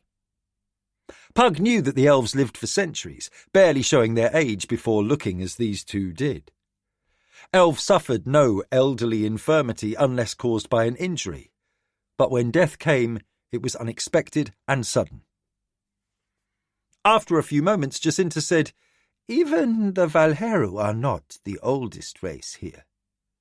The dragons came first, then the Valheru, then the Eldhel." She used the word applied to all elves, light, dark, sun elves, elves from across the sea, and the star elves. All were Eldhel. She regarded Pug's puzzled expression and continued, "You have power, and those of your race with spellcraft live a long life, but compared to the Eldhel it is short. The king's mother, the Blessed Queen, lived for 5 centuries before you were born. She would have lived longer, I think, save the grief at losing Carlis's father hastened her to the Blessed Isle." Like all elves, she did not use Queen Aglarana's or Thomas's names in the belief it might summon them back to life unwillingly. "So you must understand, we speak not of years, decades, or even centuries." Abadin nodded in agreement. "We speak of millennia." Jacinta went on. "We can only surmise from the lore of our ancestors that at the beginning when all was created, the first life to arise was perhaps simple. Small plants, creatures, swimmers in vast oceans. But as little as we understand the nature of the enemy, the void, we do know that it is capable of mimicking life, even if it doesn't truly understand life. It's a mockery of life. It destroys life needlessly, as if life itself is the void's foe, through countless attacks. We can assume that its essence limits it in significant ways here." She spread her hands, indicating the world around them. "If it is a thing of rift space, also known as the void, and perhaps they are one and the same." Abadin said, "It is limited in what it can do here, just as we have limits on what we can achieve in rift space. You know well it takes prodigious spellcraft for life to survive in rift space. Life is of this realm, while the void is apart, alien to life. It may use life, but is incapable of creating life. so it must manipulate life for its own purposes. Pug nodded slowly. Black Slayers, Death Dancers, Shadow Assassins, the Children of the Void. All were servants of the ensorcelled Dreadlords, who are ruled by the darkness. His face revealed deep dismay at the thought of those beings. I have battled many of them. Abadin nodded. We have heard all the tales. We know of the false advisers to human rulers before the last great conflict. We know of demons summoned from other realms, some corporeal, some created out of human flesh for spirits to control, and some dark spirits possessing still living beings. All of these are servants of the void. You say dragons were first. Pug's expression was puzzled. He looked at Jacinta, who looked to King Kalin. This lore is hidden, said the king. Known only to our ancients. He indicated the two Eldar. My parents knew, as did I, when I was named war leader. He nodded towards Carlis, indicating to Pug that this was also true of Carlis. He added, Younger lore keepers have also been given this knowledge. Abadin said, When Jacinta and I journey to the Blessed Isle, the lore will endure. Our descendants may have not been born on Keloan, but that knowledge remains with them. You must understand, this universe is ancient, billions upon billions of years old. Unimaginable forces were unleashed in its creation, and beings of immense power sprang into being. The gods, said Pug. A name, said Jacinta. There are other names. Some of these beings are things of the mind, invisible to the senses, and others are of flesh and blood like you and me. More have withered and perished since the dawn of this universe, and more came into existence who abide today. Some will be born long after we are dust. Such is the span of years. To your question, dragons came first, and as it is with their kind, they begin as little more than animals like their lesser kin, the wyverns and drakes.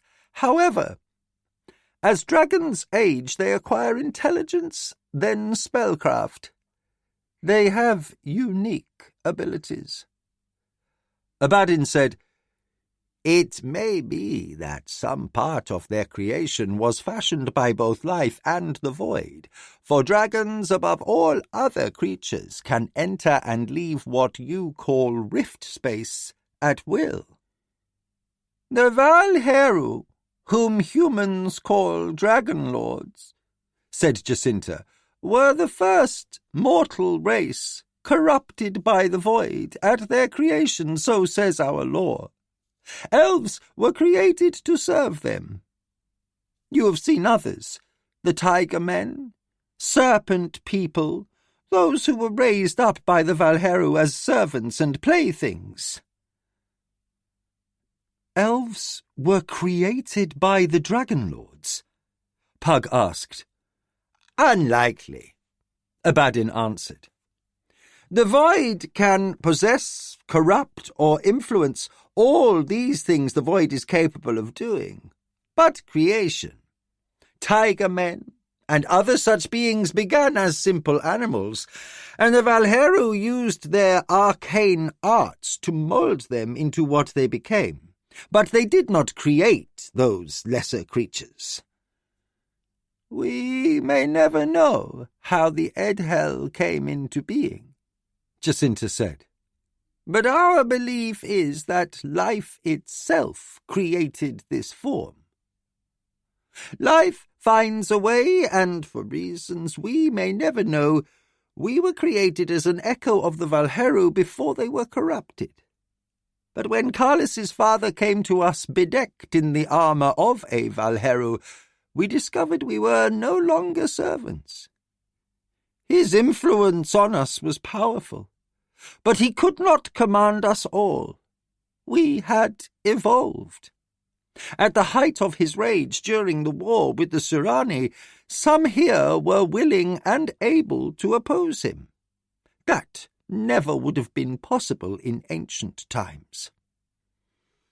Pug remembered Tomas's battle within himself against the magical legacy of Ashen Shugar, the ruler of the Eagle's Reaches, whose armour he wore. It had been a close thing before Tomas obtained dominance over the memories of the ancient Dragon Lord. "You humans," Abaddon said, "are from other worlds, and like the goblins, dwarves, trolls, and other races, came here during the first advent of the Chaos War." Pug was silent for a moment, then said, "My vision on Kellowan also showed the arrival of many races escaping from chaos on a golden bridge through a massive rift." "Yes," said Abaddon. "The legend of the Golden Bridge is common to many worlds and shared by many species. As the Valheru raided across the universe, they crushed advanced empires and primitive tribes indiscriminately. These were the Chaos Wars in our history, when races were forced to leave their homeworlds to seek sanctuary elsewhere." "Think of it as a metaphor," said Jacinta. "We do not believe there was a single bridge of golden light stretching from one side of the universe to the other. Perhaps there were portals through the Hall of Worlds to places unknown to those who fled. But eventually the combined might of spellcasters of all types accomplished one thing: closing the door behind them before the Dragon Lords could follow," said Nakor from the doorway. King Carlin stood up, his expression stern. "You were not invited, gambler." "I was not told to stay away either, King," Nakor answered blithely. Then his tone turned serious. "I was brought back to life for a reason, and this is it." He pointed to where Pug and the two Eldar sat. Pug was skilled enough at reading elven expressions and movement to see that Carlin conceded Nakor's point. The king sat down again without comment. Nakor came and sat next to Pug. "The question that is plaguing Pug here is, if the Arl are not the first race in this universe, who are?" Abaddon answered. "Dragons are the oldest race in this universe. Having changed over the ages, rising to become beings of unequaled power and intelligence, yet unique in that they must evolve within their own life cycle to attain that status. Moreover, they are able to traverse both rift space and time, and no other being we know of can do that." "What of the race of the Arl?" Pug asked. Jacinta said, "We do not know. My speculation is that if they wanted to share the answer to that mystery with you, they would have done so." "Or perhaps they're waiting for a right moment," said Nakor, without his usual humour. "Some things are unfolding. Some things are being revealed, yet much is still hidden," Abaddon offered. He looked at Pug. "What do you know?" "Not as much as I'd like," Pug conceded. "There is a thing that Hattusili discovered through his arts." He waved towards Nakor. "Identified as a death machine, a collector of life force." With a nod, he indicated that Nakor should explain. Nakor adopted an unusually straightforward narration, explaining what he had seen and his discussions in Honest John's with Ifikad about the nature of the gigantic accumulator. He finished by saying, Ificad speculates that with enough life energy stored, the device could be used to rip open the sky. He meant tear a massive rift through the heavens, interrupted Jacinta. It is familiar. Pug's expression was questioning. Abadin nodded. As I said, dragons are unique in their powers, and opening passages through rift space is different to the passages you create to travel to other worlds. The void is powerful but limited, and perhaps we can surmise this accumulator is the means to reach the world of Garn on some massive scale. Jacinta said, It is speculation, but I can see little other purpose for what you describe. Pug was thoughtful for a moment, then asked, Have you anything else you can share with us? Nothing we think will aid you in the next confrontation with the darkness, said Abadin. We always return to the reality that things are not always as they appear to be, and it may be foolish to accept the first explanation of things as the only one. Nakor stood and said, We need to do two things. What? Pug asked, looking up at the little gambler. At some point, we must have a chat with a dragon, Nakor said. The Oracle is impressive, but she's not a true dragon. But before that, we need to go to the world of Synoth. Why? Pug asked. Nakor's expression became mischievous, and his eyes lit up.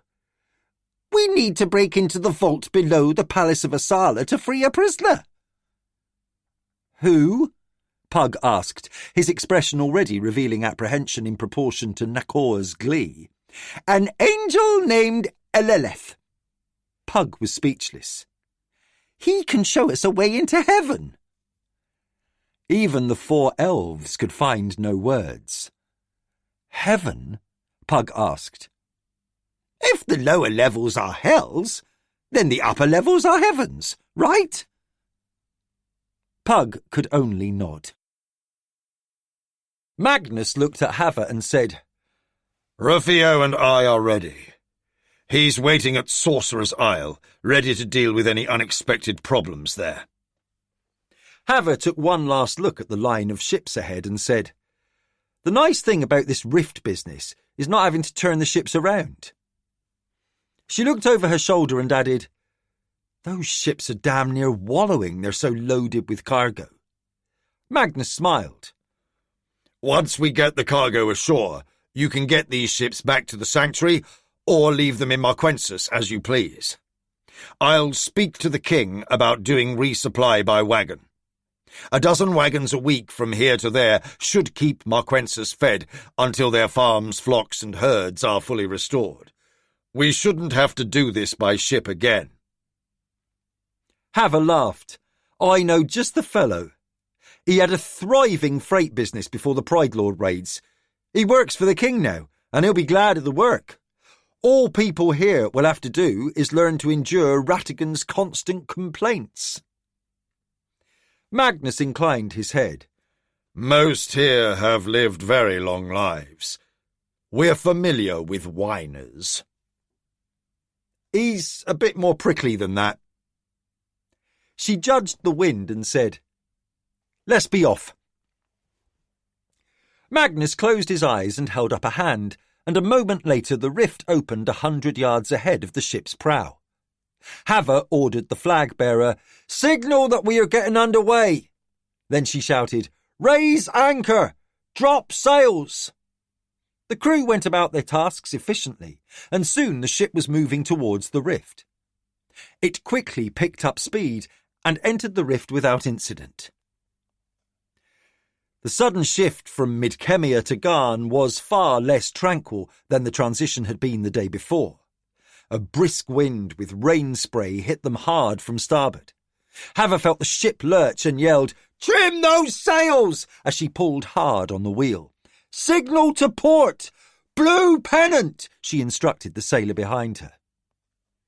A moment later, she felt the ship's motion smooth out, and while everyone was rapidly getting chilled by the unexpectedly cold, wet weather, the ship was in no danger. She looked behind until she saw the next ship come through. Despite the warning, that ship lurched, and it was clear the captain and crew had a struggle getting it back on course. "Damned lugger is carrying too much cargo!" she shouted. Magnus closed his eyes, and abruptly the ship righted itself and came into alignment with the Queen of Storms. He opened his eyes and said, "Just a little push." "You may have to push again," she said, returning his smile. "The wagon idea is a good one." "Still, we need these provisions today." He pointed to a promontory to the south. "I'll watch from there." He vanished. Havoc kept the ship steady, and it moved parallel with the peninsula that ran west from the port of Taranda, where they'd anchor and offload cargo. Wagons from there up the King's Highway would be only a little slower than sailing up towards Marquensis, as the ships would be fighting seasonal winds and tides at far greater risk. Haver easily navigated to a point just a little north of the harbour, dropped anchor and furled the sails. She watched until the last ship could be seen safely making its way to an anchorage. Abruptly, Magnus appeared next to her. She turned and said, "I've been meaning to ask what would happen if you did that where I was standing." He smiled, genuinely amused. "I'm sorry to say you'd probably be knocked overboard." Then he added, "The trick is to not appear inside a wall." Haver winced. "I can see how that might be a problem." "The key is knowing exactly where you want to appear. Make a mistake, it's your last problem." Haver saw that several figures had appeared on the docks. She pulled out her spyglass and inspected them. "Looks like they're ready," she said, lowering the metal tube. "Rattigan's there, so Balvin got everything organised from here to Marquinet. While they're loading the wagons, you'll have time to set up his travelling to Mid-Kemir and back. Going to another world will hardly bother him if there's money to be made." She tapped Magnus on the chest lightly with the spyglass. "And do not ever start discussing payment with him. Just tell him to take the matter up with Balvin when he gets to Marquensis." "Good," said Magnus, gently pushing the spyglass aside. "I'm very bad at haggling. I almost never have to do it. One of the benefits of magic." She laughed. "I can see that. In my thieving days, magic would have saved me a great deal of running and hiding." She relayed a few instructions to her mate, then said to Magnus, "Let's get over there." He reached out and put his hand on her shoulder, and a moment later they stood on the wharf. A pair of people she didn't know instinctively moved backwards. The two figures she did recognise were Declan and the newly appointed commander of the garrison at Taranda, a captain named Wrestler. Declan and Haver greeted one another. Then Declan said, "Magnus, thank you. You may not have saved the kingdom in one act, but your magic has given us hope." Haver smiled at that, then turned to Declan and asked, "You worried I might wreck the ships on the rocks?" He smiled, "Hardly. Trying to stay busy and keep my mind off the coming fight." "What fight?" asked Haver. Declan said, "The next one." He glanced at Magnus, who nodded. She said, "Magnus said you had an encounter." She looked at the magician, her brow furrowed. "What didn't he tell me?" Declan explained the situation at the redoubt in the dark wood, and Magnus listened attentively. He explained the attack and victory, then the appearance of the soldiers who had waited and then died in place. He finished, "Now more dead are simply waiting. Nothing happens. No decay, scavengers, anything, just there. Whatever's coming will be worse. Again, Haver looked at Magnus with a clearly disapproving expression. You didn't think to tell me this. Magnus said, I didn't wish to distract you from the matters at hand. Traversing the rift with a small flotilla is hardly a trivial matter. This necromancy, death magic, is the darkest of arts, and as soon as we've finished here, I will travel there and see for myself what more can be discovered. Declan said, To hell with inspecting the Narrows. It's the last place the church will attack. Take me with you. I was hoping that you or Hattershally might come, so I could get up there in a hurry. Magnus nodded agreement. Hattershally is with Pug and Nakor on Midkemia, seeking more knowledge. They should return shortly. Declan said to Haver, If your husband seeks you out before coming to Marquensis, can you inform him of what's afoot? Well, I'm not happy sending him away the moment he turns up, but I understand. Good. Haver said to Magnus, I'll talk to Ratigan and travel with him to the King's Palace. He and Balvin have butted heads before, so Balvin will see it done. You go now. Declan turned to Captain Wrestler. Give my horse to Lady Haver here to ride to Marquinet. He turned towards Magnus and said, Now? Magnus nodded, put his hand on Declan's shoulder, and instantly they vanished. Haver took a deep breath and muttered, Now I'm a lady. What's next? Declan and Magnus appeared on top of the viewing platform set high above the redoubt. New walls were under construction on every side, and the foundation of a new keep was evident behind them. Declan looked to the west and saw one of the geomancers from Midkemia had created a stone road as far as he could see. He looked around and saw Sixto below with a clutch of soldiers receiving orders. He tapped Magnus on the shoulder and pointed. I hate to presume. Magnus gripped Declan's arm, and suddenly they were standing just far enough from Sixto not to startle anyone.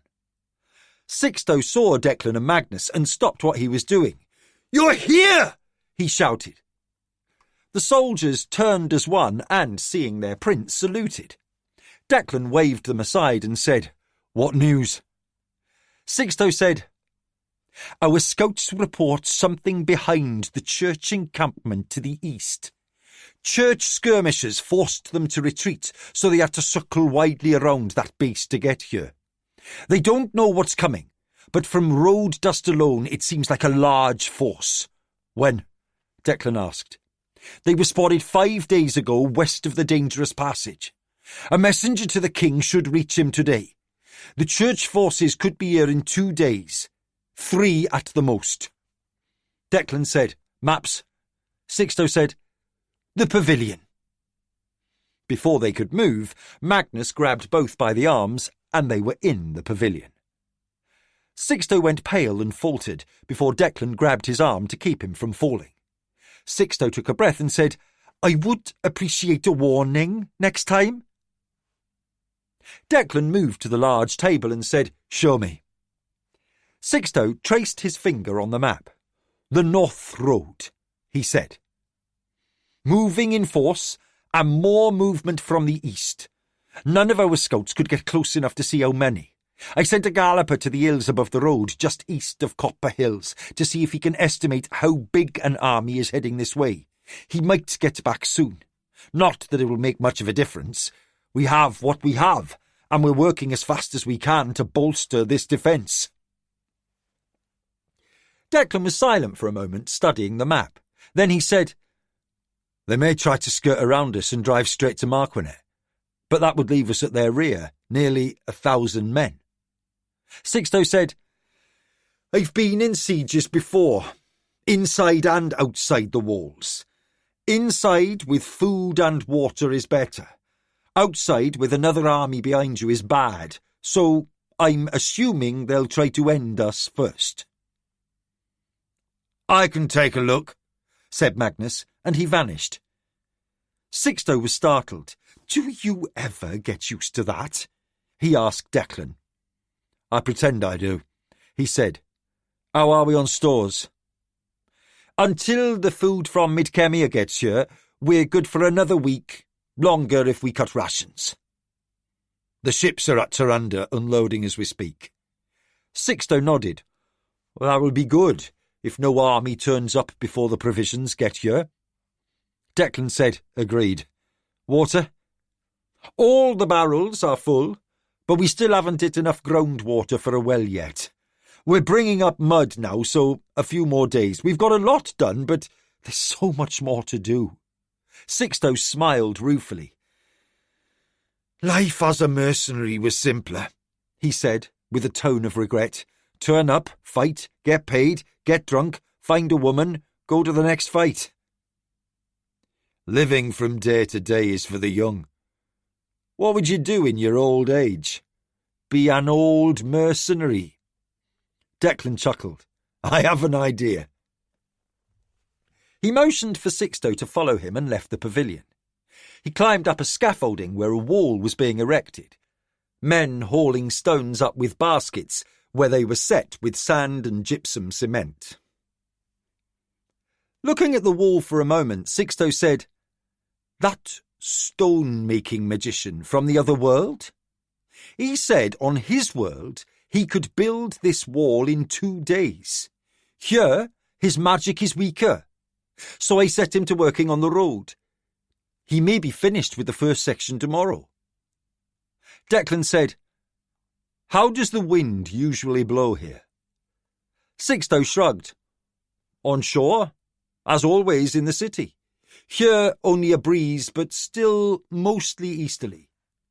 It will start blowing south off the mountains near Copper Hills when the weather gets hotter. He pushed Declan's shoulder gently, as you know as well as I do, given that you've lived here longer than I have. Declan nodded. Just reassuring myself. He waved towards the trees and said, You've given us another 50 yards of clearing since we started. Sixto said we needed a lot of timber for scaffolding and fires. He pointed to the unfinished wall's eastern end. There'll be a ballista platform there, but with a catapult in the marshalling yard below, we can keep enemies farther away. I assume, claiming the western half of Ilcommon, you'll need a large road that way. He indicated the remaining forest to the east. Eventually. Declan motioned for Sixto to follow him and led him back to the pavilion. Once inside, Declan sat in a chair next to the map table and asked, Wine? Sixto nodded and moved to a corner table where he grabbed a bottle and 2 goblets and filled them. He gave one to Declan and pulled over another chair. Tired? Sixto asked. Everyone's tired. If it's not the fighting, it's the building, the travel, the worry. Sixto nodded. You've learned a lot since you joined Bogartis's company. Hard to believe that was only a few years ago. Anyway, you still haven't learned how to rest when you can. Some can sleep on the eve of battle. Some can't. True? Magnus appeared suddenly, and Sixto almost spilled his wine. What did you see? Asked Declan as he stood up and helped Magnus sit in his chair. It was obvious that the white-haired magician was on the verge of exhaustion. A moment, said Magnus as he gathered himself. Sixto went to the table, poured another goblet of wine and brought it to Magnus. Magnus drank and said, I've done a lot of work today, and I forget how quickly I become weak here. 3 transports with others, and now I can barely stay awake. You can nap on my pallet, said Declan. Just tell me what's coming. Magnus said, I flew above the enemy's army and saw perhaps 3,000 men and 200 horses, supply wagons and mules hauling siege engines. It looks likely they'll attack the city. How far away? At the rate they're travelling, about 4 days. I must rest, then find Pug.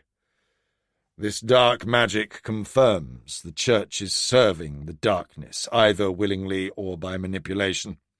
The dead to the east are there for a purpose which I can only guess at. They'll attack here, while the large army attacks the city. That will prevent us from attacking their rear, Sixto said, with a sigh of exasperation. Declan said to Magnus, "Rest, and Sixto and I will come up with a plan." He indicated a curtained-off area of the pavilion. "My thanks," said Magnus, rising and crossing to the sleeping section. "Plan?" Sixto looked dubious. "I have a bad one," said Declan. With a wry smile, Sixto said, "A bad plan is better than no plan at all." Chapter 30. Battle. Pug listened. Thala, an older spellweaver, had been asking Hattusili questions for almost an hour and was learning a great deal about the young man's abilities from the exchange. Elven magic was an organic use of energy, so in ways Pug barely understood, it seemed more naturally in harmony with Hattu's manipulation of the Fury's energy. The old elf smiled and said to Pug, "This youngster wields enormous power at a thought. He is unlike any user of magic we have ever encountered. You did well in bringing him here." Her face was alight with excitement. Hattusili said, "Thank you for helping me understand myself more, but there are so many more questions." "There always are," said Nakor with a smile. "The more you learn, the more you understand how little you know." Pug nodded and stood up. "We must go. The darkness menaces Garn, so we need to return." The old elf rose from her cushion and said, "Young Hattusili, should we weather this coming struggle, you will always be welcome to come and study here should you wish. Pug has ever been generous with sharing his knowledge, and many of us have been welcomed at Sorcerer's Isle. I myself spent a lovely year there ages ago. We learn much from one another." Hattu gave her a bow. "If fate allows, I would love to return. This is perhaps the most amazing place I have ever seen. Just being here fills me with energy." Thala said, "What you call magic stuff?" Nakor said playfully. Thala seemed amused. "Labels are meaningless. Do you know the old adage, 'The map is not the terrain'?" Nakor laughed. "Yes, it is true." Hattusili looked confused, and Pug reached out and put his hand on Hattu's arm. "Think about it, and you'll understand." He looked at Thala and said, "Thank you, and goodbye." "Back to Sorcerer's Isle?" Hattu asked. "And then to Garn," Pug replied. After a moment, he touched Hattusili and Nakor, and they were standing in a clearing west of the villa. Hattu spent a moment surveying the scene. Students were hurrying past nearby, and a few recognised Pug and waved. Hattu said, "In understanding my powers and magic, my life on Garn seems barren compared to what I have experienced here." "Perhaps that's why we all met," said Nakor. His tone was again serious as he looked directly at Hattu. "How you came to be the preeminent wielder of power on an entire planet is a question still to be answered, and how you can return that power to others without loss to yourself, yet another question." Pug put his hands on both men's shoulders in a reassuring gesture. "We have much ahead of us that is rife with peril, but knowledge can always be shared, so we share as much as possible whenever we can." Nakor smiled and shrugged. "We're not running from danger." Pug gave his shoulder a playful shake and said, "True. Now, let's return to Garn." They walked the short distance to the rift chamber, entered, and again found a student watching the entrance. "Still no trouble, Jelaine?" The young woman smiled and said, "This is a very good place to read. It's so quiet." Pug looked at Hatu. "I wish someone had found those gaps in rift boundaries centuries ago. It would have saved us unimaginable suffering." Then he remembered Thomas fleeing from the wraith in the mines and realized it would never have happened, and Thomas never would have found the ancient Valheru armour. He pushed aside such musing as a waste of time. "Come on," said Nakor. "I want to see what's happening." "You in a hurry to find trouble?" Pug asked. "Always," said Nakor as he jumped into the rift. Pug and Hatushali exchanged glances. Pug said, "He'll never change." They followed Nakor through to just outside the library at the sanctuary. Hatushali looked around and asked, "Where is he?" Pug laughed. "The gods only know. He'll turn up. I'll check the library and then the dining hall. You should go and look for your wife." Hatu smiled broadly at the mention of Hava and then closed his eyes briefly. "She's up in North Tembria. I can always sense where she is." He laughed, assuming we're on the same world. "I'll see you soon," said Pug. Hatushali vanished. Pug paused, remembering how long it had taken him to transport himself by thought even to a place he remembered well, and again reflected on just how powerful this youngster was. Then he brought his attention back to the present and decided he'd better go and look for Nakor. Dante watched as Healer conducted a small class with the children. He was teaching them to read. Dante had never considered that might be a useful skill, despite it having been demanded of him in the Koltachin school. Playing the role of an ignorant peasant who could just happen to read whatever was on someone's desk or table was useful spycraft, but he'd never thought about it for these kids. When the children were dismissed to see to the chores around the farm, Healer came to sit next to Dante in the farmhouse kitchen. "Reading?" Dante asked. "Whatever your plans were for a gang of little thieves and informers, many of these children would not survive a week.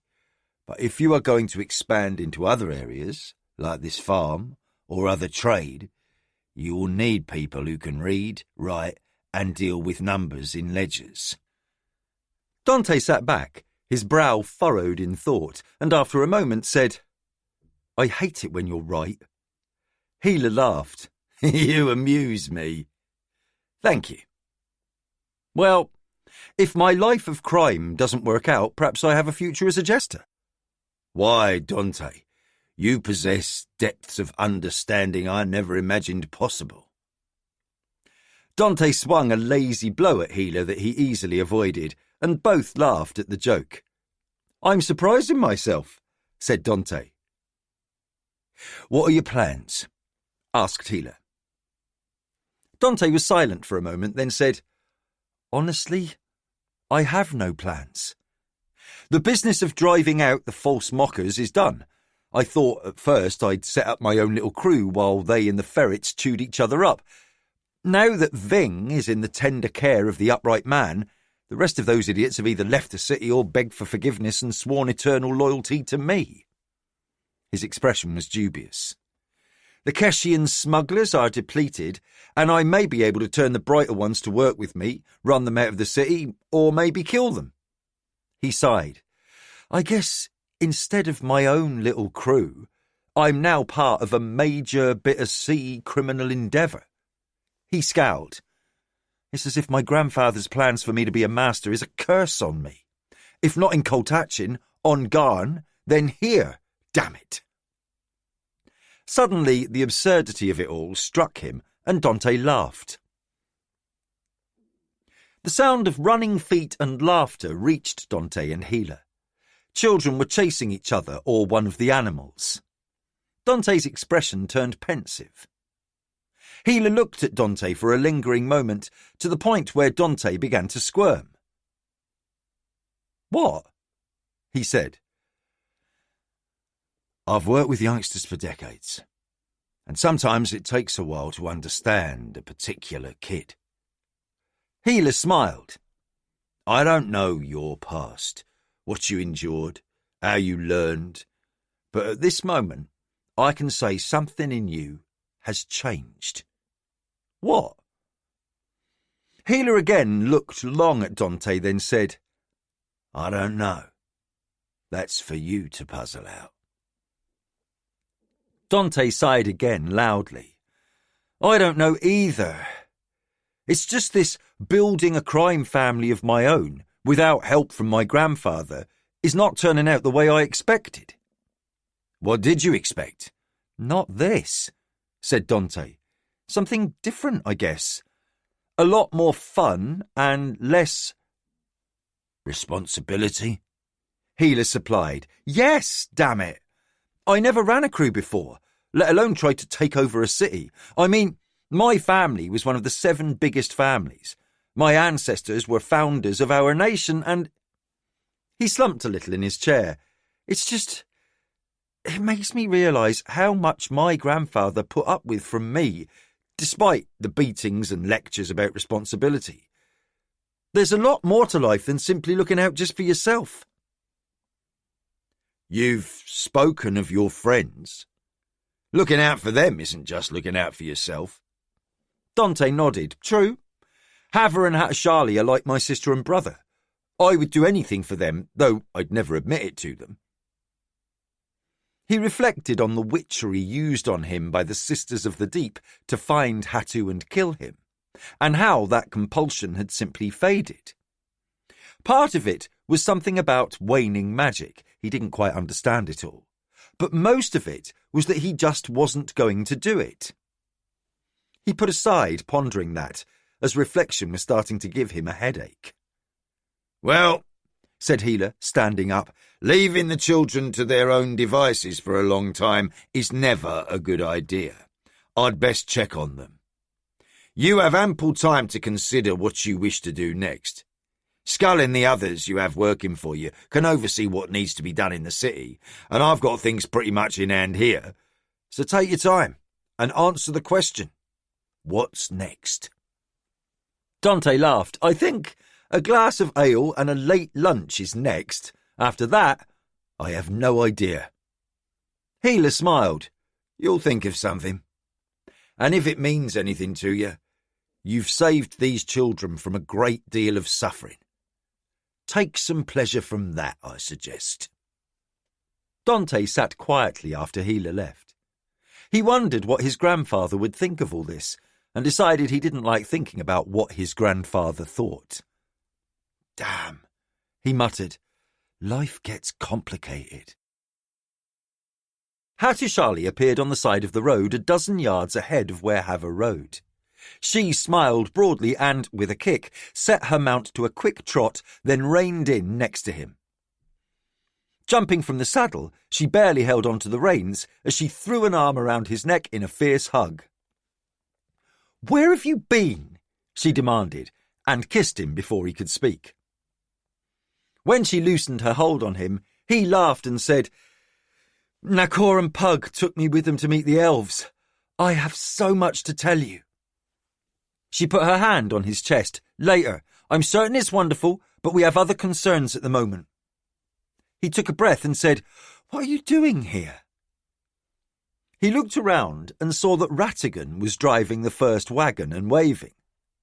Hatu waved back and said, "I thought you'd be on the Queen of Storms." "I was. So how'd you find me?" He grinned. "I can find you anywhere. Always." He gave her a quick kiss and said, "So again, what's all this?" "The first caravan of wagons up from Tyrande. That's where we're offloading the cargo we brought through from Mid-Kemir. I have Declan's horse, and I was supposed to be at the palace if you'd gone there." "I would have, if you were there. What's happening?" "As much as I hate to tell you, you need to go to the redoubt in the Darkwood. Magnus is already there. The church has an army heading there." Her expression and tone were grim. Hattu's expression turned serious. An army? Big one, from what I overheard. And Magnus says there's evil magic at work. They need you. Hattu took a moment to think, then said, Pug and Nakor should still be at the sanctuary. He closed his eyes and let his mind seek out Pug's unique energy, and after a moment opened his eyes. They still are. If there's magic at play, we should all go there. I love you. He kissed her cheek and then vanished. As another wagon slowly rolled by, Hava let out a sound of aggravation and then remounted her horse. She set her heels to the gelding's barrel and urged it forward to overtake Ratigan's wagon. That was a quick visit, the teamster said. Too quick, she replied shortly. Necessity dictated the actions she and Hattu had to take, but she didn't have to like it. Ratigan knew her well enough to know this wasn't the time to chat. He flicked the reins and stayed silent. Pug and Nakor were halfway through the midday meal when Hattu appeared. We have to go, he said without preamble. Where? Pug asked, as Hattu reached out and put his hands on both men's shoulders. Suddenly, they were at the redoubt, with both Pug and Nakor barely able to keep from falling as there were abruptly no chairs under them. I was eating, Nakor shouted in an aggrieved tone. There's food here, said Hattushali. He quickly explained what Hava had told him and then took a step back. The three surveyed the site and saw that a lot of work on the structure had been abandoned, as workers were frantically now working on the barrier around the breastwork below the eastern wall. Others were clearing away as much of the debris near the redoubt as they could. Where's Declan and Magnus? Pug asked. Declan's over there, said Nakor, pointing to a raised portion of the unfinished wall. Hattu waved to get Declan's attention as they moved towards him. Declan landed lightly on his feet on the pathway and said, I'm glad to see you. Where's Magnus? Pug asked. He's sleeping in the pavilion. All the bouncing around he did for me wore him out. He scanned the three of them and said, You look fresh. Pug said, We're fresh from Midkemia, while Magnus has had to depend on the energy available here. Let him sleep. What's going on? Declan quickly summed up what he and Magnus had concluded, which was the main army was circling the forest to attack the city, while the dead soldiers would attack the redoubt. Eventually he said, If I must, I'll fire the forest to burn the dead soldiers and hit the attackers from the rear. Pug considered for a moment, then said, It's a sound plan, given the circumstances. He said to Nakor and Hattushali, We should rest as well, harbour our energy. I think when the time comes, we'll need to play our part, and we must use our strength wisely. Hattushali looked at Declan. My wife is on the road from Tyrande to Marquinet. Is she at risk? Hava should reach the city from the south well before the church army arrives from the northeast. She'll be as safe as anyone behind those walls. Declan tried to sound certain, but there was concern in his tone.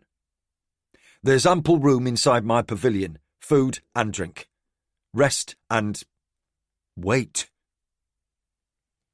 Pug glanced at his two companions and saw their expressions matched his mood, expectant and unsure.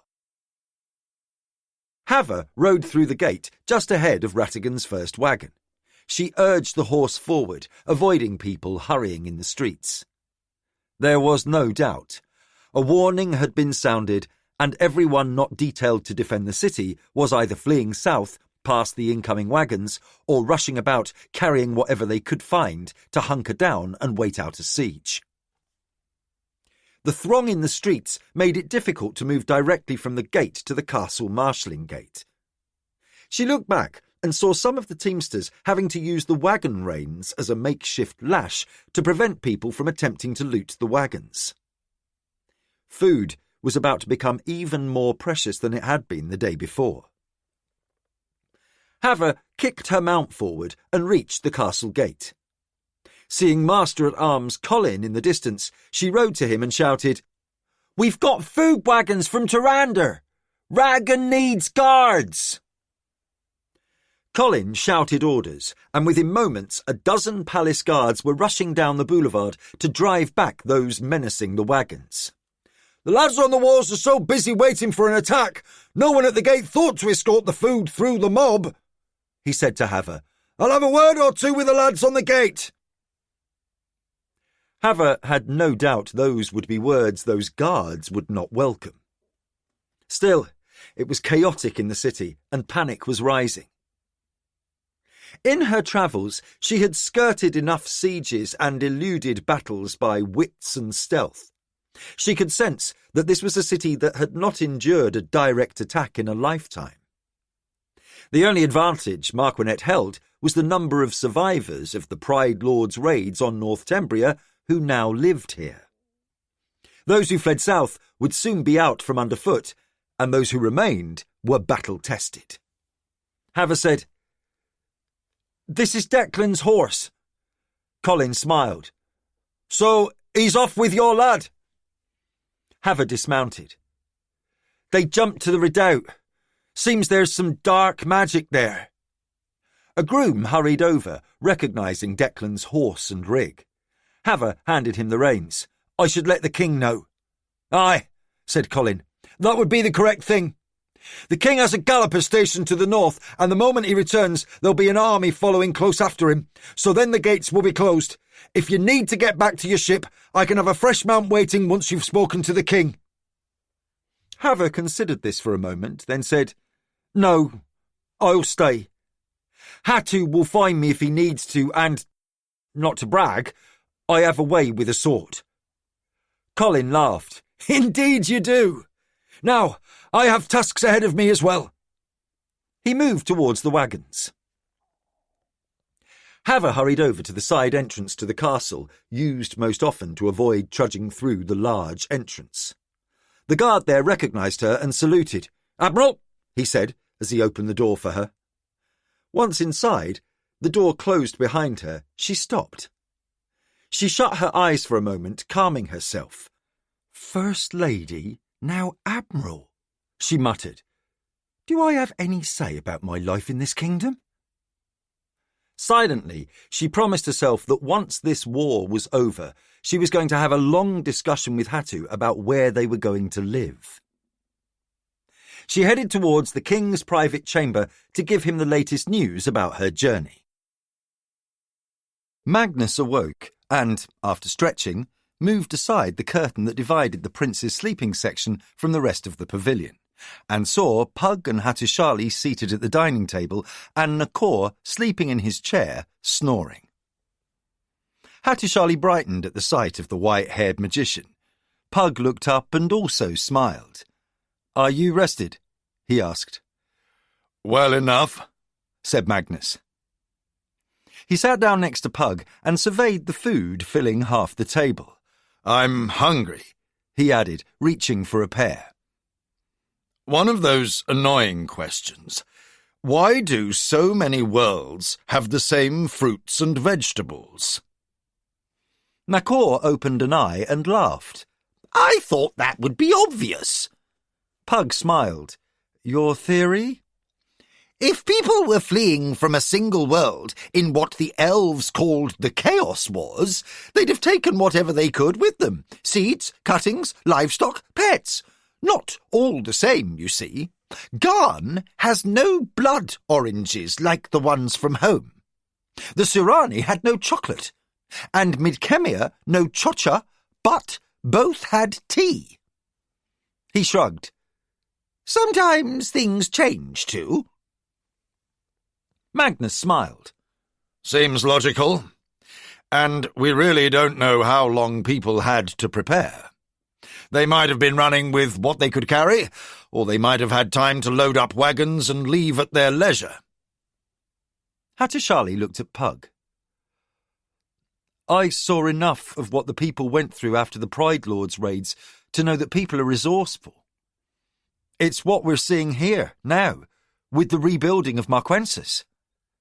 Pug said, "Bright lad." Nakor lay back again. "It's nice to think about such questions, and I think the question of time is always a good one." Hattusili took a breath and said, "Time is always a thing in all this, isn't it?" His expression became distant, lost in thought. "How long does something take? How quickly can we get somewhere?" said Nakor, sitting up. He cocked his head and said, "Is it me, or did it get very quiet outside?"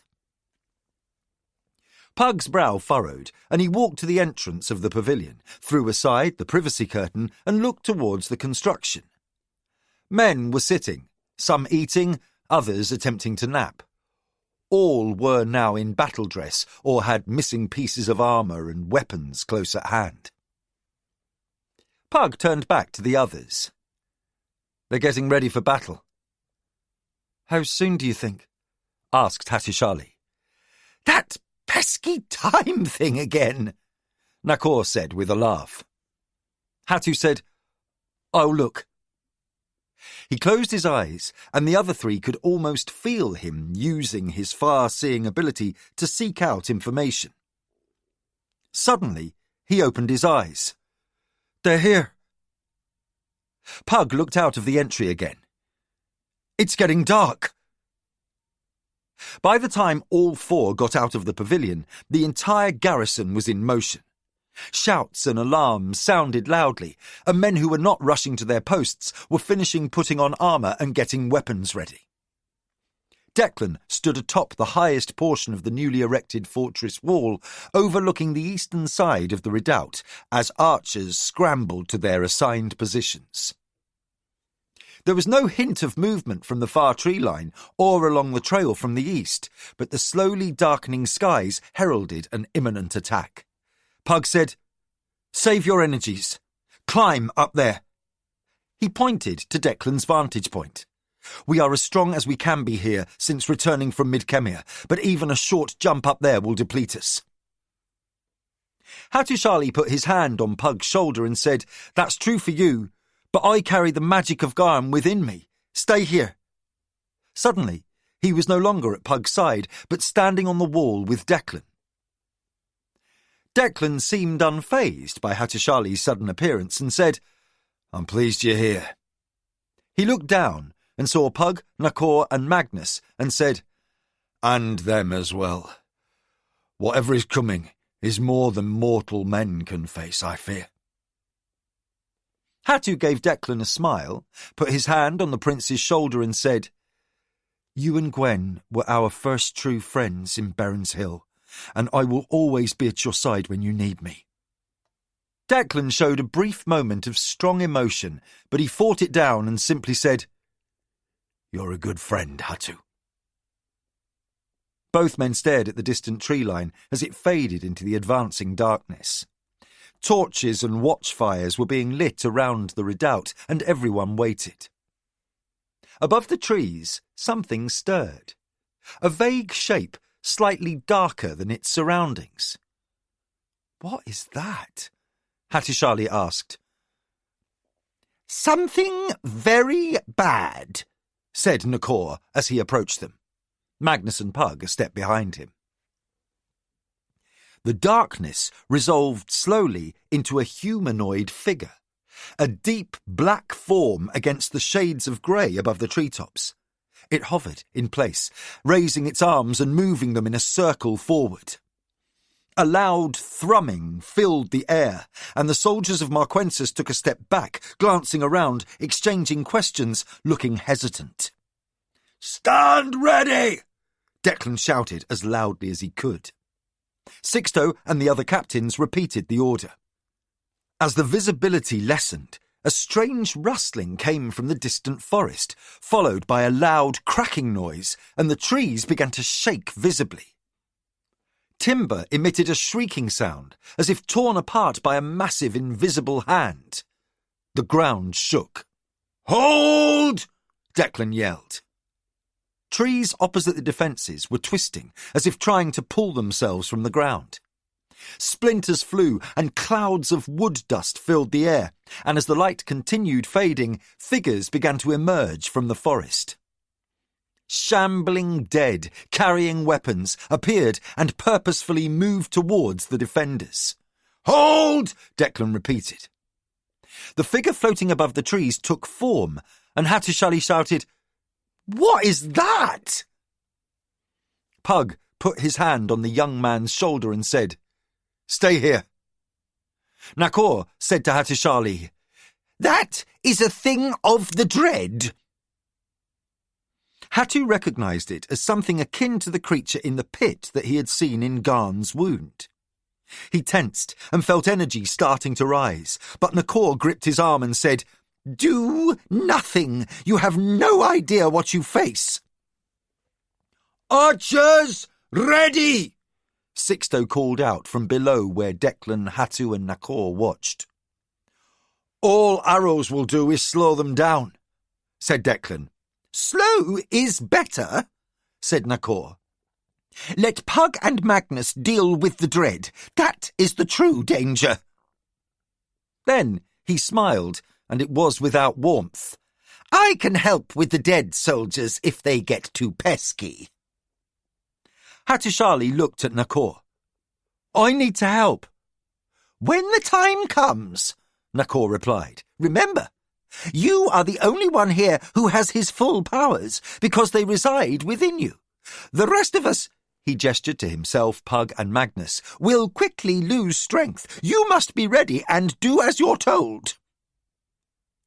Hattusili's expression turned confrontational, and he felt old angers coming to the fore, feelings that echoed his childhood tantrums, emotions he barely remembered since marrying Hava.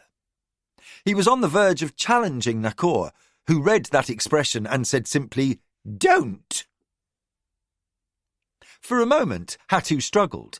Then he let his feelings flow through him instead of taking control. Without a word, he nodded and slowly pulled his arm from Nakor's grasp. "Remember the dragon?" Pug asked. Hattusili said, "How could I forget?" That was the dragon who fought a dreadlord and almost died defeating it. What's floating over there is a lesser creature of the dread, but still deadly beyond anything you've faced. Nakor said, "Watch! Learn!" Hattu turned his attention to Pug and Magnus as they waited for the dread to move. He focused his mind and listened closely. Magnus said, "I have not seen its like before." "Neither have I," Pug replied. "I've faced dreadmasters, wraiths, death dancers, conjured demons, wights, and the rest, but this is something else." The shadowy figure continued to swirl like a figure of smoky darkness, with tiny flashes of energy, pinpoints of red sparks flashing within its form. As they watched, Pug said, "Look." They saw more corpses were filing through the trees to take up position. "Is it directing them?" Declan asked. Pug said, "I'm going to risk finding out." He put out his right hand, and a beam of brilliant blue light shot out, striking the floating creature in the middle. The black figure exploded into fragments, which swirled in a large orb of smoke and lights. The fragments picked up speed and slowly moved back towards the centre point. A humming sound reached them as the dread figure reformed. Pug said, "The dead kept moving. This thing is not controlling them." "It reeks of evil," said Magnus. "What's its purpose?" "Perhaps just to keep us here," said Pug, "to prevent us from defending the city." Hattu closed his eyes and let his attention shift to the shadowy figure. He began a meticulous examination of the fury energy flowing around the dread. In his mind, he saw a vortex of violent colours crashing down and around the alien silhouette, a void rather than a shadow, an emptiness that drank in that rush of power. He let his attention grow more confined, as if he focused on lines of power 1,000 times smaller. And the dread being became a monstrous thing, towering above like a mountain to an insect. He found a boundary, a barrier, where the lines of force he was so used to contemplating simply vanished. He let his vision sweep completely around the dread. Every line of force, every colour he could imagine that defined the source, earth, air, life, sunlight, all just stopped. He quickened his examination, letting his magical sight sweep up and down, around, and finally as close to that boundary as he could, and then he felt it. At the tiniest focus in his perception, he saw it, a shudder for an instant, repeated everywhere as energy reached the monster. Countless, infinitesimally tiny threads were pushing back. His vision vanished as he opened his eyes. He looked at Nakor. "It's out of time." Nakor asked, "What?" "It's not in our time," Hatu said loudly. "What?" asked Pug. "This creature is trying to be here, but it exists a moment behind us. I don't know if I can explain, but time is working to our benefit. Unless the dread thing can overcome this, it's cocooned in a..." He fumbled for words. "Whatever that thing does, it's always going to be too late."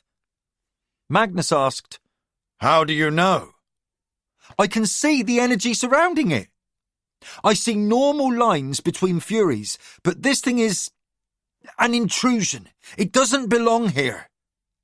He waved his hand and said, "Our universe is not letting it catch up to us in time. Our universe is pushing back." Pug said, "We can't assume it will stay that way."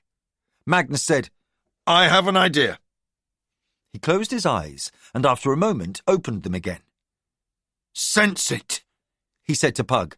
"Don't look at it. Close your eyes and sense as you would something invisible." Pug did as Magnus suggested and said, "It's not all there." "Not completely," said Magnus. "It flickers in and out of phase." Across the clearing, the gathered army drew their weapons and started to advance towards the redoubt. Hatu said, "What do we do?" "Find a way to help Declan," Pug replied. "You have more power but lack experience if this thing fully materializes." Magnus said, "We'll stay ready." Hatu turned and saw that Declan was on his way down to where Sixto stood behind the rank of archers. He looked at Nakor and said, "Are those corpses pesky enough?" Nakor grinned. "I think so."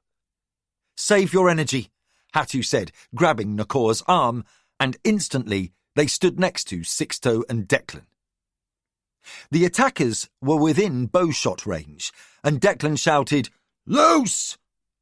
As before, when arrows struck legs or hit with enough force to cause the dead soldier to fall, the corpse slowly regained footing and lurched forward. Hatu said, "I have an idea."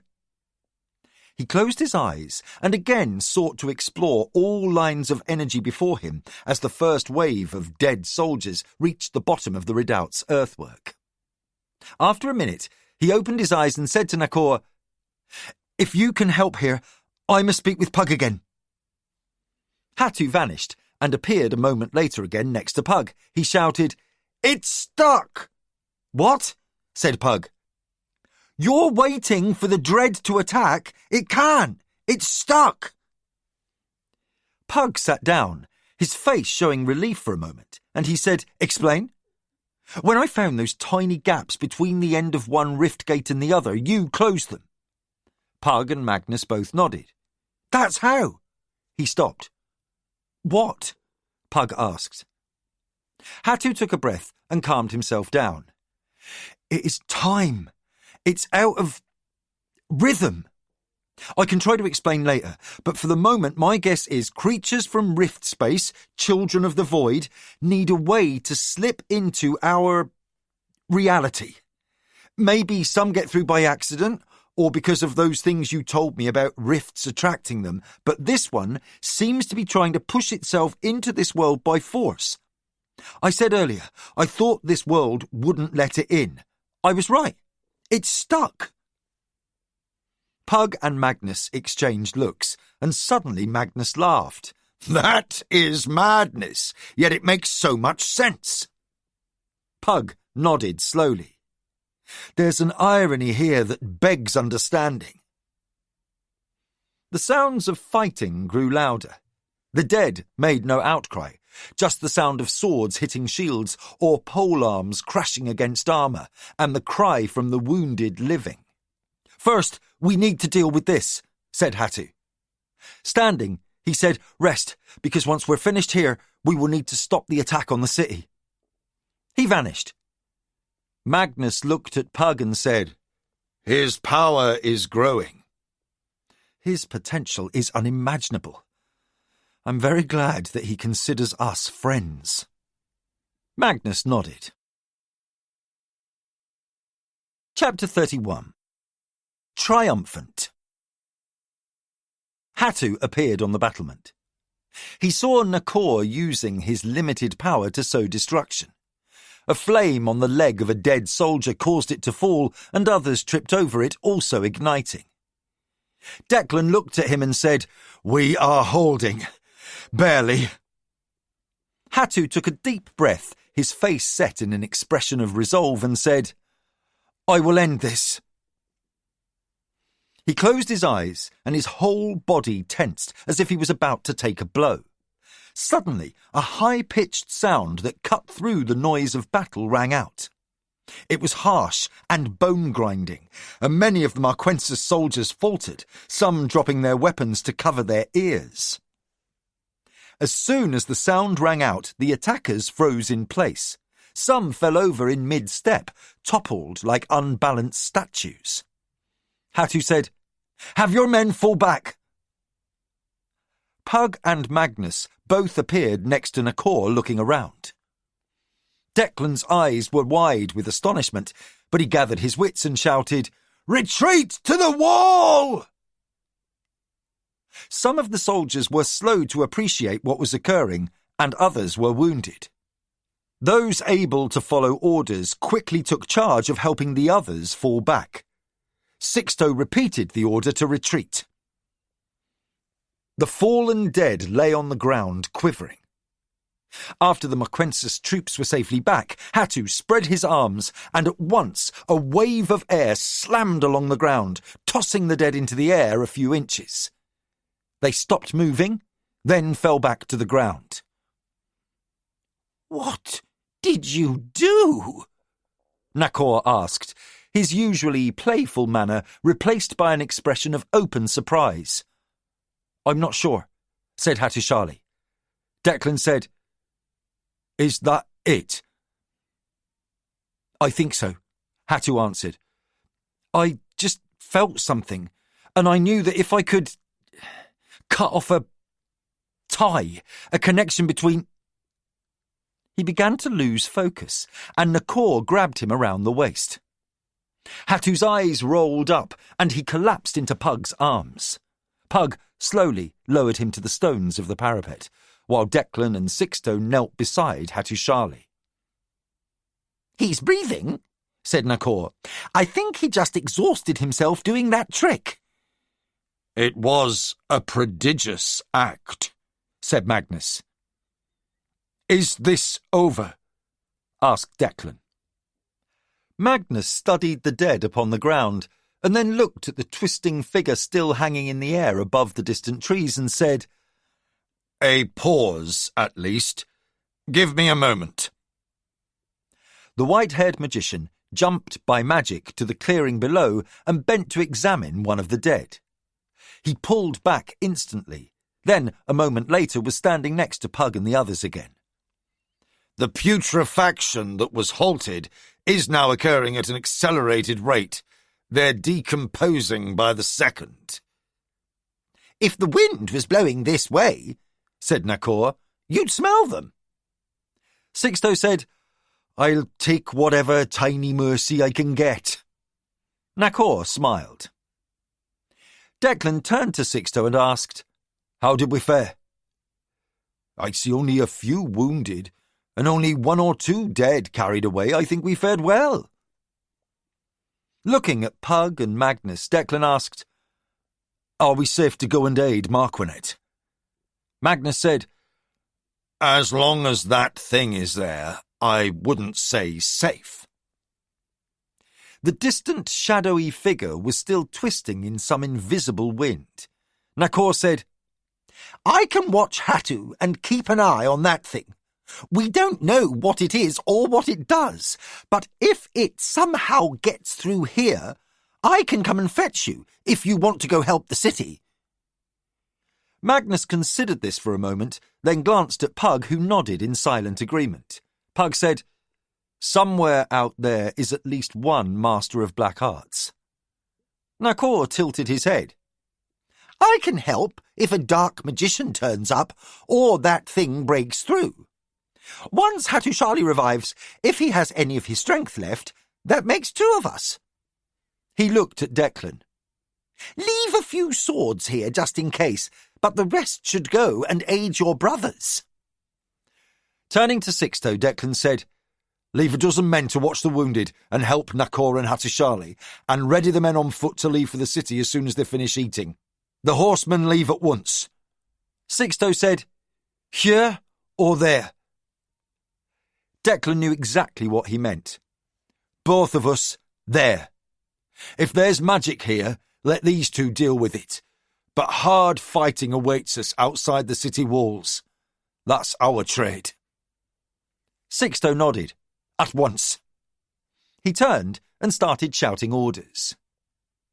The milling troops seemed energized by suddenly having something practical to do after dealing with the fear of the brief but horrible fight.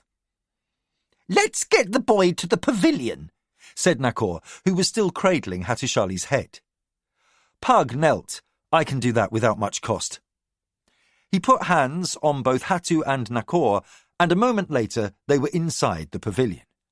Magnus appeared immediately afterwards. The 3 of them picked Hatushali up and moved him to the prince's bed. "When Declan gets here, tell him we're with the king," said Pug.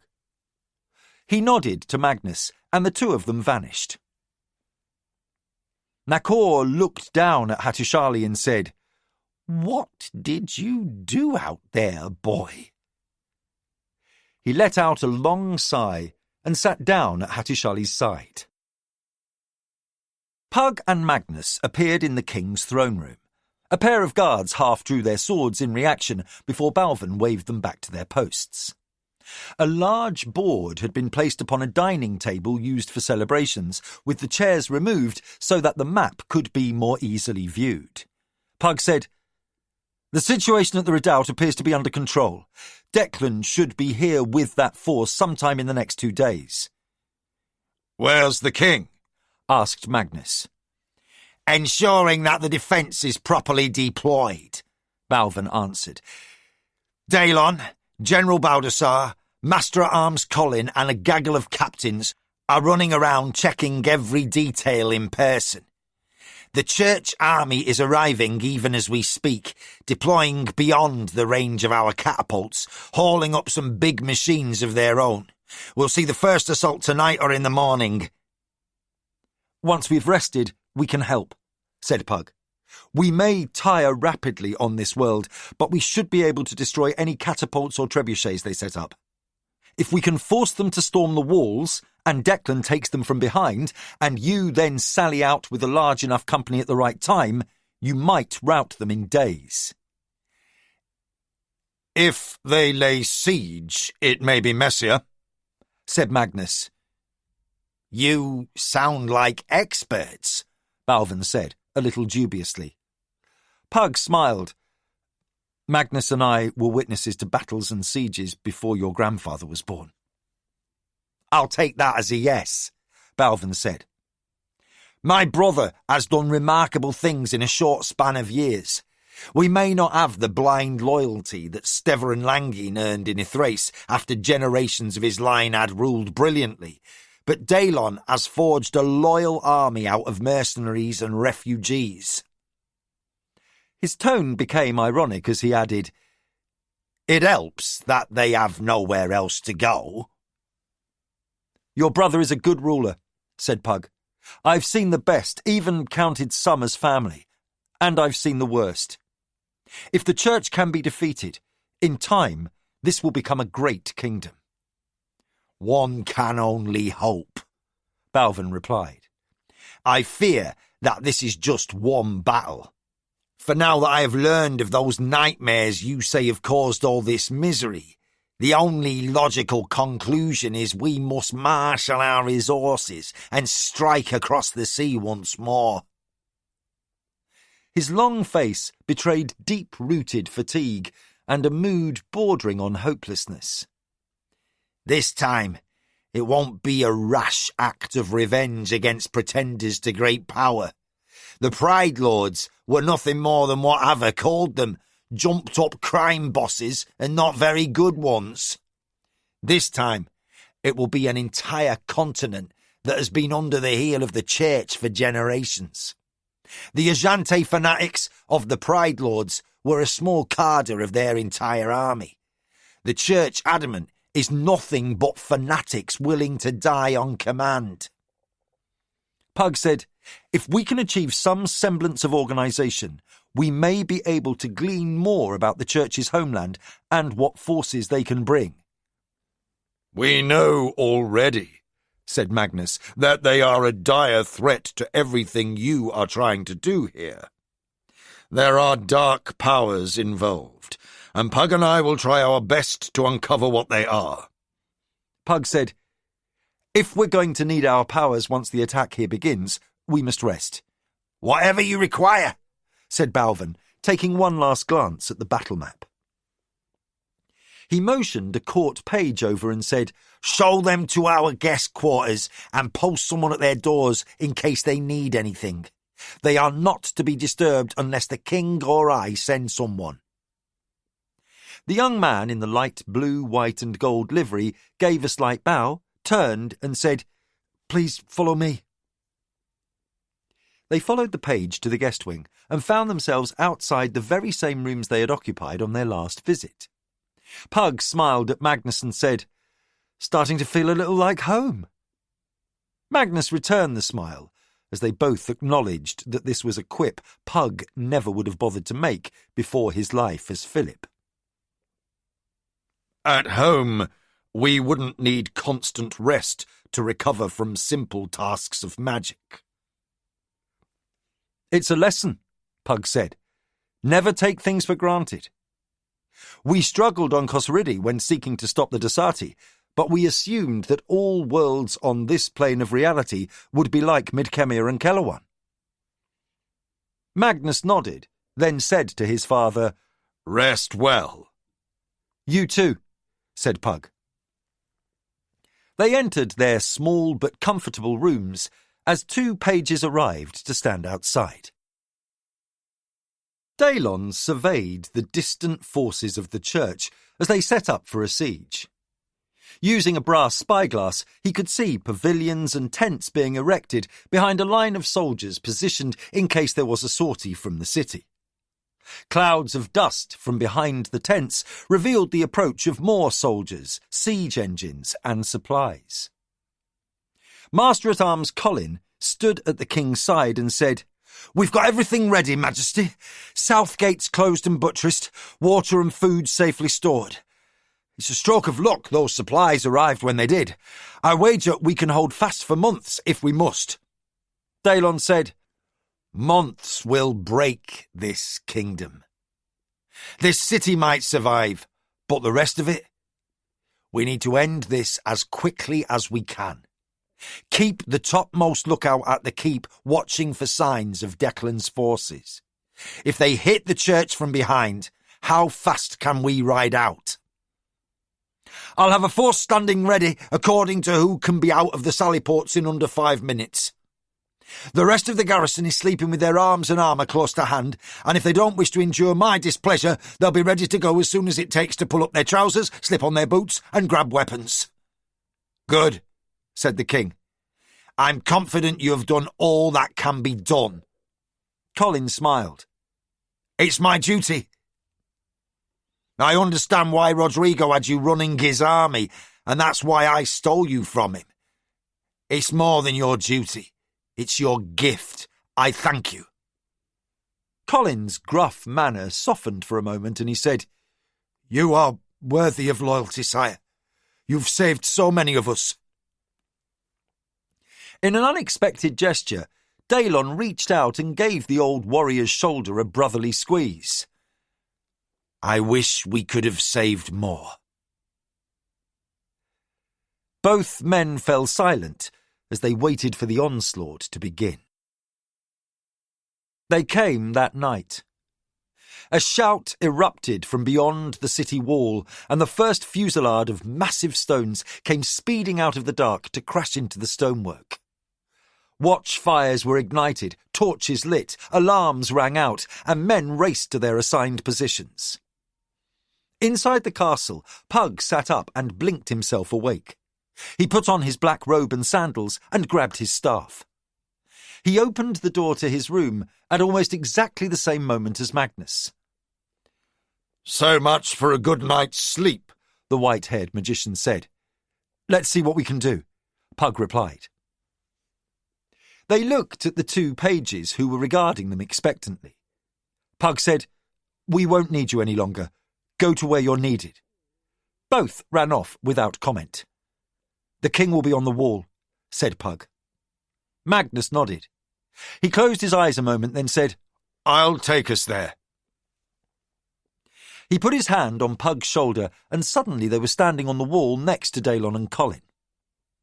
Keep your wits about you, said the master-at-arms, unfazed by their sudden appearance. If you see a big stone coming, duck. Pug looked at the church army and incanted a simple spell to see in the darkness. They aren't attacking. They're trying to break down the walls first, said Daylon. They won't attack until there's a breach. Colin said, They must have hauled a lot of stones with them if they intend to break through. Pug focused on a large trebuchet located far behind the lines and held up his hand. A flame appeared in his palm and grew until his hand was blazing like a torch. He closed his fist and then reached back and threw a ball of fire. It streaked across the night sky, growing larger and larger to smash into the trebuchet. Flames spread, and shouting soldiers raced to fight the conflagration with whatever was at hand. After a few minutes, they had put the fire out. Magnus said to the king, On our world, that ball of fire would have been much larger, and that trebuchet would be gone. Daylon said, It's still very impressive. At least that slowed them down, said Colin. They have to make sure the wood is still sturdy and replace the burned ropes. That will take a few hours. Pug said, Well, then I'll just throw another. Or they may give up on a breach and simply storm the walls with ladders at sunrise, said the king. We shall see, Magnus replied. Hatu stirred, then slowly opened his eyes. He raised himself on his elbows and looked around. Disorientation finally faded, and he realised he was on Prince Declan's sleeping pallet and that it was dark. He sat up, feeling lightheaded for a moment, then, with feet firmly on the floor, stood up. After a deep breath and a stretch, he shook off the muzzy feeling. He parted the curtain. He found Nakor asleep in a chair before the dining table, his feet propped up between an empty ale mug and a half-eaten plate of food. "Nakor?" he said. The little man jerked awake, almost tipping the chair over backwards, but caught his balance and got his feet under him. "So, you're still alive," he said with a grin. "Apparently," Hattusili said. "Where is everyone?" "Off fighting a battle at the city. I stayed behind to wake you up if that black floating dread thing started something." "It's still there." "I don't know. I fell asleep. Besides, it's dark." Hatu moved to the eastern exit from the pavilion, facing all the construction works, which now lay abandoned. Half a dozen guards were nearby, but otherwise the entire site of the previous day's carnage was silent. Hatu took a deep breath to clear his head further and gazed into the night. Closing his eyes, he sent out his awareness to where the dread creature hung suspended, contained within a lost moment of time, still swirling furiously, and even at this distance, heralding evil. Hatu repressed a shiver as he turned to Nakor. It's still there. Still trapped. Hatu closed his eyes again and returned his attention to the confined void creation. After a moment, he looked back at Nakor. I can't sense any difference. Good. I think we're needed in the city. You rested enough to get there? Hatu smiled, put his hand on Nakor's shoulder, and they were suddenly standing in the king's throne room. I need to see my wife, said Hatu. Why don't you go find Pug and Magnus? I'll catch up. Nakor grinned. Don't take too long. He turned as if he were looking for something, then, with a simple bob of his head, he vanished. Hatu entered the room he shared with Hava to find her sitting on the chair next to the small writing desk, honing her sword. She looked up, startled, then dropped the blade and jumped up, throwing her arms around Hatu's neck. After a welcoming kiss, she said, Are you all right? A little fuzzy, but all right. Fuzzy? He pointed to his head. There was some nasty business out in the Darkwood, and I did a couple of things that, well, I passed out. She stepped back a little, her face a mask of concern. Passed out? I'm all right. Mainly I just slept. Some odd dreams too, but when I woke up, everyone but Nakor had come here. I could use something to eat and some coffee, but there doesn't seem to be time.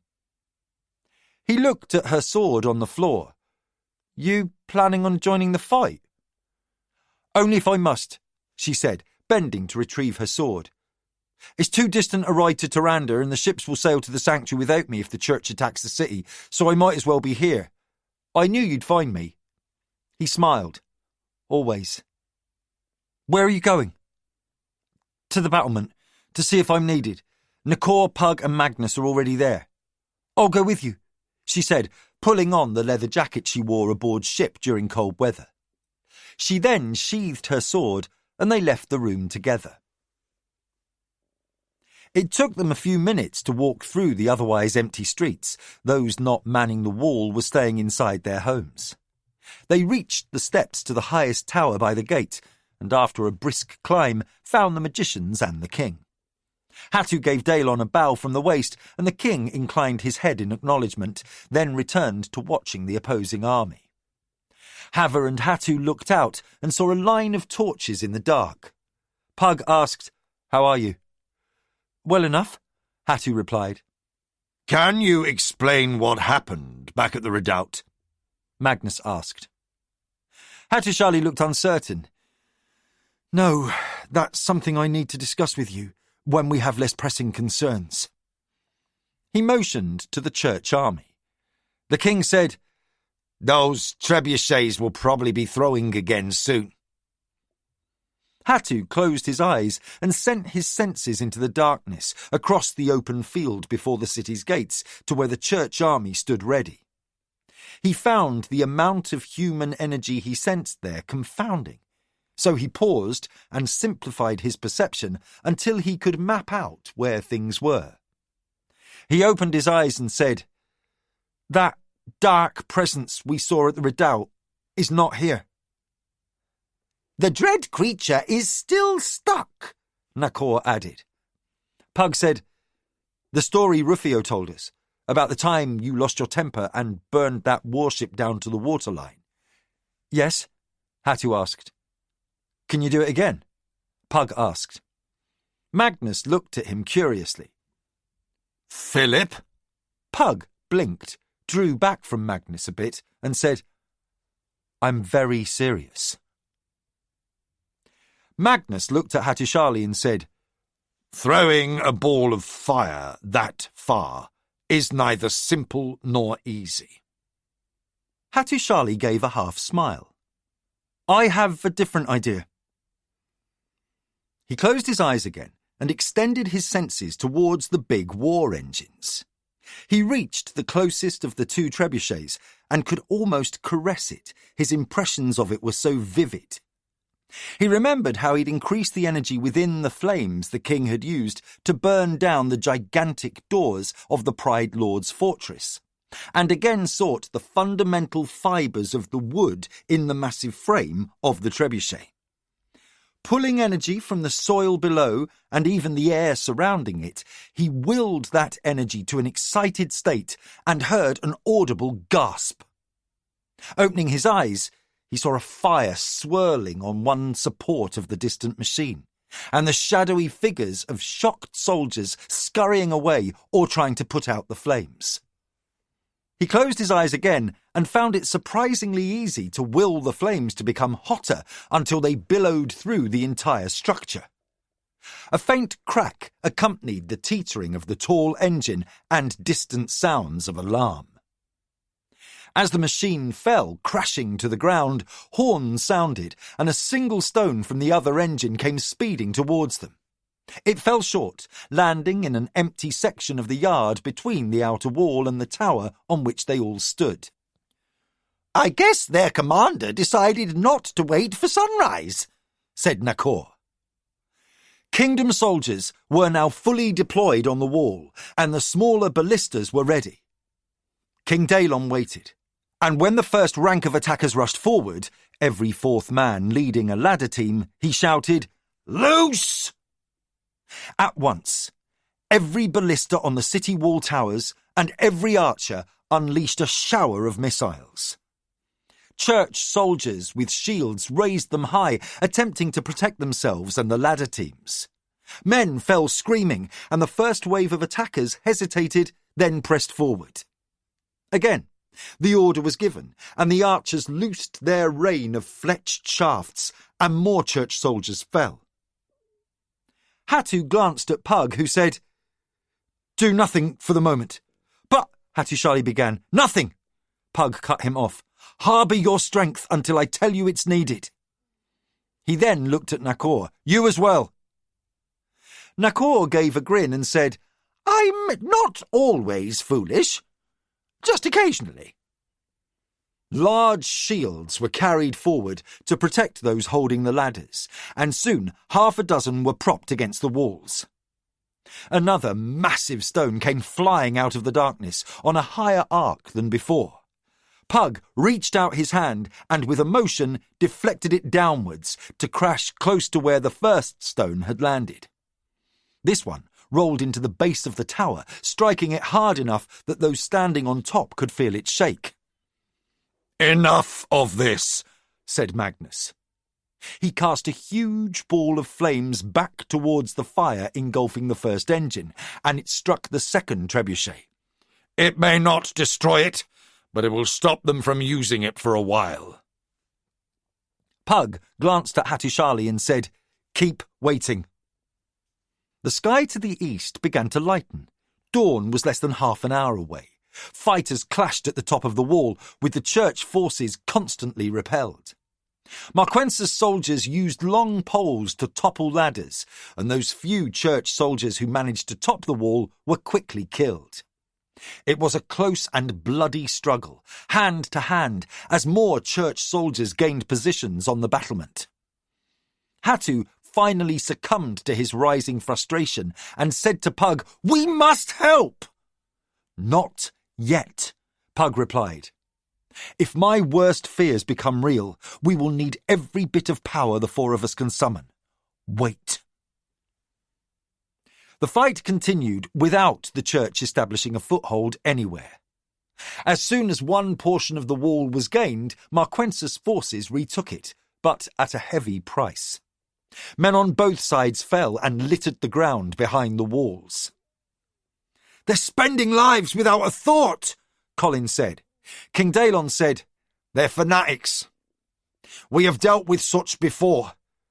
"True, Majesty," Colin replied, "but never in such numbers." Nakor spoke without humour. Soon they won't need any ladders. They'll just walk up on the bodies of the dead. Abruptly, a distant battle horn sounded and flames appeared in parts of the distant church encampment. Daelon leaned forward, his knuckles turning white as he gripped the merlon. "Declan!" he shouted. Colin barked out a short laugh. "The prince is hitting them in the arse! That'll put paid to them!" "Ready the sally," King Daelon said. "Form up for the sally!" Colin shouted down to the men below. He looked at the king and asked, "Any change to the tactics, sire?" "No, as planned," the king replied. "That's my brother and your future monarch out there. He surprised them, but he's still got a big army between him and us. Get to him swiftly." "Yes, Majesty," Colin replied. "To the port!" he shouted, and the order was repeated below.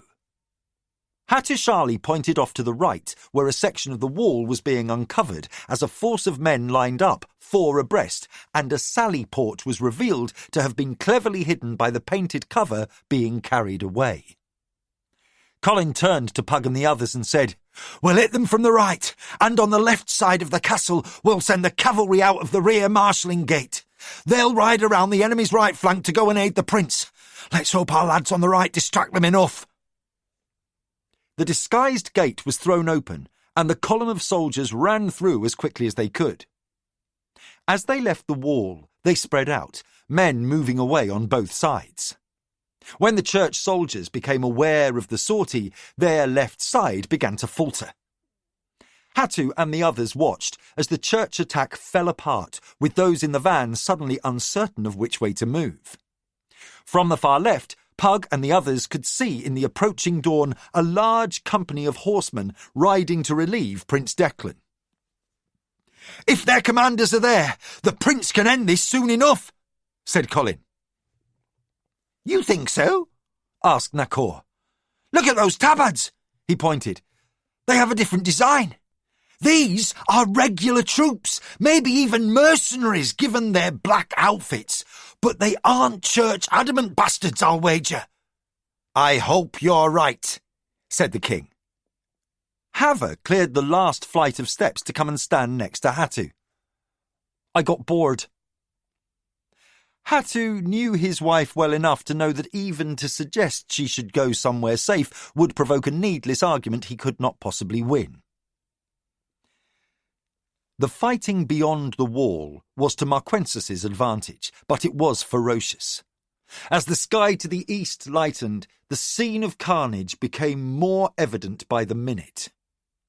Charging men were struck hard enough to send them tumbling into their comrades.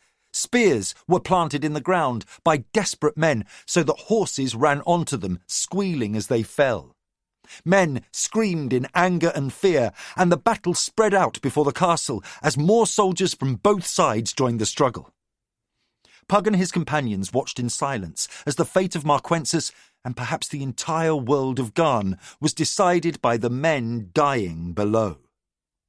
Hattusili stood rigidly, fists balled tightly, with Hava's hand on his shoulder as if to calm him. Suddenly, a wave of anguish washed over them all. Pug and the others felt their hair stand on end and their skin crawl with a sudden bite of cold out of nowhere. Pug looked at Magnus and said, "It's broken through." On the field beyond the wall, men were dropping to their knees, some retching, others curling into a ball. Still others were elevated to a battle frenzy, attacking anyone nearby, friend or foe. Daelon had his hands over his ears as if there was a loud sound ringing, and even the usually imperturbable Colin held tightly to the stone merlon to keep from stumbling, his face drained of colour and his eyes tightly shut. "Declan," Hattu said, choking out the words. "He's here!"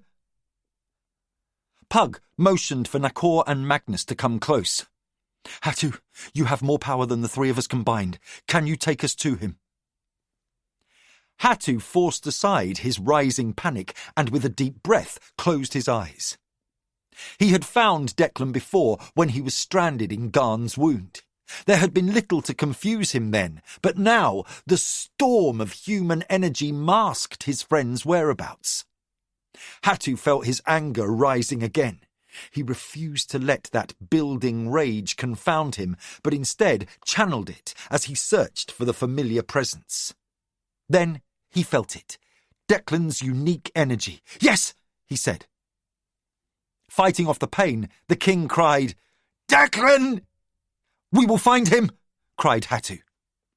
He motioned for Pug and Magnus to come close, and just as he was ready to transport them to Declan's side, Hava reached out and threw her arm around her husband.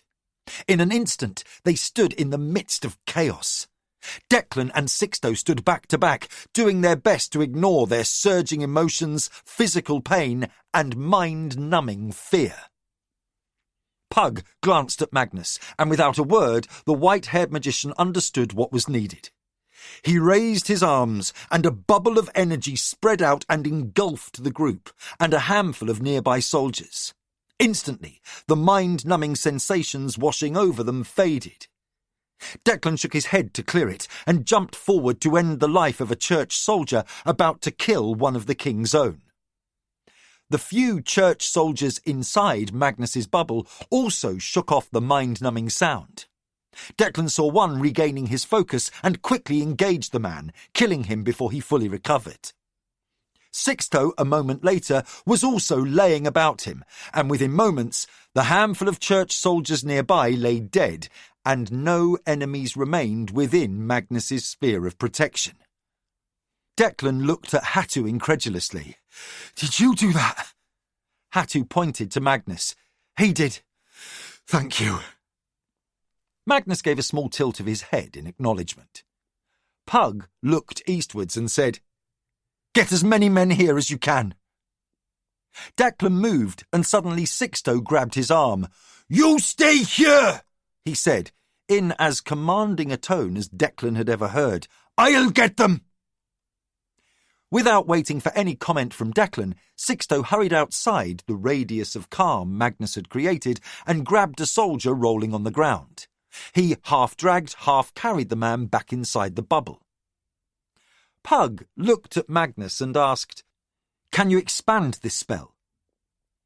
Magnus closed his eyes, raised his shoulders as if lifting a weight, and with a force of will pushed the dome of protection outwards.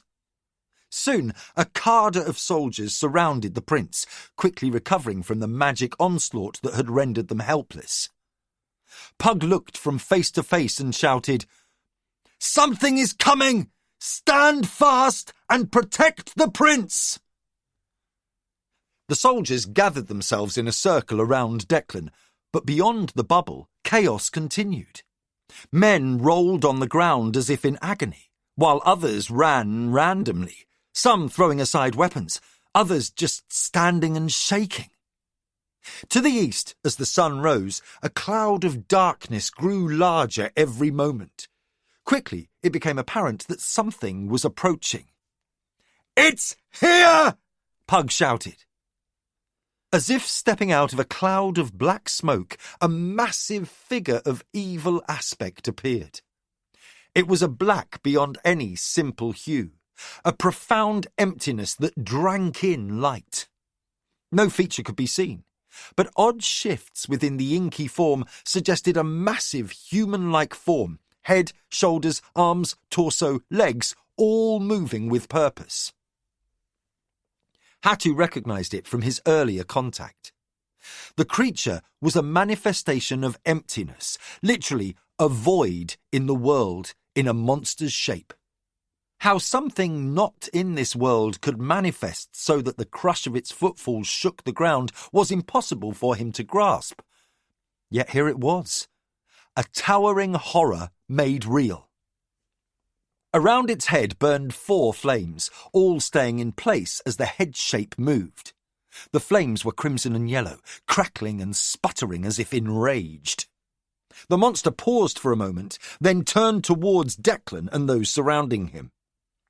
Where eyes should have been, 2 giant red embers regarded them. Nakor said, "Pug, It's a dreadlord. Magnus reached out, and a lance of blue energy sizzled in the air as it struck the creature in the chest, knocking it back a step. It faltered for a moment, and as it regained its balance, Pug savaged it with another bolt, knocking it farther back. "Get Declan to safety!" Sixto shouted. "No!" Pug yelled. "Anyone who steps outside our protection will be like those outside. All will die." "What can I do?" Hattusili asked. "Grab Declan and your wife and jump to safety," Pug answered. Nakor shouted, "No! I'll take them! You two are weakening here. Only Hattu has the power."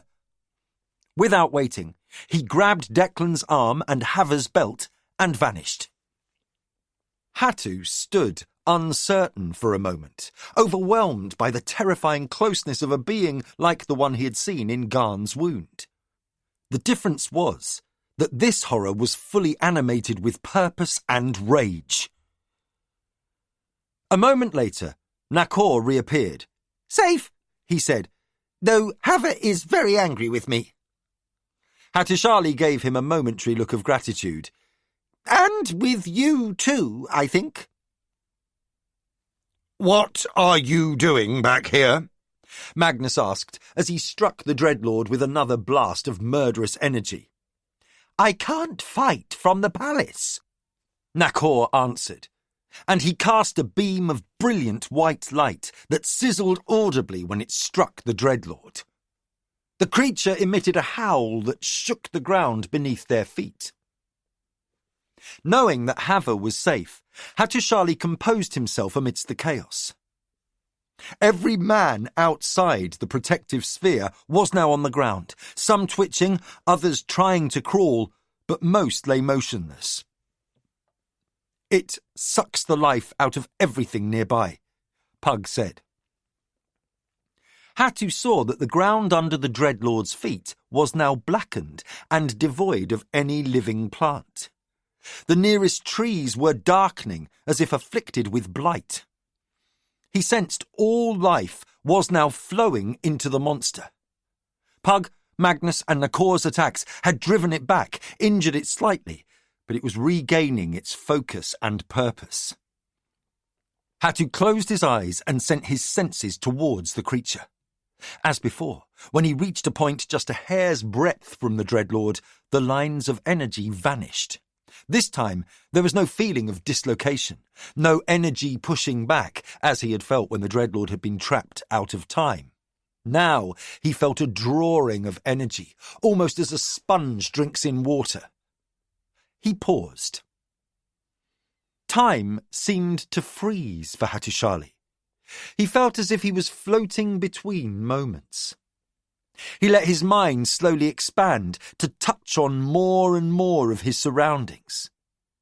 Once before, he had investigated threads of energy around a dreadlord and discovered the tiniest fibre of time embedded within. He hesitated for an instant, seeking an understanding of what he beheld, and saw that it was time that had lingered for a moment after all the other energies had been destroyed. He sensed a balance, something he'd sought to understand now becoming clear to him. After a few more moments, he took a deep breath and said, "I know." Pug looked at him. He saw the young man standing motionless, his arms outstretched, his expression relaxed, almost smiling. Then something extraordinary happened.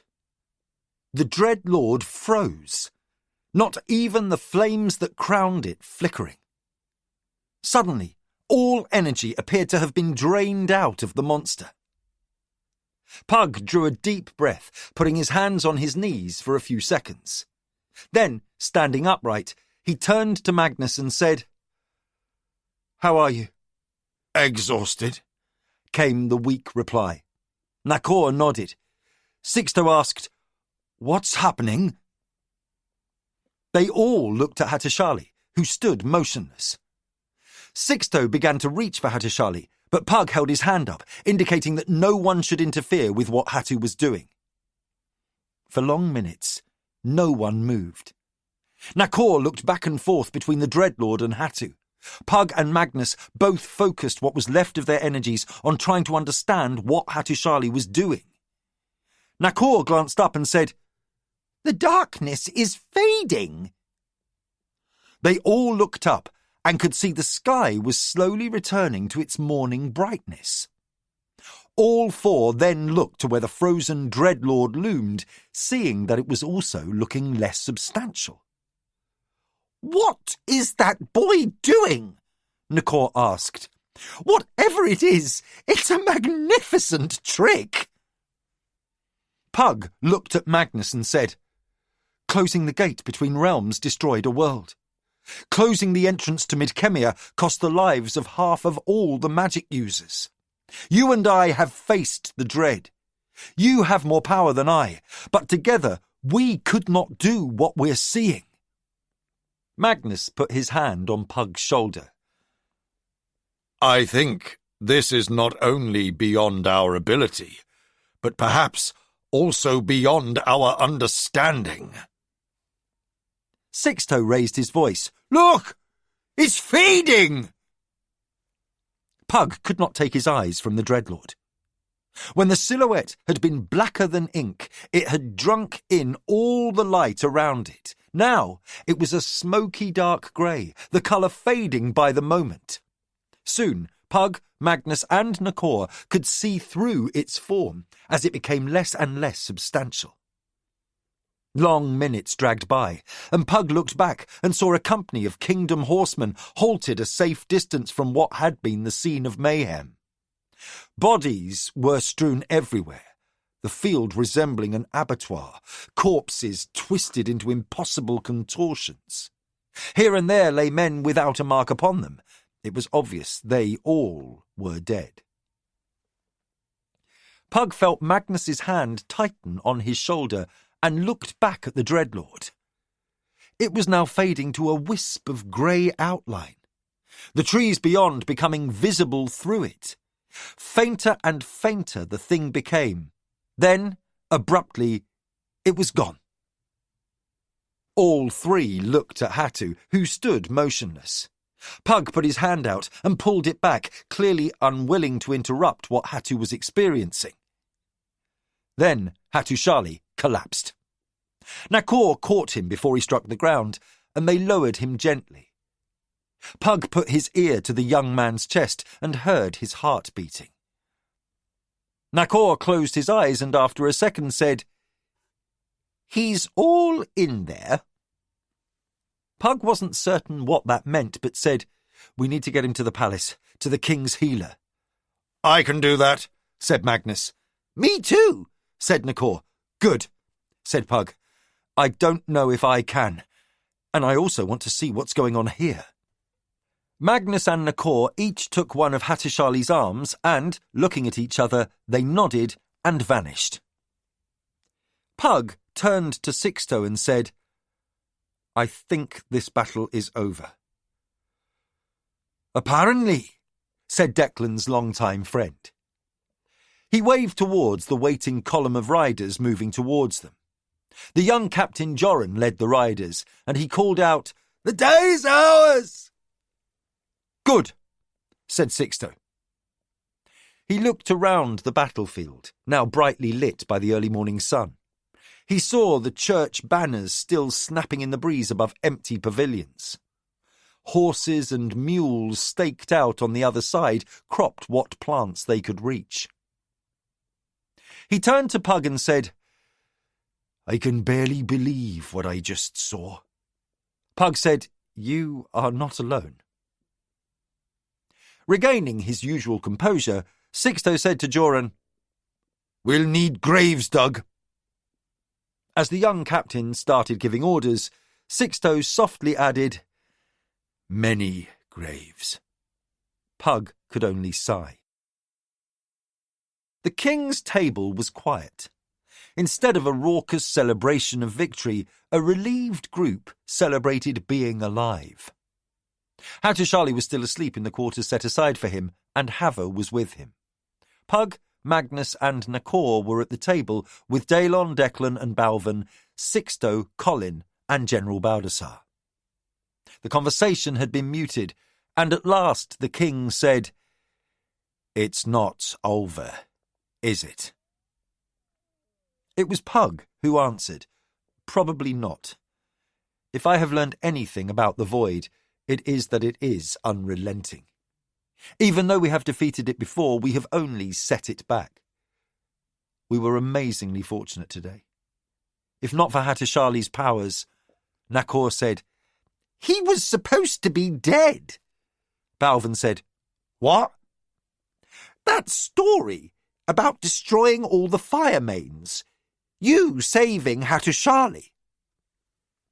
Daelon said, "It was the Flame Guard who saved him. I merely put him somewhere I thought he'd be more likely to survive." "It all worked out," said Nakor. "If Hattusili had not lived, no tricks at all would have worked here. This place needs a lot more stuff." "I'm not certain what that means," said the king. Looking at Pug and Magnus, he asked, "How do we continue to prepare?" Just then, Hava and Hattusili entered. Hattu appeared a little wan, but otherwise well. The king stood and said, "How fare you?" "Well enough, I think," said Hattu. He and Hava sat down when the king waved them to seats. Hattu looked at Pug and said, "Before you ask, no, I do not know what I did or how I did it. I just did it. Like before with the soldiers. I don't understand." Nakor grinned. "More questions?" "We were just discussing what to do to prepare for the next attack," said King Daelon. Pug was about to speak, but Nakor cut him off. "Two things. You have to completely finish the church. They are bad people and work for the void." "Is that all?" Balvin asked, with a tone of disbelief. "Simple is not always easy," Nakor replied. "Then we have to go rescue an angel." The king, Balvin, Sixto, Hattu and Hava all stared at him in stunned silence. Magnus asked, "Care to elaborate?" "If we're going to bring more stuff here, we have to go somewhere that has a lot of it floating around. So we go up." Nakor pointed towards the ceiling. "We need to visit heaven, and we need this angel to guide us there. But he's in a prison, so we have to get him free." "Prison?" asked Balvin. "Yes," Nakor answered matter-of-factly. "He's called Aleleth, and the king of Asala has locked him up in the vault.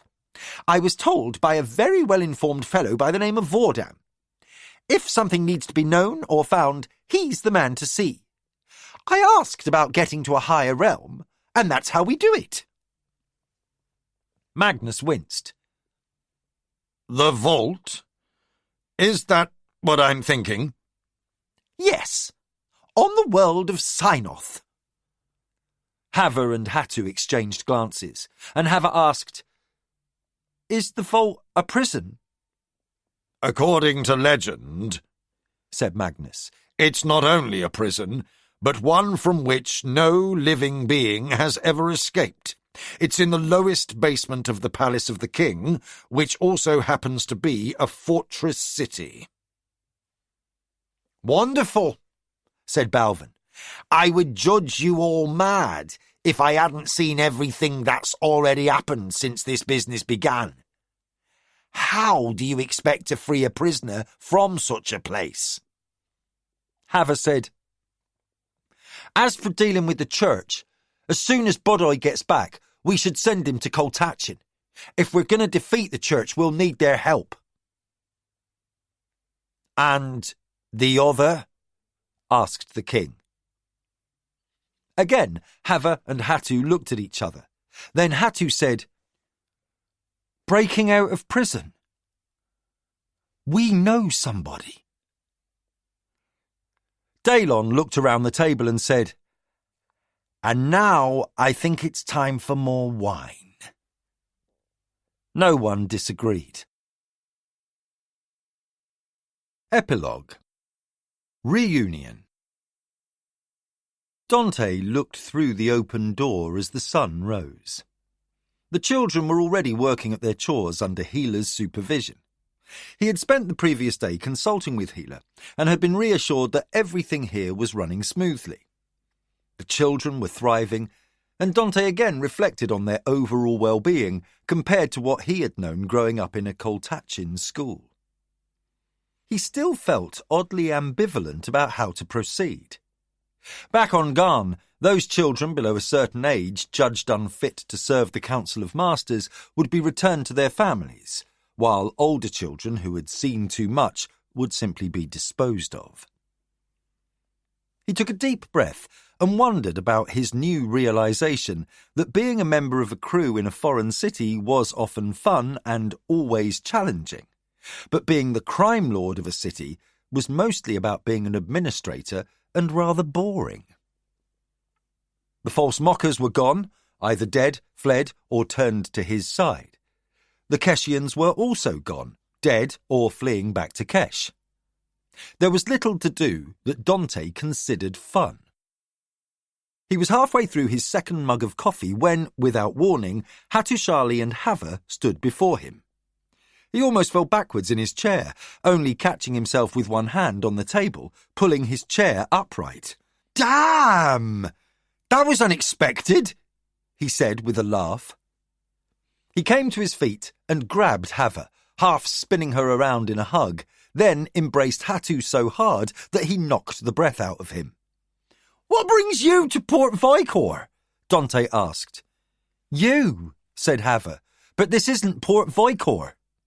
True, said Dante. He pointed. You have to ride about a full day that way. How did you find me? Hattusili smiled. I can always find you. That's reassuring, Dante said. Then he paused and added, I think. Hava glanced out of the open door at the sound of children laughing. What is this place? Dante thought for a moment, then said, It's a cover for a dodge. I have people thinking I'm a rich sheep farmer. You may be the only person I've ever heard use the word rich before sheep farmer, said Hattu. And what are all these kids doing here? Hava asked. I'm training up a crew. Hava's expression was clearly sceptical. Really? Trying to, anyway. I have the older ones working in Port Vicor. Building your criminal empire? Hava asked mockingly. Trying to, anyway, repeated Dante, his expression darkening. We need you, said Hattu. For what? Dante asked. Hava pulled out a chair and sat down. How many times have you broken out of prison? Dante considered the question, then said, Counting the ones I've broken out of more than once. Hattusili laughed. Dante said, Don't know. I've lost count. How would you like to risk your life on a strange world breaking someone out of prison? Hattusili asked. Dante blinked. Really? Yes, Hava said. What's in it for me? Dante asked.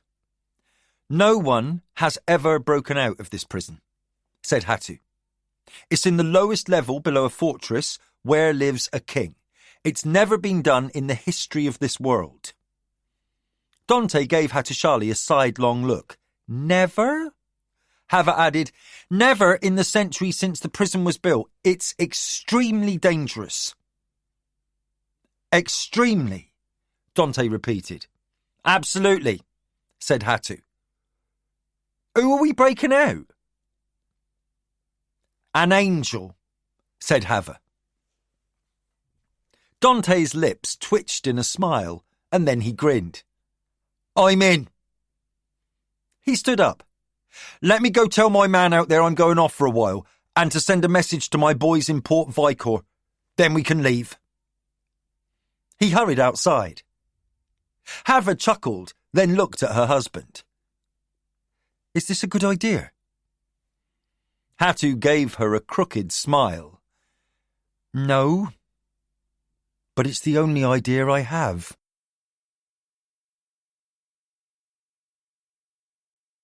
That was A Darkness Returns, The Dragon War Saga Volume 1 by Raymond E. Feist.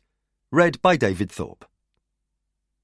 Produced by ID Audio, with post-production by ID Audio. An audiobook from Harper Voyager, an imprint of HarperCollins.